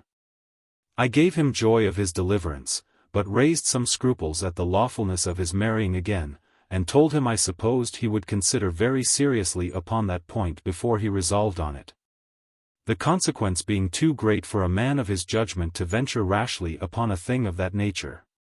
So concluded, wishing him very well in whatever he resolved, without letting him into anything of my own mind, or giving any answer to his proposal of my coming to London to him, but mentioned at a distance my intention to return the latter end of the year, this being dated in April. I was brought to bed about the middle of May and had another brave boy, and myself in as good condition as usual on such occasions. My governess did her part as a midwife with the greatest art and dexterity imaginable, and far beyond all that ever I had had any experience of before. Her care of me in my travail, and after in my lying in, was such, that if she had been my own mother it could not have been better. Let none be encouraged in their loose practices from this dexterous lady's management, for she is gone to her place, and I dare say has left nothing behind her that can or will come up on it. I think I had been brought to bed about 22 days when I received another letter from my friend at the bank, with the surprising news that he had obtained a final sentence of divorce against his wife, and had served her with it on such a day. And that he had such an answer to give to all my scruples about his marrying again, as I could not expect, and as he had no desire of. For that his wife, who had been under some remorse before for her usage of him, as soon as she had the account that he had gained his point, had very unhappily destroyed herself that same evening. He expressed himself very handsomely as to his being concerned at her disaster, but cleared himself of having any hand in it. And that he had only done himself justice in a case in which he was notoriously injured and abused. However, he said that he was extremely afflicted at it, and had no view of any satisfaction left in his world, but only in the hope that I would come and relieve him by my company. And then he pressed me violently indeed to give him some hopes that I would at least come up to town and let him see me, when he would further enter into discourse about it. I was exceedingly surprised at the news, and began now seriously to reflect on my present circumstances, and the inexpressible misfortune it was to me to have a child upon my hands. And what to do in it I knew not. At last I opened my case at a distance to my governess. I appeared melancholy and uneasy for several days, and she lay at me continually to know what troubled me. I could not for my life tell her that I had an offer of marriage, after I had so often told her that I had a husband, so that I really knew not what to say to her. I owned I had something which very much troubled me, but at the same time told her I could not speak of it to anyone alive. She continued importuning me several days, but it was impossible, I told her, for me to commit the secret to anybody. This, instead of being an answer to her, increased her importunities. She urged her having been trusted with the greatest secrets of this nature, that it was her business to conceal everything, and that to discover things of that nature would be her ruin. She asked me if ever I had found her tattling to me of other people's affairs, and how could I suspect her? She told me, to unfold myself to her was telling it to nobody. That she was silent as death, that it must be a very strange case indeed that she could not help me out of. But to conceal it was to deprive myself of all possible help, or means of help, and to deprive her of the opportunity of serving me. In short, she had such a bewitching eloquence, and so great a power of persuasion that there was no concealing anything from her. So I resolved to unbosom myself to her. I told her the history of my Lancashire marriage, and how both of us had been disappointed, how we came together, and how we parted. How he absolutely discharged me, as far as lay in him, free liberty to marry again, protesting that if he knew it he would never claim me, or disturb or expose me. That I thought I was free, but was dreadfully afraid to venture, for fear of the consequences that might follow in case of a discovery. Then I told her what a good offer I had. Showed her my friend's 2 last letters, inviting me to come to London, and let her see with what affection and earnestness they were written, but blotted out the name. And also the story about the disaster of his wife, only that she was dead. She fell a laughing at my scruples about marrying, and told me the other was no marriage, but a cheat on both sides. And that, as we were parted by mutual consent, the nature of the contract was destroyed, and the obligation was mutually discharged. She had arguments for this at the tip of her tongue. And, in short, reasoned me out of my reason, not but that it was too by the help of my own inclination. But then came the great and main difficulty, and that was the child. This, she told me in so many words, must be removed, and that so as that it should never be possible for anyone to discover it. I knew there was no marrying without entirely concealing that I had had a child, for he would soon have discovered by the age of it that it was born, nay, and gotten too, since my parley with him. And that would have destroyed all the affair.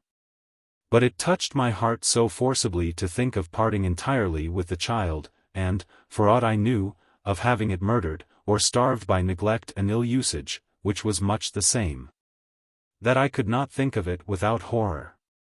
I wish all those women who consent to the disposing their children out of the way, as it is called, for decency's sake, would consider that 'tis only a contrived method for murder. That is to say, killing their children with safety.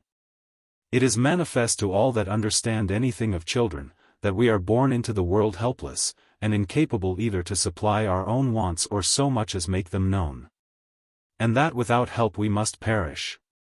And this help requires not only an assisting hand, whether of the mother or somebody else, but there are two things necessary in that assisting hand, that is, care and skill. Without both which, half the children that are born would die, nay, though they were not to be denied food. And one half more of those that remained would be cripples or fools, lose their limbs, and perhaps their sense. I question not but that these are partly the reasons why affection was placed by nature in the hearts of mothers to their children. Without which they would never be able to give themselves up, as 'tis necessary they should, to the care and waking pains needful to the support of their children. Since this care is needful to the life of children, to neglect them is to murder them. Again, to give them up to be managed by those people who have none of that needful affection placed by nature in them, is to neglect them in the highest degree. Nay, in some it goes farther, and is a neglect in order to their being lost, so that 'tis even an intentional murder, whether the child lives or dies. All those things represented themselves to my view, and that is the blackest and most frightful form, and as I was very free with my governess, whom I had now learned to call mother, I represented to her all the dark thoughts which I had upon me about it, and told her what distress I was in. She seemed graver by much at this part than at the other. But as she was hardened in these things beyond all possibility of being touched with the religious part, and the scruples about the murder, so she was equally impenetrable in that part which related to affection. She asked me if she had not been careful and tender to me in my lying in, as if I had been her own child. I told her I owned she had. Well, my dear, says she, and when you are gone, what are you to me? And what would it be to me if you were to be hanged? Do you think there are not women who, as it is their trade and they get their bread by it, value themselves upon their being as careful of children as their own mothers can be? And understand it rather better? Yes, yes, child, says she, fear it not, how were we nursed ourselves? Are you sure you was nursed up by your own mother? And yet you look fat and fair, child, says the old beldam. And with that she stroked me over the face. Never be concerned, child, says she, going on in her drolling way, I have no murderers about me. I employ the best and the honestest nurses that can be had, and have as few children miscarry under their hands as there would if they were all nursed by mothers. We want neither care nor skill. She touched me to the quick when she asked if I was sure that I was nursed by my own mother. On the contrary, I was sure I was not, and I trembled, and looked pale at the very expression. Sure, said I to myself, this creature cannot be a witch, or have any conversation with a spirit, that can inform her what was done with me before I was able to know it myself. And I looked at her as if I had been frightened. But reflecting that it could not be possible for her to know anything about me, that disorder went off, and I began to be easy, but it was not presently. She perceived the disorder I was in, but did not know the meaning of it. So she ran on in her wild talk upon the weakness of my supposing that children were murdered because they were not all nursed by the mother. And to persuade me that the children she disposed of were as well used as if the mothers had the nursing of them themselves. It may be true, mother, says I, for aught I know, but my doubts are very strongly grounded indeed. Come, then, says she, let's hear some of them. Why, first, says I, you give a piece of money to these people to take the child off the parents' hands, and to take care of it as long as it lives. Now we know, mother, said I, that those are poor people, and their gain consists in being quit of the charge as soon as they can. How can I doubt but that, as it is best for them to have the child die, they are not over-solicitous about life? This is all vapors and fancy, says the old woman. I tell you their credit depends upon the child's life, and they are as careful as any mother of you all. Oh mother, says I, if I was but sure my little baby would be carefully looked to, and have justice done it, I should be happy indeed. But it is impossible I can be satisfied in that point unless I saw it, and to see it would be ruin and destruction to me, as now my case stands, so what to do I know not. A fine story. says the governess. You would see the child, and you would not see the child, you would be concealed and discovered both together. These are things impossible, my dear. So you must e'en do as other conscientious mothers have done before you, and be contented with things as they must be, though they are not as you wish them to be. I understood what she meant by conscientious mothers. She would have said conscientious whores, but she was not willing to disoblige me, for really in this case I was not a whore, because legally married, the force of former marriage accepted. However, let me be what I would, I was not come up to that pitch of hardness common to the profession, I mean, to be unnatural, and regardless of the safety of my child. And I preserved this honest affection so long, that I was upon the point of giving up my friend at the bank, who lay so hard at me to come to him and marry him, that, in short, there was hardly any room to deny him. At last my old governess came to me, with her usual assurance. Come, my dear, says she, I have found out a way how you shall be at a certainty that your child shall be used well, and yet the people that take care of it shall never know you. Or who the mother of the child is. Oh mother, says I, if you can do so, you will engage me to you forever. Well, says she, are you willing to be a some small annual expense, more than what we usually give to the people we contract with? Aye, says I, with all my heart, provided I may be concealed. As to that, says the governess, you shall be secure, for the nurse shall never so much as dare to inquire about you, and you shall once or twice a year go with me and see your child. And see how 'tis used, and be satisfied that it is in good hands, nobody knowing who you are. Why, said I, do you think, mother, that when I come to see my child, I shall be able to conceal my being the mother of it? Do you think that possible? Well, well, says my governess, if you discover it, the nurse shall be never the wiser, for she shall be forbid to ask any questions about you, or to take any notice. If she offers it, she shall lose the money which you are supposed to give her, and the child shall be taken from her too. I was very well pleased with this. So the next week a countrywoman was brought from Hertford, or thereabouts, who was to take the child off our hands entirely for £10 in money. But if I would allow £5 a year more of her, she would be obliged to bring the child to my governess's house as often as we desired, or we should come down and look at it, and see how well she used it. The woman was very wholesome looking, a likely woman, a categour's wife, but she had very good clothes and linen, and everything well about her. And with a heavy heart and many a tear, I let her have my child. I had been down at Hertford, and looked at her and at her dwelling, which I liked well enough. And I promised her great things if she would be kind to the child, so she knew at first word that I was the child's mother. But she seemed to be so much out of the way, and to have no room to inquire after me, that I thought I was safe enough. So, in short, I consented to let her have the child, and I gave her £10. That is to say, I gave it to my governess, who gave it the poor woman before my face, she agreeing never to return the child back to me, or to claim anything more for its keeping or bringing up. Only that I promised, if she took a great deal of care of it, I would give her something more as often as I came to see it. So that I was not bound to pay the £5, only that I promised my governess I would do it. And thus my great care was over, after a manner, which though it did not at all satisfy my mind, yet was the most convenient for me, as my affairs then stood, of any that could be thought of at that time. I then began to write to my friend at the bank in a more kindly style, and particularly about the beginning of July I sent him a letter, that I proposed to be in town some time in August.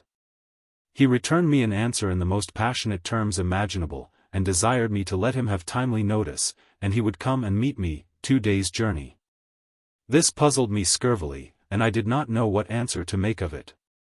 Once I resolved to take the stagecoach to Westchester, on purpose only to have the satisfaction of coming back, that he might see me really come in the same coach. For I had a jealous thought, though I had no ground for it at all, lest he should think I was not really in the country. And it was no ill-grounded thought, as you shall hear presently. I endeavored to reason myself out of it, but it was in vain. The impression lay so strong on my mind, that it was not to be resisted. At last it came as an addition to my new design of going into the country, that it would be an excellent blind to my old governess, and would cover entirely all my other affairs. For she did not know in the least whether my new lover lived in London or in Lancashire. And when I told her my resolution, she was fully persuaded it was in Lancashire. Having taken my measure for this journey, I let her know it, and sent the maid that tended me, from the beginning, to take a place for me in the coach. She would have had me let the maid have waited on me down to the last stage, and come up again in the wagon, but I convinced her it would not be convenient. When I went away, she told me she would enter into no measures for correspondence, for she saw evidently that my affection to my child would cause me to write to her. And to visit her too when I came to town again. I assured her it would, and so took my leave, well satisfied to have been freed from such a house, however good my accommodations there had been, as I have related above. I took the place in the coach not to its full extent, but to a place called Stone, in Cheshire, I think it is, where I not only had no manner of business, but not so much as the least acquaintance with any person in the town or near it. But I knew that with money in the pocket one is at home anywhere. So I lodged there 2 or 3 days, till, watching my opportunity, I found room in another stagecoach, and took passage back again for London, sending a letter to my gentleman that I should be such a certain day at Stony Stratford, where the coachman told me he was to lodge. It happened to be a chance coach that I had taken up, which, having been hired on purpose to carry some gentlemen to Westchester who were going for Ireland, was now returning, and did not tie itself to exact times or places as the stages did. So that, having been obliged to lie still on Sunday, he had time to get himself ready to come out, which otherwise he could not have done. However, his warning was so short, that he could not reach to Stony Stratford time enough to be with me at night, but he met me at a place called Brickhill the next morning, as we were just coming in to tow. I confess I was very glad to see him, for I had thought myself a little disappointed overnight, seeing I had gone so far to contrive my coming on purpose. He pleased me doubly too by the figure he came in, for he brought a very handsome, gentleman's, coach and 4 horses, with a servant to attend him. He took me out of the stagecoach immediately, which stopped at an inn in Brickhill, and putting into the same inn, he set up his own coach, and bespoke his dinner. I asked him what he meant by that, for I was for going forward with the journey. He said, no, I had need of a little rest upon the road, and that was a very good sort of a house, though it was but a little town, so we would go no farther that night, whatever came of it. I did not press him much, for since he had come so to meet me, and put himself to so much expense, it was but reasonable I should oblige him a little too, so I was easy as to that point. After dinner we walked to see the town, to see the church, and to view the fields, and the country, as is usual for strangers to do, and our landlord was our guide in going to see the church. I observed my gentleman inquired pretty much about the parson, and I took the hint immediately that he certainly would propose to be married. And though it was a sudden thought, it followed presently, that, in short, I would not refuse him, for, to be plain, with my circumstances I was in no condition now to say no. I had no reason now to run any more such hazards. But while these thoughts ran round in my head, which was the work but of a few moments, I observed my landlord took him aside and whispered to him, though not very softly neither. For so much I overheard, sir, if you shall have occasion, the rest I could not hear, but it seems it was to this purpose, sir, if you shall have occasion for a minister. I have a friend a little way off that will serve you, and be as private as you please. My gentleman answered loud enough for me to hear, very well, I believe I shall. I was no sooner come back to the inn but he fell upon me with irresistible words, that since he had had the good fortune to meet me, and everything concurred, it would be hastening his felicity if I would put an end to the matter just there. What do you mean, says I, coloring a little. What, in an inn, and upon the road? Bless us all, said I, as if I had been surprised, how can you talk so? Oh, I can talk so very well, says he, I came a purpose to talk so, and I'll show you that I did, and with that he pulls out a great bundle of papers. You fright me, said I. What are all these? "Don't be fright, my dear," said he, and kissed me. This was the first time that he had been so free to call me my dear. Then he repeated it, "Don't be fright. You shall see what it is all." Then he laid them all abroad. There was first the deed or sentence of divorce from his wife, and the full evidence of her playing the whore. Then there were the certificates of the minister and churchwardens of the parish where she lived, proving that she was buried, and intimating the manner of her death. The copy of the coroner's warrant for a jury to sit upon her, and the verdict of the jury, who brought it in non compos mentis. All this was indeed to the purpose, and to give me satisfaction, though, by the way, I was not so scrupulous, had he known all, but that I might have taken him without it. However, I looked them all over as well as I could, and told him that this was all very clear indeed, but that he need not have given himself the trouble to have brought them out with him. For it was time enough. Well, he said, it might be time enough for me, but no time but the present time was time enough for him. There were other papers rolled up, and I asked him what they were. "Why, says he, "that's the question I wanted to have you ask me." So he unrolls them and takes out a little shagreen case, and gives me out of it a very fine diamond ring. I could not refuse it, if I had a mind to do so, for he put it upon my finger, so I made him a curtsy and accepted it.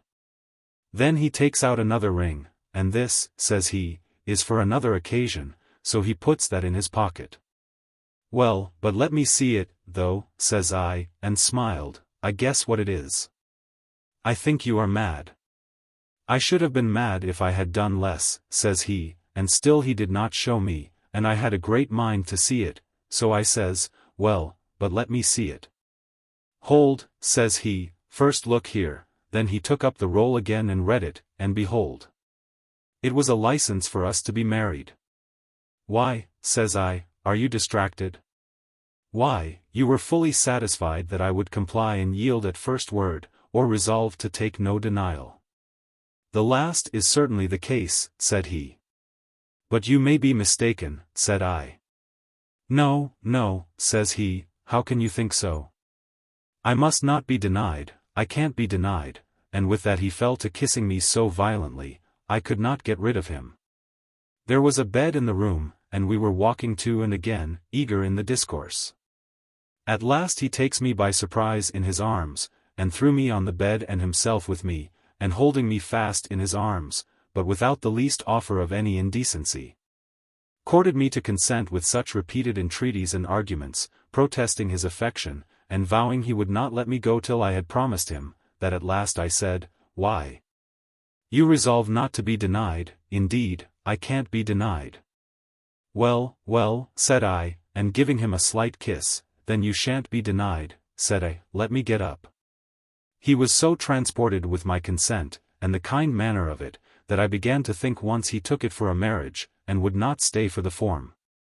But I wronged him, for he gave over kissing me, and then giving me 2 or 3 kisses again, thanked me for my kind yielding to him, and was so overcome with the satisfaction and joy of it, that I saw tears stand in his eyes. I turned from him, for it filled my eyes with tears too, and I asked him leave to retire a little to my chamber.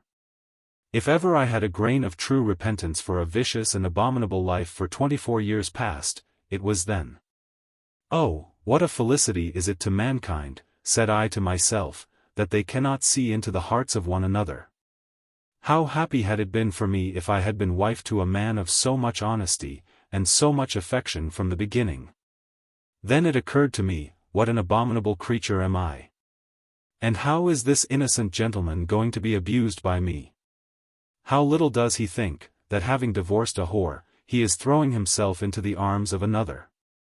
That he is going to marry one that has lain with 2 brothers, and has had 3 children by her own brother. One that was born in Newgate, whose mother was a whore, and is now a transported thief. One that has lain with 13 men, and has had a child since he saw me. Poor gentleman, said I, what is he going to do? After this reproaching myself was over, it following thus, well, if I must be his wife, if it please God to give me grace, I'll be a true wife to him, and love him suitably to the strange excess of his passion for me. I will make him amends if possible, by what he shall see, for the cheats and abuses I put upon him, which he does not see. He was impatient for my coming out of my chamber, but finding me long, he went downstairs and talked with my landlord about the parson. My landlord, an officious though well-meaning fellow, had sent away for the neighbouring clergyman.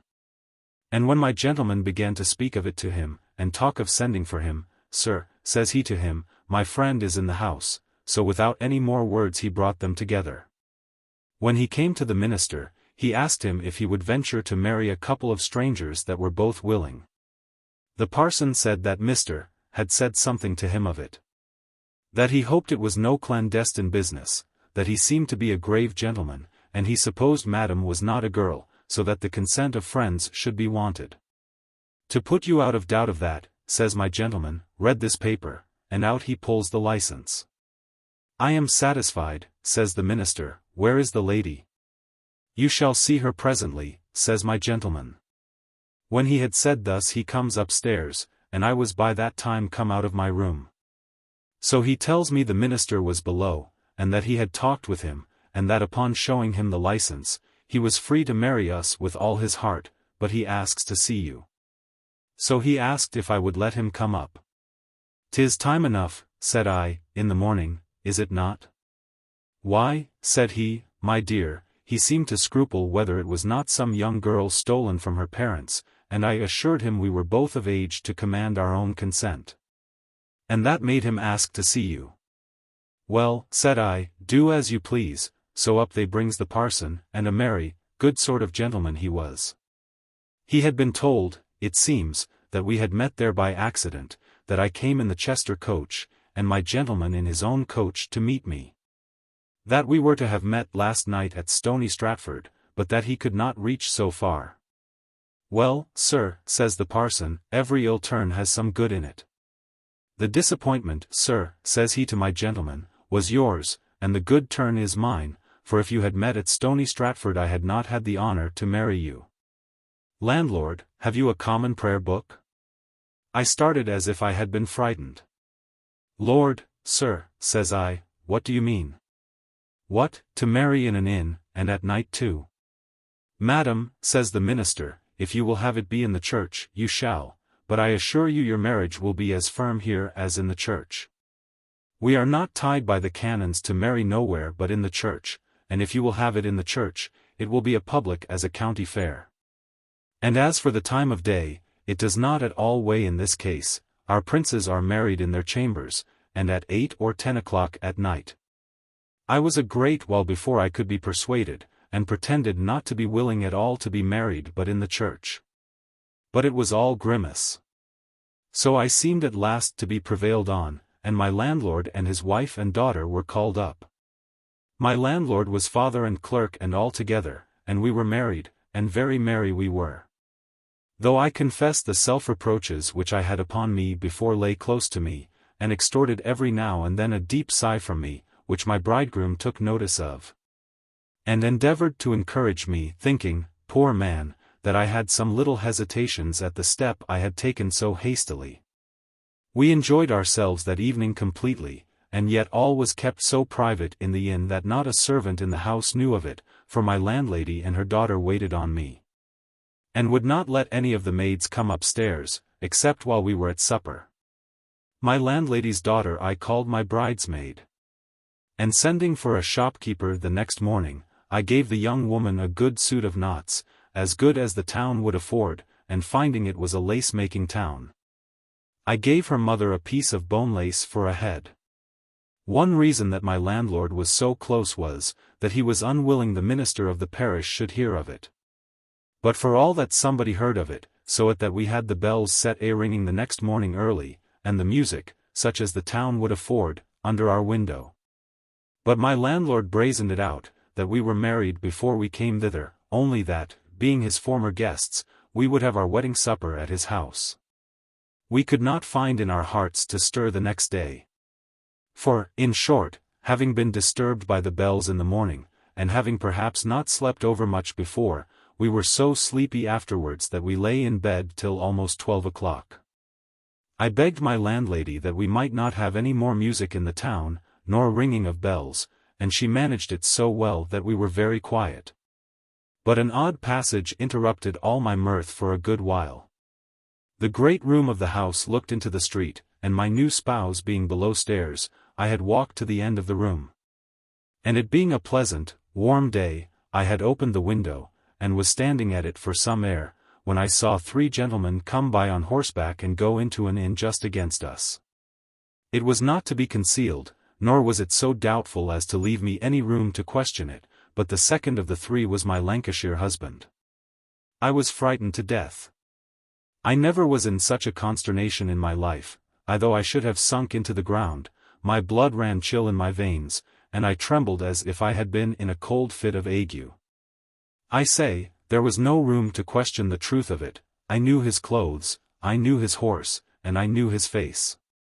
The first sensible reflect I made was, that my husband was not by to see my disorder, and that I was very glad of it. The gentlemen had not been long in the house, but they came to the window of their room, as is usual, but my window was shut, you may be sure. However, I could not keep from peeping at them, and there I saw him again, heard him call out to one of the servants of the house for something he wanted, and received all the terrifying confirmations of its being the same person that were possible to be had.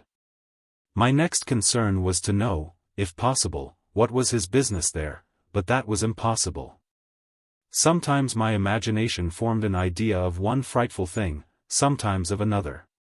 Sometimes I thought he had discovered me, and was come to upbraid me with ingratitude and breach of honor, and every moment I fancied he was coming up the stairs to insult me. And innumerable fancies came into my head of what was never in his head, nor ever could be, unless the devil had revealed it to him. I remained in this fright nearly 2 hours, and scarce ever kept my eye from the window or door of the inn where they were. At last, hearing a great clatter in the passage of their inn, I ran to the window, and, to my great satisfaction, saw them all 3 go out again and travel on westward. Had they gone towards London, I should have been still in a fright, lest I should meet him on the road again, and that he should know me. But he went the contrary way, and so I was eased of that disorder. We resolved to be going the next day, but about 6 o'clock at night we were alarmed with a great uproar in the street, and people riding as if they had been out of their wits. And what was it but a hue and cry after 3 highwaymen that had robbed 2 coaches and some other travellers near Dunstable Hill, and notice had, it seems, been given that they had been seen at Brickhill at such a house, meaning the house where those gentlemen had been. The house was immediately beset and searched, but there were witnesses enough that the gentlemen had been gone over 3 hours. The crowd having gathered about, we had the news presently. And I was heartily concerned now another way. I presently told the people of the house, that I durst to say those were not the persons, for that I knew one of the gentlemen to be a very honest person and of a good estate in Lancashire. The constable who came with the hue and cry was immediately informed of this, and came over to me to be satisfied from my own mouth. And I assured him that I saw the 3 gentlemen as I was at the window. That I saw them afterwards at the windows of the room they dined in. That I saw them afterwards take horse, and I could assure him I knew one of them to be such a man, that he was a gentleman of a very good estate, and an undoubted character in Lancashire, from whence I was just now upon my journey. The assurance with which I delivered this gave the mob gentry a check, and gave the constable such satisfaction, that he immediately sounded a retreat, told his people these were not the men, but that he had an account they were very honest gentlemen. And so they went all back again. What the truth of the matter was I knew not, but certain it was that the coaches were robbed at Dunstable Hill, and £560 in money taken. Besides, some of the lace merchants that always travel that way had been visited too. As to the 3 gentlemen, that remains to be explained hereafter. Well, this alarm stopped us another day, though my spouse was for travelling, and told me that it was always safest travelling after a robbery, for that the thieves were sure to be gone far enough off when they had alarmed the country. But I was afraid and uneasy, and indeed principally lest my old acquaintance should be upon the road still, and should chance to see me. I never lived 4 pleasanter days together in my life. I was a mere bride all this while, and my new spouse strove to make me entirely easy in everything. Oh, could this state of life have continued, how had all my past troubles been forgot, and my future sorrows avoided? But I had a past life of a most wretched kind to account for, some of it in this world as well as in another. We came away the 5th day. And my landlord, because he saw me uneasy, mounted himself, his son, and 3 honest country fellows with good firearms, and, without telling us of it, followed the coach, and would see us safe into Dunstable. We could do no less than treat them very handsomely at Dunstable, which cost my spouse about 10 or 12 shillings, and something he gave the men for their time too. But my landlord would take nothing for himself. This was the most happy contrivance for me that could have fallen out. For had I come to London unmarried, I must either have come to him for the first night's entertainment, or have discovered to him that I had not one acquaintance in the whole city of London that could receive a poor bride for the first night's lodging with her spouse. But now, being an old married woman, I made no scruple of going directly home with him, and there I took possession at once of a house well furnished, and a husband in very good circumstances. So that I had a prospect of a very happy life, if I knew how to manage it. And I had leisure to consider of the real value of the life I was likely to live. How different it was to be from the loose ungoverned part one had acted before, and how much happier a life of virtue and sobriety is, than that which we call a life of pleasure. Oh, had this particular scene of life lasted, or had I learned from that time I enjoyed it, to have tasted the true sweetness of it. And had I not fallen into that poverty which is the sure bane of virtue, how happy had I been, not only here, but perhaps forever. For while I lived thus, I was really a penitent for all my life past. I looked back on it with abhorrence, and might truly be said to hate myself for it. I often reflected how my lover at the bath, struck at the hand of God, repented and abandoned me, and refused to see me any more, though he loved me to an extreme. But I, prompted by that worst of devils, poverty, returned to the vile practice, and made the advantage of what they call a handsome face to be the relief to my necessities, and beauty be a pimp to vice. Now I seemed landed in a safe harbor, after the stormy voyage of life past was at an end, and I began to be thankful for my deliverance. I sat many an hour by myself, and wept over the remembrance of past follies, and the dreadful extravagances of a wicked life, and sometimes I flattered myself that I had sincerely repented. But there are temptations which it is not in the power of human nature to resist, and few know what would be their case if driven to the same exigencies.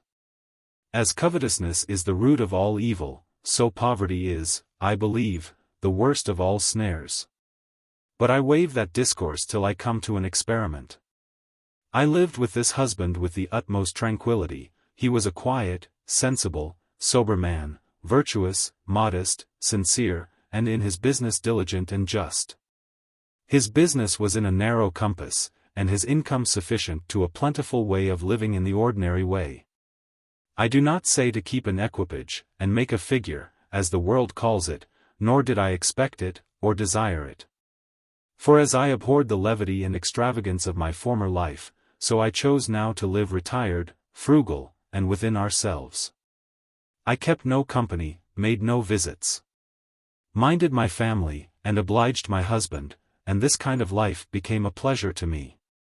We lived in an uninterrupted course of ease and content for 5 years, when a sudden blow from an almost invisible hand blasted all my happiness, and turned me out into the world in a condition the reverse of all that had been before it. My husband having trusted one of his fellow clerks with a sum of money, too much for our fortunes to bear the loss of, the clerk failed, and the loss fell very heavy on my husband. Yet it was not so great neither but that, if he had had spirit and courage to have looked his misfortunes in the face, his credit was so good that, as I told him, he would easily recover it. For to sink under trouble is to double the weight, and he that will die in it, shall die in it. It was in vain to speak comfortably to him, the wound had sunk too deep. It was a stab that touched the vitals, he grew melancholy and disconsolate, and from thence lethargic, and died. I foresaw the blow, and was extremely oppressed in my mind, for I saw evidently that if he died I was undone. I had had 2 children by him and no more, for, to tell the truth, it began to be time for me to leave bearing children, for I was now 48. And I suppose if he had lived I should have had no more. I was now left in a dismal and disconsolate case indeed, and in several things worse than ever. First, it was past the flourishing time with me when I might expect to be courted for a mistress. That agreeable part had declined some time, and the ruins only appeared of what had been, and that which was worse than all this, that I was the most dejected, disconsolate creature alive. I that had encouraged my husband, and endeavored to support his spirits under his trouble, could not support my own. I wanted that spirit in trouble which I told him was so necessary to him for bearing the burden. But my case was indeed deplorable, for I was left perfectly friendless and helpless, and the loss my husband had sustained had reduced his circumstances so low, that though indeed I was not in debt, yet I could easily foresee that what was left would not support me long. That while it wasted daily for subsistence, I had not way to increase it 1 shilling, so that it would be soon all spent, and then I saw nothing before me but the utmost distress. And this represented itself so lively to my thoughts, that it seemed as if it was come, before it was really very near. Also my very apprehensions doubled the misery, for I fancied every 6pence that I paid for a loaf of bread was the last that I had in the world, and that tomorrow I was to fast and be starved to death. In this distress I had no assistant, no friend to comfort or advise me. I sat and cried and tormented myself night and day, wringing my hands, and sometimes raving like a distracted woman. And indeed I have often wondered it had not affected my reason, for I had the vapors to such a degree, that my understanding was sometimes quite lost in fancies and imaginations. I lived 2 years in this dismal condition, wasting that little I had, weeping continually over my dismal circumstances, and, as it were, only bleeding to death, without the least hope or prospect of help from God or man. And now I had cried too long, and so often, that tears were, as I might say, exhausted, and I began to be desperate, for I grew poor apace. For a little relief I had put off my house and took lodgings. And as I was reducing my living, so I sold off most of my goods, which put a little money in my pocket, and I lived near a year upon that, spending very sparingly, and eking things out to the utmost. But still when I looked before me, my very heart would sink within me at the inevitable approach of misery and want. Oh, let none read this part without seriously reflecting on the circumstances of a desolate state, and how they would grapple with mere want of friends and want of bread. It will certainly make them think not of sparing what they have only, but of looking up to heaven for support, and of the wise man's prayer, "Give me not poverty, lest I steal." Let them remember that a time of distress is a time of dreadful temptation, and all the strength to resist is taken away. Poverty presses, the soul is made desperate by distress, and what can be done?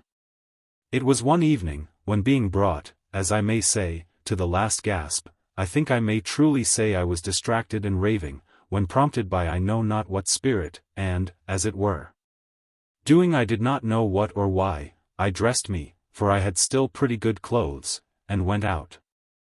I am very sure I had no manner of design in my head when I went out. I neither knew nor considered where to go, or on what business.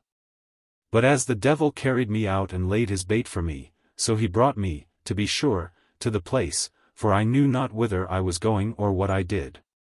Wandering thus about, I knew not whither, I passed by an apothecary's shop in Leadenhall Street, when I saw lie on a stool just before the counter a little bundle wrapped in a white cloth. Beyond it stood a maidservant with her back to it, looking towards the top of the shop, where the apothecary's apprentice, as I suppose, was standing upon the counter, with his back also to the door, and a candle in his hand, looking and reaching up to the upper shelf for something he wanted, so that both were engaged mighty earnestly, and nobody else in the shop. This was the bait. And the devil, who I said laid the snare, as readily prompted me as if he had spoke, for I remember, and shall never forget it, 'twas like a voice spoken to me over my shoulder, "Take the bundle. Be quick, do it this moment." It was no sooner said but I stepped into the shop, and with my back to the wench, as if I had stood up for a cart that was going by, I put my hand behind me and took the bundle, and went off with it. The maid or the fellow not perceiving me, or anyone else. It is impossible to express the horror of my soul all the while I did it. When I went away I had no heart to run, or scarce to mend my pace. I crossed the street indeed, and went down the first turning I came to, and I think it was a street that went through into Fenchurch Street. From thence I crossed and turned through so many ways and turnings, that I could never tell which way it was, not where I went. For I felt not the ground I stepped on, and the farther I was out of danger, the faster I went, till, tired and out of breath, I was forced to sit down on a little bench at a door. And then I began to recover, and found I was got into Thames Street, near Billingsgate. I rested me a little and went on. My blood was all in a fire, my heart beat as if I was in a sudden fright. In short, I was under such a surprise that I still knew not whither I was going, or what to do. After I had tired myself thus with walking a long way about, and so eagerly, I began to consider and make home to my lodging, where I came about 9 o'clock at night. When the bundle was made up for, or on what occasion laid where I found it, I knew not, but when I came to open it I found there was a suit of childbed linen in it, very good and almost new. The lace very fine. There was a silver porringer of a pint, a small silver mug and 6 spoons, with some other linen, a good smock, and 3 silk handkerchiefs, and in the mug, wrapped up in a paper, 18s. 6d in money. All the while I was opening these things I was under such dreadful impressions of fear, and I such terror of mind, though I was perfectly safe, that I cannot express the manner of it. I sat me down, and cried most vehemently. Lord, said I, what am I now? A thief. Why, I shall be taken next time, and be carried to Newgate and be tried for my life. And with that I cried again a long time, and I am sure, as poor as I was, if I had durst for fear, I would certainly have carried the things back again, but that went off after a while. Well, I went to bed for that night, but slept little. The horror of the fact was upon my mind, and I knew not what I said or did all night, and all the next day. Then I was impatient to hear some news of the loss, and would fain know how it was, whether they were a poor body's goods, or a rich. Perhaps, said I, it may be some poor widow like me, that had packed up these goods to go and sell them for a little bread for herself and a poor child, and are now starving and breaking their hearts for want of that little they would have fetched. And this thought tormented me worse than all the rest, for 3 or 4 days' time. But my own distresses silenced all these reflections, and the prospect of my own starving, which grew every day more frightful to me, hardened my heart by degrees. It was then particularly heavy upon my mind, that I had been reformed, and had, as I hoped, repented of all my past wickedness. That I had lived a sober, grave, retired life for several years, but now I should be driven by the dreadful necessity of my circumstances to the gates of destruction, soul and body. And 2 or 3 times I fell upon my knees, praying to God, as well as I could, for deliverance, but I cannot but say, my prayers had no hope in them. I knew not what to do. It was all fear without, and dark within. And I reflected on my past life as not sincerely repented of, that heaven was now beginning to punish me on this side the grave, and would make me as miserable as I had been wicked. Had I gone on here I had perhaps been a true penitent, but I had an evil counselor within, and he was continually prompting me to relieve myself by the worst means. So one evening he tempted me again, by the same wicked impulse that had said, take that bundle, to go out again and seek for what might happen. I went out now by daylight, and wandered about I knew not whither, and in search of I knew not what, when the devil put a snare in my way of a dreadful nature indeed. And such a one as I have never had before or since. Going through Aldersgate Street, there was a pretty little child who had been at a dancing school, and was going home, all alone. And my prompter, like a true devil, set me upon this innocent creature. I talked to it, and it prattled to me again, and I took it by the hand and led it along till I came to a paved alley that goes into Bartholomew Close, and I led it in there. The child said that was not its way home. I said, yes, my dear, it is, I'll show you the way home. The child had a little necklace on of gold beads, and I had my eye upon that, and in the dark of the alley I stooped, pretending to mend the child's clog that was loose, and took off her necklace. And the child never felt it, and so led the child on again. Here, I say, the devil put me upon killing the child in the dark alley, that it might not cry, but the very thought frightened me so that I was ready to drop down. But I turned the child about and bade it go back again, for that was not its way home. The child said, so she would, and I went through into Bartholomew Close, and then turned round to another passage that goes into St. John Street. Then, crossing into Smithfield, went down Chick Lane and into Field Lane to Holborn Bridge, when, mixing with the crowd of people usually passing there, it was not possible to have been found out. And thus I enterprised my second sally into the world.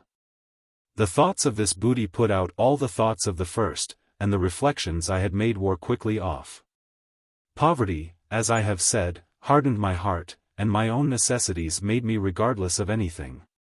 The last affair left no great concern upon me, for as I did the poor child no harm, I only said to myself, I had given the parents a just reproof for their negligence in leaving the poor little lamb to come home by itself, and it would teach them to take more care of it another time.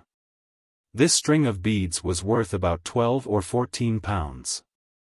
I suppose it might have been formerly the mother's, for it was too big for the child's wear, but that perhaps the vanity of the mother, to have her child look fine at the dancing school, had made her let the child wear it. And no doubt the child had a maid sent to take care of it, but she, careless jade, was taken up perhaps with some fellow that had met her by the way. And so the poor baby wandered till it fell into my hands. However, I did the child no harm, I did not so much as fright it, for I had a great many tender thoughts about me yet, and did nothing but what, as I may say, mere necessity drove me to. I had a great many adventures after this, but I was young in the business, and did not know how to manage, otherwise than as the devil put things into my head. And indeed he was seldom backward to me. One adventure I had which was very lucky to me. I was going through Lombard Street in the dusk of the evening, just by the end of 3 King Court, when on a sudden comes a fellow running by me as swift as lightning, and throws a bundle that was in his hand, just behind me, as I stood up against the corner of the house at the turning into the alley. Just as he threw it in he said, God bless you, mistress, let it lie there a little, and away he runs swift as the wind. After him comes 2 more, and immediately a young fellow without his hat, crying, Stop thief, and after him 2 or 3 more. They pursued the 2 last fellows so close, that they were forced to drop what they had got, and one of them was taken into the bargain, and other got off free. I stood stock still all this while, till they came back, dragging the poor fellow they had taken, and lugging the things they had found. Extremely well satisfied that they had recovered the booty and taken the thief. And thus they passed by me, for I looked only like one who stood up while the crowd was gone.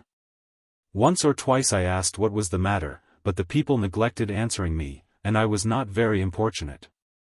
But after the crowd was wholly past, I took my opportunity to turn about and take up what was behind me and walk away. This, indeed, I did with less disturbance than I had done formerly, for these things I did not steal, but they were stolen to my hand.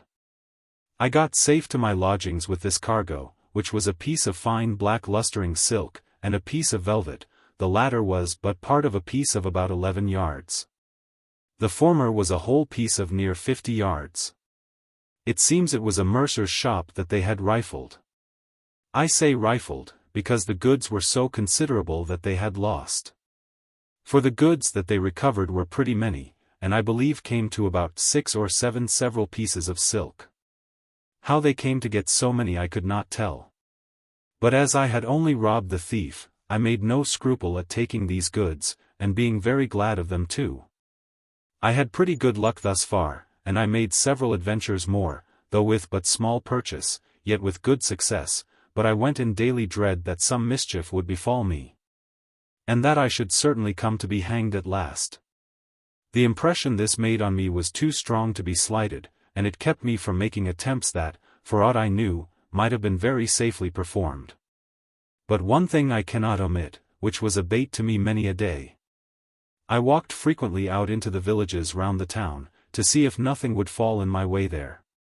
And going by a house near Stepney, I saw on the window board 2 rings, one a small diamond ring, and the other a gold ring, to be sure laid there by some thoughtless lady that had more money than forecast, perhaps only till she washed her hands. I walked several times by the window to observe if I could see whether there was anybody in the room or no, and I could see nobody, but still I was not sure. It came presently into my thoughts to rap at the glass, as if I wanted to speak with somebody, and if anybody was there they would be sure to come to the window. And then I would tell them to remove those rings, for that I had seen 2 suspicious fellows take notice of them. This was a ready thought. I rapped once or twice and nobody came, when, seeing the coast clear, I thrust hard against the square of the glass, and broke it with very little noise, and took out the 2 rings. And walked away with them very safe. The diamond ring was worth about £3, and the other about 9s. I was now at a loss for a market for my goods, and especially for my 2 pieces of silk. I was very loath to dispose of them for a trifle, as the poor unhappy thieves in general do, who, after they have ventured their lives for perhaps a thing of value, are fain to sell it for a song when they have done. But I was resolved I would not do thus, whatever shift I made, unless I was driven to the last extremity. However, I did not well know what course to take. At last I resolved to go to my old governess, and acquaint myself with her again. I had punctually supplied the £5 a year to her for my little boy as long as I was able, but at last was obliged to put a stop to it. However, I had written a letter to her, wherein I had told her that my circumstances were reduced very low. That I had lost my husband, and that I was not able to do it any longer, and so begged that the poor child might not suffer too much for its mother's misfortunes. I now made her a visit, and I found that she drove something of the old trade still, but that she was not in such flourishing circumstances as before. For she had been sued by a certain gentleman who had had his daughter stolen from him, and who, it seems, she had helped to convey away, and it was very narrowly that she escaped the gallows. The expense also had ravaged her, and she was become very poor. Her house was but meanly furnished, and she was not in such repute for her practice as before. However, she stood upon her legs, as they say, and as she was a stirring, bustling woman, and had some stock left, she was turned pawnbroker, and lived pretty well. She received me very civilly, and with her usual obliging manner told me she would not have the less respect for me for my being reduced. That she had taken care my boy was very well looked after, though I could not pay for him, and that the woman that had him was easy. So that I needed not to trouble myself about him till I might be better able to do it effectually. I told her that I had not much money left, but that I had some things that were money's worth, if she could tell me how I might turn them into money. She asked me what it was I had. I pulled out the string of gold beads, and told her it was one of my husband's presents to me. Then I showed her the 2 parcels of silk, which I told her I had from Ireland, and brought up to town with me, and the little diamond ring. As to the small parcel of plate and spoons, I had found means to dispose of them myself before. And as for the childbed linen I had, she offered me to take it herself, believing it to have been my own. She told me that she was turned pawnbroker, and that she would sell those things for me as pawn to her. And so she sent presently for proper agents that bought them, being in her hands, without any scruple, and gave good prices too. I now began to think this necessary woman might help me a little in my low condition to some business, for I would gladly have turned my hand to any honest employment if I could have got it. But here she was deficient, honest business did not come within her reach. If I had been younger, perhaps she might have helped me to a spark, but my thoughts were off that kind of livelihood, as being quite out of the way after 50, which was my case, and so I told her. She invited me at last to come, and be at her house till I could find something to do, and it should cost me very little, and this I gladly accepted of. And now living a little easier, I entered into some measures to have my little son by my last husband taken off, and this she made easy too, reserving a payment only of £5 a year, if I could pay it. This was such a help to me, that for a good while I left off the wicked trade that I had so newly taken up.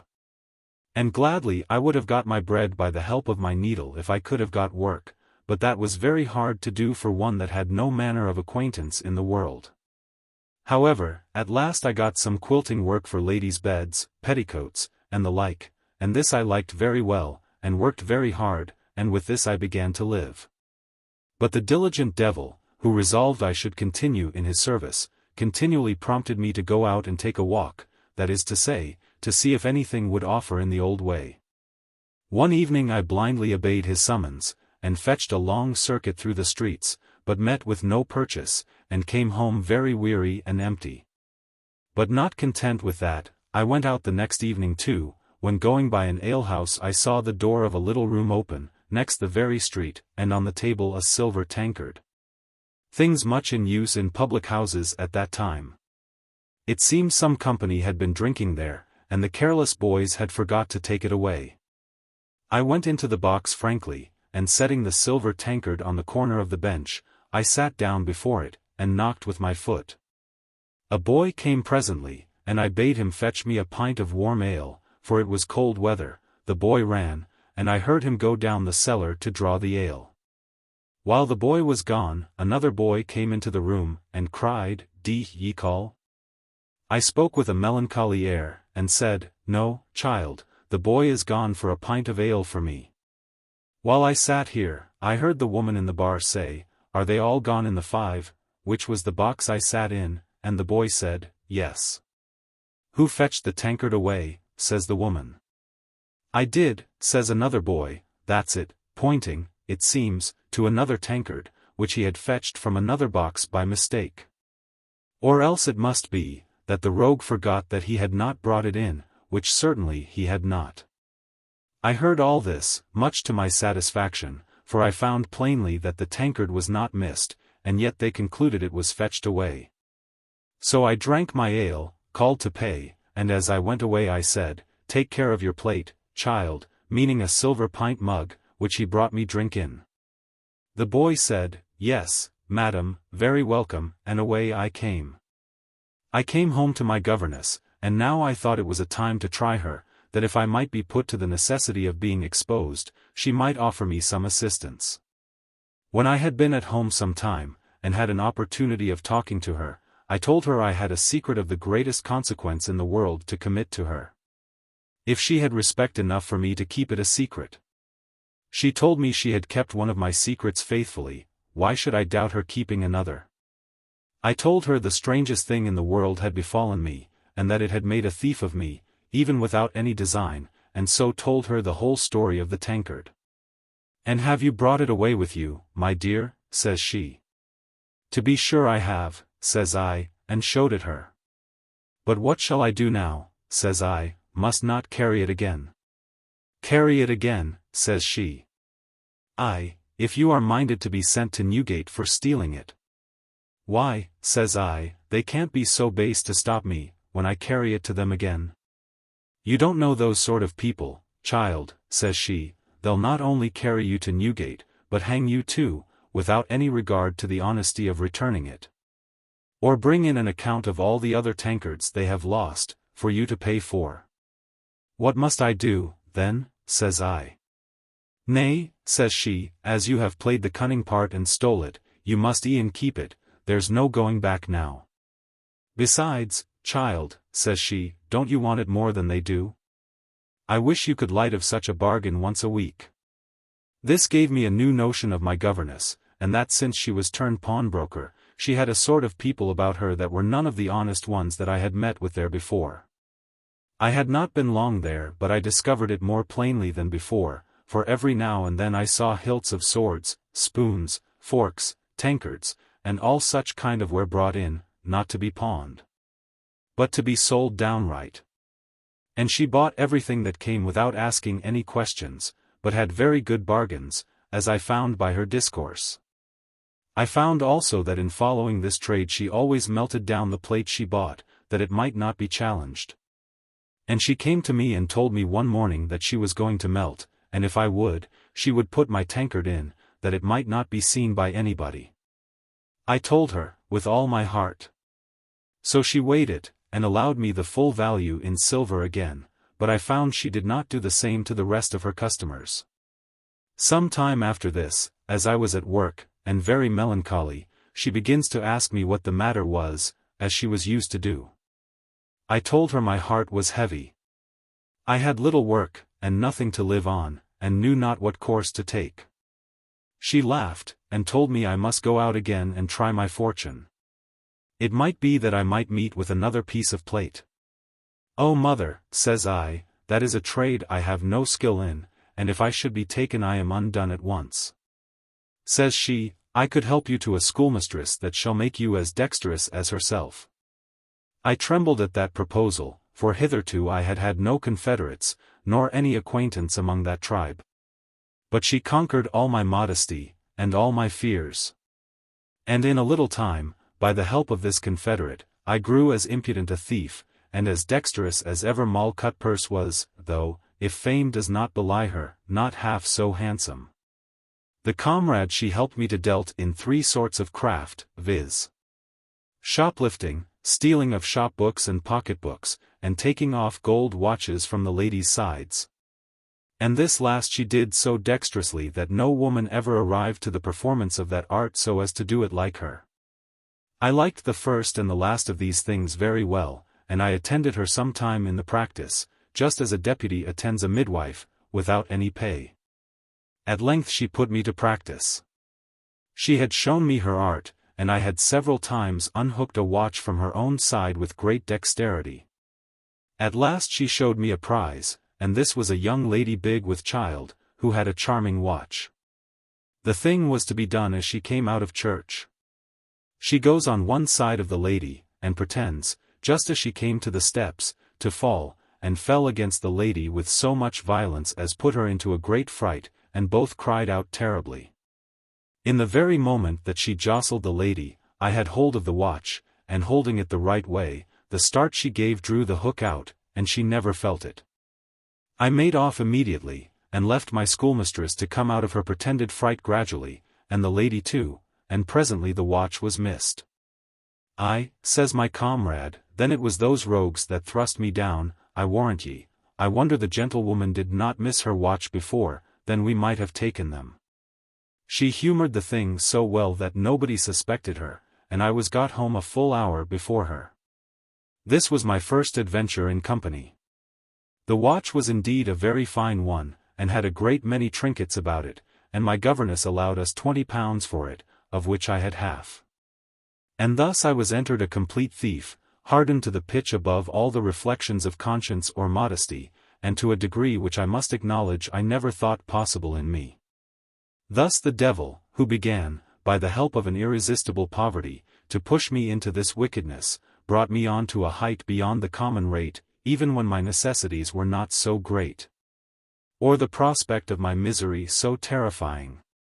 For I had now got into a little vein of work, and as I was not at a loss to handle my needle, it was very probable, as acquaintance came in, I might have got my bread honestly enough. I must say, that if such a prospect of work had presented itself at first, when I began to feel the approach of my miserable circumstances, had such a prospect of getting my bread by working presented itself then, I had never fallen into this wicked trade, or into such a wicked gang as I was now embarked with. But practice had hardened me, and I grew audacious to the last degree, and the more so because I had carried it on so long, and had never been taken. For, in a word, my new partner in wickedness and I went on together so long, without being ever detected, that we not only grew bold, but we grew rich.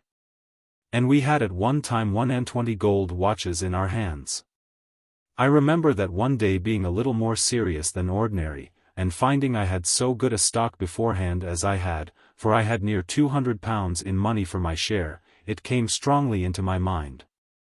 No doubt from some kind spirit, if such there be, that at first poverty excited me, and my distresses drove me to these dreadful shifts.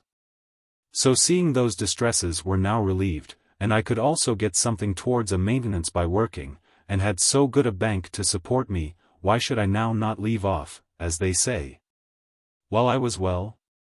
That I could not expect to go always free, and if I was once surprised, and miscarried, I was undone. This was doubtless the happy minute, when, if I had hearkened to the blessed hint, from whatsoever had it came, I had still a cast for an easy life. But my fate was otherwise determined. The busy devil that so industriously drew me in had too fast hold of me to let me go back, but as poverty brought me into the mire, so avarice kept me in, till there was no going back. As to the arguments which my reason dictated for persuading me to lay down, avarice stepped in and said, go on, you have had very good luck. Go on till you have gotten 400 or 500 pounds, and then you shall leave off, and then you may live easy without working at all. Thus I, that was once in the devil's clutches, was held fast there as with a charm, and had no power to go without the circle. Till I was engulfed in labyrinths of trouble too great to get out at all. However, these thoughts left some impression upon me, and made me act with some more caution than before, and more than my directors used for themselves. My comrade, as I called her, but rather she should have been called my teacher, with another of her scholars, was the first in the misfortune. For, happening to be upon the hunt for purchase, they made an attempt upon a linen draper in Cheapside, but were snapped by a Hawkside journeyman, and seized with 2 pieces of cambric, which were taken also upon them. This was enough to lodge them both in Newgate, where they had the misfortune to have some of their former sins brought to remembrance. 2 other indictments being brought against them, and the facts being proved upon them, they were both condemned to die. They both pleaded their bellies, and were both voted quick with child. Though my tutoress was no more with child than I was. I went frequently to see them, and condole with them, expecting that it would be my turn next. But the place gave me so much horror, reflecting that it was the place of my unhappy birth, and of my mother's misfortunes, and that I could not bear it. So I was forced to leave off going to see them. And oh! Could I have but taken warning by their disasters, I had been happy still, for I was yet free, and had nothing brought against me, but it could not be, my measure was not yet filled up. My comrade, having the brand of an old offender, was executed. The young offender was spared, having obtained a reprieve, but lay starving a long while in prison, till at last she got her name into what they call a circuit pardon, and so came off. This terrible example of my comrade frightened me heartily, and for a good while I made no excursions, but one night, in the neighborhood of my governess's house, they cried, fire. My governess looked out, for we were all up, and cried immediately that such a gentlewoman's house was all of a light fire atop, and so indeed it was. Here she gives me a job. Now, child, says she, there is a rare opportunity, for the fire being so near that you may go to it before the street is blocked up with the crowd. She presently gave me my cue. Go, child, says she, to the house, and run in and tell the lady, or anybody you see, that you come to help them, and that you came from such a gentlewoman, that is, one of her acquaintance farther up the street. She gave me the like cue to the next house, naming another name that was also an acquaintance of the gentlewoman of the house. Away I went, and, coming to the house, I found them all in confusion, you may be sure. I ran in, and finding one of the maids, Lord, sweetheart, says I, how came this dismal accident? Where is your mistress? Anyhow does she do? Is she safe? And where are the children? I come from madam, to help you. Away runs the maid. Madam, madam, says she, screaming as loud as she could yell, here is a gentlewoman come from madam, to help us. The poor woman, half out of her wits, with a bundle under her arm and 2 little children, comes toward me. Lord!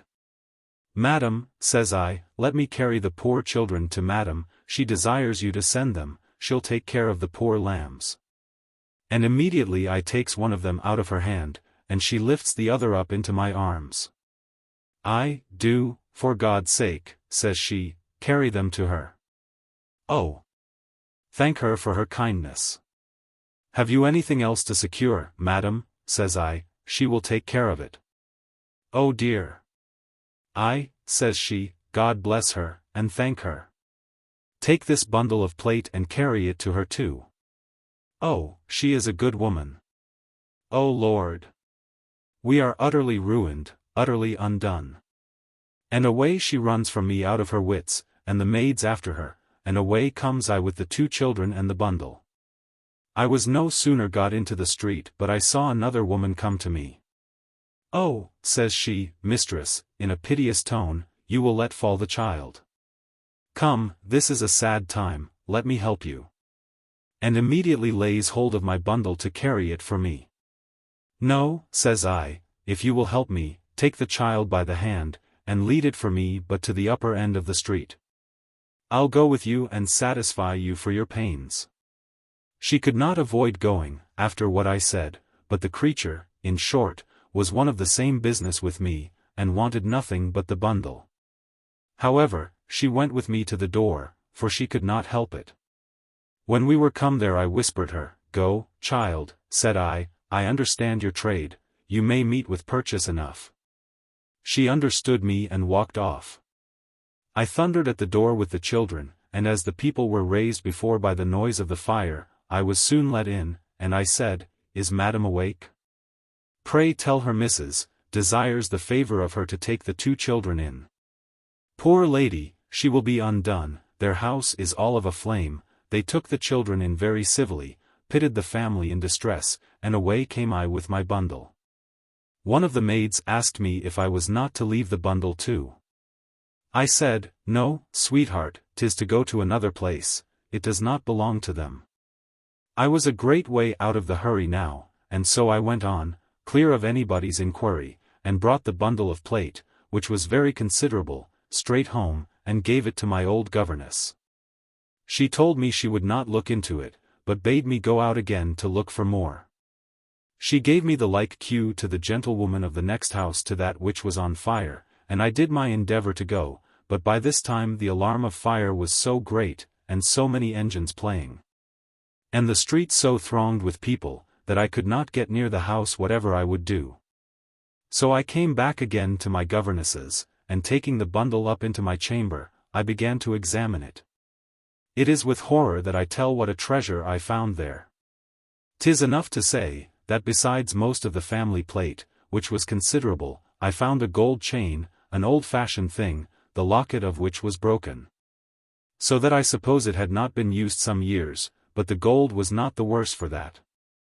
Also a little box of burying rings, the lady's wedding ring, and some broken bits of old lockets of gold, a gold watch, and a purse with about £24 value in old pieces of gold coin. And several other things of value. This was the greatest and the worst prize that ever I was concerned in.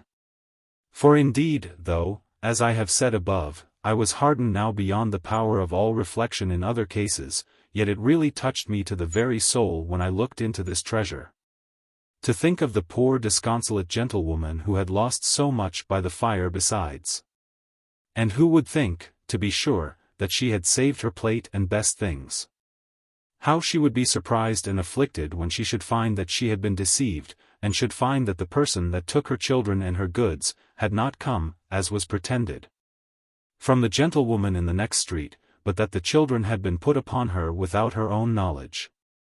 I say, I confess the inhumanity of this action moved me very much, and made me relent exceedingly, and tears stood in my eyes upon that subject. But with all my sense of its being cruel and inhuman, I could never find in my heart to make any restitution. The reflection wore off, and I began quickly to forget the circumstances that attended the taking them. Nor was this all.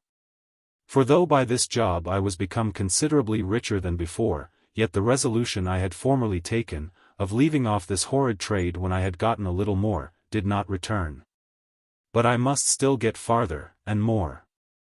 And the avarice joined so with the success, that I had no more thought of coming to a timely alteration of life, though without it I could expect no safety, no tranquillity in the possession of what I had so wickedly gained. But a little more, and a little more, was the case still. At length, yielding to the importunities of my crime, I cast off all remorse and repentance, and all the reflections on that head turned to no more than this: that I might perhaps come to have one booty more that might complete my desires. But though I certainly had that one booty, yet every hit looked towards another, and was so encouraging to me to go on with the trade, that I had no gust to the thought of laying it down. In this condition, hardened by success, and resolving to go on, I fell into the snare in which I was appointed to meet with my last reward for this kind of life. But even this was not yet, for I met with several successful adventures more in this way of being undone.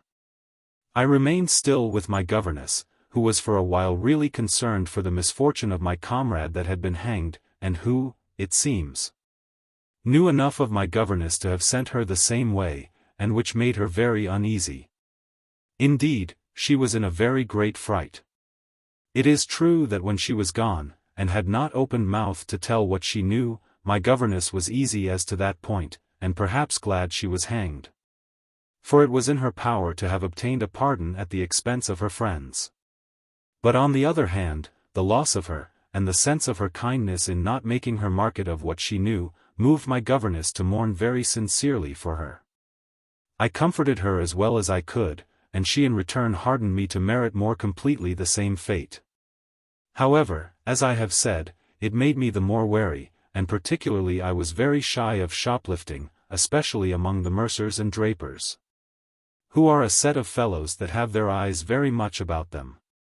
I made a venture or two among the lace folks and the milliners, and particularly at one shop where I got notice of two young women who were newly set up, and had not been bred to the trade. There I think I carried off a piece of bone lace, worth 6 or 7 pounds, and a paper of thread. But this was but once, it was a trick that would not serve again. It was always reckoned a safe job when we heard of a new shop, and especially when the people were such as were not bred to shops. Such may depend upon it that they will be visited once or twice at their beginning, and they must be very sharp indeed if they can prevent it. I made another adventure or two, but they were but trifles too, though sufficient to live on. After this nothing considerable offering for a good while, I began to think that I must give over the trade in earnest. But my governess, who was not willing to lose me, and expected great things of me, brought me one day into company with a young woman and a fellow that went for her husband. Though as it appeared afterwards, she was not his wife, but they were partners, it seems, in the trade they carried on, and partners in something else. In short, they robbed together, lay together, were taken together, and at last were hanged together. I came into a kind of league with these two by the help of my governess, and they carried me out into 3 or 4 adventures, where I rather saw them commit some coarse and unhandy robberies, in which nothing but a great stock of impudence on their side, and gross negligence on the people's side who were robbed, could have made them successful. So I resolved from that time forward to be very cautious how I adventured upon anything with them. And indeed, when 2 or 3 unlucky projects were proposed by them, I declined the offer, and persuaded them against it. One time they particularly proposed robbing a watchmaker of 3 gold watches, which they had eyed in the daytime, and found the place where he laid them. One of them had so many keys of all kinds, that he made no question to open the place where the watchmaker had laid them, and so we made a kind of an appointment. But when I came to look narrowly into the thing, I found they proposed breaking open the house, and this, as a thing out of my way, I would not embark in, so they went without me. They did get into the house by main force, and broke up the locked place where the watches were, but found but one of the gold watches, and a silver one, which they took, and got out of the house again very clear. But the family, being alarmed, cried out thieves, and the man was pursued and taken. The young woman had got off too, but unhappily was stopped at a distance, and the watches found upon her. And thus I had a second escape, for they were convicted, and both hanged, being old offenders, though but young people. As I said before that they robbed together and lay together, so now they hanged together, and there ended my new partnership. I began now to be very wary, having so narrowly escaped a scouring, and having such an example before me, but I had a new tempter, who prompted me every day, I mean my governess. And now a prize presented, which as it came by her management, so she expected a good share of the booty. There was a good quantity of Flanders lace lodged in a private house, where she had gotten intelligence of it, and Flanders lace being prohibited, it was a good booty to any custom-house officer that could come at it. I had a full account from my governess, as well of the quantity as of the very place where it was concealed, and I went to a custom-house officer, and told him I had such a discovery to make to him of such a quantity of lace, if he would assure me that I should have my due share of the reward. This was so just an offer, that nothing could be fairer, so he agreed, and taking a constable and me with him, we beset the house. As I told him I could go directly to the place, he left it to me. And the hole being very dark, I squeezed myself into it, with a candle in my hand, and so reached the pieces out to him, taking care as I gave him some so to secure as much about myself as I could conveniently dispose of. There was near £300 worth of lace in the hole, and I secured about £50 worth of it to myself.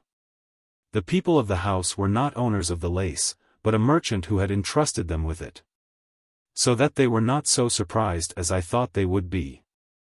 I left the officer overjoyed with his prize, and fully satisfied with what he had got, and appointed to meet him at a house of his own directing, where I came after I had disposed of the cargo I had about me, of which he had not the least suspicion.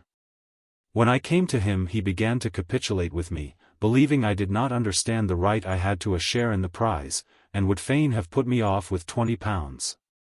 But I let him know that I was not so ignorant as he supposed I was. And yet I was glad, too, that he offered to bring me to a certainty.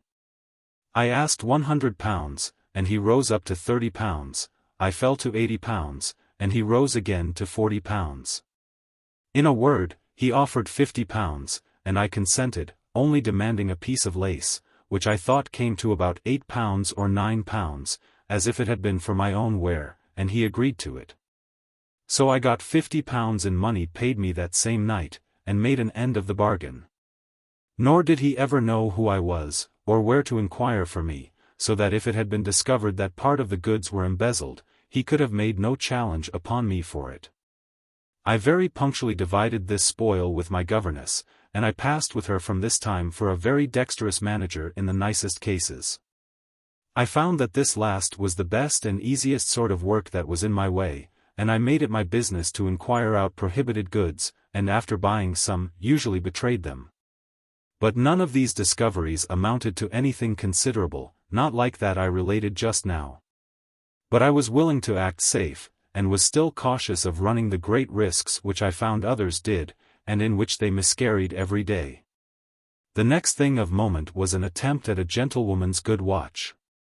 It happened in a crowd, at a meeting-house, where I was in very great danger of being taken. I had full hold of her watch, but giving a great jostle, as if somebody had thrust me against her, and in the juncture giving the watch a fair pull, I found it would not come. So I let it go that moment, and cried out as if I had been killed, that somebody had trod upon my foot, and that there were certainly pickpockets there. For somebody or other had given a pull at my watch. For you are to observe that on these adventures we always went very well dressed, and I had very good clothes on, and a gold watch by my side, as like a lady as other fold.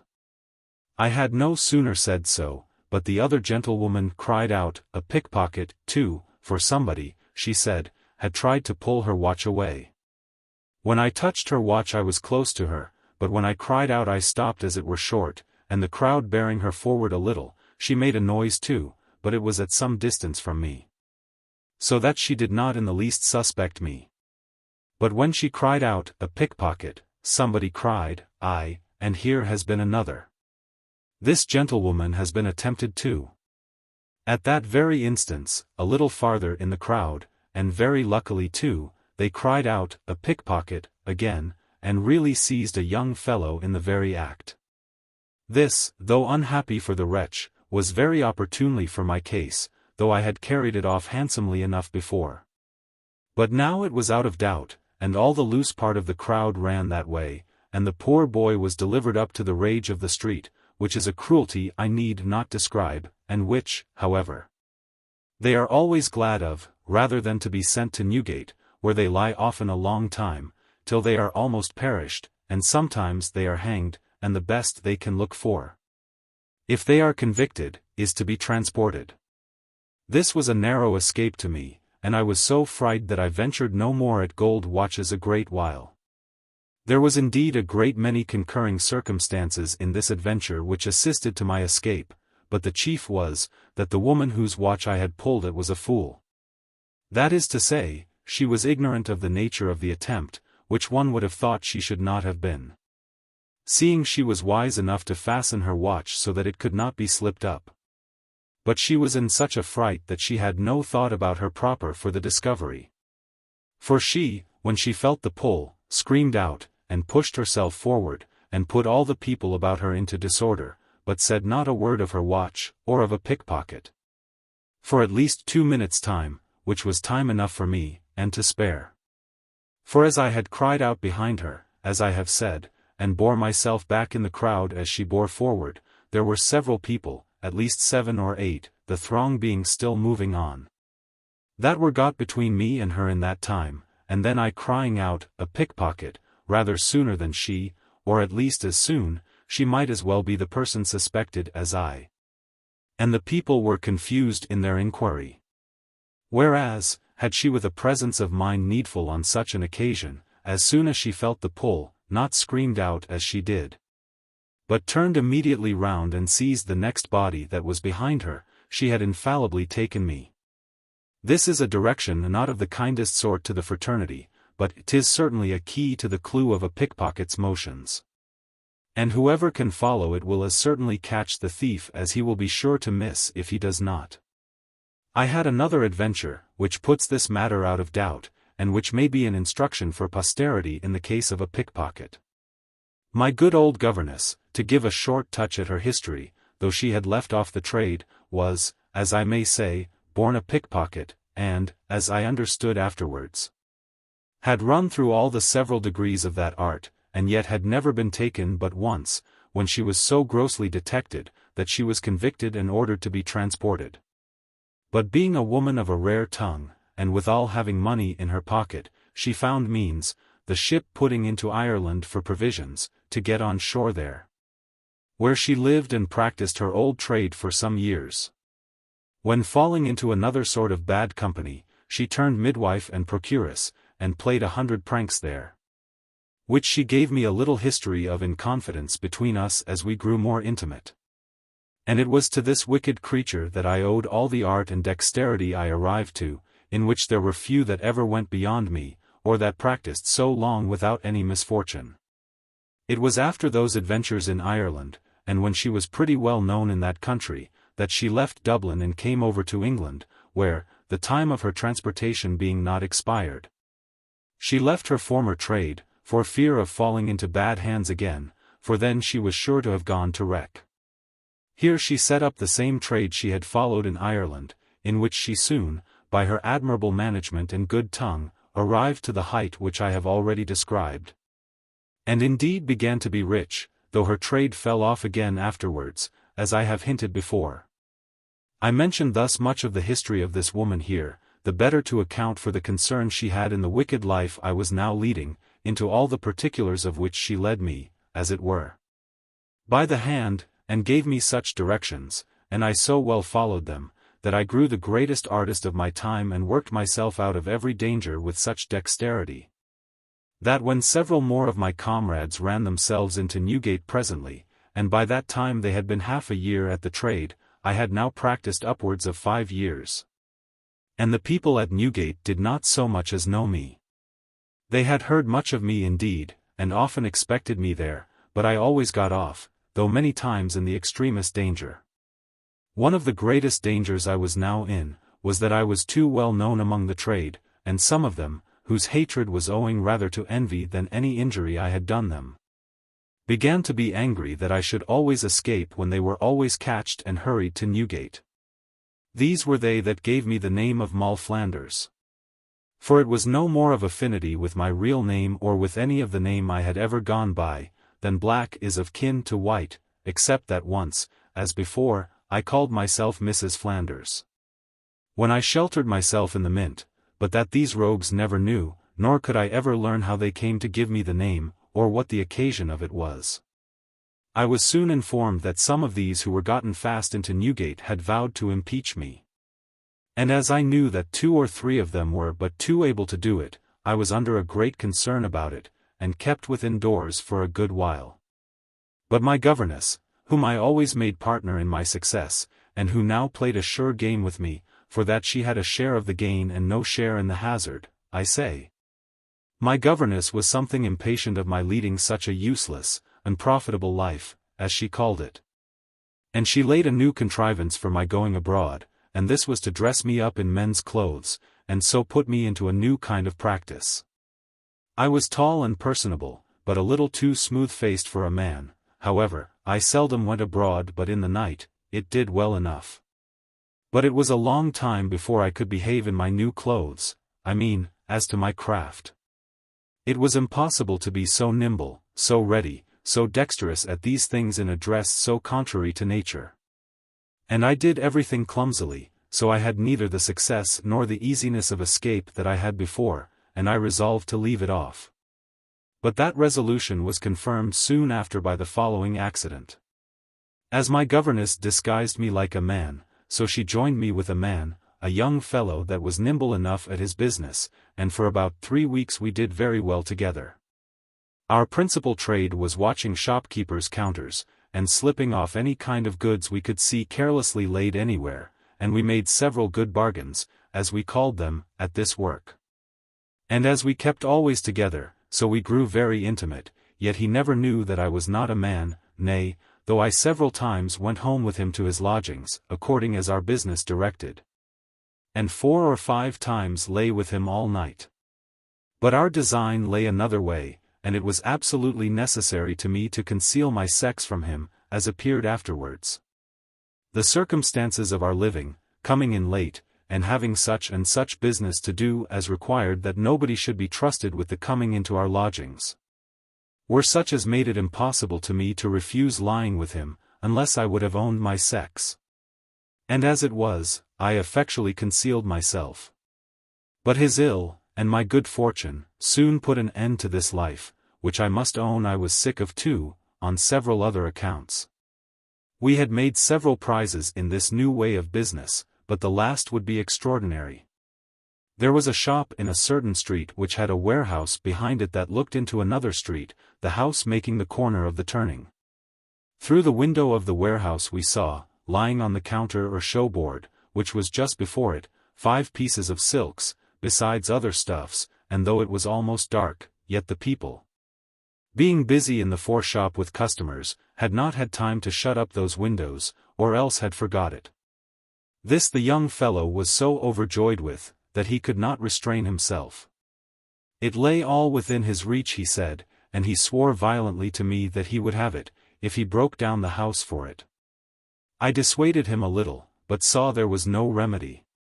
So he ran rashly upon it, slipped out a square of the sash window dexterously enough, and without noise, and got out 4 pieces of the silks, and came with them towards me. But was immediately pursued with a terrible clutter and noise. We were standing together indeed, but I had not taken any of the goods out of his hand, when I said to him hastily, "You are undone, fly, for God's sake." He ran like lightning, and I too, but the pursuit was hotter after him because he had the goods, than after me. He dropped 2 of the pieces, which stopped them a little, but the crowd increased and pursued us both. They took him soon after with the other 2 pieces upon him, and then the rest followed me. I ran for it and got into my governess's house, whither some quick-eyed people followed me so warmly as to fix me there. They did not immediately knock at the door, by which I got time to throw off my disguise and dress me in my own clothes. Besides, when they came there, my governess, who had her tale ready, kept her door shut, and called out to them and told them there was no man come in there. The people affirmed there did a man come in there, and swore they would break open the door. My governess, not at all surprised, spoke calmly to them, told them they should very freely come and search her house, if they should bring a constable. And let in none but such as the constable would admit, for it was unreasonable to let in a whole crowd. This they could not refuse, though they were a crowd. So a constable was fetched immediately, and she very freely opened the door. The constable kept the door, and the men he appointed searched the house, my governess going with them from room to room. When she came to my room she called to me, and said aloud, cousin, pray open the door, here's some gentleman that must come and look into your room. I had a little girl with me, which was my governess's grandchild, as she called her. And I bade her open the door, and there sat I at work with a great litter of things about me, as if I had been at work all day, being myself quite undressed, with only nightclothes on my head, and a loose morning gown wrapped about me. My governess made a kind of excuse for their disturbing me, telling me partly the occasion of it, and that she had no remedy but to open the doors to them, and let them satisfy themselves. For all she could say to them would not satisfy them. I sat still, and bid them search the room if they pleased, for if there was anybody in the house, I was sure they were not in my room. And as for the rest of the house, I had nothing to say to that. I did not understand what they looked for. Everything looked so innocent and so honest about me, that they treated me civiler than I expected, but it was not till they had searched the room to a nicety, even under the bed, in the bed, and everywhere else where it was possible anything could be hid. When they had done this, and could find nothing, they asked my pardon for troubling me, and went down.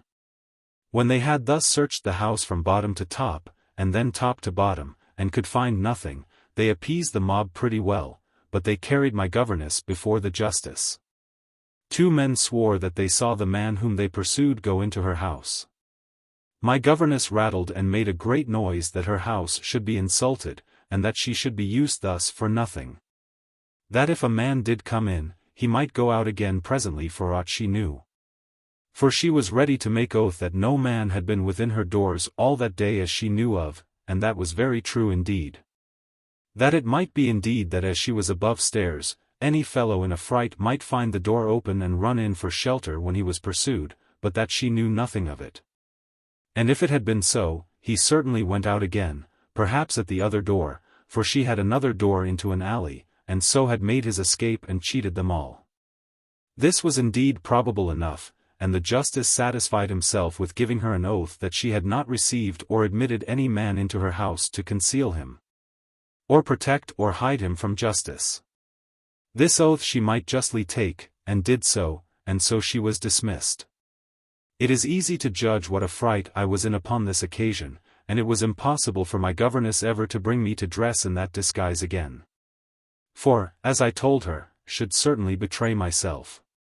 My poor partner in this mischief was now in a bad case, for he was carried away before my Lord Mayor, and by his worship committed to Newgate, and the people that took him were so willing, as well as able, to prosecute him, that they offered themselves to enter into recognizances to appear at the sessions and pursue the charge against him. However, he got his indictment deferred, upon promise to discover his accomplices, and particularly the man that was concerned with him in his robbery.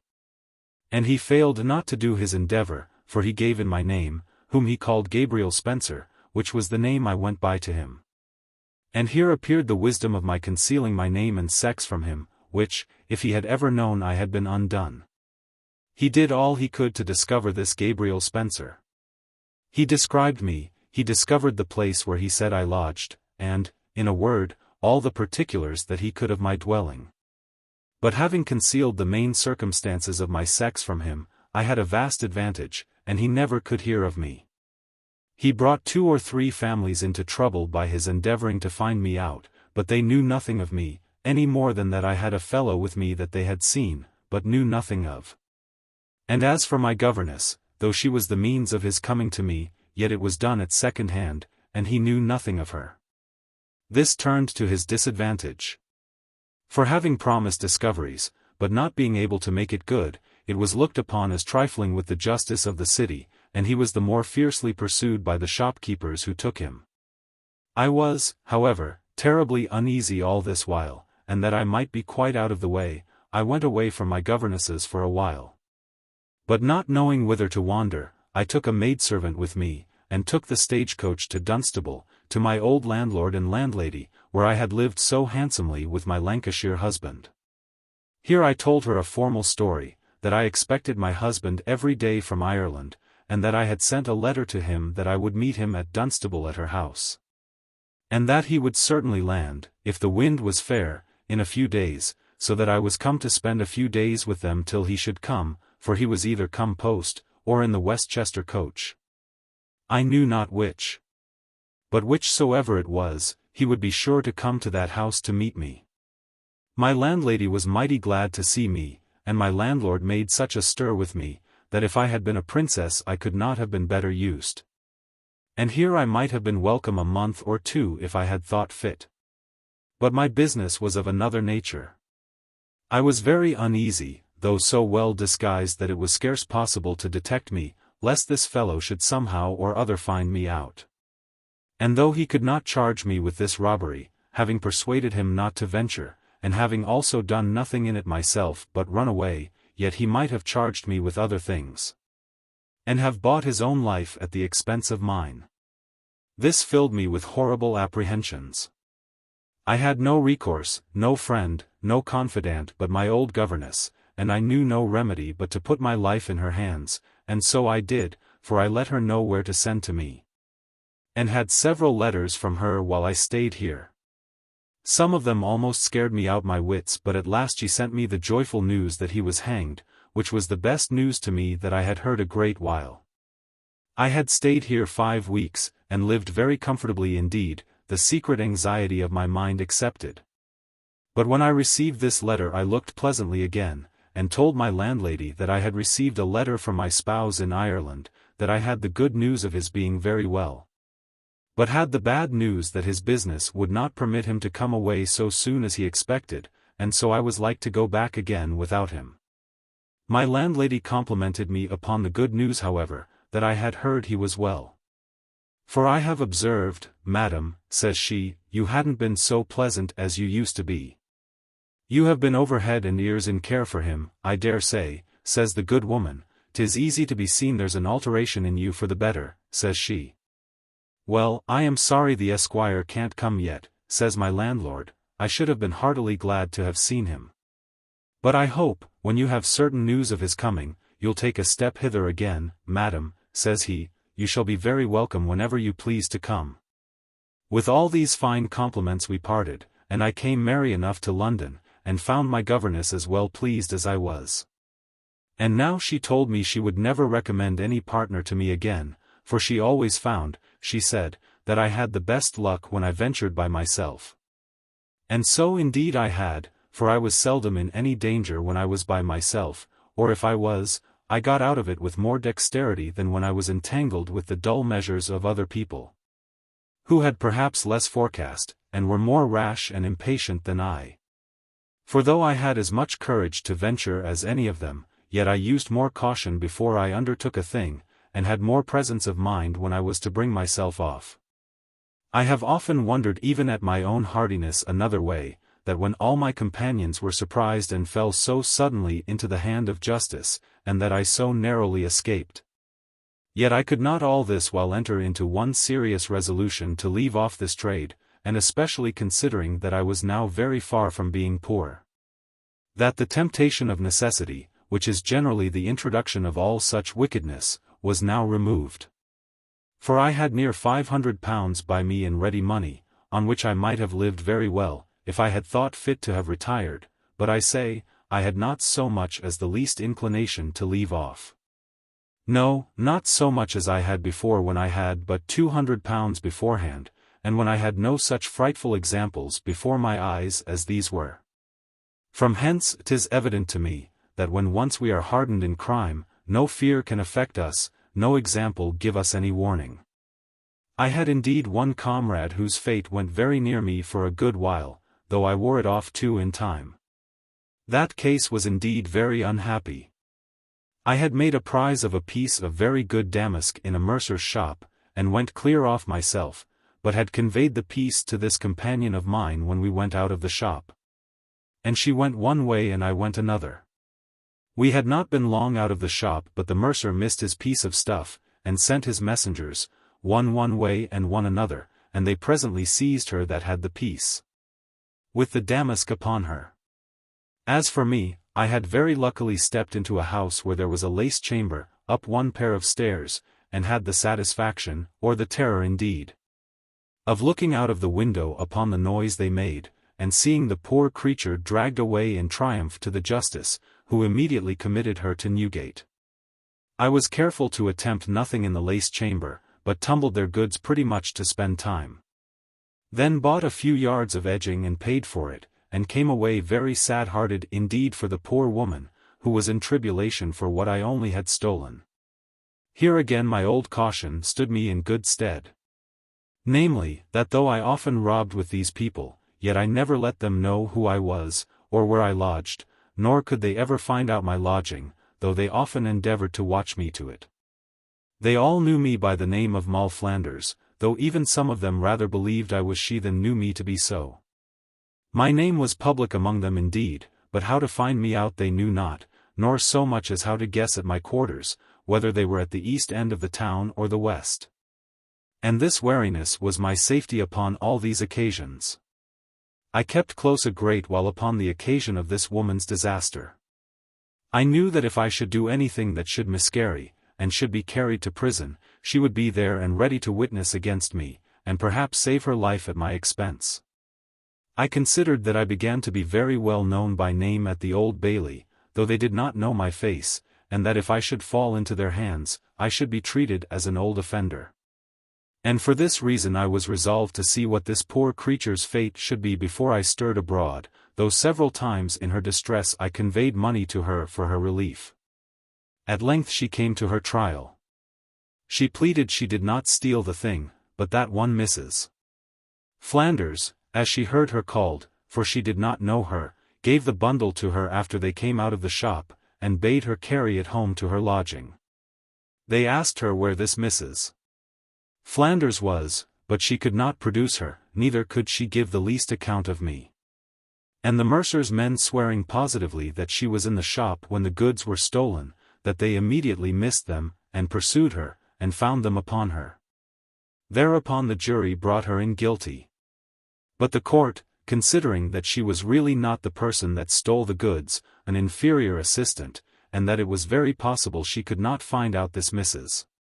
Flanders, meaning me, though it would save her life, which indeed was true, I say, considering all this, they allowed her to be transported, which was the utmost favor she could obtain. Only that the court told her that if she could in the meantime produce the said Mrs. Flanders, they would intercede for her pardon, that is to say, if she could find me out, and hand me, she should not be transported. This I took care to make impossible to her, and so she was shipped off in pursuance of her sentence a little while after. I must repeat it again, that the fate of this poor woman troubled me exceedingly, and I began to be very pensive, knowing that I was really the instrument of her disaster. But the preservation of my own life, which was so evidently in danger, took off all my tenderness. And seeing that she was not put to death, I was very easy at her transportation, because she was then out of the way of doing me any mischief, whatever should happen. The disaster of this woman was some months before that of the last recited story, and was indeed partly occasion of my governess proposing to dress me up in men's clothes, that I might go about unobserved, as indeed I did.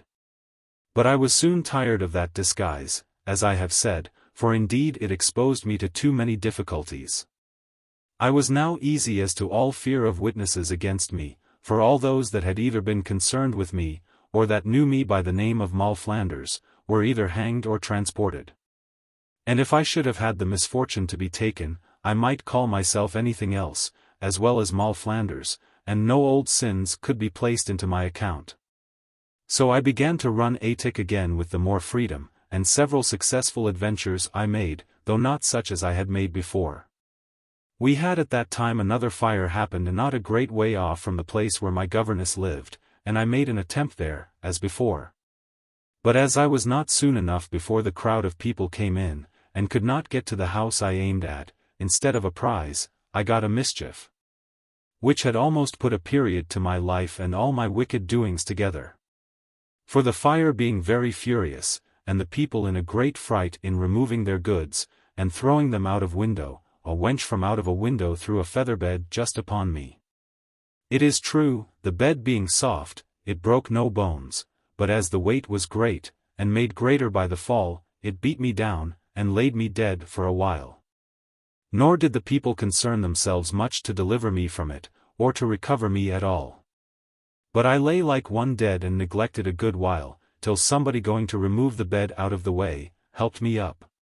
It was indeed a wonder the people in the house had not thrown other goods out after it, and which might have fallen upon it, and then I had been inevitably killed. But I was reserved for further afflictions. This accident, however, spoiled my market for that time, and I came home to my governess very much hurt and bruised, and fright to the last degree. And it was a good while before she could set me upon my feet again. It was now a merry time of the year, and Bartholomew Fair was begun.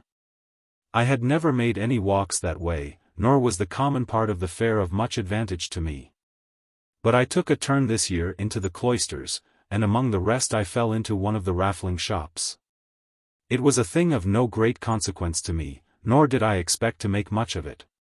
But there came a gentleman extremely well dressed and very rich, and as 'tis frequent to talk to everybody in those shops, he singled me out, and was very particular with me.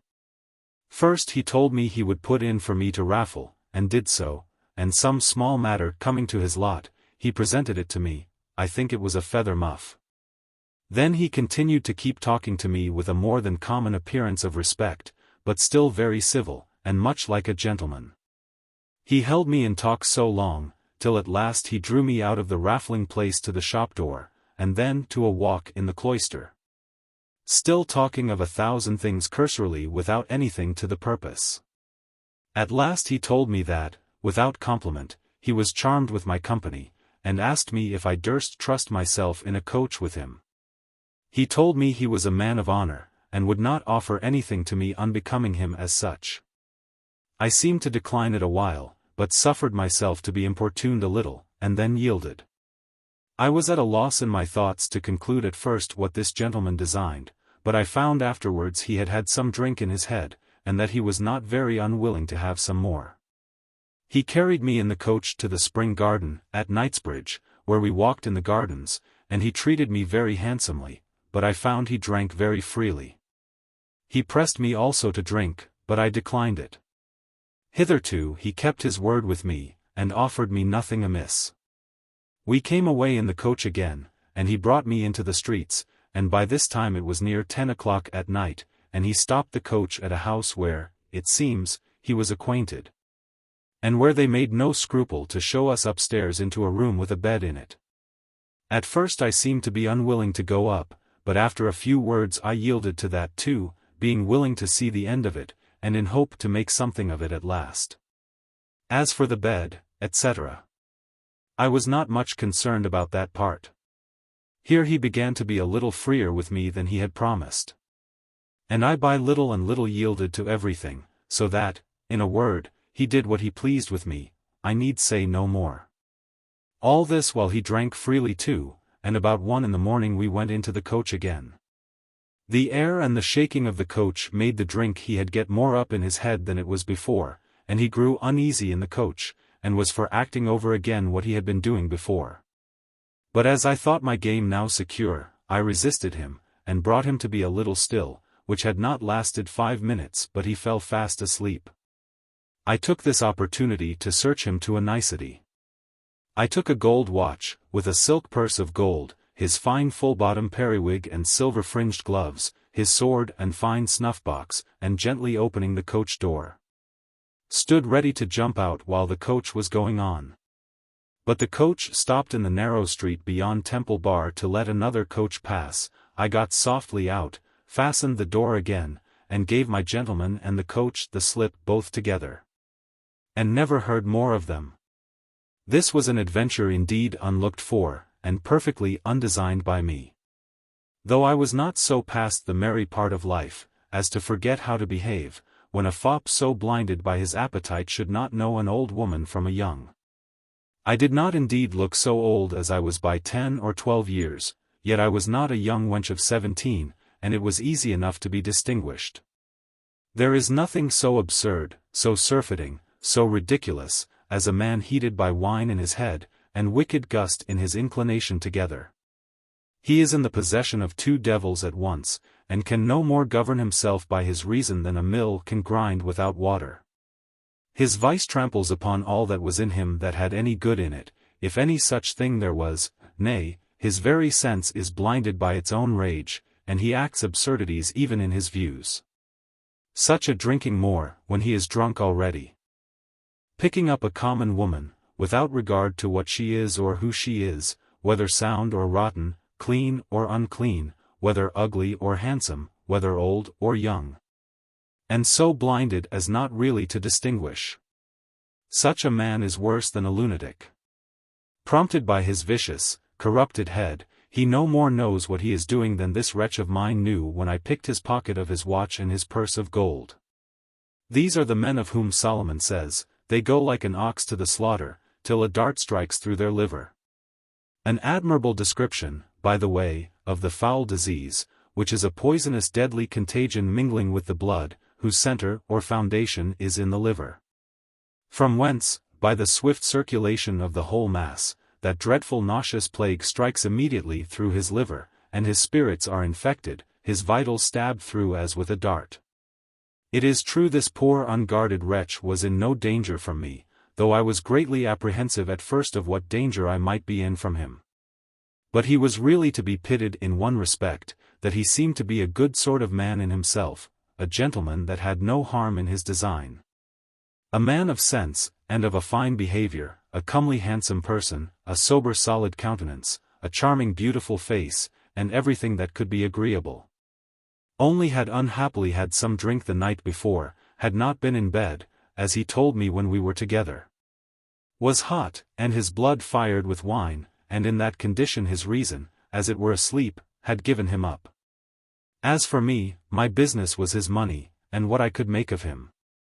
And after that, if I could have found out any way to have done it, I would have sent him safe home to his house and to his family, for 'twas 10 to 1 but he had an honest, virtuous wife and innocent children, that were anxious for his safety, and would have been glad to have gotten him home, and have taken care of him till he was restored to himself.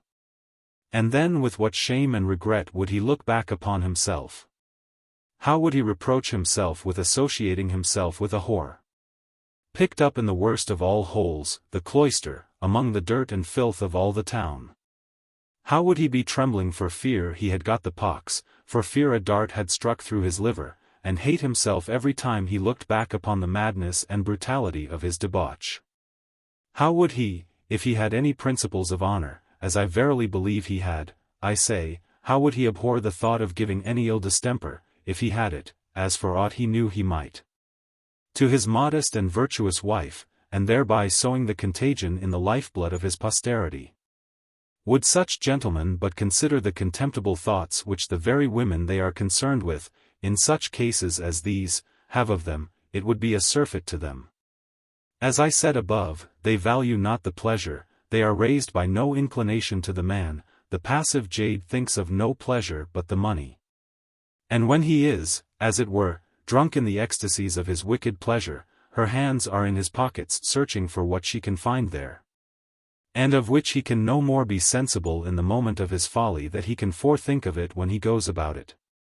I knew a woman that was so dexterous with a fellow, who indeed deserved no better usage, that while he was busy with her another way, conveyed his purse with 20 guineas in it out of his fob pocket, where he had put it for fear of her, and put another purse with gilded counters in it into the room of it.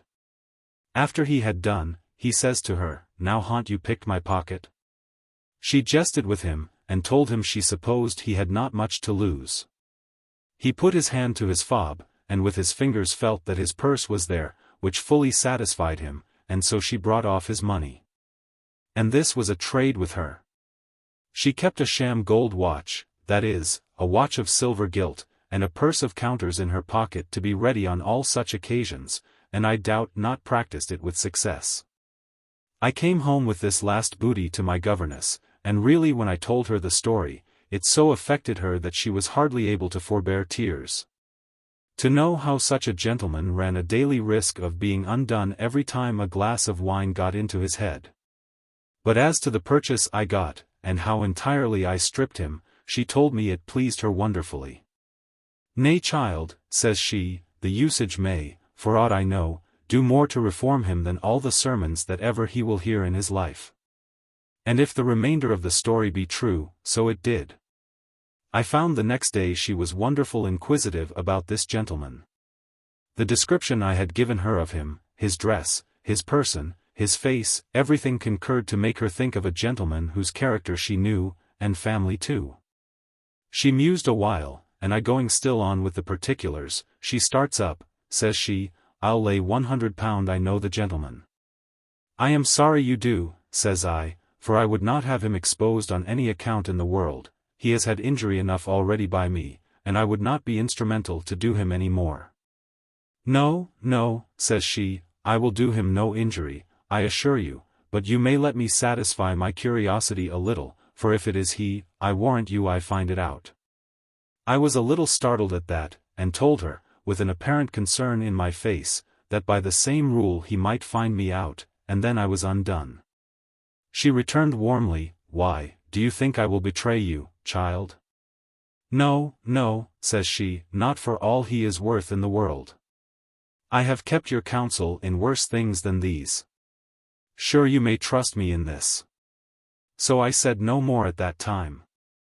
She laid her scheme another way, and without acquainting me of it, but she was resolved to find it out if possible. So she goes to a certain friend of hers who was acquainted in the family that she guessed at, and told her friend she had some extraordinary business with such a gentleman, who, by the way, was no less than a baronet, and of a very good family, and that she knew not how to come at him without somebody to introduce her. Her friend promised her very readily to do it, and accordingly goes to the house to see if the gentleman was in town. The next day she come to my governess and tells her that Sir was at home, but that he had met with a disaster and was very ill, and there was no speaking with him. What disaster? Says my governess hastily, as if she was surprised at it. Why, says her friend, he had been at Hampstead to visit a gentleman of his acquaintance, and as he came back again he was set upon and robbed. And having got a little drink too, as they suppose, the rogues abused him, and he is very ill. Robbed, says my governess, and what did they take from him? Why, says her friend, they took his gold watch and his gold snuff-box, his fine periwig, and what money he had in his pocket, which was considerable, to be sure. For Sir never goes without a purse of guineas about him. Pshaw, says my old governess, jeering, I warrant you he has got drunk now and got a whore, and she has picked his pocket, and so he comes home to his wife and tells her he has been robbed. That's an old sham, 1,000 such tricks are put upon the poor women every day. Fie, says her friend, I find you don't know Sir. Why he is as civil a gentleman, there is not a finer man, nor a soberer, graver, modester person in the whole city, he abhors such things. There's nobody that knows him will think such a thing of him. Well, well, says my governess, that's none of my business, if it was, I warrant I should find there was something of that kind in it. Your modest men in common opinion are sometimes no better than other people, only they keep a better character, or, if you please, are the better hypocrites. No, no, says her friend, I can assure you Sir is no hypocrite, he is really an honest, sober gentleman, and he has certainly been robbed. Nay, says my governess, it may be he has. It is no business of mine, I tell you, I only want to speak with him, my business is of another nature. But, says her friend, let your business be of what nature it will, you cannot see him yet, for he is not fit to be seen, for he is very ill, and bruised very much. Ay, says my governess, nay, then he has fallen into bad hands, to be sure. And then she asked gravely, Pray, where is he bruised? Why, in the head, says her friend, and one of his hands, and his face, for they used him barbarously. Poor gentleman, says my governess, I must wait, then, till he recovers. And adds, I hope it will not be long, for I want very much to speak with him. Away she comes to me and tells me this story. I have found out your fine gentleman, and a fine gentleman he was, says she, but, mercy on him, he is in a sad pickle now. I wonder what the d—l you have done to him. Why, you have almost killed him. I looked at her with disorder enough. I killed him, says I, you must mistake the person, I am sure I did nothing to him. He was very well when I left him, said I, only drunk and fast asleep. I know nothing of that, says she, but he is in a sad pickle now, and so she told me all that her friend had said to her. Well, then, says I, he fell into bad hands after I left him, for I am sure I left him safe enough. About 10 days after, or a little more, my governess goes again to her friend, to introduce her to this gentleman. She had inquired other ways in the meantime, and found that he was about again, if not abroad again, so she got leave to speak with him. She was a woman of admirable address, and wanted nobody to introduce her. She told her tale much better than I shall be able to tell it for her, for she was a mistress of her tongue, as I have said already. She told him that she came, though a stranger, with a single design of doing him a service, and he should find she had no other end in it. That as she came purely on so friendly an account, she begged promise from him. That if he did not accept what she should officiously propose, he would not take it ill that she meddled with what was not her business. She assured him that as what she had to say was a secret that belonged to him only, so whether he accepted her offer or not, it should remain a secret to all the world, unless he exposed it himself. Nor should his refusing her service in it make her so little show her respect as to do him the least injury, so that he should be entirely at liberty to act as he thought fit. He looked very shy at first, and said he knew nothing that related to him that required much secrecy, that he had never done any man any wrong, and cared not what anybody might say of him. That it was no part of his character to be unjust to anybody, nor could he imagine in what any man could render him any service. But that if it was so disinterested a service as she said, he could not take it ill from anyone that they should endeavor to serve him. And so, as it were, left her a liberty either to tell him or not to tell, as she thought fit. She found him so perfectly indifferent, that she was almost afraid to enter into the point with him. But, however, after some other circumlocutions she told him that by a strange and unaccountable accident she came to have a particular knowledge of the late unhappy adventure he had fallen into. And that in such a manner, that there was nobody in the world but herself and him that were acquainted with it, no, not the very person that was with him. He looked a little angrily at first. "What adventure?" said he. "Why," said she, "of your being robbed coming from Knightbur, Hampstead, sir, I should say," says she. "Be not surprised, sir," says she, "that I am able to tell you every step you took that day from the cloister in Smithfield to the spring garden at Knightsbridge. And thence to in the Strand, and how you were left asleep in the coach afterwards. I say, let not this surprise you, for, sir, I do not come to make a booty of you, I ask nothing of you, and I assure you the woman that was with you knows nothing who you are, and never shall. And yet perhaps I may serve you further still, for I did not come barely to let you know that I was informed of these things, as if I wanted a bribe to conceal them. Assure yourself, sir," said she, "that whatever you think fit to do or say to me, it shall be all a secret as it is, as much as if I were in my grave." He was astonished at her discourse, and said gravely to her, "Madam, you are a stranger to me, but it is very unfortunate that you should be let into the secret of the worst action of my life. And a thing that I am so justly ashamed of, that the only satisfaction of it to me was, that I thought it was known only to God and my own conscience. Pray, sir," says she, "do not reckon the discovery of it to me to be any part of your misfortune. It was a thing, I believe, you were surprised into, and perhaps the woman used some art to prompt you to it. However, you will never find any just cause," said she, "to repent that I came to hear of it, nor can your own mouth be more silent in it that I have been, and ever shall be." "Well," says he, "but let me do some justice to the woman too, whoever she is. I do assure you she prompted me to nothing, she rather declined me.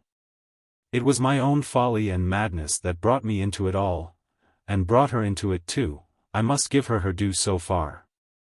As to what she took from me, I could expect no less from her in the condition I was in, and to this hour I know not whether she robbed me or the coachman.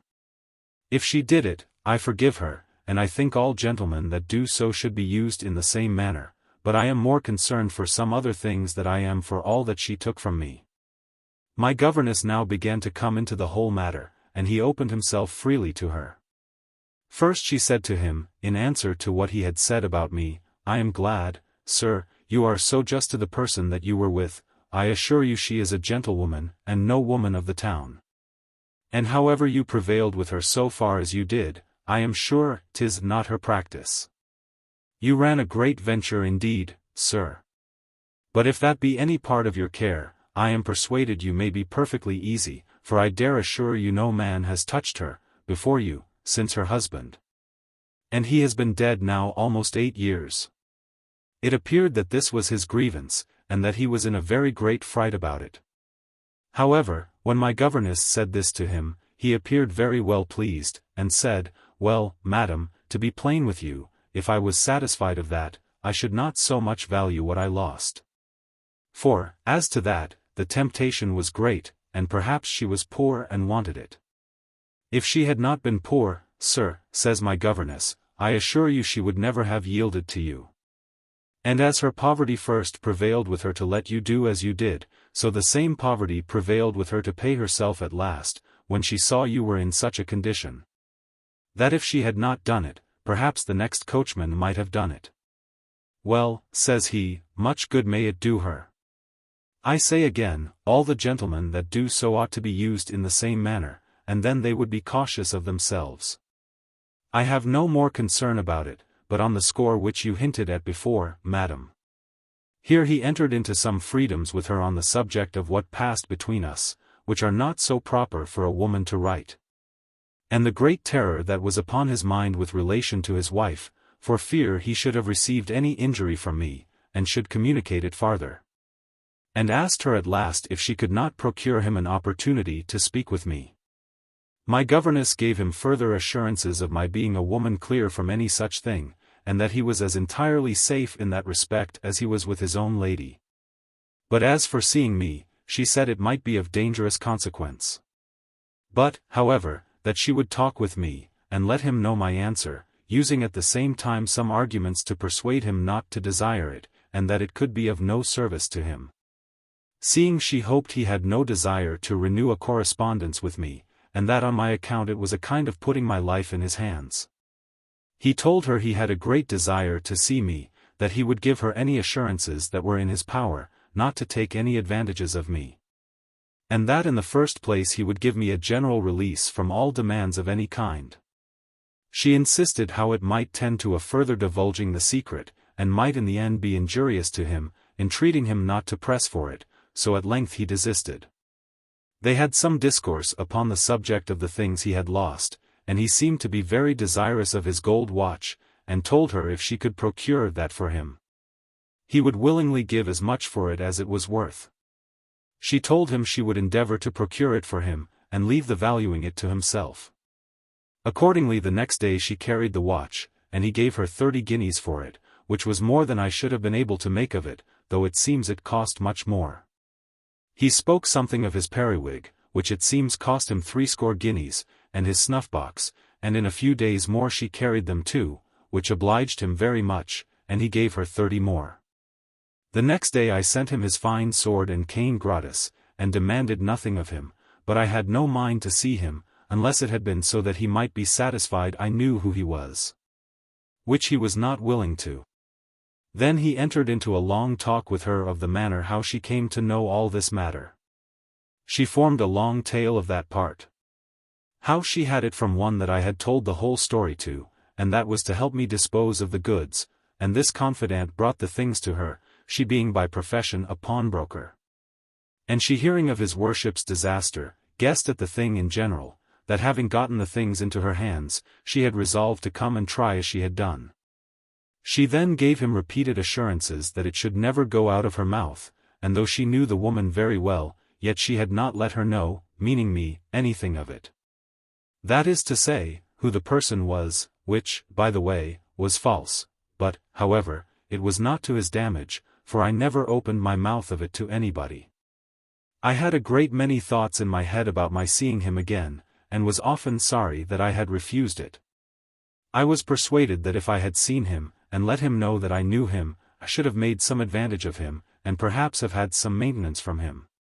And though it was a life wicked enough, yet it was not so full of danger as this I was engaged in. However, those thoughts wore off, and I declined seeing him again, for that time. But my governess saw him often, and he was very kind to her, giving her something almost every time he saw her.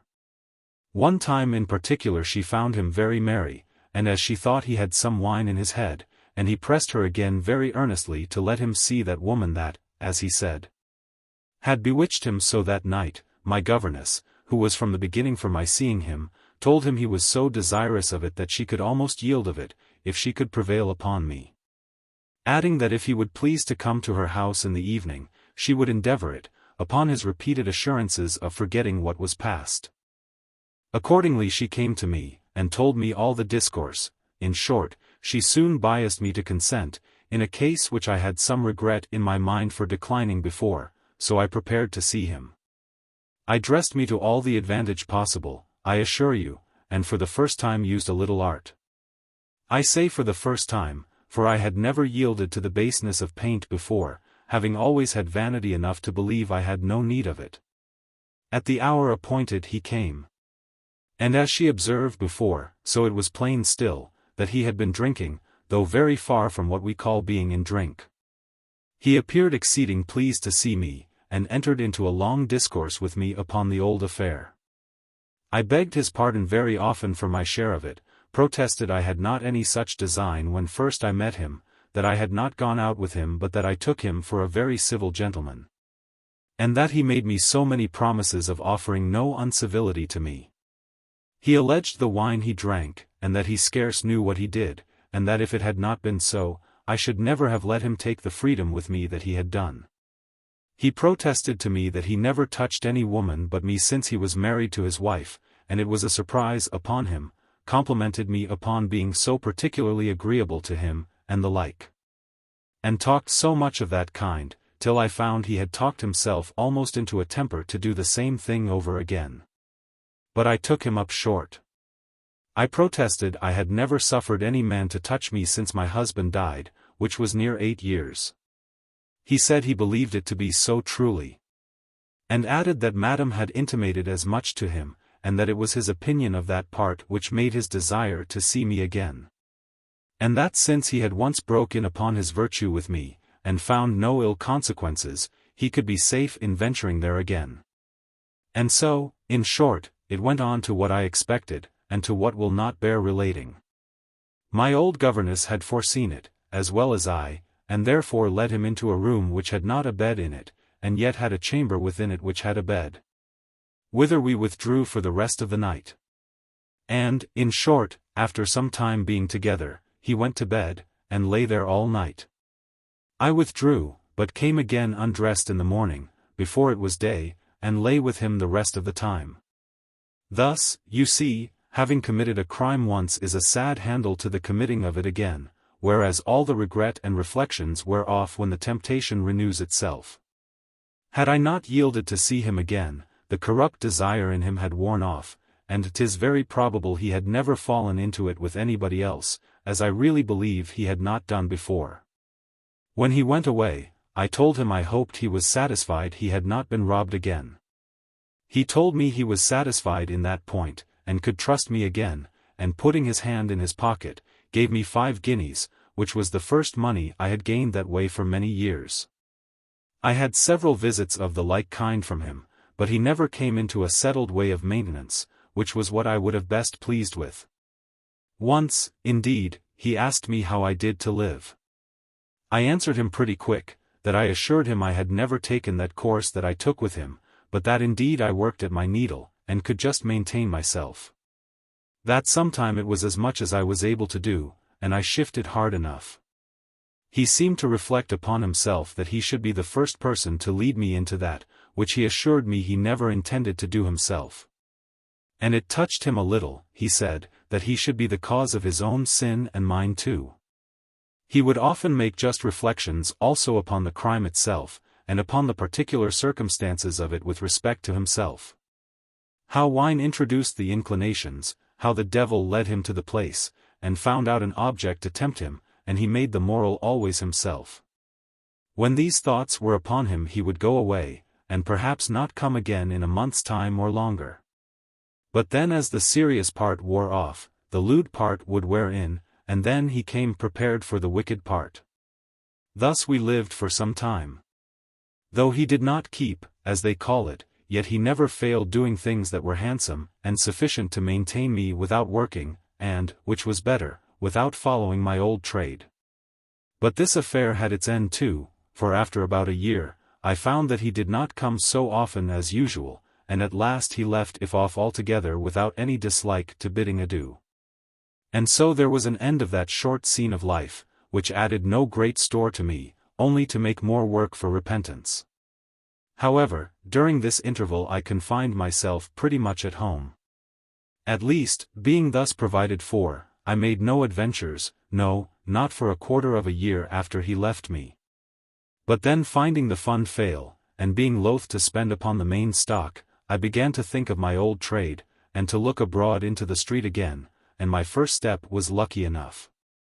I had dressed myself up in a very mean habit, for as I had several shapes to appear in, I was now in an ordinary stuff gown, a blue apron, and a straw hat, and I placed myself at the door of the Three Cups Inn in St. John Street. There were several carriers used the inn, and the stagecoaches for Barnet, for Totteridge, and other towns that way stood always in the street in the evening, when they prepared to set out. So that I was ready for anything that offered, for either one or other. The meaning was this: people come frequently with bundles and small parcels to those inns, and call for such carriers or coaches as they want, to carry them into the country. And there generally attend women, porters' wives or daughters, ready to take in such things for their respective people that employ them. It happened very oddly that I was standing at the inn gate, and a woman that had stood there before, and which was the porter's wife belonging to the Barnet stagecoach, having observed me, asked if I waited for any of the coaches. I told her yes, I waited for my mistress, that was coming to go to Barnet. She asked me who was my mistress, and I told her any madam's name that came next me. But as it seemed, I happened upon a name, a family of which name lived at Hadley, just beyond Barnet. I said no more to her, or she to me, a good while. But by and by, somebody calling her at a door a little way off, she desired me that if anybody called for the Barnet coach, I would step and call her at the house, which it seems was an alehouse. I said yes, very readily, and away she went. She was no sooner gone but comes a wench and a child, puffing and sweating, and asks for the Barnet coach. I answered presently, here. Do you belong to the Barnet coach? Says she. Yes, sweetheart, said I, what do you want? I want room for 2 passengers, says she. Where are they, sweetheart? Said I. Here's this girl, pray let her go into the coach, says she, and I'll go and fetch my mistress. Make haste, then, sweetheart, says I, for we may be full else. The maid had a great bundle under her arm, so she put the child into the coach, and I said, you had best put your bundle into the coach too. No, says she, I am afraid somebody should slip it away from the child. Give to me, then, said I, and I'll take care of it. Do, then, says she, and be sure you take of it. I'll answer for it, said I, if it were for £20 value. There, take it, then, says she, and away she goes. As soon as I had got the bundle, and the maid was out of sight, I goes on towards the alehouse, where the porter's wife was, so that if I had met her, I had then only been going to give her the bundle, and to call her to her business, as if I was going away, and could stay no longer. But as I did not meet her, I walked away, and turning into Charterhouse Lane, then crossed into Bartholomew Close, so into Little Britain, and through the Bluecoat Hospital, into Newgate Street. To prevent my being known, I pulled off my blue apron, and wrapped the bundle in it, which before was made up in a piece of painted calico, and very remarkable. I also wrapped up my straw hat in it, and so put the bundle upon my head. And it was very well that I did thus, for coming through the Bluecoat Hospital, who should I meet but the wench that had given me the bundle to hold. It seems she was going with her mistress, whom she had been gone to fetch, to the Barnet coaches. I saw she was in haste, and I had no business to stop her. So away she went, and I brought my bundle safe home to my governess. There was no money, nor plate, or jewels in the bundle, but a very good suit of Indian damask, a gown and a petticoat, a laced head and ruffles of very good Flanders lace. And some linen and other things, such as I knew very well the value of. This was not indeed my own invention, but was given me by one that had practiced it with success, and my governess liked it extremely. And indeed I tried it again several times, though never twice near the same place. For the next time I tried it in Whitechapel, just by the corner of Petticoat Lane, where the coaches stand that go out to Stratford and Bow, and that side of the country. And another time at the Flying Horse, without Bishopgate, where the Cheston coaches then lay. And I had always the good luck to come off with some booty. Another time I placed myself at a warehouse by the waterside, where the coasting vessels from the north come, such as from Newcastle upon Tyne, Sunderland, and other places. Here, the warehouses being shut, comes a young fellow with a letter, and he wanted a box and a hamper that was come from Newcastle upon Tyne. I asked him if he had the marks of it. So he shows me the letter, by virtue of which he was to ask for it, and which gave an account of the contents, the box being full of linen, and the hamper full of glassware. I read the letter, and took care to see the name, and the marks, the name of the person that sent the goods, the name of the person that they were sent to. Then I bade the messenger come in the morning, for that the warehouse keeper would not be there any more that night. Away went I, and getting materials in a public house, I wrote a letter from Mr. John Richardson of Newcastle to his dear cousin Jemmy Cole, in London, with an account that he sent by such a vessel, for I remembered all the particulars to a title. So many pieces of huckaback linen, so many ells of Dutch Holland and the like, in a box, and a hamper of flint glasses from Mr. Henzel's glasshouse, and that the box was marked I. C. No. 1, and the hamper was directed by a label on the cording. About an hour after, I came to the warehouse, found the warehouse keeper, and had the goods delivered me without any scruple, the value of the linen being about £22. I could fill up this whole discourse with the variety of such adventures, which daily invention directed to, and which I managed with the utmost dexterity, and always with success. At length, as when does the pitcher come safe home that goes so very often to the well? I fell into some small broils, which though they could not affect me fatally, yet made me known, which was the worst thing next to being found guilty that could befall me. I had taken up the disguise of a widow's dress, it was without any real design in view, but only waiting for anything that might offer, as I often did. It happened that while I was going along the street in Covent Garden, there was a great cry of, "Stop thief! Stop thief!" Some artists had, it seems, put a trick upon a shopkeeper, and being pursued, some of them fled one way, and some another. And one of them was, they said, dressed up in widow's weeds, upon which the mob gathered about me, and some said I was the person, others said no. Immediately came the mercer's journeyman, and he swore aloud I was the person, and so seized on me. However, when I was brought back by the mob to the mercer's shop, the master of the house said freely that I was not the woman that was in his shop, and would have let me go immediately. But another fellow said gravely, "Pray stay till Mr., meaning the journeyman, comes back, for he knows her." So they kept me by force near half an hour. They had called a constable, and he stood in the shop as my jailer, and in talking with the constable I inquired where he lived, and what trade he was.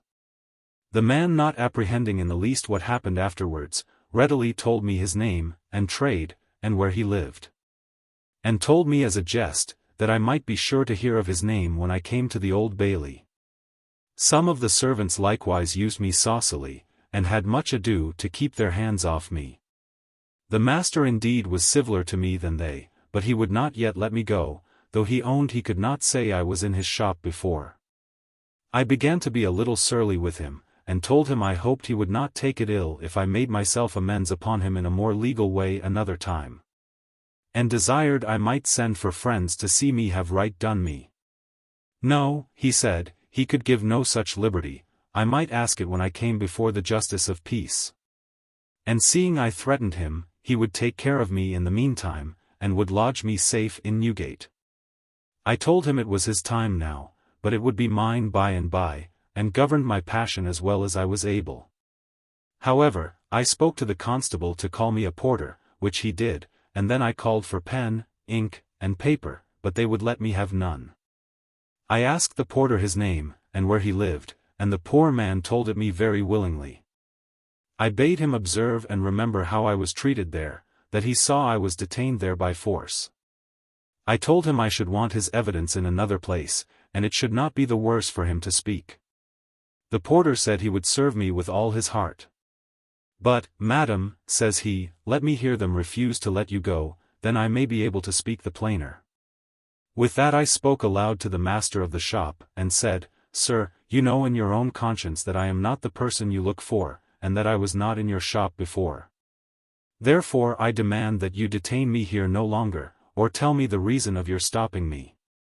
The fellow grew surlier upon this than before, and said he would do neither till he thought fit. Very well, said I to the constable and to the porter. You will be pleased to remember this, gentlemen, another time. The porter said, Yes, madam. And the constable began not to like it, and would have persuaded the mercer to dismiss him, and let me go, since, as he said, he owned I was not the person. Good, sir, says the mercer to him tauntingly, are you a justice of peace or a constable? I charged you with her, pray do you do your duty? The constable told him, a little moved, but very handsomely, I know my duty, and what I am, sir, I doubt you hardly know what you are doing. They had some other hard words, and in the meantime the journeyman, impudent and unmanly to the last degree, used me barbarously, and one of them, the same that first seized upon me, pretended he would search me, and began to lay hands on me. I spit in his face, called out to the constable, and bade him to take notice of my usage. And pray, Mr. Constable, said I, ask that villain's name, pointing to the man. The constable reproved him decently, told him that he did not know what he did, for he knew that his master acknowledged I was not the person that was in his shop. And, says the constable, I am afraid your master is bringing himself, and me too, into trouble, if this gentlewoman comes to prove who she is, and where she was. And it appears that she is not the woman you pretend to. Damn her, says the fellow again, with an impudent, hardened face, she is the lady, you may depend upon it. I'll swear she is the same body that was in the shop, and that I gave the pieces of satin that is lost into her own hand. You shall hear more of it when Mr. William and Mr. Anthony, those were other journeymen, come back, they will know her again as well as I. Just as the insolent rogue was talking thus to the constable, comes back Mr. William and Mr. Anthony, as he called them, and a great rabble with them, bringing along with them the true widow that I was pretended to be. And they came sweating and blowing into the shop, and with a great deal of triumph, dragging the poor creature in the most butcherly manner up towards their master, who was in the back shop. And cried out aloud, Here's the widow, sir. We have catched her at last. What do ye mean by that, says the master. Why, we have her already, there she sits, says he, and Mr., says he, can swear this is she. The other man, whom they called Mr. Anthony, replied, Mr. may say what he will, and swear what he will, but this is the woman, and there's the remnant of satin she stole. I took it out of her clothes with my own hand. I sat still now, and began to take a better heart, but smiled and said nothing. The master looked pale, the constable turned about and looked at me. Let M alone, Mr. Constable, said I, let M go on. The case was plain and could not be denied, so the constable was charged with the right thief, and the mercer told me very civilly he was sorry for the mistake, and hoped I would not take it ill. That they had so many things of this nature put upon them every day, that they could not be blamed for being very sharp in doing themselves justice. Not take it ill, sir, said I. How can I take it well? If you had dismissed me when your insolent fellow seized on me at the street, and brought me to you, and when you yourself acknowledged I was not the person, I would have put it by. And not taken it ill, because of the many ill things I believe you have put upon you daily. But your treatment of me since has been insufferable, and especially that of your servant, I must and will have reparation for that. Then he began to parley with me, said he would make me any reasonable satisfaction, and would fain have had me tell him what it was I expected. I told him that I should not be my own judge, the law should decide it for me, and as I was to be carried before a magistrate, I should let him hear there what I had to say. He told me there was no occasion to go before the justice now, I was at liberty to go where I pleased, and so, calling to the constable, told him he might let me go, for I was discharged. The constable said calmly to him, "Sir, you asked me just now if I knew whether I was a constable or justice, and bade me do my duty, and charged me with this gentlewoman as a prisoner. Now, sir, I find you do not understand what is my duty, for you would make me a justice indeed, but I must tell you it is not in my power. I may keep a prisoner when I am charged with him, but 'tis the law and the magistrate alone that can discharge that prisoner, therefore 'tis a mistake, sir. I must carry her before a justice now, whether you think well of it or not." The mercer was very high with the constable at first. But the constable happening to be not a hired officer, but a good, substantial kind of man, I think he was a corn handler, and a man of good sense, stood to his business. Would not discharge me without going to a justice of the peace. And I insisted upon it too. When the mercer saw that, "Well," says he to the constable, "you may carry her where you please, I have nothing to say to her." "But, sir," says the constable, "you will go with us, I hope, for 'tis you that charged me with her." "No, not I," says the mercer, "I tell you I have nothing to say to her." "But pray, sir, do," says the constable, "I desire it of you for your own sake, for the justice can do nothing without you." "Prithee, fellow," says the mercer, "go about your business. I tell you I have nothing to say to the gentlewoman. I charge you in the king's name to dismiss her." "Sir," says the constable, "I find you don't know what it is to be constable. I beg of you don't oblige me to be rude to you." "I think I need not, you are rude enough already," says the mercer. "No, sir," says the constable, "I am not rude. You have broken the peace in bringing an honest woman out of the street, when she was about her lawful occasion, confining her in your shop, and ill-using her here by your servants. And now can you say I am rude to you? I think I am civil to you in not commanding or charging you in the king's name to go with me, and charging every man I see that passes your door to aid and assist me in carrying you by force. This you cannot but know I have power to do, and yet I forbear it, and once more entreat you to go with me." Well, he would not for all this, and gave the constable ill language. However, the constable kept his temper, and would not be provoked, and then I put in and said, "Come, Mr. Constable, let him alone.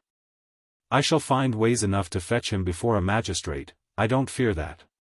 But there's the fellow," says I, "he was the man that seized on me as I was innocently going along the street, and you are a witness of the violence with me since. Give me leave to charge you with him, and carry him before the justice." "Yes, madam," says the constable. And turning to the fellow, "Come, young gentleman," says he to the journeyman, "you must go along with us, I hope you are not above the constable's power, though your master is." The fellow looked like a condemned thief, and hung back, then looked at his master, as if he could help him. And he, like a fool, encouraged the fellow to be rude, and he truly resisted the constable, and pushed him back with a good force when he went to lay hold on him. At which the constable knocked him down, and called out for help. And immediately the shop was filled with people, and the constable seized the master and man, and all his servants. This first ill consequence of this fray was, that the woman they had taken, who was really the thief, made off, and got clear away in the crowd, and two other that they had stopped also. Whether they were really guilty or not, that I can say nothing to. By this time some of his neighbors having come in, and, upon inquiry, seeing how things went, had endeavored to bring the hot-brained mercer to his senses. And he began to be convinced that he was in the wrong. And so at length we went all very quietly before the justice, with a mob of about 500 people at our heels. And all the way I went I could hear the people ask what was the matter, and other reply and say, a mercer had stopped a gentlewoman instead of a thief, and had afterwards taken the thief. And now the gentlewoman had taken the mercer, and was carrying him before the justice. This pleased the people strangely, and made the crowd increase, and they cried out as they went, "Which is the rogue? Which is the mercer?" and especially the women. Then when they saw him they cried out, that's he," and every now and then came a good dab of dirt at him. And thus we marched a good while, till the mercer thought fit to desire the constable to call a coach to protect himself from the rabble. So we rode the rest of the way, the constable and I, and the mercer and his man. When we came to the justice, which was an ancient gentleman in Bloomsbury, the constable giving first a summary account of the matter, the justice bade me speak, and tell what I had to say. And first he asked my name, which I was very loath to give, but there was no remedy, so I told him my name was Moll Flanders, that I was a widow, my husband being a sea captain. Died on a voyage to Virginia. And some other circumstances I told which he could never contradict, and that I lodged at present in town with such a person, naming my governess. But that I was preparing to go over to America, where my husband's effects lay, and that I was going that day to buy some clothes to put myself into second mourning, but had not yet been in any shop. When that fellow, pointing to the mercer's journeyman, came rushing upon me with such fury as very much frightened me, and carried me back to his master's shop, where, though his master acknowledged I was not the person, yet he would not dismiss me, but charged a constable with me. Then I proceeded to tell how the journeyman treated me, how they would not suffer me to send for any of my friends. How afterwards they found the real thief, and took the very goods they had lost upon her, and all the particulars as before. Then the constable related his case, his dialogue with the mercer about discharging me, and at last his servants refusing to go with him, when he had charged him with him. And his master encouraging him to do so, and at last his striking the constable, and the like, all as I have told it already. The justice then heard the mercer and his man. The mercer indeed made a long harangue of the great loss they have daily by lifters and thieves. That it was easy for them to mistake, and that when he found it he would have dismissed me, etc., as above.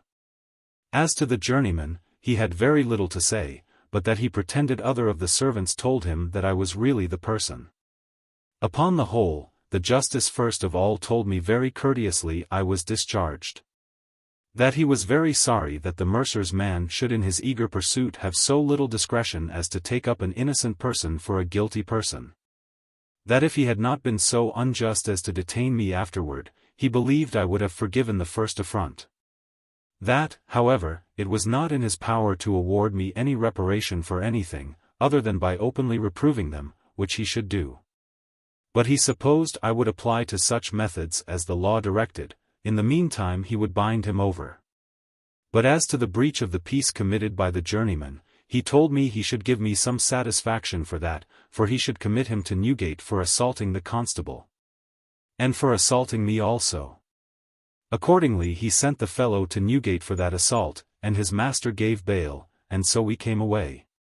But I had the satisfaction of seeing the mob wait upon them both, as they came out, hallooing and throwing stones and dirt at the coaches they rode in, and so I came home to my governess.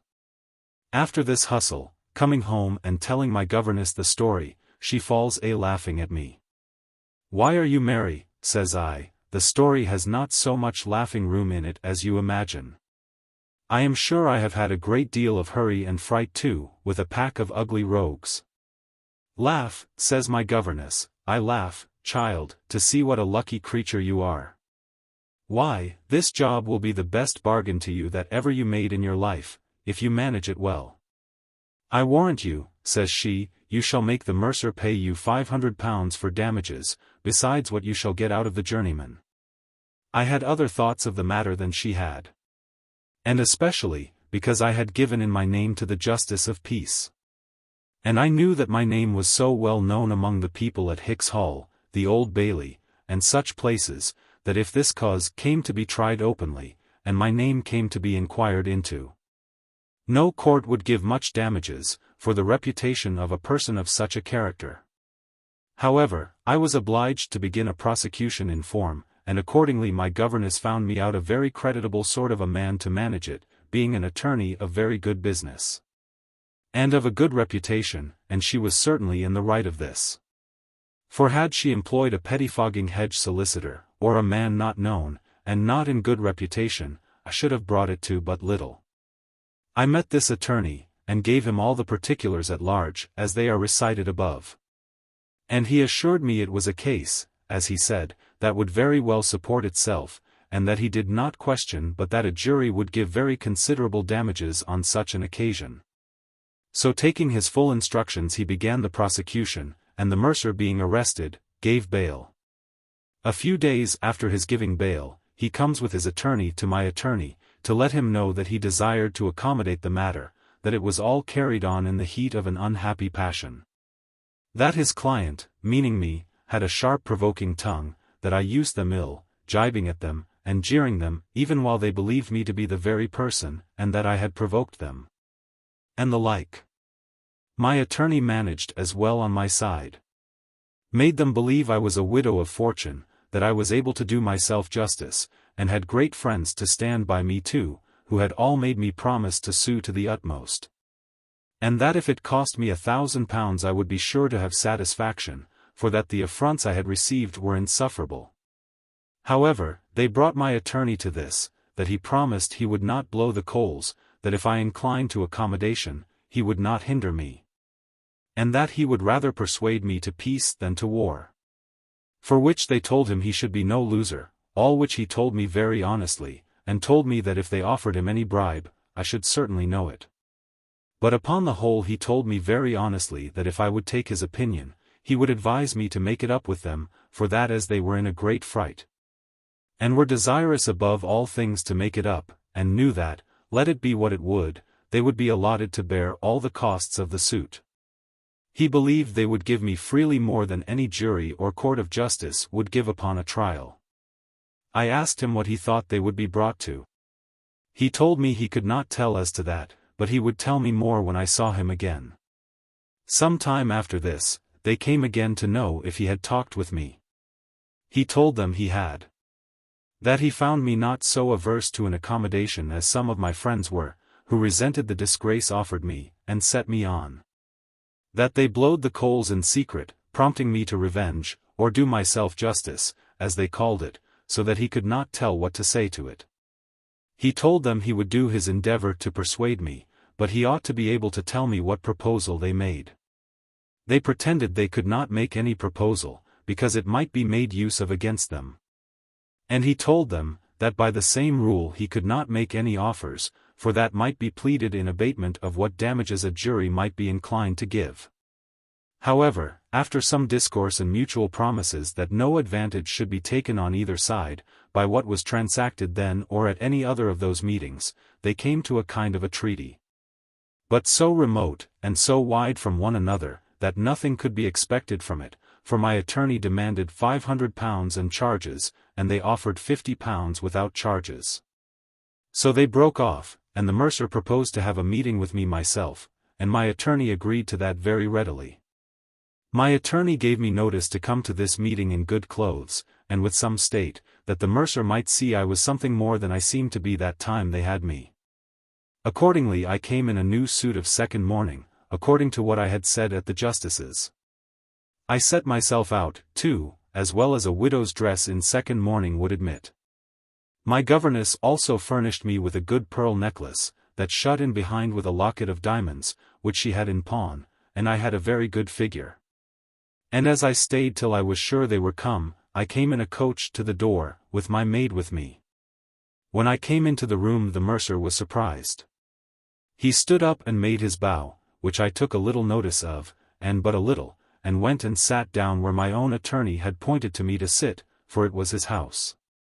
After a little while the mercer said, he did not know me again, and began to make some compliments his way.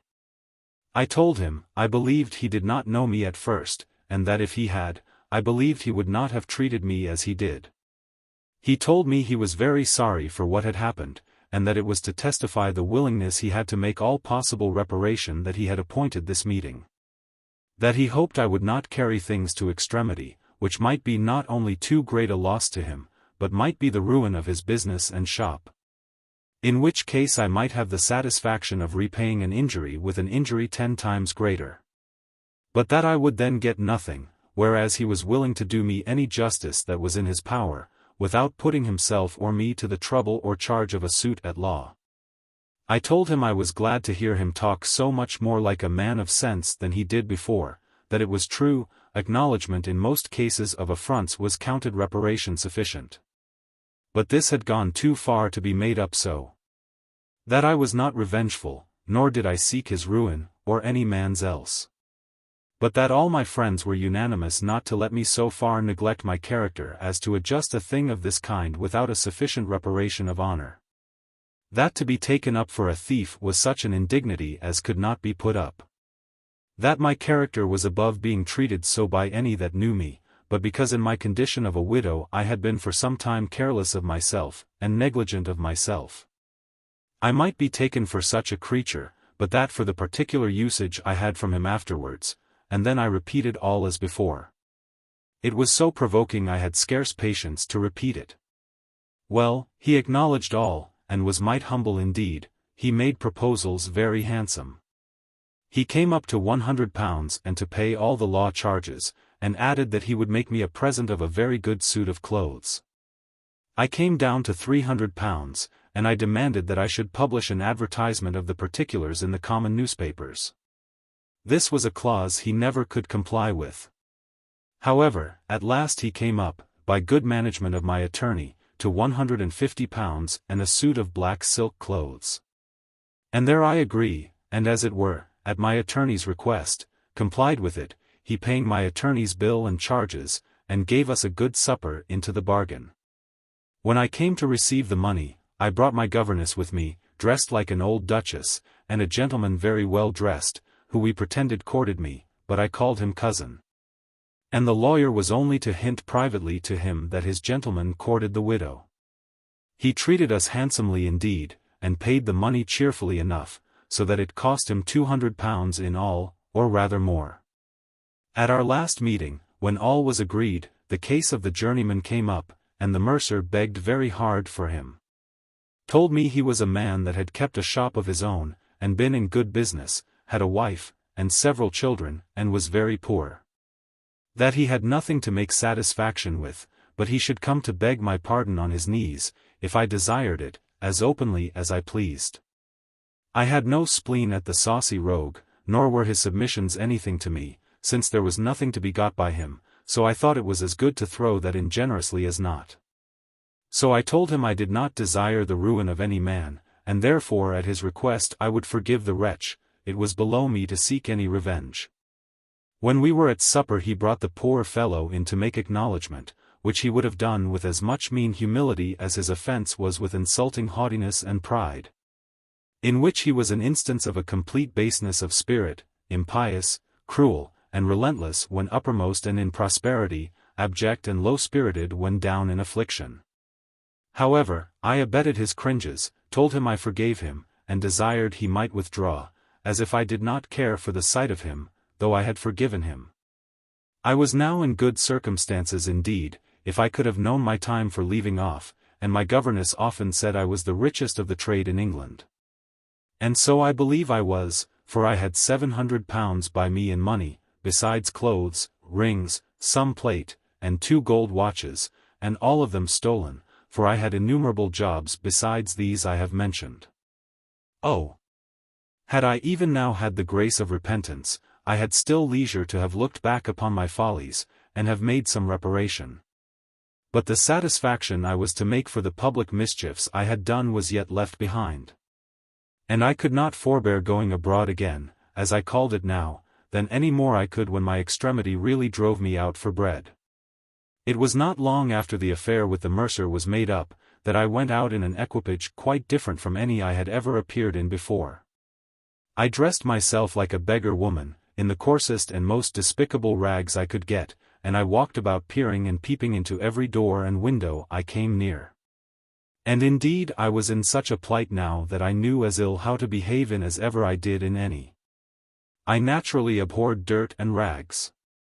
I had been bred up tight and cleanly, and could be no other, whatever condition I was in, so that this was the most uneasy disguise to me that ever I put on. I said presently to myself that this would not do, for this was a dress that everybody was shy and afraid of.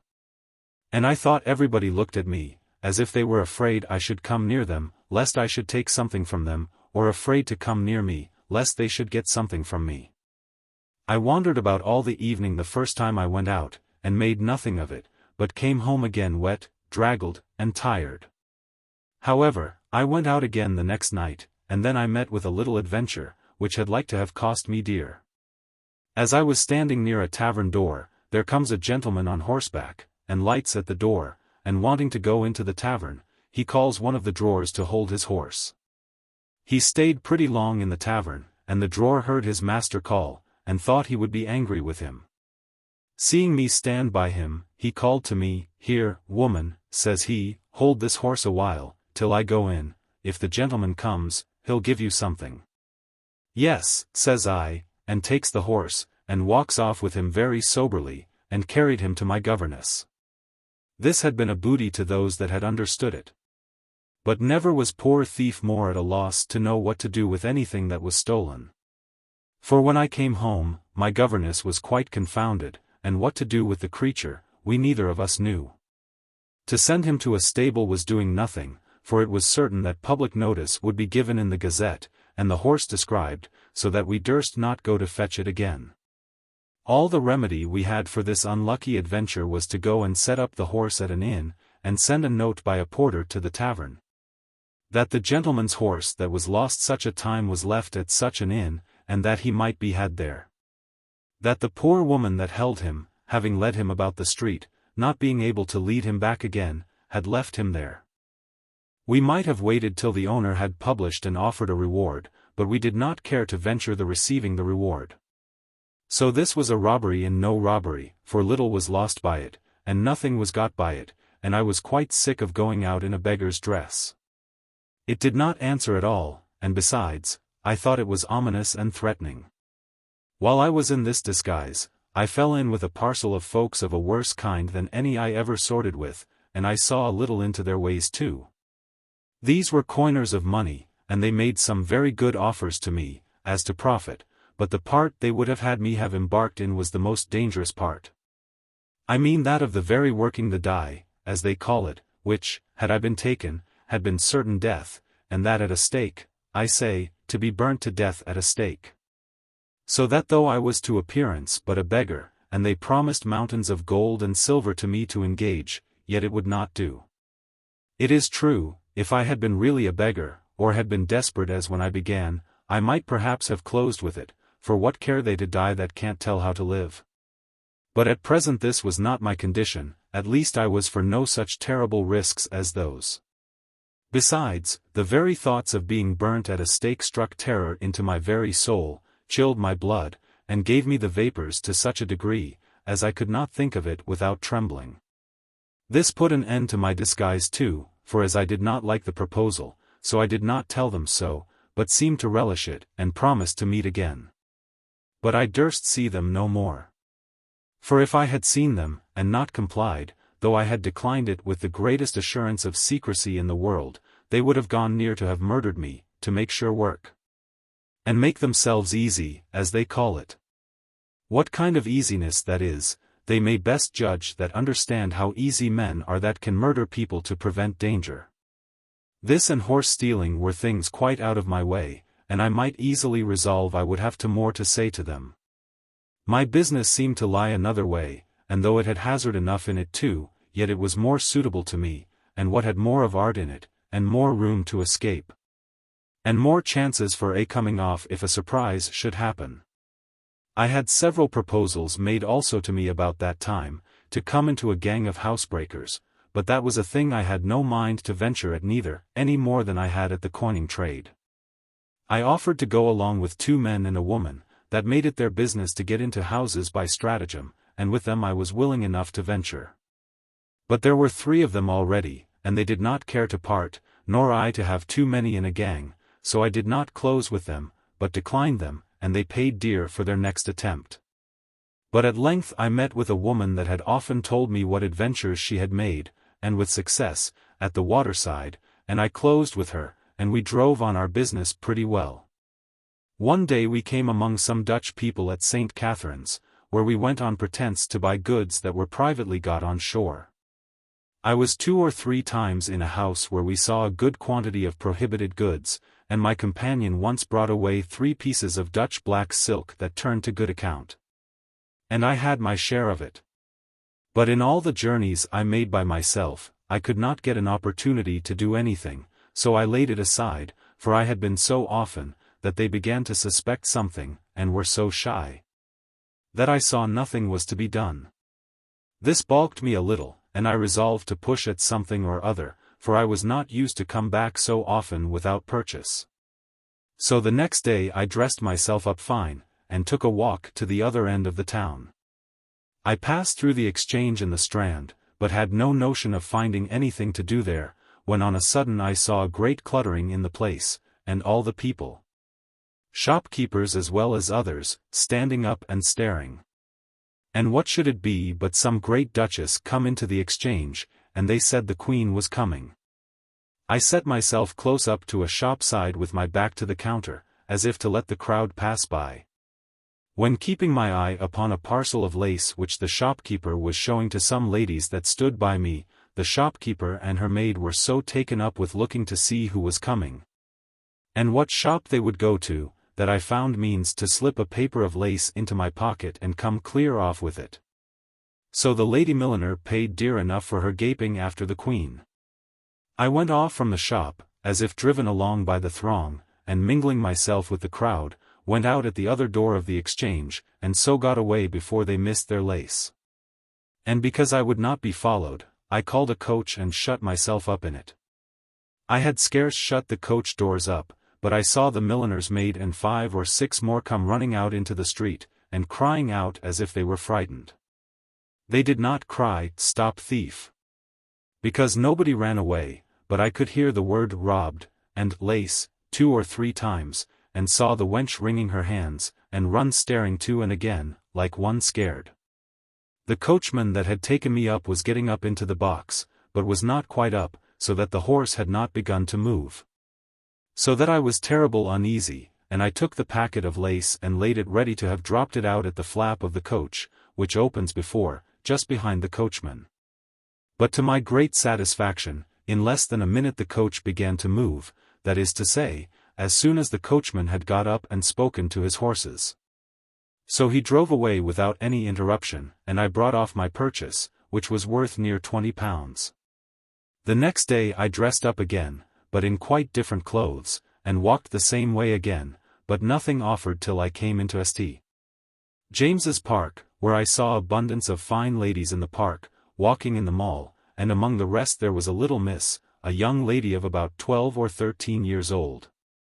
And she had a sister, as I suppose it was, with her, that might be about 9 years old. I observed the biggest had a fine gold watch on, and a good necklace of pearl, and they had a footman in livery with them. But as it is not usual for the footman to go behind the ladies in the Mall, so I observed the footman stopped at their going into the Mall, and the biggest of the sisters spoke to him, which I perceived was to bid him be just there when they came back. When I heard her dismiss the footman, I stepped up to him and asked him, what little lady that was, and held a little chat with him about what a pretty child it was with her, and how genteel and well-carriaged the lady, the eldest, would be, how womanish, and how grave. And the fool of a fellow told me presently who she was, that she was Sir Thomas's eldest daughter, of Essex, and that she was a great fortune, that her mother was not come to town yet, but she was with Sir William's lady, of Suffolk, at her lodging in Suffolk Street, and a great deal more. That they had a maid and a woman to wait on them, besides Sir Thomas's coach, the coachman, and himself, and that young lady was governess to the whole family, as well here as at home too. And, in short, told me abundance of things enough for my business. I was very well dressed, and had my gold watch as well as she. So I left the footman, and I puts myself in a rank with this young lady, having stayed till she had taken one double turn in the Mall, and was going forward again. By and by I saluted her by her name, with the title of Lady Betty. I asked her when she heard from her father, when my lady her mother would be in town, and how she did. I talked so familiarly to her of her whole family that she could not suspect but that I knew them all intimately. I asked her why she would come abroad without Mrs. Chime with her, that was the name of her woman, to take of Mrs. Judith, that was her sister. Then I entered into a long chat with her about her sister, what a fine little lady she was, and asked her if she had learned French, and 1,000 such little things to entertain her. When on a sudden we saw the guards come, and the crowd ran to see the king go by to the Parliament House. The ladies ran all to the side of the Mall, and I helped my lady to stand upon the edge of the boards on the side of the Mall, that she might be high enough to see. And took the little one and lifted her quite up. During which, I took care to convey the gold watch so clean away from the Lady Betty, that she never felt it, nor missed it, till all the crowd was gone. And she was gotten into the middle of the Mall among the other ladies. I took my leave of her in the very crowd, and said to her, as if in haste, "Dear Lady Betty, take care of your little sister." And so the crowd did as it were thrust me away from her, and that I was obliged unwillingly to take my leave.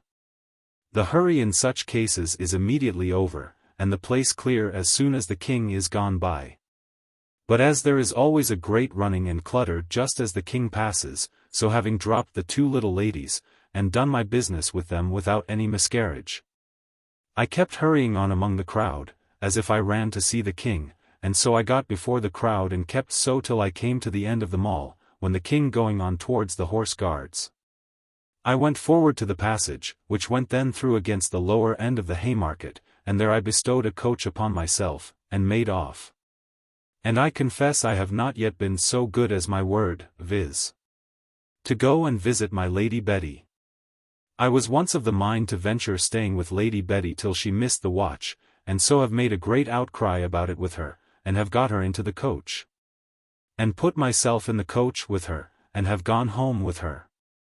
For she appeared so fond of me, and so perfectly deceived by my so readily talking to her of all her relations and family, that I thought it was very easy to push the thing farther. And to have got at least the necklace of pearl. But when I considered that though the child would not perhaps have suspected me, other people might, and that if I was searched I should be discovered, I thought it was best to go off with what I had got, and be satisfied. I came accidentally afterwards to hear, that when the young lady missed her watch, she made a great outcry in the park, and sent her footman up and down to see if he could find me out. She having described me so perfectly that he knew presently that it was the same person that had stood and talked so long with him, and asked him so many questions about them. But I gone far enough out of their reach before she could come at her footman to tell him the story. I made another adventure after this, of a nature different from all I had been concerned in yet, and this was at a gaming house near Covent Garden. I saw several people go in and out. And I stood in the passage a good while with another woman with me, and seeing a gentleman go up that seemed to be of more than ordinary fashion, I said to him, "Sir, pray don't they give women leave to go up?" "Yes, madam," says he, "and to play too, if they please." "I mean so, sir," said I. And with that he said he would introduce me if I had a mind. So I followed him to the door, and he looking in, "There, madam," says he, "are the gamesters, if you have a mind to venture." I looked in and said to my comrade aloud, "Here's nothing but men. I won't venture among them." At which one of the gentlemen cried out, "You need not be afraid, madam, here's none but fair gamesters, you are very welcome to come and set what you please." So I went a little nearer and looked on, and some of them brought me a chair, and I sat down and saw the box and dice go round apace. Then I said to my comrade, "The gentlemen play too high for us. Come, let us go." The people were all very civil, and one gentleman in particular encouraged me, and said, "Come, madam, if you please to venture, if you dare trust me. I'll answer for it you shall have nothing put upon you here." "No, sir," said I, smiling, "I hope the gentleman would not cheat a woman." But still I declined venturing, though I pulled out a purse with money in it, that they might see I did not want money. After I had sat a while, one gentleman said to me, jeering, "Come, madam, I see you are afraid to venture for yourself. I always had good luck with the ladies. You shall set for me, if you won't set for yourself. I told him, sir, should be very loath to lose your money, though I added, I am pretty lucky too. But the gentleman plays so high, that I dare not indeed venture my own. Well, well, says he, there's 10 guineas, madam, set them for me. So I took his money and set, himself looking on. I ran out 9 of the guineas by 1 and 2 at a time, and then the box coming to the next man to me, my gentleman gave me 10 guineas more, and made me set 5 of them at once. And the gentleman who had the box threw out, so there was 5 guineas of his money again. He was encouraged at this, and made me take the box, which was a bold venture. However, I held the box so long that I had gained him his whole money, and had a good handful of guineas in my lap, and which was the better luck, when I threw out. I threw but at 1 or 2 of those that had set me, and so went off easy. When I was come this length, I offered the gentleman all the gold, for it was his own, and so would have had him play for himself, pretending I did not understand the game well enough. He laughed, and said if I had but good luck, it was no matter whether I understood the game or no, but I should not leave off. However, he took out the 15 guineas that he had put in at first, and bade me play with the rest. I would have told them to see how much I had got, but he said, no, no, don't tell them, I believe you are very honest, and 'tis bad luck to tell them, so I played on. I understood the game well enough, though I pretended I did not, and played cautiously. It was to keep a good stock in my lap, out of which I every now and then conveyed some into my pocket, but in such a manner, and at such convenient times, as I was sure he could not see it. I played a great while, and had very good luck for him, but the last time I held the box, they set me high, and I threw boldly at all. I held the box till I gained near 80 guineas, but lost above half of it back in the last throw.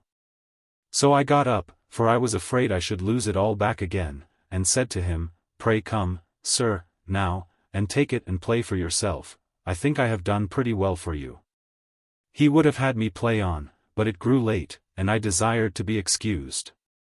When I gave it up to him, I told him I hoped he would give me leave to tell it now, that I might see what I had gained, and how lucky I had been for him. When I told them, there were 63 guineas. Says I, if it had not been for that unlucky throw, I had got you 100 guineas. So I gave him all the money, but he would not take it till I had put my hand into it, and taken some for myself, and bid me please myself. I refused it, and was positive I would not take it myself. If he had a mind to anything of that kind, it should be all his own doings. The rest of the gentlemen seeing us striving cried, give it her all, but I absolutely refused that. Then one of them said, D.N.Y., Jack, have it with her, don't you know you should be always upon even terms with the ladies? So, in short, he divided it with me, and I brought away 30 guineas, besides about 43 which I had stole privately, which I was sorry for afterward, because he was so generous. Thus I brought home 73 guineas, and let my old governess see what good luck I had at play. However, it was her advice that I should not venture again, and I took her counsel, for I never went there any more. For I knew as well as she, if the itch of play came in, I might soon lose that, and all the rest of what I had got. Fortune had smiled upon me to that degree, and I had thriven so much, and my governess too, for she always had a share with me, that really the old gentlewoman began to talk of leaving off while we were well, and being satisfied with what we had got. But, I know not what fate guided me, I was as backward to it now as she was when I proposed it to her before, and so in an ill hour we gave over the thoughts of it for the present, and, in a word, I grew more hardened and audacious than ever, and the success I had made my name as famous as any thief of my sort ever had been at Newgate, and in the Old Bailey. I had sometime taken the liberty to play the same game over again, which is not according to practice, which however succeeded not amiss. But generally I took up new figures, and contrived to appear in new shapes every time I went abroad. It was not a rumbling time of the year, and the gentlemen being most of them gone out of town, Tunbridge, and Epsom, and such places were full of people. But the city was thin, and I thought our trade felt it a little, as well as other. So that at the latter end of the year I joined myself with a gang who usually go every year to Stourbridge Fair, and from thence to Bury Fair, in Suffolk. We promised ourselves great things there, but when I came to see how things were, I was weary of it presently, for except mere picking of pockets, there was little worth meddling with. Neither, if a booty had been made, was it so easy carrying it off, nor was there such a variety of occasion for business in our way, as in London. All that I made of the whole journey was a gold watch at Bury Fair, and a small parcel of linen at Cambridge, which gave me an occasion to take leave of the place. It was on Old Bite, and I thought might do with a country shopkeeper, though in London it would not. I bought at a linen draper's shop, not in the fair, but in the town of Cambridge, as much fine holland and other things as came to about £7. When I had done, I bade them be sent to such an inn, where I had purposely taken up my being the same morning, as if I was to lodge there that night. I ordered the draper to send them home to me, about such an hour, to the inn where I lay, and I would pay him his money. At the time appointed the draper sends the goods, and I placed one of our gang at the chamber door, and when the innkeeper's maid brought the messenger to the door, who was a young fellow, an apprentice, almost a man, she tells him her mistress was asleep, but if he would leave the things and call in about an hour, I should be awake, and he might have the money. He left the parcel very readily, and goes his way, and in about half an hour my maid and I walked off, and that very evening I hired a horse, and a man to ride before me, and went to Newmarket. And from thence got my passage in a coach that was not quite full to St.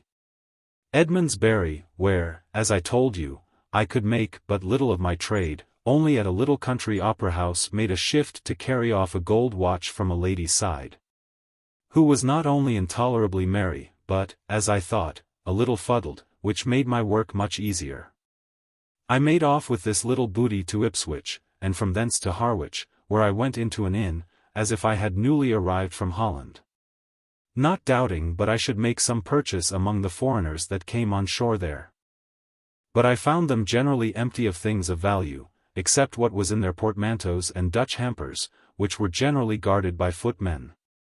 However, I fairly got one of their portmanteaus one evening out of the chamber where the gentleman lay, the footman being fast asleep on the bed, and I suppose very drunk.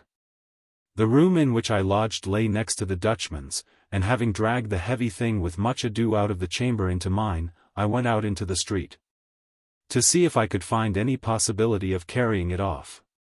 I walked about a great while, but could see no probability either of getting out the thing, or of conveying away the goods that were in it if I had opened it, the town being so small, and I a perfect stranger in it. So I was returning with a resolution to carry it back again, and leave it where I found it. Just in that very moment I heard a man make a noise to some people to make haste, for the boat was going to put off, and the tide would be spent. I called to the fellow, "What boat is it, friend," says I, "that you belong to?" "The Ipswich wherry, madam," says he. "When do you go off?" says I. "This moment, madam," says he. "Do you want to go thither?" "Yes," said I, "if you can stay till I fetch my things." "Where are your things, madam?" says he. "At such an inn," said I. "Well, I'll go with you, madam," says he, very civilly, "and bring them for you." "Come away, then," says I, and takes him with me. The people of the inn were in a great hurry, the packet boat from Holland being just come in, and 2 coaches just come also with passengers from London, for another packet boat that was going off for Holland, which coaches were to go back next day with the passengers that were just landed. In this hurry it was not much minded that I came to the bar and paid my reckoning, telling my landlady I had gotten my passage by sea in a wherry. These wherries are large vessels, with good accommodation for carrying passengers from Harwich to London. And though they are called wherries, which is a word used in the Thames for a small boat rowed with 1 or 2 men, yet these are vessels able to carry 20 passengers, and 10 or 15 tons of goods, and fitted to bear the sea. All this I had found out by inquiring the night before into the several ways of going to London. My landlady was very courteous, took my money for my reckoning, but was called away, all the house being in a hurry.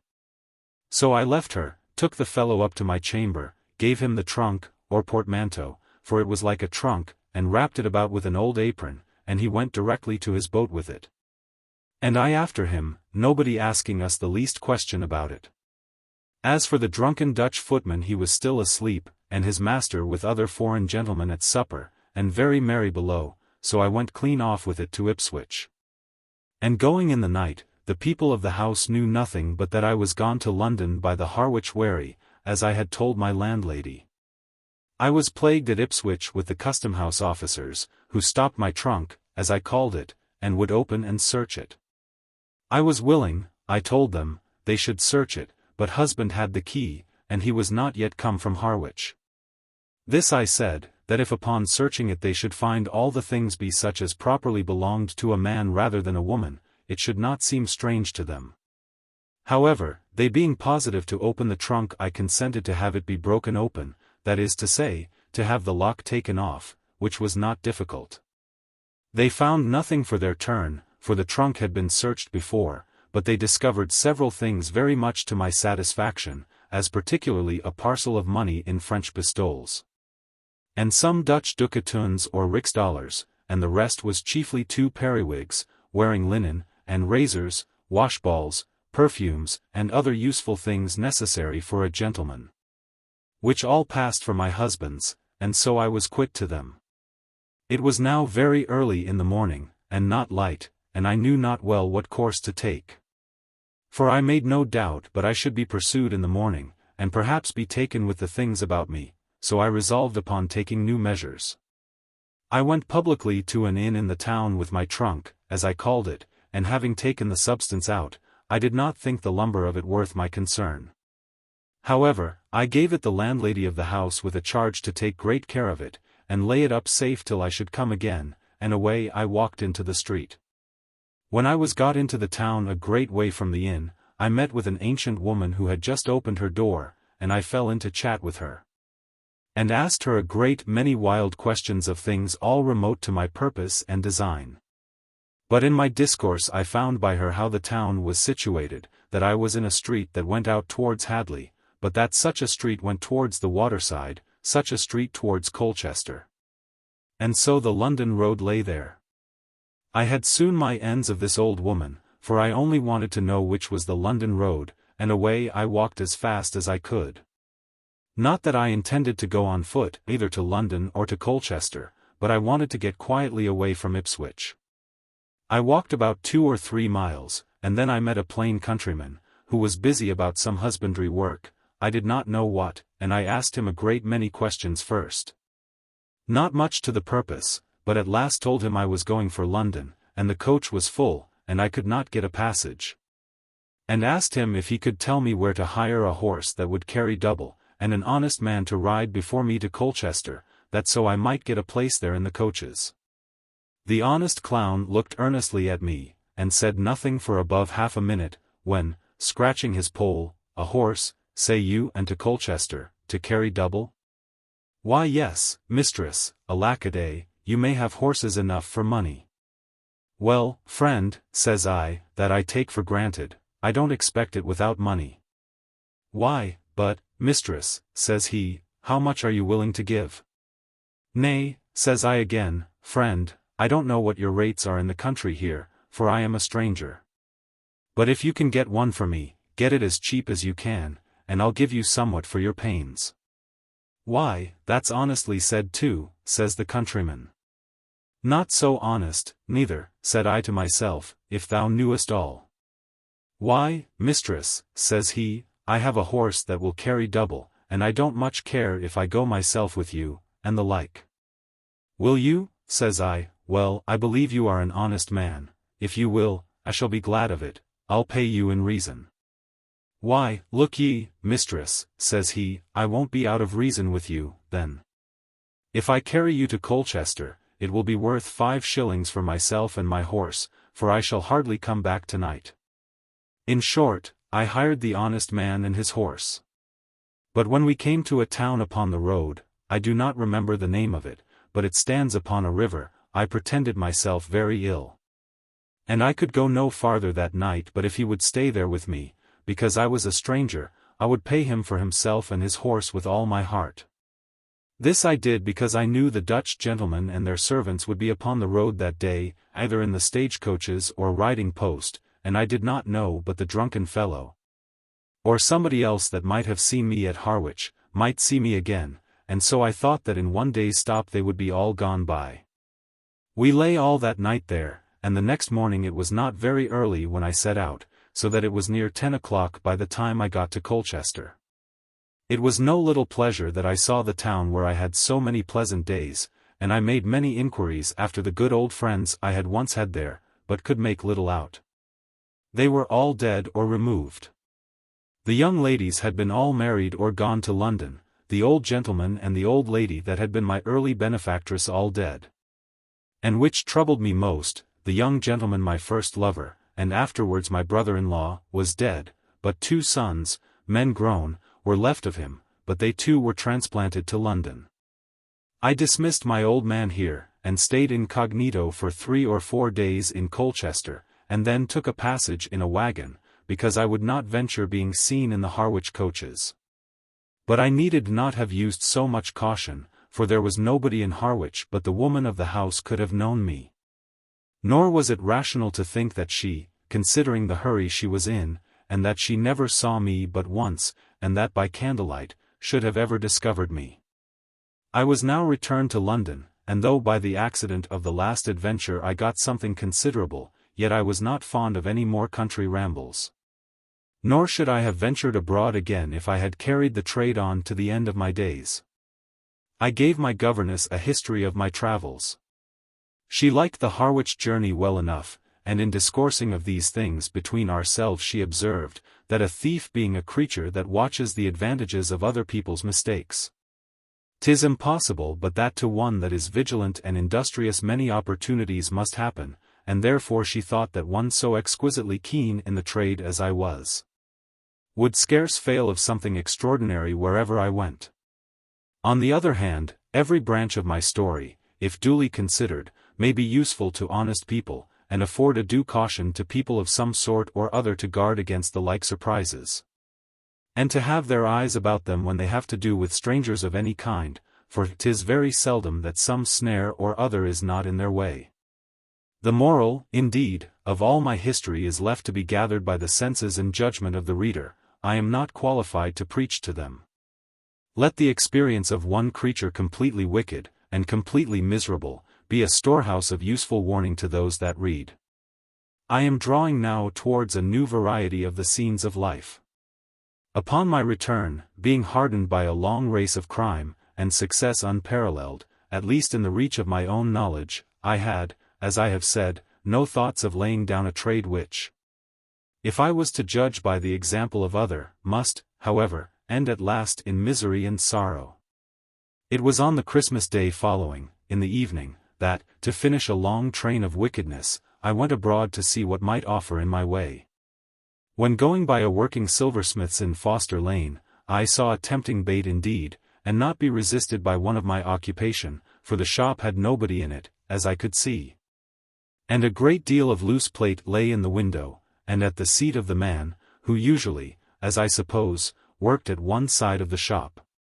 I went boldly in, and was just going to lay my hand upon a piece of plate, and might have done it, and carried it clear off, for any care that the men who belonged to the shop had taken of it. But an officious fellow in a house, not a shop, on the other side of the way, seeing me go in, and observing that there was nobody in the shop, comes running over the street and into the shop. And without asking me what I was, or who, seizes upon me, and cries out for the people of the house. I had not, as I said above, touched anything in the shop, and seeing a glimpse of somebody running over to the shop, I had so much presence of mind as to knock very hard with my foot on the floor of the house, and was just calling out too, when the fellow laid hands on me. However, as I had always most courage when I was in most danger, so when the fellow laid hands on me, I stood very high upon it, that I came in to buy 6 of silver spoons. And to my good fortune, it was a silversmith's that sold plate, as well as worked plate for other shops. The fellow laughed at that part, and put such a value upon the service that he had done his neighbor, that he would have it be that I came not to buy, but to steal, and raising a great crowd. I said to the master of the shop, who by this time was fetched home from some neighboring place, that it was in vain to make noise, and enter into talk there of the case. The fellow had insisted that I came to steal, and he must prove it, and I desired we might go before a magistrate without any more words. For I began to see I should be too hard for the man that had seized me. The master and mistress of the shop were really not so violent as the man from t'other side of the way. And the man said, "Mistress, you might come into the shop with a good design for aught I know, but it seemed a dangerous thing for you to come into such a shop as mine is, when you see nobody there. And I cannot do justice to my neighbor, who was so kind to me, as not to acknowledge he had reason on his side. Though, upon the whole, I do not find you attempted to take anything, and I really know not what to do in it."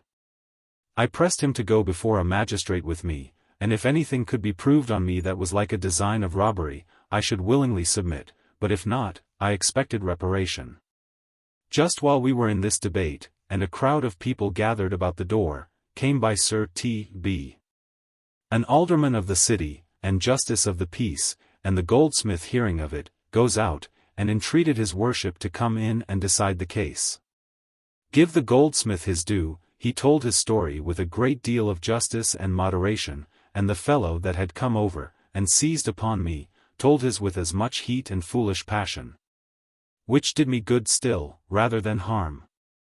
It came then to my turn to speak, and I told his worship that I was a stranger in London, being newly come out of the north. That I lodged in such a place, that I was passing this street, and went into the goldsmith's shop to buy half a dozen of spoons. By great luck I had an old silver spoon in my pocket, which I pulled out, and told him I had carried that spoon to match it with half a dozen of new ones. That it might match some I had in the country. That seeing nobody I the shop, I knocked with my foot very hard to make the people hear, and had also called aloud with my voice. 'Tis true, there was loose plate in the shop, but that nobody could say I had touched any of it, or gone near it. That a fellow came running into the shop out of the street, and laid hands on me in a furious manner, in the very moments while I was calling for the people of the house. That if he had really had a mind to have done his neighbor any service, he should have stood at a distance, and silently watched to see whether I had touched anything or no. And then have clapped in upon me, and taken me in the fact. That is very true, says Mr. Alderman, and turning to the fellow that stopped me, he asked him if it was true that I knocked with my foot? He said, yes, I had knocked, but that might be because of his coming. Nay, says the alderman, taking him short, now you contradict yourself, for just now you said she was in the shop with her back to you, and did not see you till you came upon her. Now it was true that my back was partly to the street, but yet as my business was of a kind that required me to have my eyes every way, so I really had a glance of him running over, as I said before. Though he did not perceive it. After a full hearing, the alderman gave it as his opinion that his neighbor was under a mistake, and that I was innocent, and the goldsmith acquiesced in it too, and his wife. And so I was dismissed. But as I was going to depart, Mr. Alderman said, "But hold, madam, if you were designing to buy spoons, I hope you will not let my friend here lose his customer by the mistake." I readily answered, "No, sir, I'll buy the spoons still, if he can match my odd spoon, which I brought for a pattern," and the goldsmith showed me some of the very same fashion. So he weighed the spoons, and they came to 35 shillings, so I pulls out my purse to pay him, in which I had near 20 guineas, for I never went without such a sum about me. Whatever might happen, and I found it of use at other times as well as now. When Mr. Alderman saw my money, he said, "Well, madam, now I am satisfied you were wronged, and it was for this reason that I moved you should buy the spoons, and stayed till you had bought them.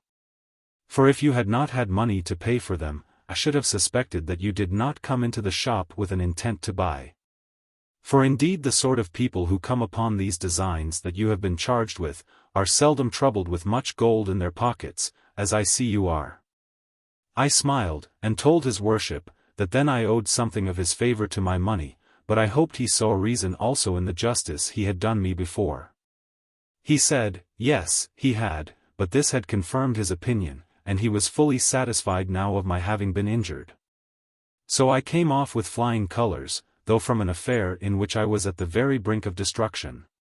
It was but 3 days after this, that not at all made cautious by my former danger, as I used to be, and still pursuing the art which I had so long been employed in, I ventured into a house where I saw the doors open, and furnished myself, as I though verily without being perceived, with 2 pieces of flowered silks, such as they call brocaded silk, very rich.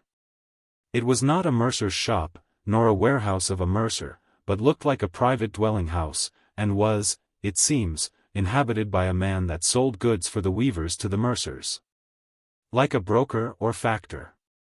That I may make short of this black part of this story, I was attacked by 2 wenches that came open-mouthed at me just as I was going out at the door, and one of them pulled me back into the room, while the other shut the door upon me.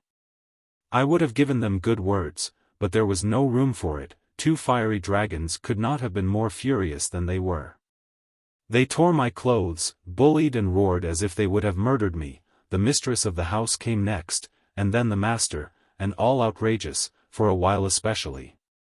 I gave the master very good words, told him the door was open, and things were a temptation to me, that I was poor and distressed, and poverty was when many could not resist. And begged him with tears to have pity on me. The mistress of the house was moved with compassion, and inclined to have let me go, and had almost persuaded her husband to it also, but the saucy wenches were run, even before they were sent, and had fetched a constable, and then the master said he could not go back, I must go before a justice, and answered his wife that he might come into trouble himself if he should let me go. The sight of the constable, indeed, struck me with terror, and I thought I should have sunk into the ground. I fell into faintings, and indeed the people themselves thought I would have died, when the woman argued again for me, and entreated her husband, seeing they had lost nothing, to let me go.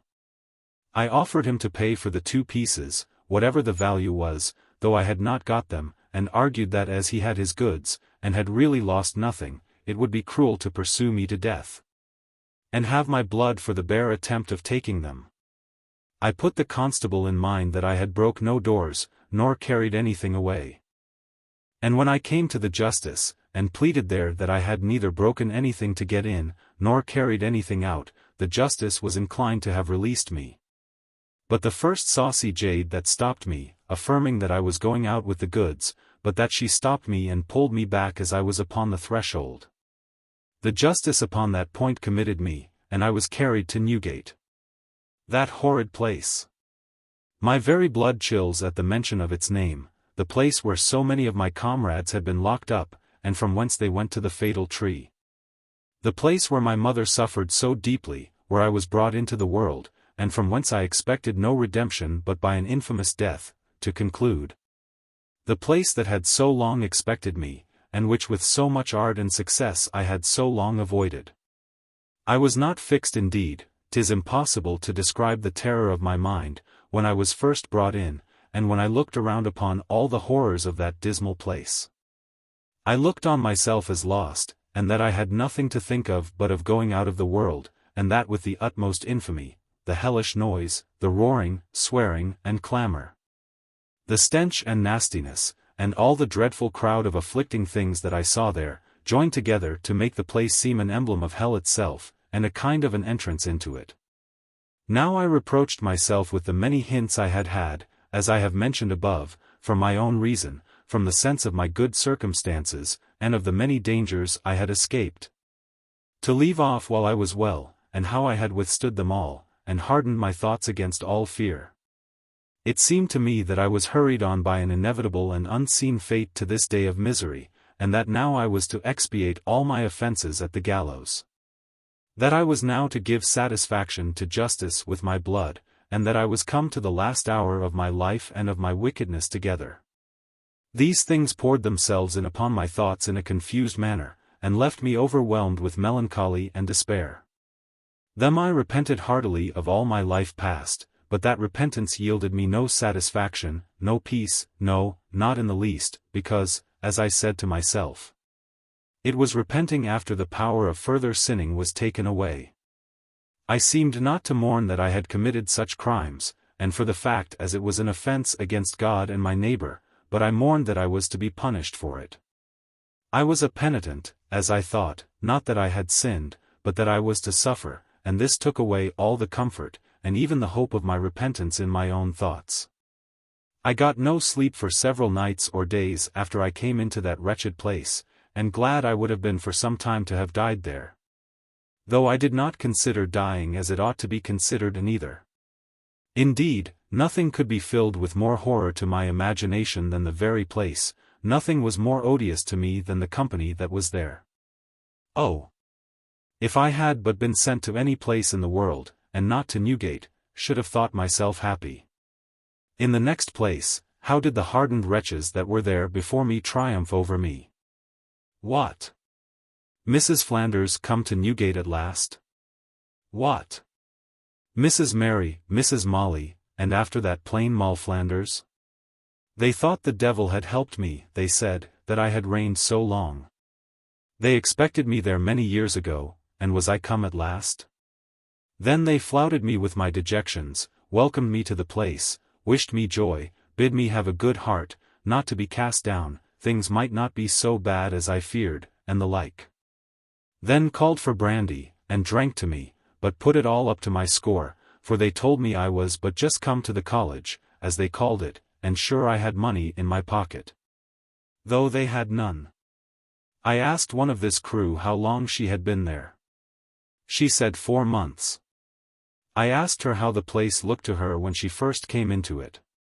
Just as it did now to you, says she, dreadful and frightful, that she thought she was in hell, and I believe so still, adds she, but it is natural to me now, I don't disturb myself about it. I suppose, says I, you are in no danger of what is to follow. Nay, says she, for you are mistaken there, I assure you, for I am under sentence, only I pleaded my belly, but I am no more with child than the judge that tried me. And I expect to be called down next sessions. This, calling down, is calling down to their former judgment, when a woman has been respite for her belly, but proves not to be with child, or if she has been with child, and has been brought to bed. Well, says I, are you thus easy? Says she, I can't help myself, what signifies being sad? If I am hanged, there's an end of me, says she. And away she turns dancing, and sings as she goes the following piece of Newgate wit. If I swing by the string, I shall hear the bell ring, 1. And then there's an end of poor Jenny. I mention this because it would be worth the observation of any prisoner, who shall hereafter fall into the same misfortune, and come to that dreadful place of Newgate, how time, necessity, and conversing with the wretches that are there familiarizes the place to them.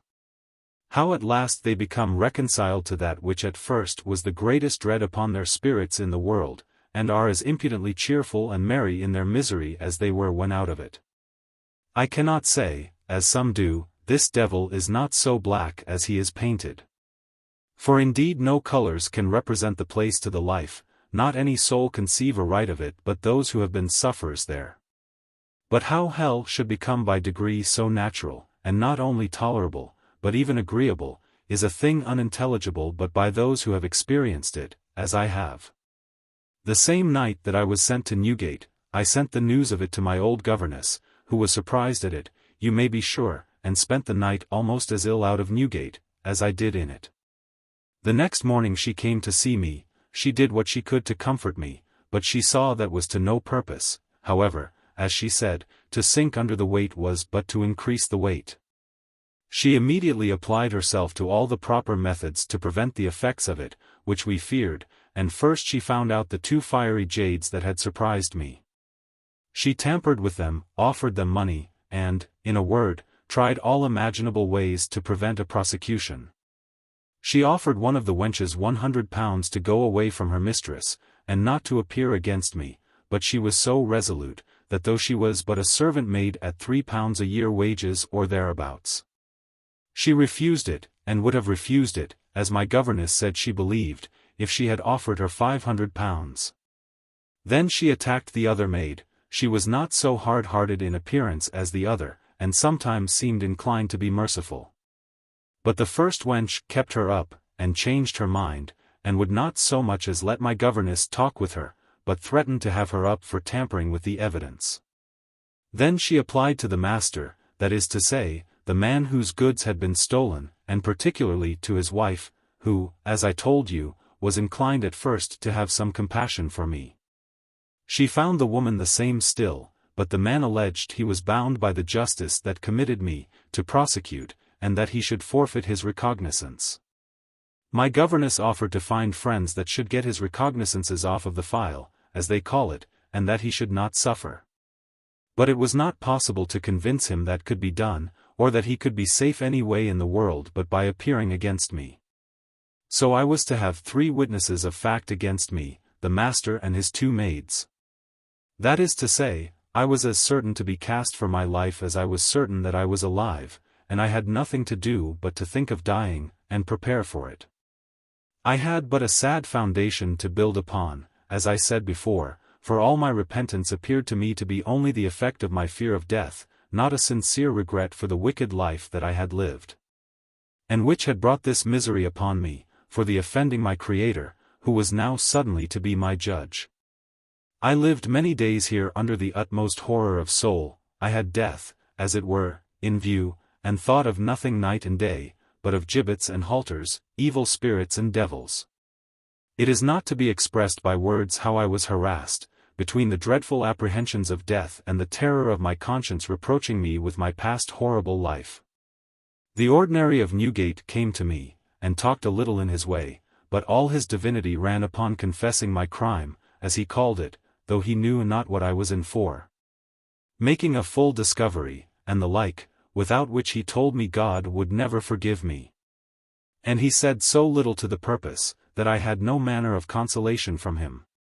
And then to observe the poor creature preaching confession and repentance to me in the morning, and find him drunk with brandy and spirits by noon, this had something in it so shocking, that I began to nauseate the man more than his work, and his work too by degrees, for the sake of the man. So that I desired him to trouble me no more. I know not how it was, but by the indefatigable application of my diligent governess I had no bill preferred against me the first sessions, I mean to the grand jury, at Guildhall. So I had another month or 5 weeks before me, and without doubt this ought to have been accepted by me, as so much time given me for reflection upon what was past, and preparation for what was to come. Or, in a word, I ought to have esteemed it as a space given me for repentance, and have employed it as such, but it was not in me. I was sorry, as before, for being in Newgate, but had very few signs of repentance about me. On the contrary, like the waters in the cavities and hollows of mountains, which petrify and turn into stone whatever they are suffered to drop on. So the continual conversing with such a crew of hellhounds as I was, had the same common operation upon me as upon other people. I degenerated into stone, I turned first stupid and senseless, then brutish and thoughtless, and at last raving mad as any of them were. And, in short, I became as naturally pleased and easy with the place, as if indeed I had been born there. It is scarce possible to imagine that our natures should be capable of so much degeneracy, as to make that pleasant and agreeable that in itself is the most complete misery. Here was a circumstance that I think it is scarce possible to mention a worse. I was as exquisitely miserable as, speaking of common cases, it was possible for anyone to be that had life and health, and money to help them, as I had. I had weight of guilt upon me enough to sink any creature who had the least power of reflection left, and had any sense upon them of the happiness of this life, of the misery of another. Then I had at first remorse indeed, but no repentance. I had now neither remorse nor repentance. I had a crime charged on me, the punishment of which was death by our law. The proof so evident, that there was no room for me so much as to plead not guilty. I had the name of an old offender, so that I had nothing to expect but death in a few weeks' time, neither had I myself any thoughts of escaping. And yet a certain strange lethargy of soul possessed me. I had no trouble, no apprehensions, no sorrow about me. The first surprise was gone. I was, I may well say, I know not how. My senses, my reason, nay, my conscience, were all asleep. My course of life for 40 years had been a horrid complication of wickedness, whoredom, adultery, incest, lying, theft. And, in a word, everything but murder and treason had been my practice from the age of 18, or thereabouts, to 60. And now I was engulfed in the misery of punishment, and had an infamous death just at the door, and yet I had no sense of my condition, no thought of heaven or hell at least. That went any farther than a bare flying touch, like the stitch or pain that gives a hint and goes off. I neither had a heart to ask God's mercy, nor indeed to think of it. And in this, I think, I have given a brief description of the completest misery on earth. All my terrifying thoughts were past, the horrors of the place were become familiar, and I felt no more uneasiness at the noise and clamors of the prison, than they did who made that noise. In a word, I was become a mere Newgate bird, as wicked and as outrageous as any of them. Nay, I scarce retained the habit and custom of good breeding and manners, which all along till now ran through my conversation. So thorough a degeneracy had possessed me, that I was no more the same thing that I had been, than if I had never been otherwise than what I was now. In the middle of this hardened part of my life I had another sudden surprise, which called me back a little to that thing called sorrow, which indeed I began to be past the sense of before. They told me one night that there was brought into the prison late the night before 3 highwaymen, who had committed robbery somewhere on the road to Windsor, Hounslow Heath, I think it was, and were pursued to Uxbridge by the country, and were taken there after a gallant resistance, in which I know not how many of the country people were wounded, and some killed. It is not to be wondered that we prisoners were all desirous enough to see these brave, topping gentlemen, that were talked up to be such as their fellows had not been known. And especially because it was said they would in the morning be removed into the press yard, having given money to the head master of the prison, to be allowed the liberty of that better part of the prison. So we that were women placed ourselves in the way, that we would be sure to see them. But nothing could express the amazement and surprise I was in, when the very first man that came out I knew to be my Lancashire husband, the same who lived so well at Dunstable, and the same who I afterwards saw at Brickhill, when I was married to my last husband, as has been related. I was struck dumb at the sight, and knew neither what to say nor what to do. He did not know me, and that was all the present relief I had.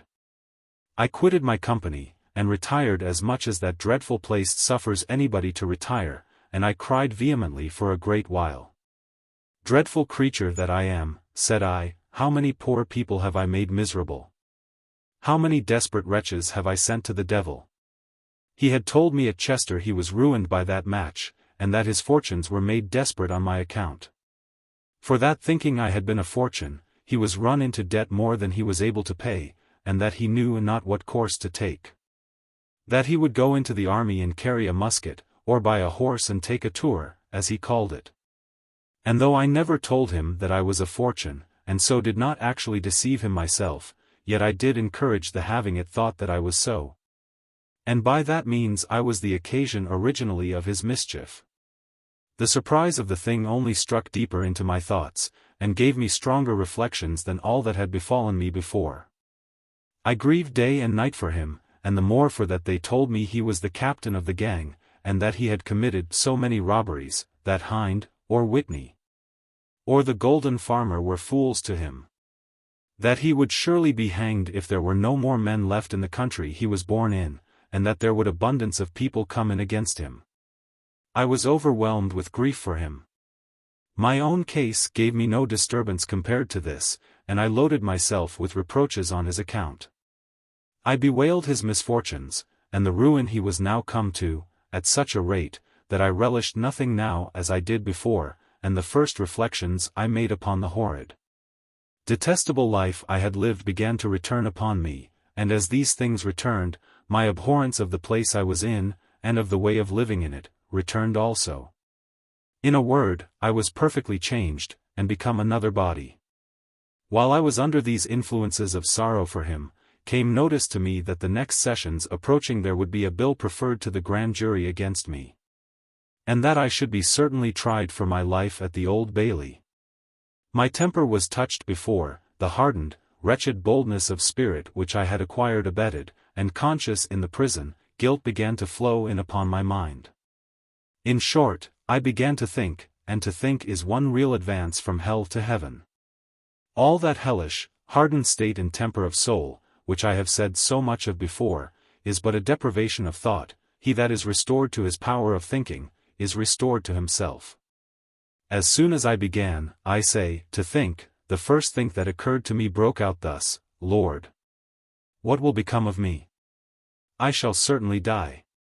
I shall be cast, to be sure, and there is nothing beyond that but death. I have no friends, what shall I do? I shall be certainly cast. Lord, have mercy upon me. What will become of me? This was a sad thought, you will say, to be the first, after so long a time, that had started into my soul of that kind, and yet even this was nothing but fright at what was to come. There was not a word of sincere repentance in it all. However, I was indeed dreadfully dejected, and disconsolate to the last degree. And as I had no friend in the world to communicate my distressed thoughts to, it lay so heavy upon me, that it threw me into fits and swooning several times a day. I sent for my old governess, and she, give her her due, acted the part of a true friend. She left no stone unturned to prevent the grand jury finding the bill. She sought out one or two of the jurymen, talked with them, and endeavored to possess them with favorable dispositions, on account that nothing was taken away, and no house broken, etc. But all would not do, they were overruled by the rest. The two wenches swore home to the fact, and the jury found the bill against me for robbery and housebreaking, that is, for felony and burglary. I sunk down when they brought me news of it, and after I came to myself again, I thought I should have died with the weight of it. My governess acted a true mother to me. She pitied me, she cried with me, and for me, but she could not help me, and to add to the terror of it, 'twas the discourse all over the house that I should die for it. I could hear them talk it among themselves very often, and see them shake their heads and say they were sorry for it, and the like, as is usual in the place. But still nobody came to tell me their thoughts, till at last one of the keepers came to me privately, and said with a sigh, "Well, Mrs. Flanders, you will be tried on Friday." This was but a Wednesday. "What do you intend to do?" I turned as white as a clout, and said, "God knows what I shall do, for my part, I know not what to do." "Why," says he, "I won't flatter you, I would have you prepare for death, for I doubt you will be cast, and as they say you are an old offender, I doubt you will find but little mercy. They say," added he, "your case is very plain, and that the witnesses swear so home against you, there will be no standing it." This was a stab into the very vitals of one under such a burden as I was oppressed with before, and I could not speak to him a word, good or bad, for a great while. But at last I burst out into tears, and said to him, "Lord, Mister, what must I do?" "Do," says he, "send for the ordinary, send for a minister and talk with him, for, indeed, Mrs. Flanders, unless you have very good friends, you are no woman for this world." This was plain dealing indeed, but it was very harsh to me, at least I thought it so. He left me in the greatest confusion imaginable, and all that night I lay awake. And now I began to say my prayers, which I had scarce done before since my last husband's death, or from a little while after. And truly I may well call it saying my prayers, for I was in such a confusion, and had such horror upon my mind, that though I cried, and repeated several times the ordinary expression of "Lord, have mercy upon me," I never brought myself to any sense of my being a miserable sinner, as indeed I was, and of confessing my sins to God, and begging pardon for the sake of Jesus Christ. I was overwhelmed with the sense of my condition, being tried for my life, and being sure to be condemned, and then I was as sure to be executed, and on this account I cried out all night, "Lord, what will become of me? Lord, what shall I do? Lord, I shall be hanged. Lord, have mercy upon me," and the like. My poor afflicted governess was now as much concerned as I, and a great deal more truly penitent, though she had no prospect of being brought to trial and sentence. Not but that she deserved it as much as I, and so she said herself, but she had not done anything herself for many years, other than receiving what I and others stole, and encouraging us to steal it.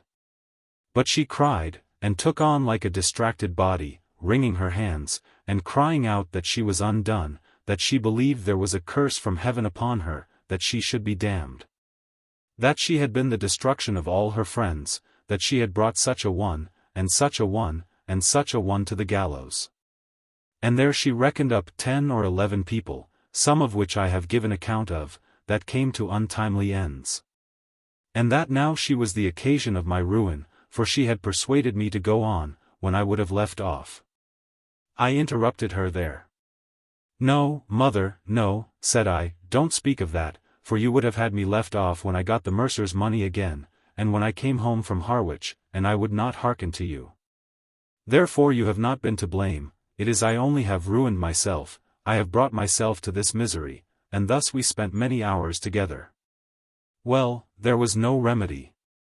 The prosecution went on, and on the Thursday I was carried down to the Sessions House, where I was arraigned, as they called it, and the next day I was appointed to be tried. At the arraignment I pleaded not guilty, and well I might, for I was indicted for felony and burglary. That is, for feloniously stealing 2 pieces of brocaded silk, value £46, the goods of Anthony Johnson, and for breaking open his doors. Whereas I knew very well they could not pretend to prove I had broken up the doors, or so much as lifted up a latch. On the Friday I was brought to my trial. I had exhausted my spirits with crying for 2 or 3 days before, so that I slept better the Thursday night than I expected, and had more courage for my trial than indeed I thought possible for me to have. When the trial began, the indictment was read, would have spoke, but they told me the witnesses must be heard first, and then I should have time to be heard. The witnesses were the 2 wenches, a couple of hard-mouthed jades indeed, for though the thing was truth in the main, yet they aggravated it to the utmost extremity. And swore I had the goods wholly in my possession, that I had hid them among my clothes, that I was going off with them, that I had 1 foot over the threshold when they discovered themselves. And then I put t'other over, so that I was quite out of the house in the street with the goods before they took hold of me, and then they seized me, and brought me back again. And they took the goods upon me. The fact in general was all true, but I believe, and insisted upon it, that they stopped me before I had set my foot clear of the threshold of the house. But that did not argue much, for certain it was that I had taken the goods, and I was bringing them away, if I had not been taken. But I pleaded that I had stole nothing, they had lost nothing, that the door was open, and I went in, seeing the goods lie there, and with design to buy. If, seeing nobody in the house, I had taken any of them up in my hand, it could not be concluded that I intended to steal them. For that I never carried them farther than the door to look on them with the better light. The court would not allow that by any means, and made a kind of a jest of my intending to buy the goods, that being no shop for the selling of anything. And as to carrying them to the door to look at them, the maids made their impudent mocks upon that, and spent their wit upon it very much. Told the court I had looked at them sufficiently, and approved them very well, for I had packed them up under my clothes, and was going with them.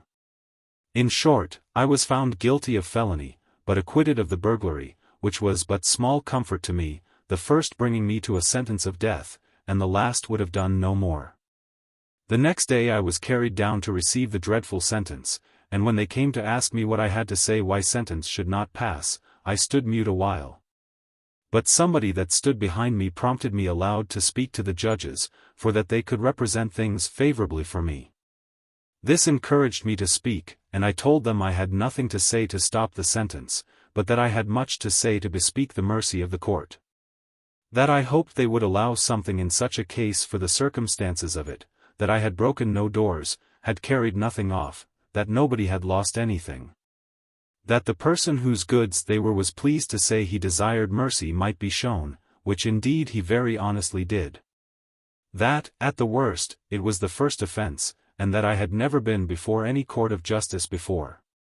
And, in a word, I spoke with more courage than I thought I could have done, and in such a moving tone, and though with tears, yet not so many tears as to obstruct my speech, that I could see it moved others to tears that heard me. The judges sat grave and mute, gave me an easy hearing, and time to say all that I would, but, saying neither yes nor no to it, pronounced the sentence of death upon me. A sentence that was to me like death itself, which, after it was read, confounded me. I had no more spirit left in me, I had no tongue to speak, or eyes to look up either to God or man. My poor governess was utterly disconsolate, and she that was my comforter before, wanted comfort now herself. And sometimes mourning, sometimes raging, was as much out of herself, as to all outward appearance, as any mad woman in Bedlam. Nor was she only disconsolate as to me, but she was struck with horror at the sense of her own wicked life, and began to look back upon it with a taste quite different from mine. For she was penitent to the highest degree for her sins, as well as sorrowful for the misfortune. She sent for a minister, too, a serious, pious, good man, and applied herself with such earnestness, by his assistance, to the work of a sincere repentance, that I believe.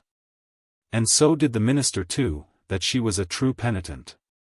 And, which is still more, she was not only so for the occasion, and at that juncture, but she continued so, as I was informed, to the day of her death. It is rather to be thought of than expressed what was now my condition. I had nothing before me but present death. And as I had no friends to assist me, or to stir for me, I expected nothing but to find my name in the dead warrant, which was to come down for the execution, the Friday afterwards, of 5 more and myself. In the meantime my poor distressed governess sent me a minister, who at her request first, and at my own afterwards, came to visit me.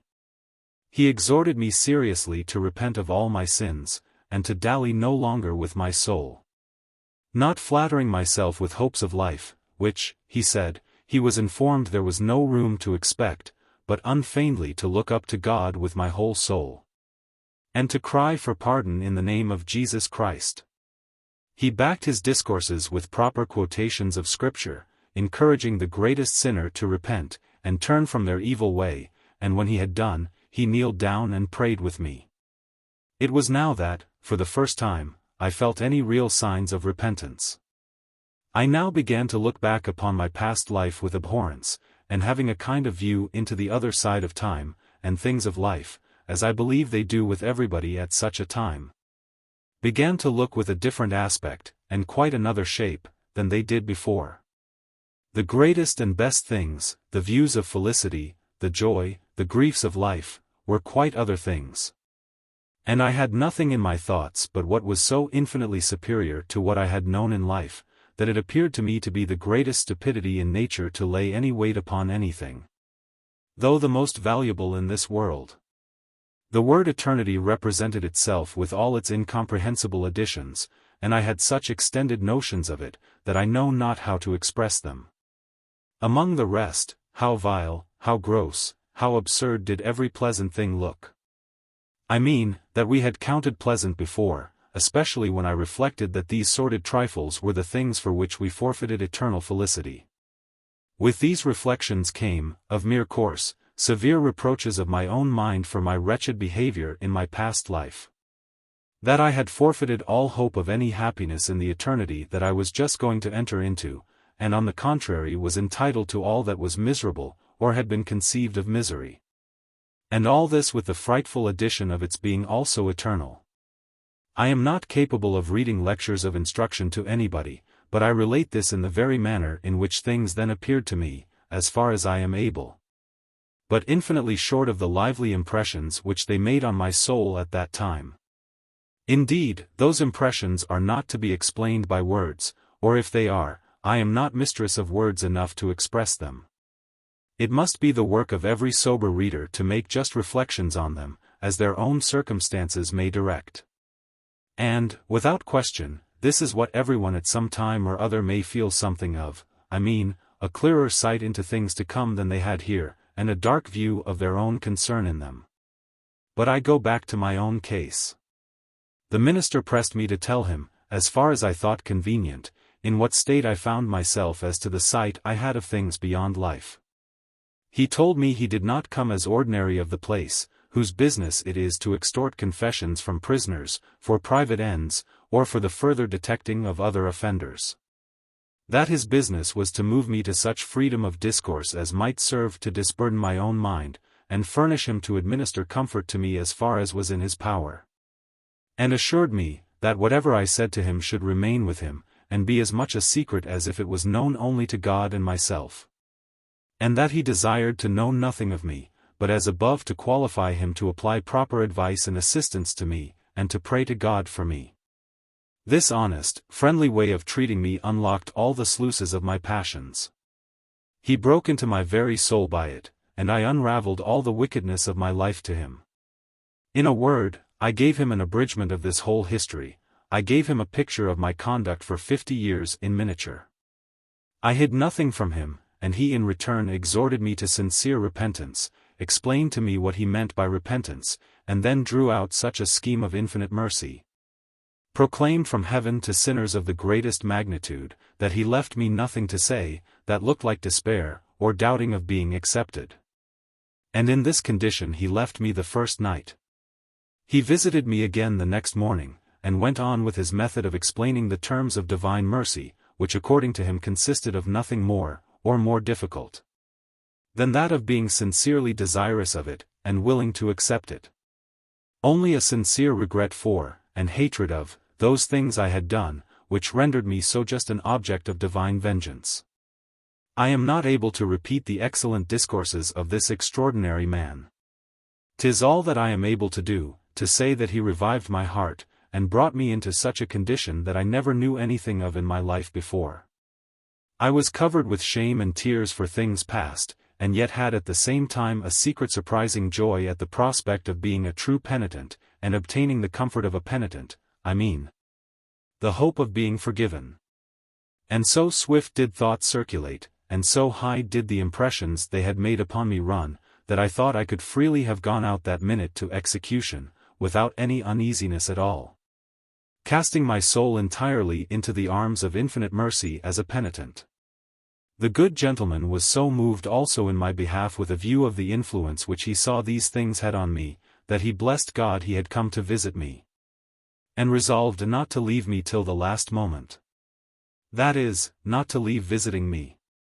It was no less than 12 days after our receiving sentence before any were ordered for execution, and then upon a Wednesday the dead warrant, as they call it, came down. And I found my name was among them. A terrible blow this was to my new resolutions. Indeed my heart sank within me, and I swooned away twice, one after another, but spoke not a word. The good minister was sorely afflicted for me, and did what he could to comfort me with the same arguments, and the same moving eloquence that he did before, and left me not that evening so long as the prison keepers would suffer him to stay in the prison, unless he would be locked up with me all night, which he was not willing to be. I wondered much that I did not see him all the next day, it being the day before the time appointed for execution. And I was greatly discouraged, and dejected in my mind, and indeed almost sank for want of the comfort which he had so often, and with such success, yielded me on his former visits. I waited with great impatience, and under the greatest oppressions of spirits imaginable, till about 4 o'clock he came to my apartment.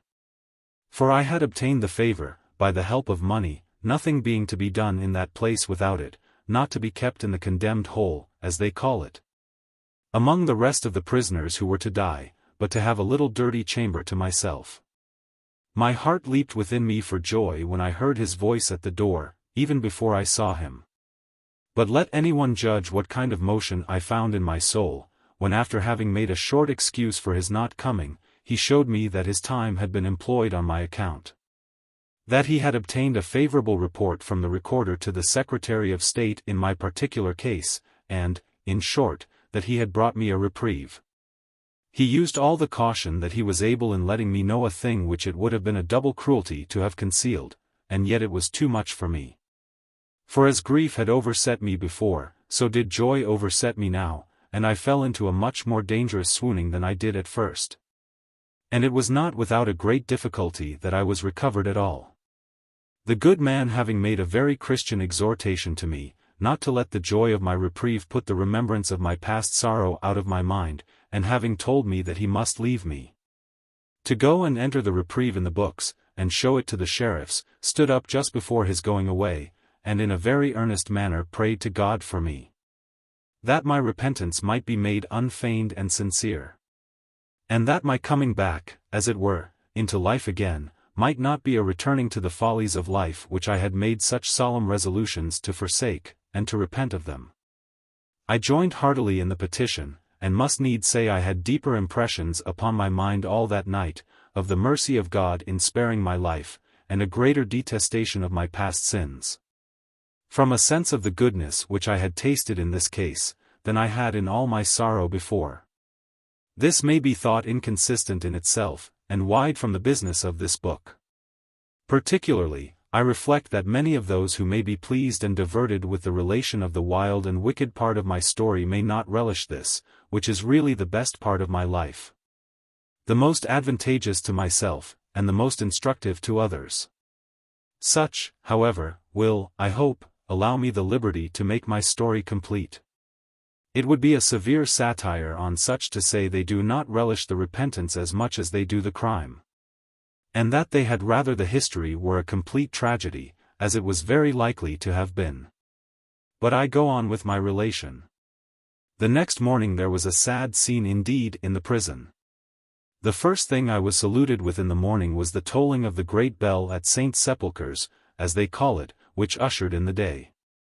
As soon as it began to toll, a dismal groaning and crying was heard from the condemned hole, where there lay 6 poor souls who were to be executed that day, some from one crime, some for another, and 2 of them for murder.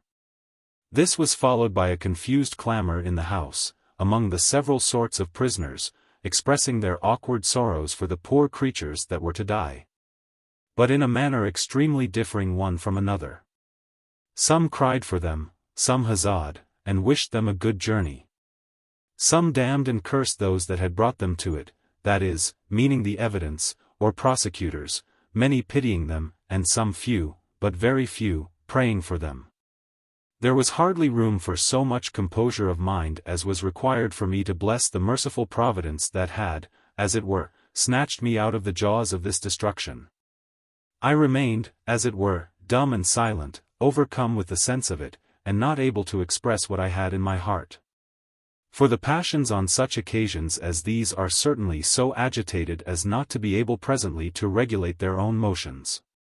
All the while the poor condemned creatures were preparing to their death, and the ordinary, as they call him, was busy with them, disposing them to submit to their sentence, I say. All this while I was seized with a fit of trembling, as much as I could have been if I had been in the same condition, as to be sure the day before I expected to be. I was so violently agitated by this surprising fit, that I shook as if it had been in the cold fit of an ague, so that I could not speak or look but like one distracted.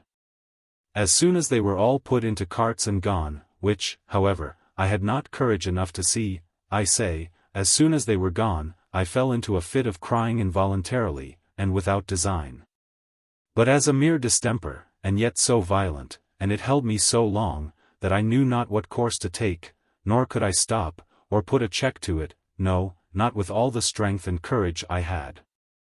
This fit of crying held me near 2 hours, and, as I believe, held me till they were all out of the world, and then a most humble, penitent, serious kind of joy succeeded. A real transport it was, or passion of joy and thankfulness, but still unable to give vent to it by words, and in this I continued most part of the day. In the evening the good minister visited me again, and then fell to his usual good discourses. He congratulated my having a space yet allowed me for repentance, whereas the state of those 6 poor creatures was determined, and they were now past the offers of salvation. He earnestly pressed me to retain the same sentiments of the things of life that I had when I had a view of eternity. And at the end of all told me I should not conclude that all was over, that a reprieve was not a pardon, that he could not yet answer for the effects of it. However, I had this mercy, that I had more time given me, and that it was my business to improve that time. This discourse, though very seasonable, left a kind of sadness on my heart, as if I might expect the affair would have a tragical issue still, which, however, he had no certainty of. And I did not indeed, at that time, question him about it, he having said that he would do his utmost to bring it to a good end, and that he hoped he might, but he would not have me be secure. And the consequence proved that he had reason for what he said. It was about a fortnight after this that I had some just apprehensions that I should be included in the next dead warrant at the ensuing sessions. And it was not without great difficulty, and at last a humble petition for transportation, that I avoided it, so ill was I beholding to fame. And so prevailing was the fatal report of being an old offender. Though in that they did not do me strict justice, for I was not in the sense of the law an old offender, whatever I was in the eye of the judge. For I had never been before them in a judicial way before. So the judges could not charge me with being an old offender, but the recorder was pleased to represent my case as he thought fit. I had now a certainty of life indeed, but with the hard conditions of being ordered for transportation, which indeed was hard condition in itself, but not when comparatively considered. And therefore I shall make no comments upon the sentence, nor upon the choice I was put to. We shall all choose anything rather than death, especially when 'tis attended with an uncomfortable prospect beyond it, which was my case. The good minister, whose interest, though a stranger to me, had obtained me the reprieve, mourned sincerely for this part. He was in hopes, he said, that I should have ended my days under the influence of good instruction, that I should not have been turned loose again among such a wretched crew as they generally are, who are thus sent abroad, where, as he said, I must have more than ordinary secret assistance from the grace of God, if I did not turn as wicked again as ever. I have not for a good while mentioned my governess, who had during most, if not all, of this part been dangerously sick, and being in as near a view of death by her disease as I was by my sentence, was a great penitent. I say, I have not mentioned her, nor indeed did I see her in all this time. But being now recovering, and just able to come abroad, she came to see me. I told her my condition, and what a different flux and reflux of tears and hopes I had been agitated with. I told her what I had escaped, and upon what terms. And she was present when the minister expressed his fears of my relapsing into wickedness upon my falling into the wretched companies that are generally transported. Indeed I had a melancholy reflection upon it in my own mind, for I knew what a dreadful gang was always sent away together. And I said to my governess that the good minister's fears were not without cause. Well, well, says she, but I hope you will not be tempted with such a horrid example as that. And as soon as the minister was gone, she told me she would not have me discouraged, for perhaps ways and means might be found out to dispose of me in a particular way, by myself. Of which she would talk further to me afterward. I looked earnestly at her, and I thought she looked more cheerful than she usually had done, and I entertained immediately 1,000 notions of being delivered. But could not for my life image the methods, or think of one that was in the least feasible. But I was too much concerned in it to let her go from me without explaining herself, which, though she was very loath to do, yet my importunity prevailed, and, while I was still pressing, she answered me in a few words, thus: "Why, you have money, have you not? Did you ever know one in your life that was transported and had £100 in his pocket? I'll warrant you, child," says she. I understood her presently, but told her I would leave all that to her, but I saw no room to hope for anything but a strict execution of the order. And as it was a severity that was esteemed a mercy, there was no doubt but it would be strictly observed. She said no more but this: "We will try what can be done," and so we parted for that night. I lay in the prison near 15 weeks after this order for transportation was signed. What the reason of it was, I know not, but at the end of this time I was put on board of a ship in the Thames. And with me a gang of 13 as hardened vile creatures as ever Newgate produced in my time. And it would really well take up a history longer than mine to describe the degrees of impudence and audacious villainy that those 13 were arrived to, and the manner of their behavior in the voyage. Of which I have a very diverting account by me, which the captain of the ship who carried them over gave me the minutes of, and which he caused his mate to write down at large. It may perhaps be thought trifling to enter here into a relation of all the little incidents which attended me in this interval of my circumstances. I mean, between the final order of my transportation and the time of my going on board the ship, and I am too near the end of my story to allow room for it. But something relating to me and my Lancashire husband I must not omit. He had, as I have observed already, been carried from the master's side of the ordinary prison into the press yard, with 3 of his comrades, for they found another to add to them after some time. Here, for what reason I knew not, they were kept in custody without being brought to trial almost 3 months. It seems they found means to bribe or buy off some of those who were expected to come in against them, and they wanted evidence for some time to convict them. After some puzzle on this account, at first they made a shift to get proof enough against 2 of them to carry them off. But the other 2, of which my Lancashire husband was one, lay still in suspense. They had, I think, 1 positive evidence against each of them, but the law strictly obliging them to have 2 witnesses, they could make nothing of it. Yet it seems they were resolved not to part with the men neither, not doubting but a further evidence would at last come in. And in order to this, I think publication was made, that such prisoners being taken, anyone that had been robbed by them might come to the prison and see them. I took this opportunity to satisfy my curiosity, pretending that I had been robbed in the Dunstable coach, and that I would go to see the 2 highwaymen. But when I came into the press yard, I so disguised myself, and muffled my face up so, that he could see little of me, and consequently knew nothing of who I was. And when I came back, I said publicly that I knew them very well. Immediately it was rumored all over the prison that Moll Flanders would turn evidence against one of the highwaymen, and that I was to come off by it from the sentence of transportation. They heard of it, and immediately my husband desired to see this Mrs. Flanders that knew him so well, and was to be an evidence against him, and accordingly I had leave given to go to him. I dressed myself up as well as the best clothes that I suffered myself ever to appear in there would allow me, and went to the press yard, but had for some time a hood over my face. He said little to me at first, but asked me if I knew him. I told him, yes, very well, but as I concealed my face, so I counterfeited my voice, that he had not the least guess at who I was. He asked me where I had seen him. I told him between Dunstable and Brickhill, but turning to the keeper that stood by, I asked if I might not be admitted to talk with him alone.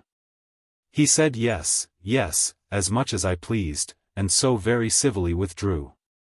As soon as he was gone, I had shut the door, I threw off my hood, and bursting out into tears, "My dear," says I, "do you not know me?" He turned pale, and stood speechless, like one thunderstruck, and, not able to conquer the surprise, said no more but this, "Let me sit down." And sitting down by a table, he laid his elbow upon the table, and leaning his head on his hand, fixed his eyes on the ground as one stupid. I cried so vehemently, on the other hand, that it was a good while ere I could speak any more. But after I had given some vent to my passion by tears, I repeated the same words, "My dear, do you not know me?"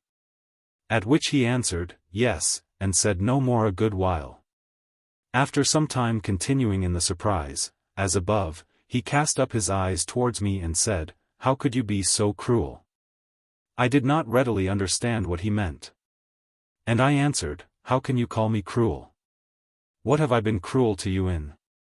To come to me," says he, "in such a place as this, is it not to insult me? I have not robbed you, at least not on the highway." I perceived by this that he knew nothing of the miserable circumstances I was in, and thought that, having got some intelligence of his being there, I had come to upbraid him with his leaving me. But I had too much to say to him to be affronted, and told him in few words, that I was far from coming to insult him, but at best I came to condole mutually. That he would be easily satisfied that I had no such view, when I should tell him that my condition was worse than his, and that many ways. He looked a little concerned at the general expression of my condition being worse than his, but, with a kind smile, looked a little wildly, and said, "How can that be? When you see me fettered, and in Newgate, and 2 of my companions executed already, can you say your condition is worse than mine?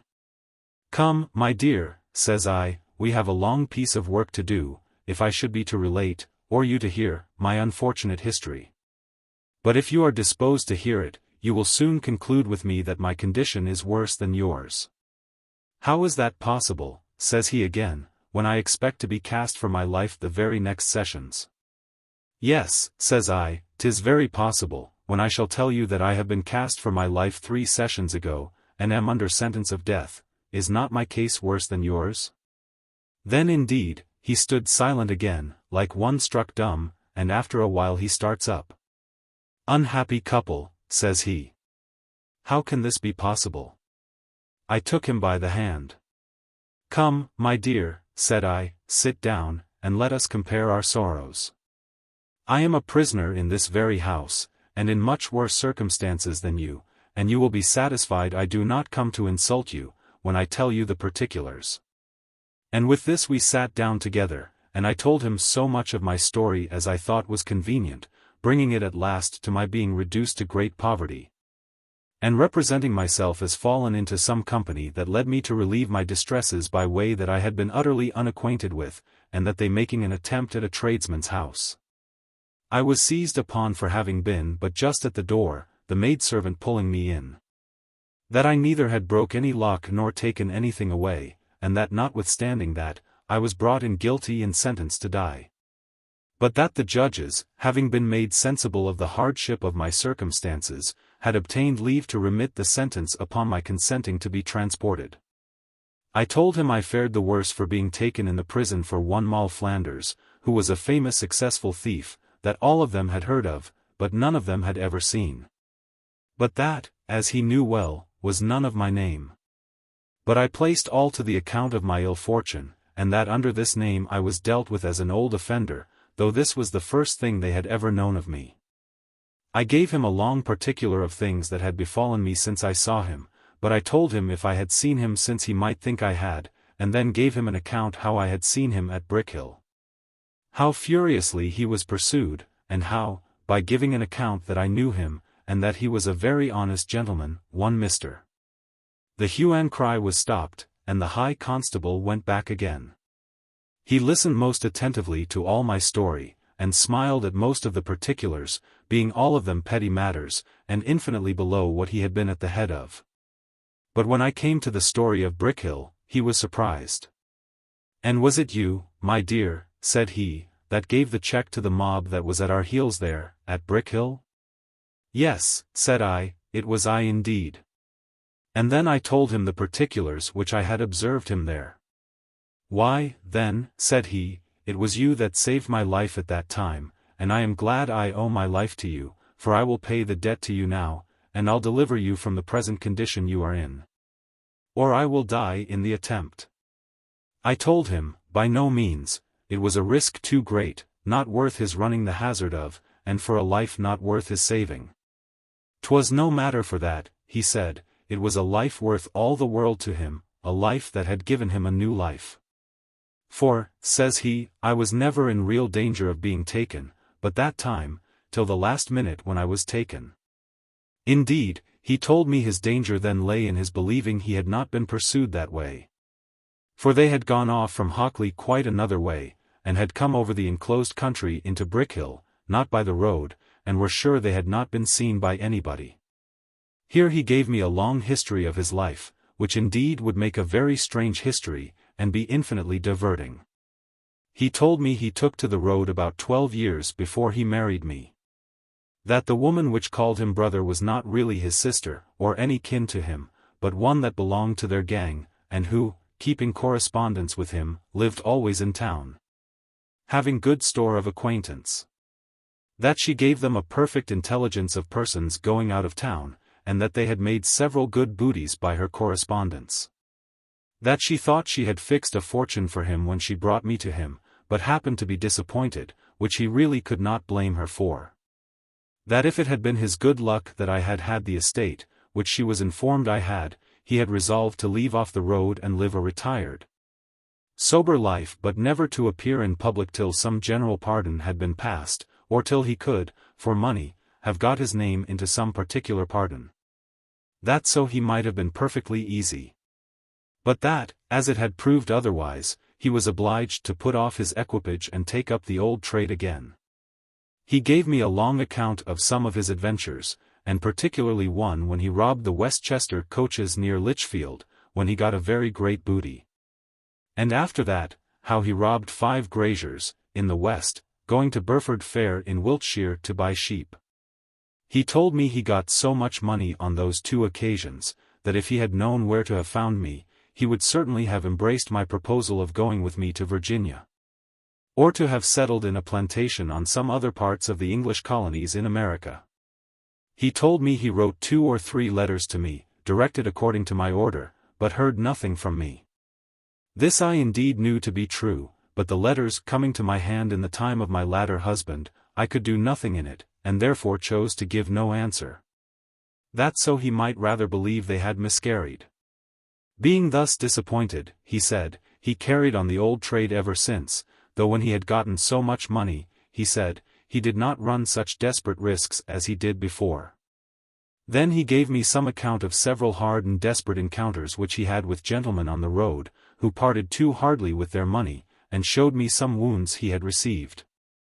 And he had 1 or 2 very terrible wounds indeed, as particularly one by a pistol bullet, which broke his arm, and another with a sword, which ran him quite through the body. But that missing his vitals, he was cured again. One of his comrades having kept with him so faithfully, and so friendly, as that he assisted him in riding near 80 miles before his arm was set, and then got a surgeon in a considerable city, remote from that place where it was done, pretending they were gentlemen travelling towards Carlisle and that they had been attacked on the road by highwaymen, and that one of them had shot him into the arm and broke the bone. This, he said, his friend managed so well, that they were not suspected at all, but lay still till he was perfectly cured. He gave me so many distinct accounts of his adventures, that it is with great reluctance that I decline the relating them, but I consider that this is my own story, not his. I then inquired into the circumstances of his present case at that time, and what it was he expected when he came to be tried. He told me that they had no evidence against him, or but very little. For that of 3 robberies, which they were all charged with, it was his good fortune that he was but in one of them, and that there was but 1 witness to be had for that fact. Which was not sufficient, but that it was expected some others would come in against him. That he thought indeed, when he first saw me, that I had been one that came of that errand, but that if somebody came in against him, he hoped he should be cleared. That he had had some intimation, that if he would submit to transport himself, he might be admitted to it without a trial, but that he could not think of it with any temper, and thought he could much easier submit to be hanged. I blamed him for that, and told him I blamed him on 2 accounts. First, because if he was transported, there might be 100 ways for him that was a gentleman, and a bold enterprising man, to find his way back again. And perhaps some ways and means to come back before he went.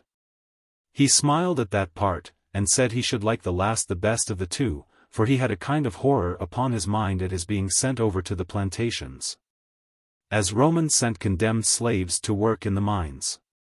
That he thought the passage into another state, let it be what it would, much more tolerable at the gallows.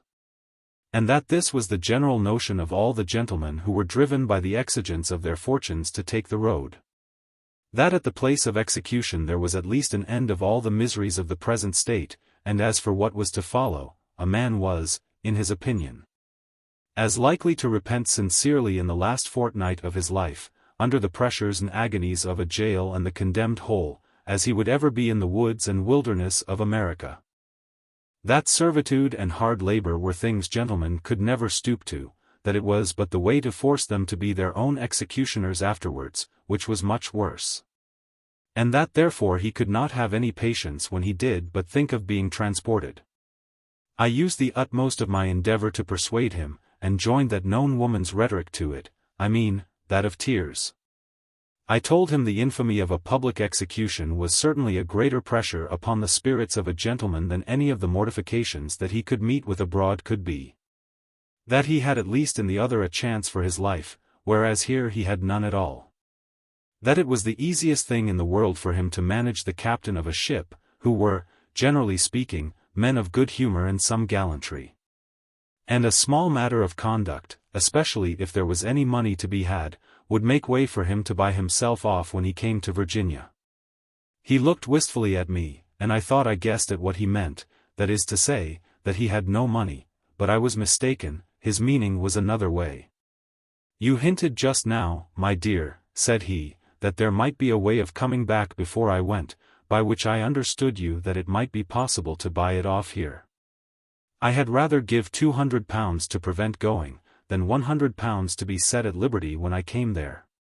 "That is, my dear," said I, "because you do not know the place so well as I do." "That may be," said he. "And yet I believe, as well as you know it, you would do the same, unless it is because, as you told me, you have a mother there." I told him, as to my mother, it was next to impossible but that she must be dead many years before, and as for any other relations that I might have there, I knew them not now.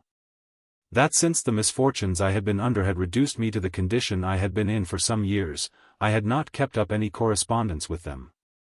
And that he would easily believe, I should find but a cold reception from them if I should be put to make my first visit in the condition of a transported felon. That therefore, if I went thither, I resolved not to see them, but that I had many views in going there, if it should be my fate, which took off all the uneasy part of it. And if he found himself obliged to go also, I should easily instruct him how to manage himself, so as never to go a servant at all, especially since I found he was not destitute of money, which was the only friend in such a condition. He smiled, and said he did not tell me he had money. I took him up short, and told him I hoped he did not understand by my speaking, that I should expect any supply from him if he had money. That, on the other hand, though I had not a great deal, yet I did not want, and while I had any I would rather add to him than weaken him in that article, seeing, whatever he had, I knew in the case of transportation he would have occasion of it all. He expressed himself in a most tender manner upon that head. He told me what money he had was not a great deal, but that he would never hide any of it from me if I wanted it, and that he assured me he did not speak with any such apprehensions. That he was only intent upon what I had hinted to him before he went, that here he knew what to do with himself, but that there he should be the most ignorant, helpless wretch alive. I told him he frightened and terrified himself with that which had no terror in it. That if he had money, as I was glad to hear he had, he might not only avoid the servitude supposed to be the consequence of transportation, but begin the world upon a new foundation. And that such a one as he could not fail of success in, with the common application usual in such cases. That he could not but call to mind that it was what I had recommended to him many years before and had proposed it for our mutual subsistence and restoring our fortunes in the world. And I would tell him now, that to convince him both of the certainty of it and of my being fully acquainted with the method, and also fully satisfied in the probability of success, he should first see me deliver myself from the necessity of going over at all, and then that I would go with him freely, and of my own choice. And perhaps carry enough with me to satisfy him that I did not offer it for want of being able to live without assistance from him, but that I thought our mutual misfortunes had been such as were sufficient to reconcile us both to quitting this part of the world, and living where nobody could upbraid us with what was past, or we be in any dread of a prison, and without agonies of a condemned hole to drive us to it. This where we should look back on all our past disasters with infinite satisfaction, when we should consider that our enemies should entirely forget us, and that we should live as new people in a new world, nobody having anything to say to us, or we to them. I pressed this home to him with so many arguments, and answered all his own passionate objections so effectually that he embraced me, and told me I treated him with such sincerity and affection as overcame him. That he would take my advice, and would strive to submit to his fate in hope of having the comfort of my assistance, and of so faithful a counselor and such a companion in his misery. But still he put me in mind of what I had mentioned before, namely, that there might be some way to get off before he went, and that it might be possible to avoid going at all, which he said would be much better. I told him he should see, and be fully satisfied, that I would do my utmost in that part too, and if it did not succeed, yet that I would make good the rest. We parted after this long conference with such testimonies of kindness and affection as I thought were equal, if not superior, to that at our parting at Dunstable. And now I saw more plainly than before, the reason why he declined coming at that time any farther with me toward London than Dunstable, and why, when we parted there, he told me it was not convenient for him to come part of the way to London to bring me going, as he would otherwise have done.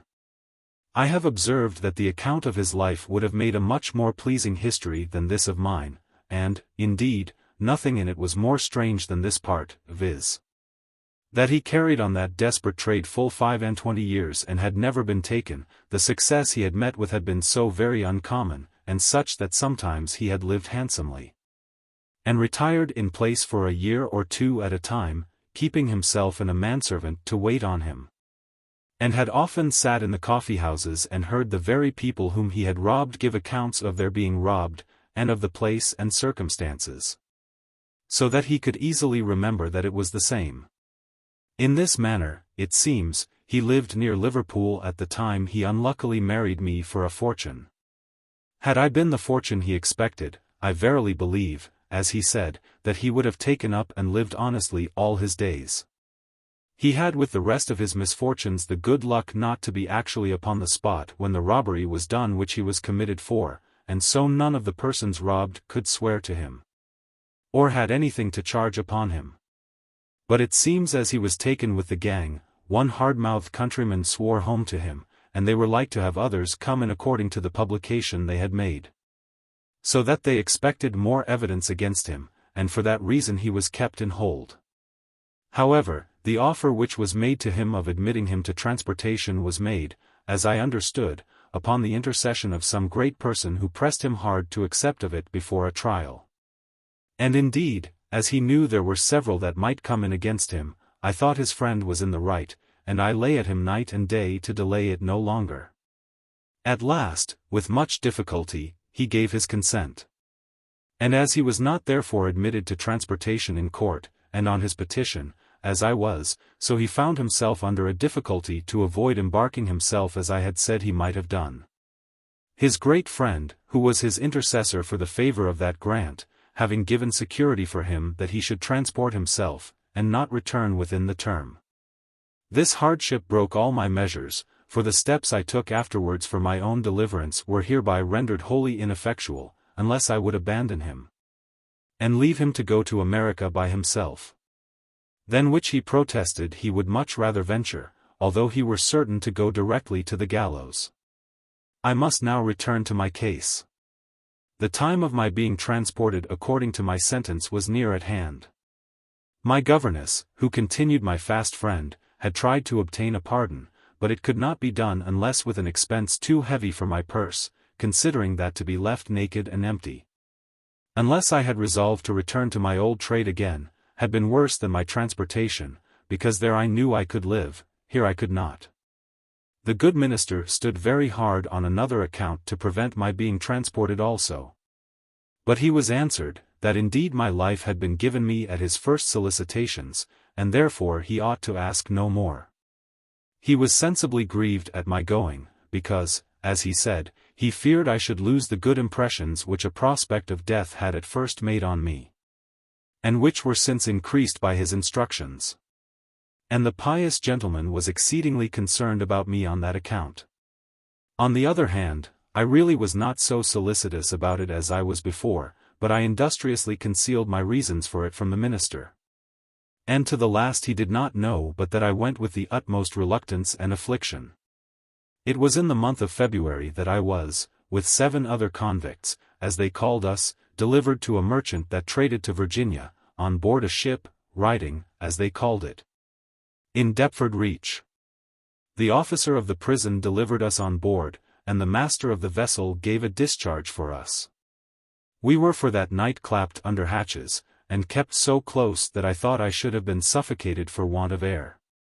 And the next morning the ship weighed, and fell down the river to a place they call Bugby's Hole, which was done, as they told us, by the agreement of the merchant, that all opportunity of escape should be taken from us. However, when the ship came thither and cast anchor, we were allowed more liberty, and particularly were permitted to come up on the deck, but not up on the quarterdeck. That being kept particularly for the captain and for passengers. When by the noise of the men over my head, and the motion of the ship, I perceived that they were under sail, I was at first greatly surprised, fearing we should go away directly, and that our friends would not be admitted to see us any more. But I was easy soon after, when I found they had come to an anchor again, and soon after that we had notice given by some of the men where we were, that the next morning we should have the liberty to come up on deck, and to have our friends come and see us if we had any. All that night I lay upon the hard boards of the deck, as the passengers did, but we had afterwards the liberty of little cabins for such of us as had any bedding to lay in them, and room to stow any box or trunk for clothes and linen, if we had it, which might well be put in, for some of them had neither shirt nor shift or a rag of linen or woolen, but what was on their backs, or a farthing of money to help themselves. And yet I did not find but they fared well enough in the ship, especially the women, who got money from the seamen for washing their clothes, sufficient to purchase any common things that they wanted. When the next morning we had the liberty to come up on the deck, I asked one of the officers of the ship, whether I might not have the liberty to send a letter on shore, to let my friends know where the ship lay, and to get some necessary things sent to me. This was, it seems, the boatswain, a very civil, courteous sort of man, who told me I should have that, or any other liberty that I desired, that he could allow me with safety. I told him I desired no other, and he answered that the ship's boat would go up to London the next tide, and he would order my letter to be carried. Accordingly, when the boat went off, the boatswain came to me and told me the boat was going off, and that he went in it himself, and asked me if my letter was ready he would take care of it. I had prepared myself, you may be sure, pen, ink, and paper beforehand, and I had gotten a letter ready directed to my governess, and enclosed another for my fellow prisoner, which, however, I did not let her know was my husband, not to the last. In that to my governess, I let her know where the ship lay, and pressed her earnestly to send me what things I knew she had got ready for me for my voyage. When I gave the boatswain the letter, I gave him a shilling with it, which I told him was for the charge of a messenger or porter, which I entreated him to send with the letter as soon as he came on shore, that if possible I might have an answer brought back by the same hand, that I might know what was become of my things. For sir, says I, if the ship should go away before I have them on board, I am undone. I took care, when I gave him the shilling, to let him see that I had a little better furniture about me than the ordinary prisoners, for he saw that I had a purse, and in it a pretty deal of money. And I found that the very sight of it immediately furnished me with very different treatment from what I should otherwise have met with in the ship. For though he was very courteous indeed before, in a kind of natural compassion to me, as a woman in distress, yet he was more than ordinarily so afterwards, and procured me to be better treated in the ship than, I say, I might otherwise have been, as shall appear in its place. He very honestly had my letter delivered to my governess's own hands, and brought me back an answer from her in writing. And when he gave me the answer, gave me the shilling again. There, says he, there's your shilling again too, for I delivered the letter myself. I could not tell what to say, I was so surprised at the thing, but after some pause, I said, Sir, you are too kind, it had been but reasonable that you had paid yourself coach hire, then. No, no, says he, I am overpaid. What is the gentlewoman? Your sister. No, sir, says I, she is no relation to me, but she is a dear friend, and all the friends I have in the world. Well, says he, there are few such friends in the world. Why, she cried after you like a child. Says I again, she would give £100, I believe, to deliver me from this dreadful condition I am in. Would she so? Says he. For half the money I believe I could put you in a way how to deliver yourself. But this he spoke softly, that nobody could hear. Alas! Sir, said I, but then that must be such a deliverance as, if I should be taken again, would cost me my life. Nay, said he, if you were once out of the ship, you must look to yourself afterwards, that I can say nothing to. So we dropped the discourse for that time. In the meantime, my governess, faithful to the last moment, conveyed my letter to the prison to my husband, and got an answer to it, and the next day came down herself to the ship, bringing me, in the first place, a seabed as they call it, and all its furniture, such as was convenient, but not to let the people think it was extraordinary. She brought with her a sea chest, that is, a chest, such as are made for seamen, with all the conveniences in it, and filled with everything almost that I could want. And in one of the corners of the chest, where there was a private drawer, was my bank of money, this is to say, so much of it as I had resolved to carry with me.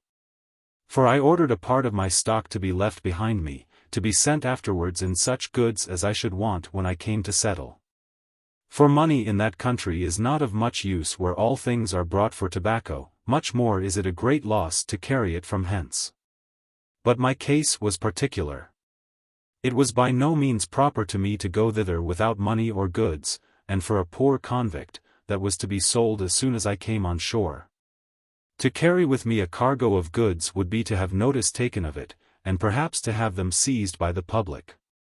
So I took part of my stock with me thus, and left the other part with my governess. My governess brought me a great many other things, but it was not proper for me to look too well provided in the ship, at least till I knew what kind of a captain we should have. When she came into the ship, I thought she would have died indeed. Her heart sank at the sight of me, and at the thoughts of parting with me in that condition, and she cried so intolerably, I could not for a long time have any talk with her. I took that time to read my fellow prisoner's letter, which, however, greatly perplexed me. He told me he was determined to go, but found it would be impossible for him to be discharged time enough for going in the same ship, and which was more than all. He began to question whether they would give him leave to go in what ship he pleased, though he did voluntarily transport himself. But that they would see him put on board such a ship as they should direct, and that he would be charged upon the captain as other convict prisoners were. So that he began to be in despair of seeing me till he came to Virginia, which made him almost desperate. Seeing that, on the other hand, if I should not be there, if any accident of the sea or of mortality should take me away, he should be the most undone creature there in the world. This was very perplexing, and I knew not what course to take. I told my governess the story of the boatswain, and she was mighty eager with me treat with him. But I had no mind to it, till I heard whether my husband, or fellow prisoner, so she called him, could be at liberty to go with me or no. At last I was forced to let her into the whole matter, except only that of his being my husband. I told her I had made a positive bargain or agreement with him to go, if he could get the liberty of going in the same ship, and that I found he had money. Then I read a long lecture to her of what I proposed to do when we came there, how we could plant, settle, and, in short, grow rich without any more adventures. And, as a great secret, I told her that we were to marry as soon as he came on board. She soon agreed cheerfully to my going when she heard this, and she made it her business from that time to get him out of the prison in time, so that he might go in the same ship with me. Which at last was brought to pass, though with great difficulty, and not without all the forms of a transported prisoner convict, which he really was not yet, for he had not been tried. And which was a great mortification to him. As our fate was now determined, and we were both on board, actually bound to Virginia, in the despicable quality of transported convicts destined to be sold for slaves, I for 5 years. And he under bonds and security not to return to England any more, as long as he lived, he was very much dejected and cast down. The mortification of being brought on board, as he was, like a prisoner, piqued him very much, since it was first told him he should transport himself. And so that he might go as a gentleman at liberty. It is true he was not ordered to be sold when he came there, as we were, and for that reason he was obliged to pay for his passage to the captain, which we were not. As to the rest, he was as much at a loss as a child what to do with himself, or with what he had, but by directions. Our first business was to compare our stock. He was very honest to me, and told me his stock was pretty good when he came into the prison, but the living there as he did in a figure like a gentleman, and, which was 10 times as much. The making of friends, and soliciting his case, had been very expensive. And, in a word, All his stock that he had left was £108, which he had about him all in gold. I gave him an account of my stock as faithfully, that is to say, of what I had taken to carry with me, for I was resolved, whatever should happen, to keep what I had left with my governess in reserve.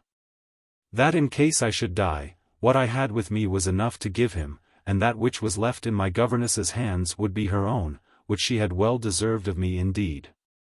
My stock which I had with me was £246 some odd shillings, so that we had £354 between us, but a worse-gotten estate was scarce ever put together to begin the world with.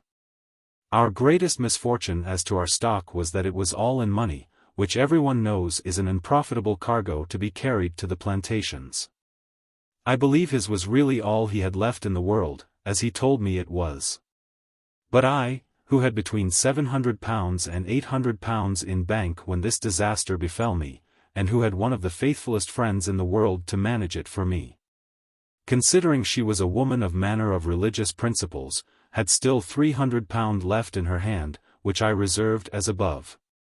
Besides, some very valuable things, as particularly 2 gold watches, some small pieces of plate, and some rings, all stolen goods. The plate, rings, and watches were put in my chest with the money, and with this fortune, and in the 61st year of my age, I launched out into a new world, as I may call it. In the condition, as to what appeared, only of a poor, naked convict, ordered to be transported in respite from the gallows. My clothes were poor and mean, but not ragged or dirty, and none knew in the whole ship that I had anything of value about me. However, as I had a great many very good clothes and linen in abundance, which I had ordered to be packed up in 2 great boxes, I had them shipped on board, not as my goods, but as consigned to my real name in Virginia, and had the bills of loading signed by a captain in my pocket. And in these boxes was my plate and watches, and everything of value except my money, which I kept by itself in a private drawer in my chest, which could not be found, or opened, if found, without splitting the chest to pieces.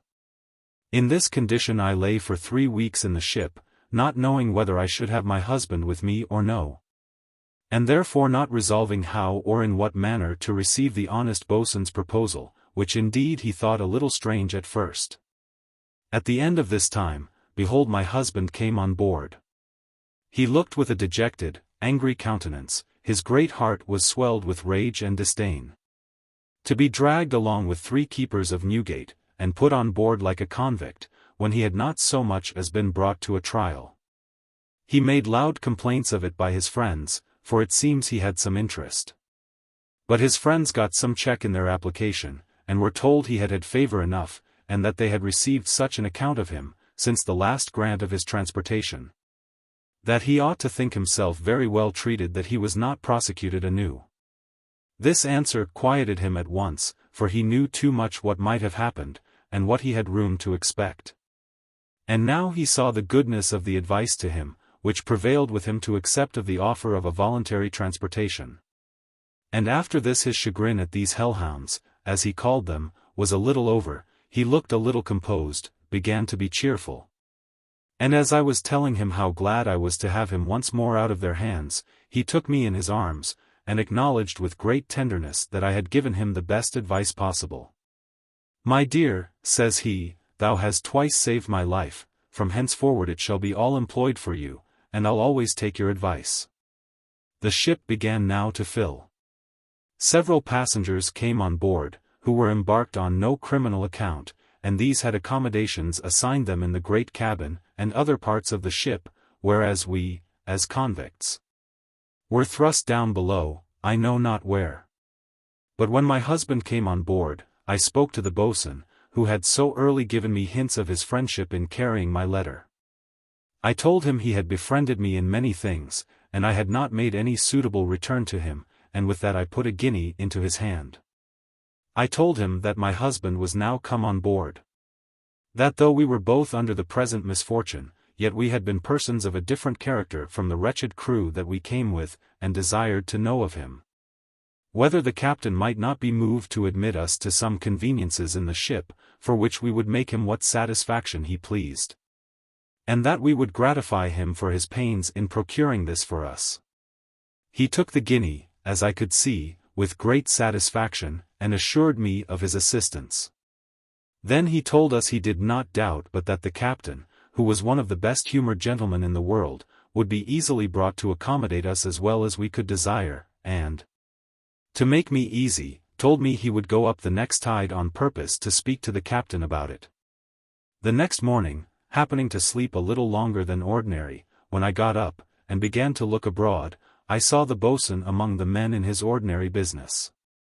I was a little melancholy at seeing him there, and going forward to speak to him, he saw me, and came towards me, but not giving him time to speak first, I said, smiling, I doubt, sir, you have forgot us, for I see you are very busy. He returned presently, come along with me, and you shall see. So he took me into the great cabin, and there sat a good sort of a gentlemanly man for a seaman, writing, and with a great many papers before him. Here, says the boatswain to him that was writing, is the gentlewoman that the captain spoke to you of. And turning to me, he said, I have been so far from forgetting your business, that I have been up at the captain's house, and have represented faithfully to the captain what you said, relating to you being furnished with better conveniences for yourself and your husband. And the captain has sent this gentleman, who is mate of the ship, down with me, on purpose to show you everything, and to accommodate you fully to your content. And bid me assure you that you shall not be treated like what you were at first expected to be, but with the same respect as other passengers are treated. The mate then spoke to me, and, not giving me time to thank the boatswain for his kindness, confirmed what the boatswain had said, and added that it was the captain's delight to show himself kind and charitable, especially to those that were under any misfortunes, and with that he showed me several cabins built up, some in the great cabin, and some partitioned off, out of the steerage, but opening into the great cabin on purpose for the accommodation of passengers, and gave me leave to choose where I would. However, I chose a cabin which opened into the steerage, in which was very good conveniences to set our chest and boxes, and a table to eat on. The mate then told me that the boatswain had given so good a character of me and my husband, as to our civil behaviour, that he had orders to tell me we should eat with him, if we thought fit, during the whole voyage, on the common terms of passengers. That we might lay in some fresh provisions, if we pleased, or if not, he should lay in his usual store, and we should have share with him. This was very reviving news to me, after so many hardships and afflictions as I had gone through of late. I thanked him, and told him the captain should make his own terms with us, and asked him leave to go and tell my husband of it, who was not very well, and was not yet out of his cabin. Accordingly I went, and my husband, whose spirits were still so much sunk with the indignity, as he understood it, offered him, that he was scared yet himself, was so revived with the account that I gave him of the reception we were like to have in the ship, that he was quite another man, and new vigour and courage appeared in his very countenance. So true is it, that the greatest of spirits, when overwhelmed by their afflictions, are subject to the greatest dejections, and are the most apt to despair and give themselves up. After some little pause to recover himself, my husband came up with me, and gave the mate thanks for the kindness, which he had expressed to us, and sent suitable acknowledgment by him to the captain, offering to pay him by advance, whatever he demanded for our passage, and for the conveniences he had helped us to. The mate told him that the captain would be on board in the afternoon, and that he would leave all that till he came. Accordingly, in the afternoon the captain came, and we found him the same courteous, obliging man that the boatswain had represented him to be. And he was so well pleased with my husband's conversation, that, in short, he would not let us keep the cabin we had chosen, but gave us one that, as I said before, opened into the great cabin. Nor were his conditions exorbitant, or the man craving and eager to make a prey of us, but for 15 guineas we had our whole passage and provisions and cabin, ate at the captain's table, and were very handsomely entertained. The captain lay himself in the other part of the great cabin, having let his round house, as they call it, to a rich planter who went over with his wife and 3 children, who ate by themselves. He had some other ordinary passengers, who quartered in the steerage, and as for our old fraternity, they were kept under the hatches while the ship lay there, and came very little on the deck. I could not refrain acquainting my governess with what had happened. It was but just that she, who was so really concerned for me, should have part in my good fortune. Besides, I wanted her assistance to supply me with several necessaries, which before I was shy of letting anybody see me have, that it might not be public. But now I had a cabin and room to set things in. I ordered abundance of good things for our comfort in the voyage, as brandy, sugar, lemons, etc. To make punch, and treat our benefactor, the captain, and abundance of things for eating and drinking in the voyage, also a larger bed, and bedding proportioned to it. So that, in a word, we resolved to want for nothing in the voyage. All this while I had provided nothing for our assistance when we should come to the place and begin to call ourselves planters. And I was far from being ignorant of what was needful on that occasion, particularly all sorts of tools for the planter's work, and for building. And all kinds of furniture for our dwelling, which, if to be bought in the country, must necessarily cost double the price. So I discoursed that point with my governess, and she went and waited upon the captain, and told him that she hoped ways might be found out for her two unfortunate cousins, as she called us, to obtain our freedom when we came into the country, and so entered into a discourse with him about the means and terms also, of which I shall say more in its place. And after thus sounding the captain, she let him know, though we were unhappy in the circumstances that occasioned our going, yet that we were not unfurnished to set ourselves to work in the country. And we resolved to settle and live there as planters, if we might be put in a way how to do it.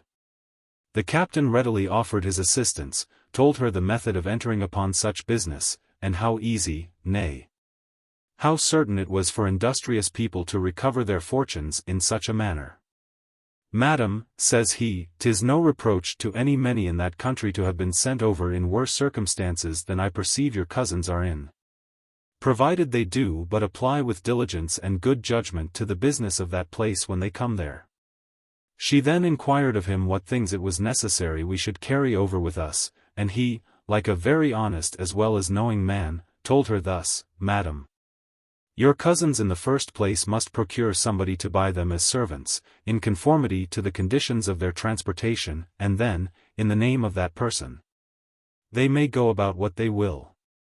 They may either purchase some plantations already begun, or they may purchase land of the government of the country, and begin where they please, and both will be done reasonably. She bespoke his favor in the first article, which he promised to her to take upon himself, and indeed faithfully performed it, and as to the rest, he promised to recommend us to such as should give us the best advice, and not to impose upon us, which was as much as could be desired.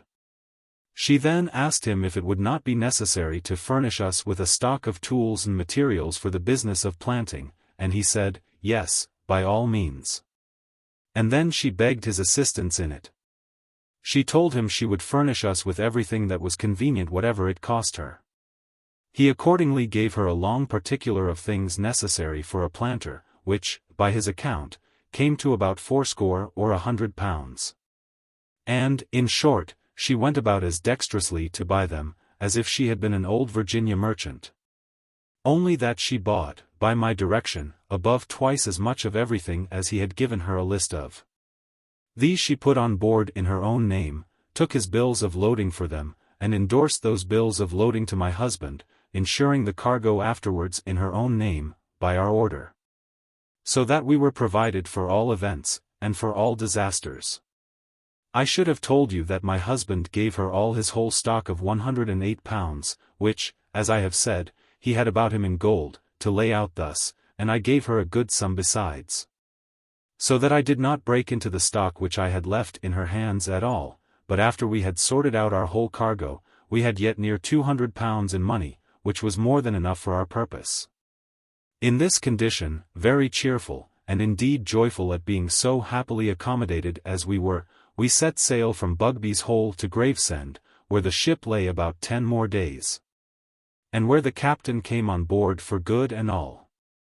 Here the captain offered us a civility, which indeed we had no reason to expect, namely, to let us go on shore and refresh ourselves. Upon giving our words in a solemn manner that we would not go from him, and that we would return peaceably on board again.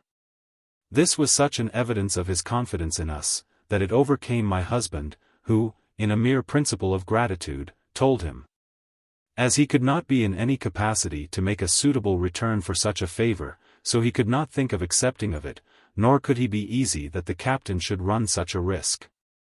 After some mutual civilities, I gave my husband a purse, in which was 80 guineas, and he put it into the captain's hand. "There, captain," says he, "there's part of a pledge for our fidelity. If we deal dishonestly with you on any account, 'tis your own." And on this we went on shore.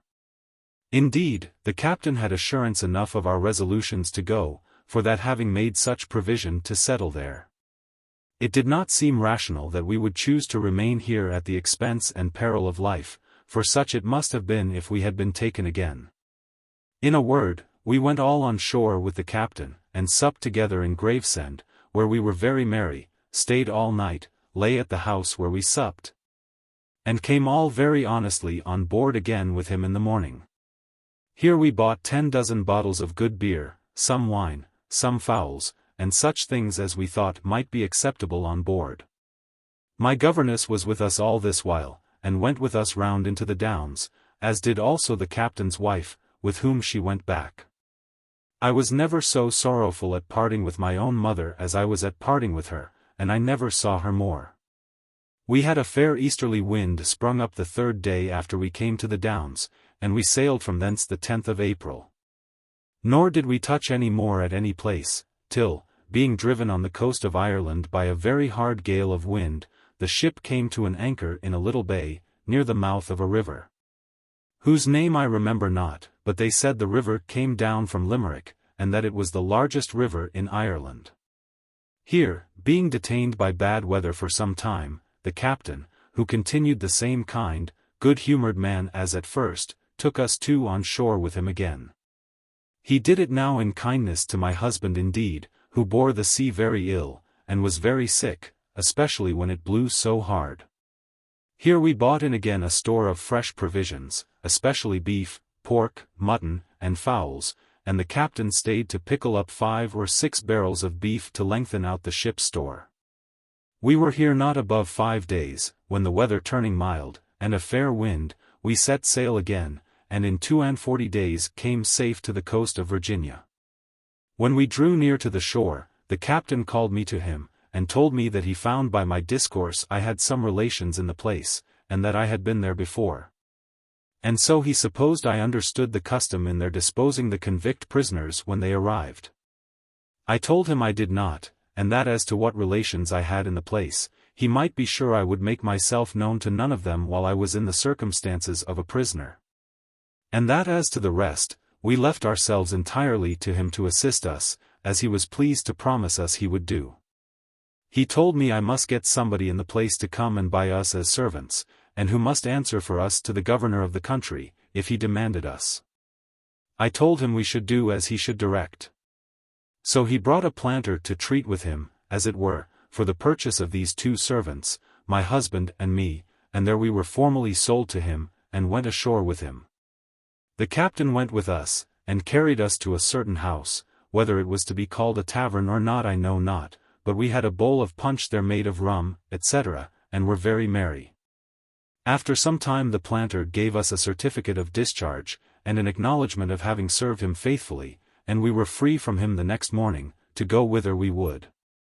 For this piece of service the captain demanded of us 6,000 weight of tobacco, which he said he was accountable for to his freighter, and which we immediately bought for him, and made him a present of 20 guineas besides, with which he was abundantly satisfied.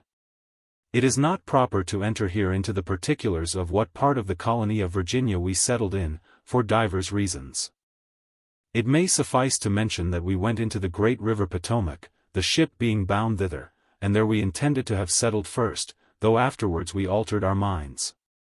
The first thing I did of moment after having gotten all our goods on shore, and placed them in a storehouse, or warehouse, which, with a lodging, we hired at the small place or village where we landed, I say, the first thing was to inquire after my mother, and after my brother, that fatal person whom I married as a husband, as I have related at large.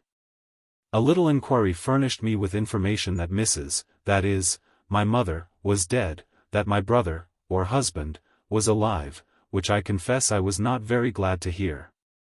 But which was worse, I found he was removed from the plantation where he lived formerly, and where I lived with him, and lived with one of his sons in a plantation just by the place where we landed, and where we had hired a warehouse. I was a little surprised at first, but as I ventured to satisfy myself that he could not know me, I was not only perfectly easy, but had a great mind to see him, if it was possible to so do without his seeing me. In order to that I found out by inquiry the plantation where he lived, and with a woman of that place whom I got to help me, like what we call a chairwoman. I rambled about towards the place as if I had only a mind to see the country and look about me. At last I came so near that I saw the dwelling house. I asked the woman whose plantation that was. She said it belonged to such a man, and looking out a little to our right hands, there, says she, is the gentleman that owns the plantation, and his father with him. What are their Christian names? Said I know not, says she, what the old gentleman's name is, but the son's name is Humphrey, and I believe, says she, the father's is so too.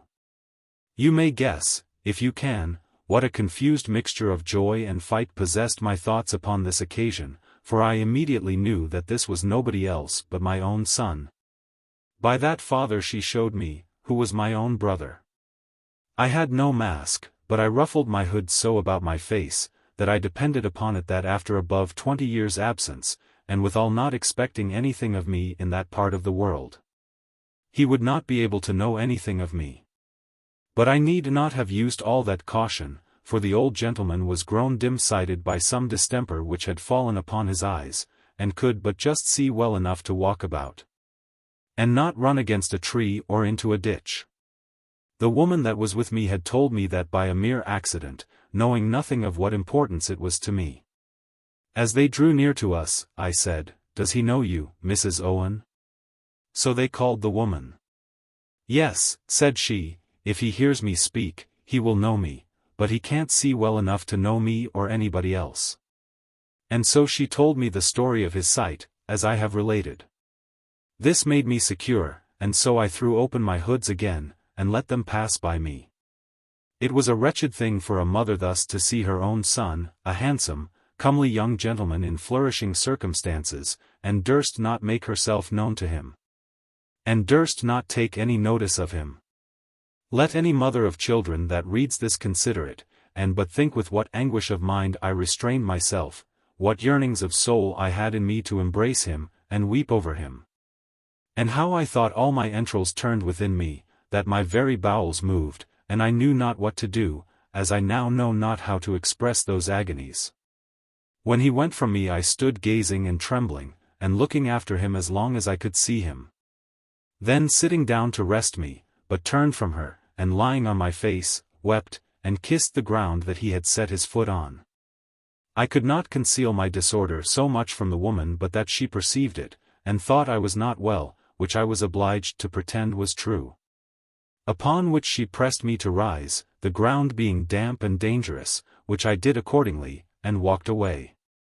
As I was going back again, and still talking of this gentleman and his son, a new occasion of melancholy offered itself thus. The woman began, as if she would tell me a story to divert me. "There goes," says she, "a very odd tale among the neighbors where this gentleman formerly lived." "What was that?" said I. "Why," says she, "that old gentleman going to England, when he was a young man, fell in love with a young lady there, one of the finest women that ever was seen, and married her, and brought her over hither to his mother who was then living. He lived here several years with her," continued she, "and had several children by her, of which the young gentleman that was with him now was one. But after some time, the old gentlewoman, his mother, talking to her of something relating to herself when she was in England, and of her circumstances in England, which were bad enough, the daughter-in-law began to be very much surprised and uneasy. And, in short, examining further into things, it appeared past all contradiction that the old gentlewoman was her own mother, and that consequently that son was his wife's own brother. Which struck the whole family with horror, and put them into such confusion that it had almost ruined them all. The young woman would not live with him, the son, her brother and husband, for a time went distracted, and at last the young woman went away for England, and has never been heard of since. It is easy to believe that I was strangely affected with this story, but 'tis impossible to describe the nature of my disturbance. I seemed astonished at the story, and asked her 1,000 questions about the particulars, which I found she was thoroughly acquainted with. At last I began to inquire into the circumstances of the family, how the old gentlewoman, I mean my mother, died, and how she left what she had. For my mother had promised me very solemnly, that when she died she would do something for me, and leave it so, as that, if I was living, should one way or other come at it, without its being in the power of her son, my brother and husband, to prevent it. She told me she did not know exactly how it was ordered, but she had been told that my mother had left a sum of money, and had tied her plantation for the payment of it, to be made good to the daughter, if ever she could be heard of, either in England or elsewhere. And that the trust was left with this son, who was the person that we saw with his father. This was news too good for me to make light of, and, you may be sure, filled my heart with 1,000 thoughts, what course I should take, how, and when, and in what manner I should make myself known, or whether I should ever make myself know or no. Here was a perplexity that I had not indeed skill to manage myself in, neither knew I what course to take. It lay heavy upon my mind night and day. I could neither sleep nor converse, so that my husband perceived it, and wondered what ailed me, strove to divert me, but it was all to no purpose. He pressed me to tell him what it was troubled me, but I put it off, till at last, importuning me continually, I was forced to form a story, which yet had a plain truth to lay it upon too. I told him I was troubled because I found we must shift our quarters and alter our scheme of settling, for that I found I should be known if I stayed in that part of the country. For that my mother being dead, several of my relations were come into that part where we then was, and that I must either discover myself to them, which in our present circumstances was not proper on many accounts, or remove, and which to do I knew not, and that this it was that made me so melancholy and so thoughtful. He joined with me in this, that it was by no means proper for me to make myself known to anybody in the circumstances in which we then were. And therefore he told me he would be willing to remove to any other part of the country, or even to any other country if I thought fit. But now I had another difficulty, which was, that if I removed to any other colony, I put myself out of the way of ever making a due search after those effects which my mother had left. Again, I could never so much as think of breaking the secret of my former marriage to my new husband. It was not a story, as I thought, that would bear telling, nor could I tell what might be the consequences of it. And it was impossible to search into the bottom of the thing without making it public all over the country, as well who I was, as what I now was also. In this perplexity I continued a great while, and this made my spouse very uneasy. For he found me perplexed, and yet thought I was not open with him, and did not let him into every part of my grievance. And he would often say, he wondered what he had done that I would not trust him with whatever it was, especially if it was grievous and afflicting. The truth is, he ought to have been trusted with everything, for no man in the world could deserve better of a wife. But this was a thing I knew not how to open to him, and yet having nobody to disclose any part of it to, the burden was too heavy for my mind. For let them say what they please of our sex not being able to keep a secret, my life is a plain conviction to me of the contrary. But be it our sex, or the man's sex, a secret of moment should always have a confidant, a bosom friend, to whom we may communicate the joy of it, or the grief of it, be it which it will. Or it will be a double weight upon the spirits, and perhaps become even insupportable in itself. And this I appeal to all human testimony for the truth of. And this is the cause why many times men as well as women, and men of the greatest and best qualities other ways, yet have found themselves weak in this part, and have not been able to bear the weight of a secret joy or of a secret sorrow, but have been obliged to disclose it, even for the mere giving vent to themselves, and to unbend the mind oppressed with the load and weights which attended it. Nor was this any token of folly or thoughtlessness at all, but a natural consequence of the thing. And such people, had they struggled longer with the oppression, would certainly have told it in their sleep, and disclosed the secret, let it have been of what fatal nature soever, without regard to the person to whom it might be exposed. This necessity of nature is a thing which works sometimes with such vehemence in the minds of those who are guilty of any atrocious villainy, such as secret murder in particular, that they have been obliged to discover it, though the consequence would necessarily be their own destruction. Now, though it may be true that the divine justice ought to have the glory of all those discoveries and confessions, yet 'tis as certain that Providence, which ordinarily works by the hands of nature, makes use here of the same natural causes to produce those extraordinary effects.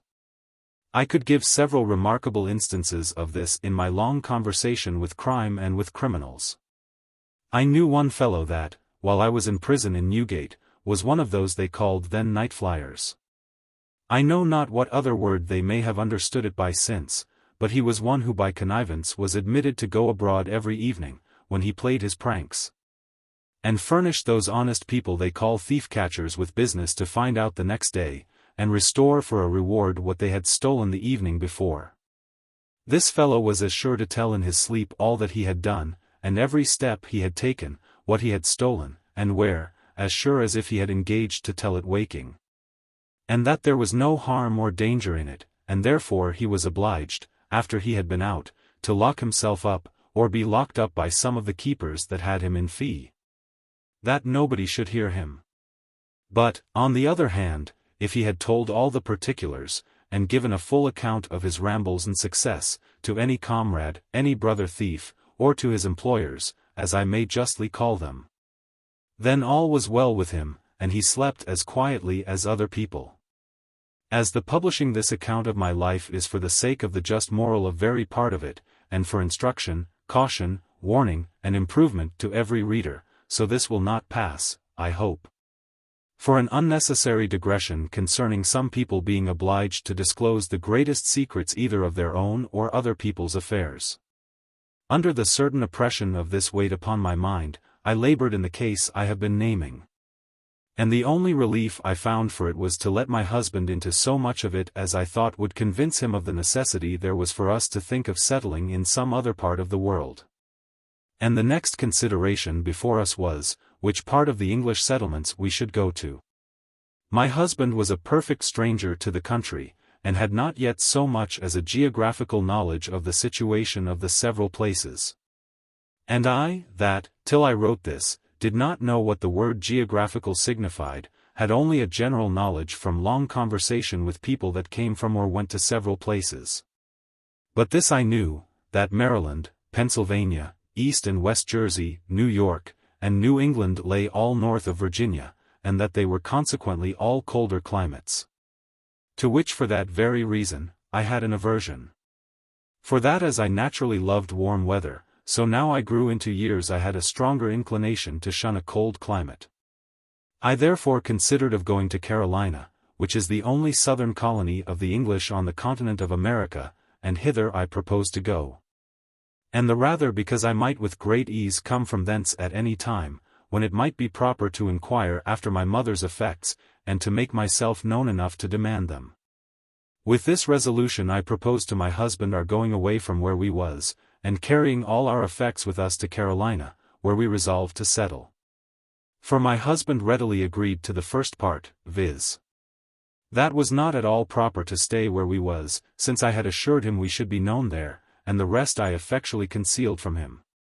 But now I found a new difficulty upon me. The main affair grew heavy upon my mind still, and I could not think of going out of the country without somehow or other making inquiry into the grand affair of what my mother had done for me. Nor could I with any patience bear the thought of going away, and not make myself known to my old husband, brother, or to my child, his son. Only I would fain have had this done without my new husband having any knowledge of it, or they having any knowledge of him, or that I had such a thing as a husband. I cast about innumerable ways in my thoughts how this might be done. I would gladly have sent my husband away to Carolina with all our goods, and have come after myself, but this was impracticable. He would never stir without me, being himself perfectly unacquainted with the country, and with the methods of settling there or anywhere else. Then I thought we would both go first with part of our goods, and that when we were settled I should come back to Virginia and fetch the remainder. But even then I knew he would never part with me, and be left there to go on alone. The case was plain. He was bred a gentleman, and by consequence was not only unacquainted, but indolent, and when we did settle, would much rather go out into the woods with his gun, which they call their hunting, and which is the ordinary work of the Indians, and which they do as servants. I say, he would rather do that than attend the natural business of his plantation. These were therefore difficulties insurmountable, and such as I knew not what to do in. I had such strong impressions on my mind about discovering myself to my brother, formerly my husband, that I could not withstand them. And the rather, because it ran constantly in my thoughts, that if I did not do it while he lived, I might in vain endeavor to convince my son afterward that I was really the same person, and that I was his mother, and so might both lose the assistance and comfort of the relation, and the benefit of whatever it was my mother had left me. And yet, on the other hand, I could never think it proper to discover myself to them in the circumstances I was in, as well relating to the having a husband with me as to my being brought over by a legal transportation as a criminal. On both which accounts it was absolutely necessary to me to remove from the place where I was, and come again to him, as from another place and in another figure. Upon those considerations, I went on with telling my husband the absolute necessity there was of our not settling in Potomac River, at least that we should be presently made public there. Whereas if we went to any other place in the world, we should come in with as much reputation as any family that came to plant. That, as it was always agreeable to the inhabitants to have families come among them to plant, who brought substance with them either to purchase plantations or begin new ones. So we should be sure of a kind, agreeable reception, and that without any possibility of a discovery of our circumstances. I told him in general, too, that as I had several relations in the place where we were, and that I durst not now let myself be known to them, because they would soon come into a knowledge of the occasion and reason of my coming over, which would be to expose myself to the last degree, so I had reason to believe that my mother, who died here, had left me something, and perhaps considerable, which it might be very well worth my while to inquire after. But that this too could not be done without exposing us publicly, unless we went from hence. And then, wherever we settled, I might come, as it were, to visit and to see my brother and nephews, make myself known to them, claim and inquire after what was my due, be received with respect, and at the same time have justice done me with cheerfulness and good will.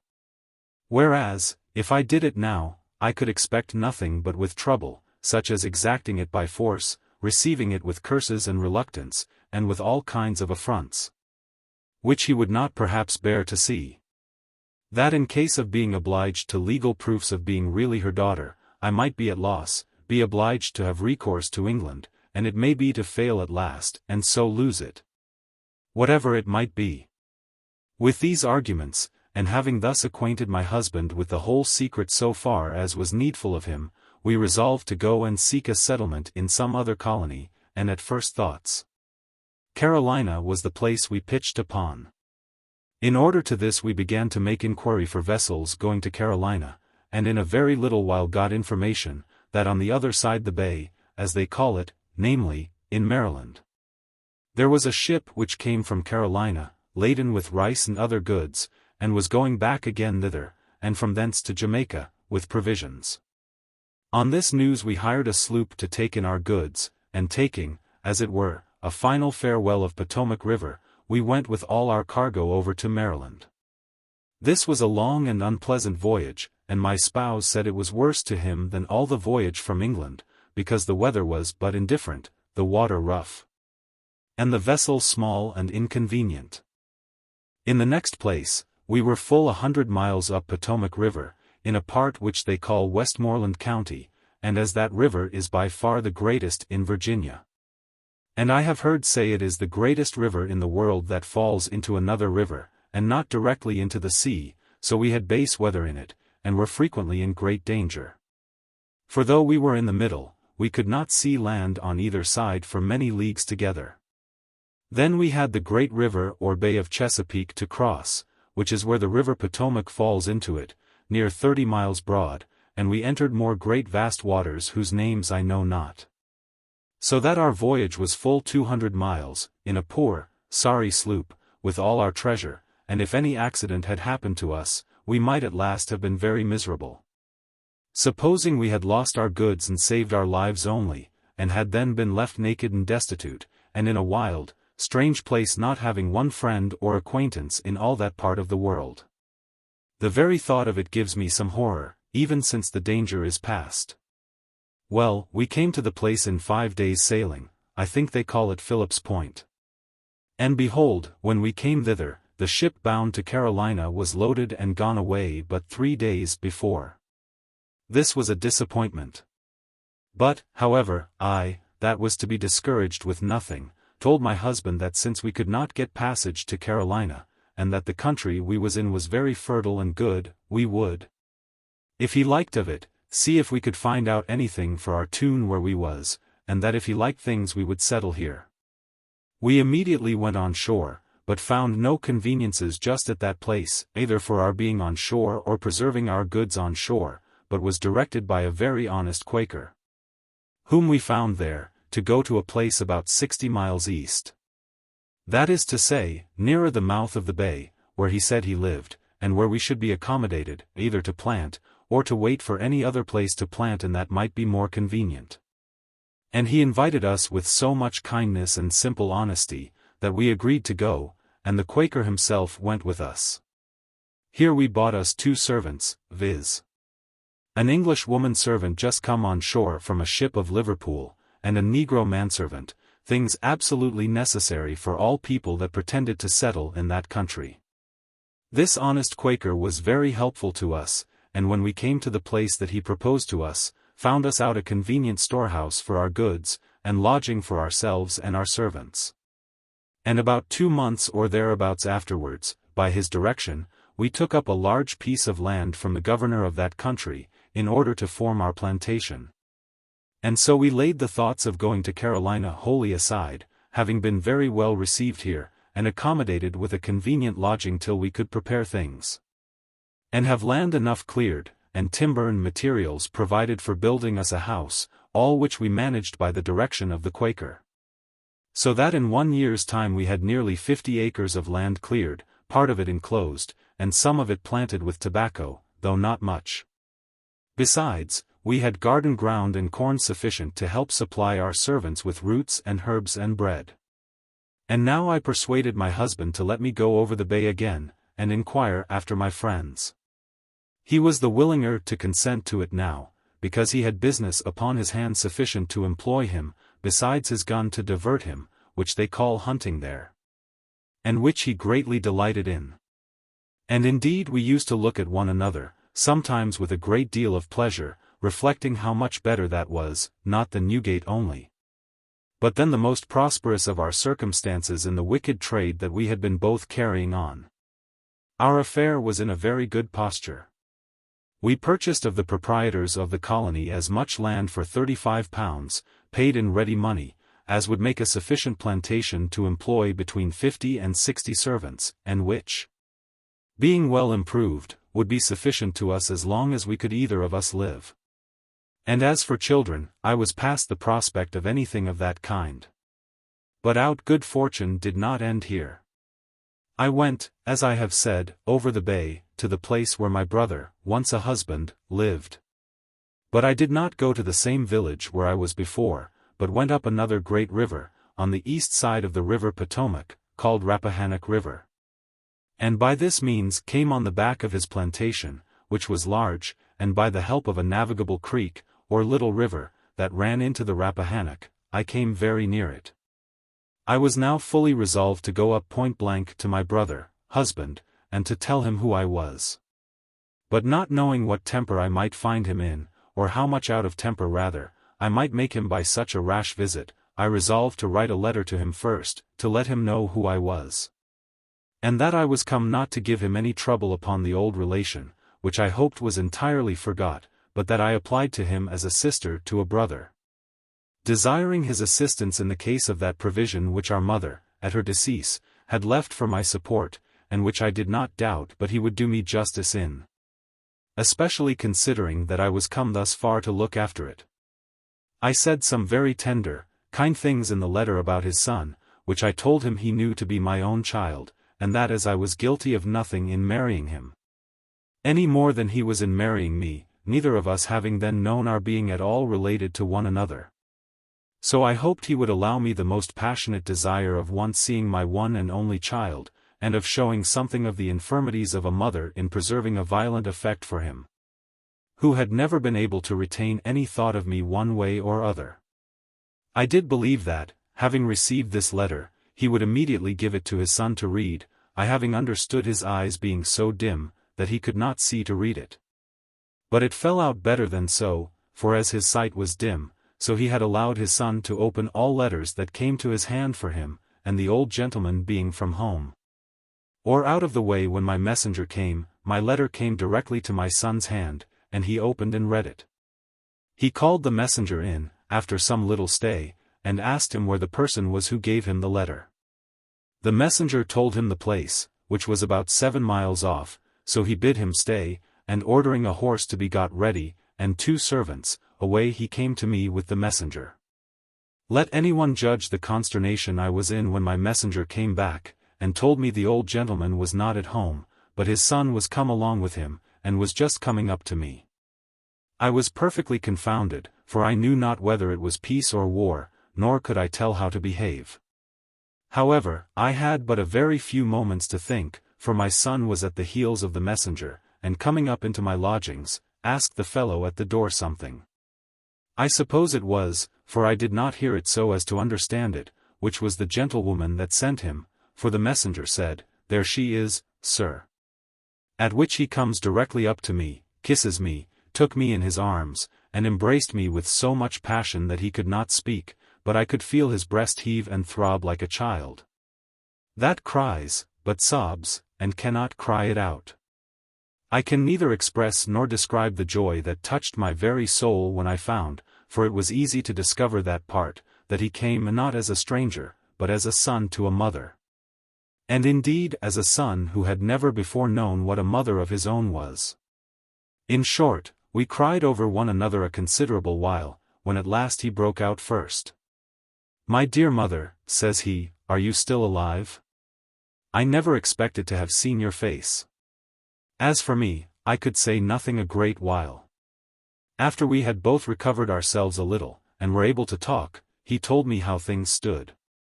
As to what I had written to his father, he told me he had not showed my letter to his father, or told him anything about it. That what his grandmother left me was in his hands, and that he would do me justice to my full satisfaction, that as to his father, he was old and infirm both in body and mind. That he was very fretful and passionate, almost blind, and capable of nothing, and he questioned whether he would know how to act in an affair which was of so nice a nature as this. And that therefore he had come himself, as well to satisfy himself in seeing me, which he could not restrain himself from, as also to put it into my power to make a judgment, after I had seen how things were, whether I would discover myself to his father or no. This was really so prudently and wisely managed, that I found my son was a man of sense, and needed no direction from me. I told him I did not wonder that his father was as he had described him, for that his head was a little touched before I went away. And principally his disturbance was because I could not be persuaded to conceal our relation and to live with him as my husband, after I knew that he was my brother. That as he knew better than I what his father's present condition was, I should readily join with him in such measure as he would direct. That I was indifferent as to seeing his father, since I had seen him first, and he could not have told me better news than to tell me that what his grandmother had left me was entrusted in his hands. Who, I doubted not, now he knew who I was, would, as he said, do me justice. I inquired then how long my mother had been dead, and where she died, and told so many particulars of the family, that I left him no room to doubt the truth of my being really and truly his mother.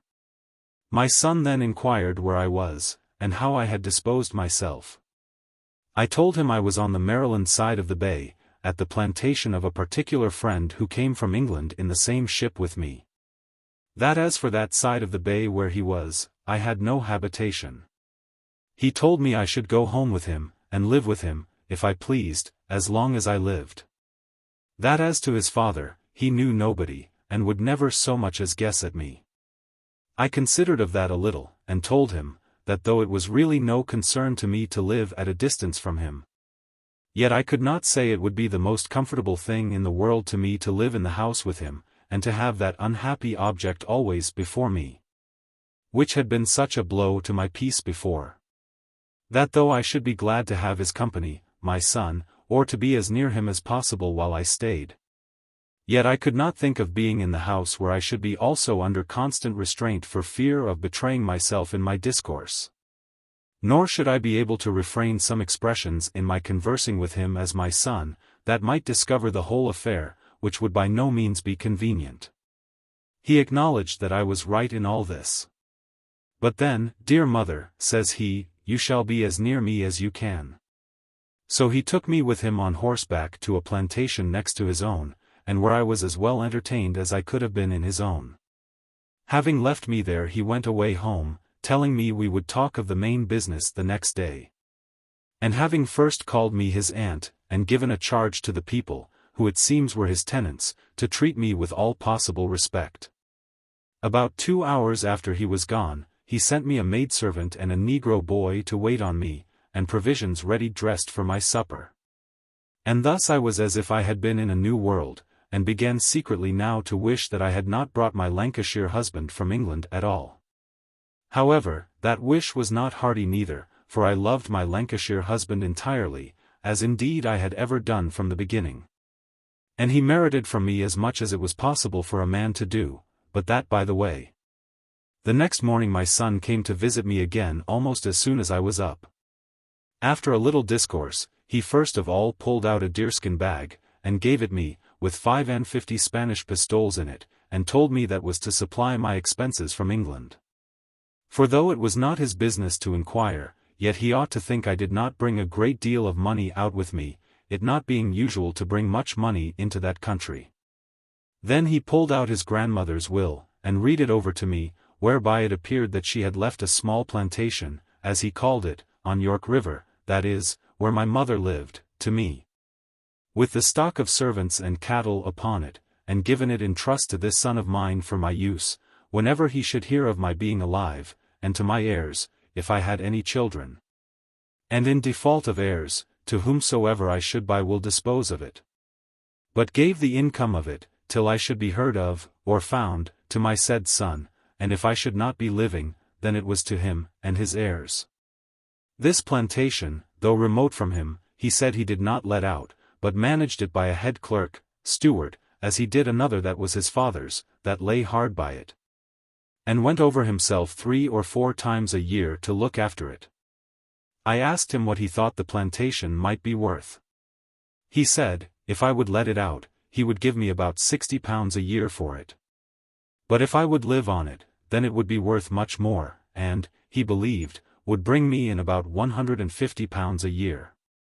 But seeing I was likely either to settle on the other side of the bay, or might perhaps have a mind to go back to England again, if I would let him be my steward he would manage it for me, as he had done for himself, and that he believed he should be able to send me as much tobacco to England from it as would yield me about £100 a year, sometimes more.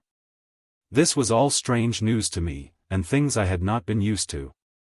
And really my heart began to look up more seriously than I think it ever did before, and to look with great thankfulness to the hand of Providence, which had done such wonders for me, who had been myself the greatest wonder of wickedness perhaps that had been suffered to live in the world.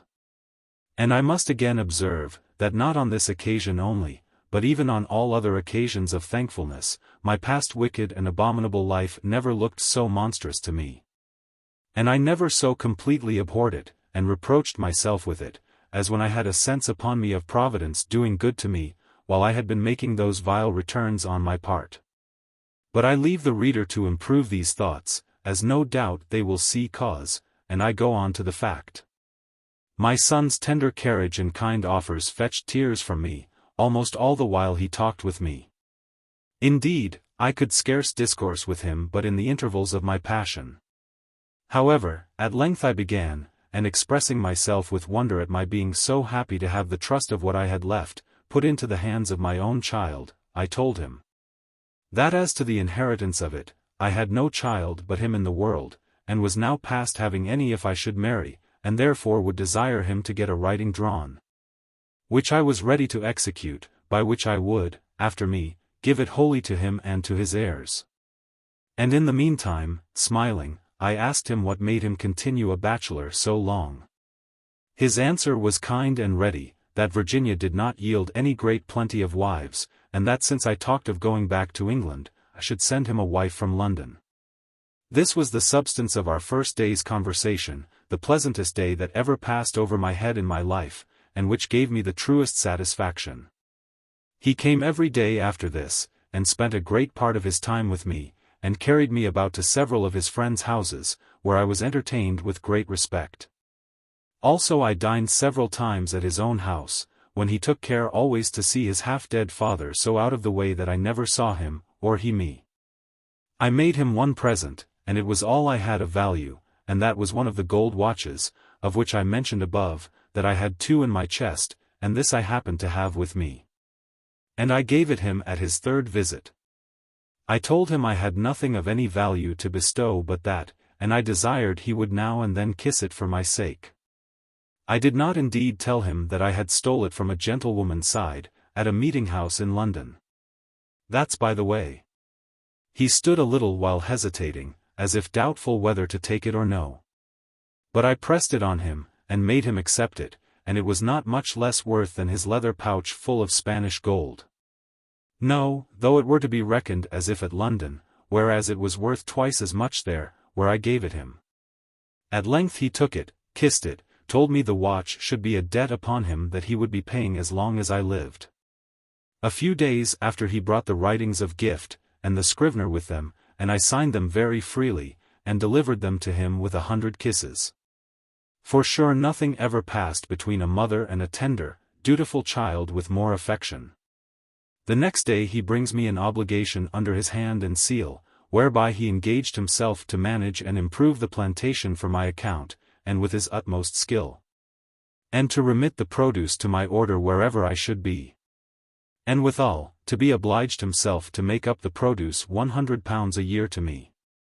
When he had done so, he told me that as I came to demand it before the crop was off, I had a right to produce of the current year, and so he paid me £100 in Spanish pieces of 8. And desired me to give him a receipt for it as in full for that year, ending at Christmas following. This being about the latter end of August. I stayed here about 5 weeks, and indeed had much ado to get away then. Nay, he would have come over the bay with me, but I would by no means allow him to it. However, he would send me over in a sloop of his own, which was built like a yacht, and served him as well for pleasure as business. This I accepted of, and so, after the utmost expressions both of duty and affection, he let me come away, and I arrived safe in 2 days at my friends the Quakers. I brought over with me for the use of our plantation, 3 horses, with harness and saddles, some hogs, 2 cows, and 1,000 other things. The gift of the kindest and tenderest child that ever woman had. I related to my husband all the particulars of this voyage, except that I called my son my cousin, and first I told him that I had lost my watch, which he seemed to take as a misfortune. But then I told him how kind my cousin had been, that my mother had left me such a plantation, and that he had preserved it for me, in hope some time or other he should hear from me. Then I told him that I had left it to his management, that he would render me a faithful account of its produce, and then I pulled him out the £100 in silver, as the first year's produce. And then pulling out the deerskin purse with the pistoles, and here, my dear, says I, is the gold watch. My husband, so is heaven's goodness sure to work the same effects in all sensible minds where mercies touch the heart, lifted up both hands, and with an ecstasy of joy, what is God doing? Says he, for such an ungrateful dog as I am. Then I let him know what I had brought over in the sloop, besides all this, I mean the horses, hogs, and cows, and other stores for our plantation. all which added to his surprise, and filled his heart with thankfulness. And from this time forward I believe he was as sincere a penitent, and as thoroughly a reformed man, as ever God's goodness brought back from a profligate, a highwayman, and a robber. I could fill a larger history than this with the evidence of this truth, and but that I doubt that part of the story will not be equally diverting as the wicked part. I have had thoughts of making a volume of it by itself. As for myself, as this is to be my own story, not my husband's, I return to that part which related to myself. We went on with our plantation, and managed it with the help and diversion of such friends as we got there by our obliging behavior, and especially the honest Quaker, who proved a faithful, generous, and steady friend to us. And we had very good success, for having a flourishing stock to begin with, as I have said, and this being now increased by the addition of £150 sterling in money, we enlarged our number of servants, built us a very good house, and cured every year a great deal of land. The second year I wrote to my old governess, giving her part with us of the joy of our success, and order her how to lay out the money I had left with her, which was £250 as above, and to send it to us in goods, which she performed with her usual kindness and fidelity, and this arrived safe to us. Here we had a supply of all sorts of clothes, as well for my husband as for myself, and I took especial care to buy for him all those things that I knew he delighted to have, as 2 good long wigs, 2 silver-hilted swords, 3 or 4 fine fowling pieces, a fine saddle with holsters and pistols very handsome, with a scarlet cloak. And, in a word, everything I could think of to oblige him, and to make him appear, as he really was, a very fine gentleman. I ordered a good quantity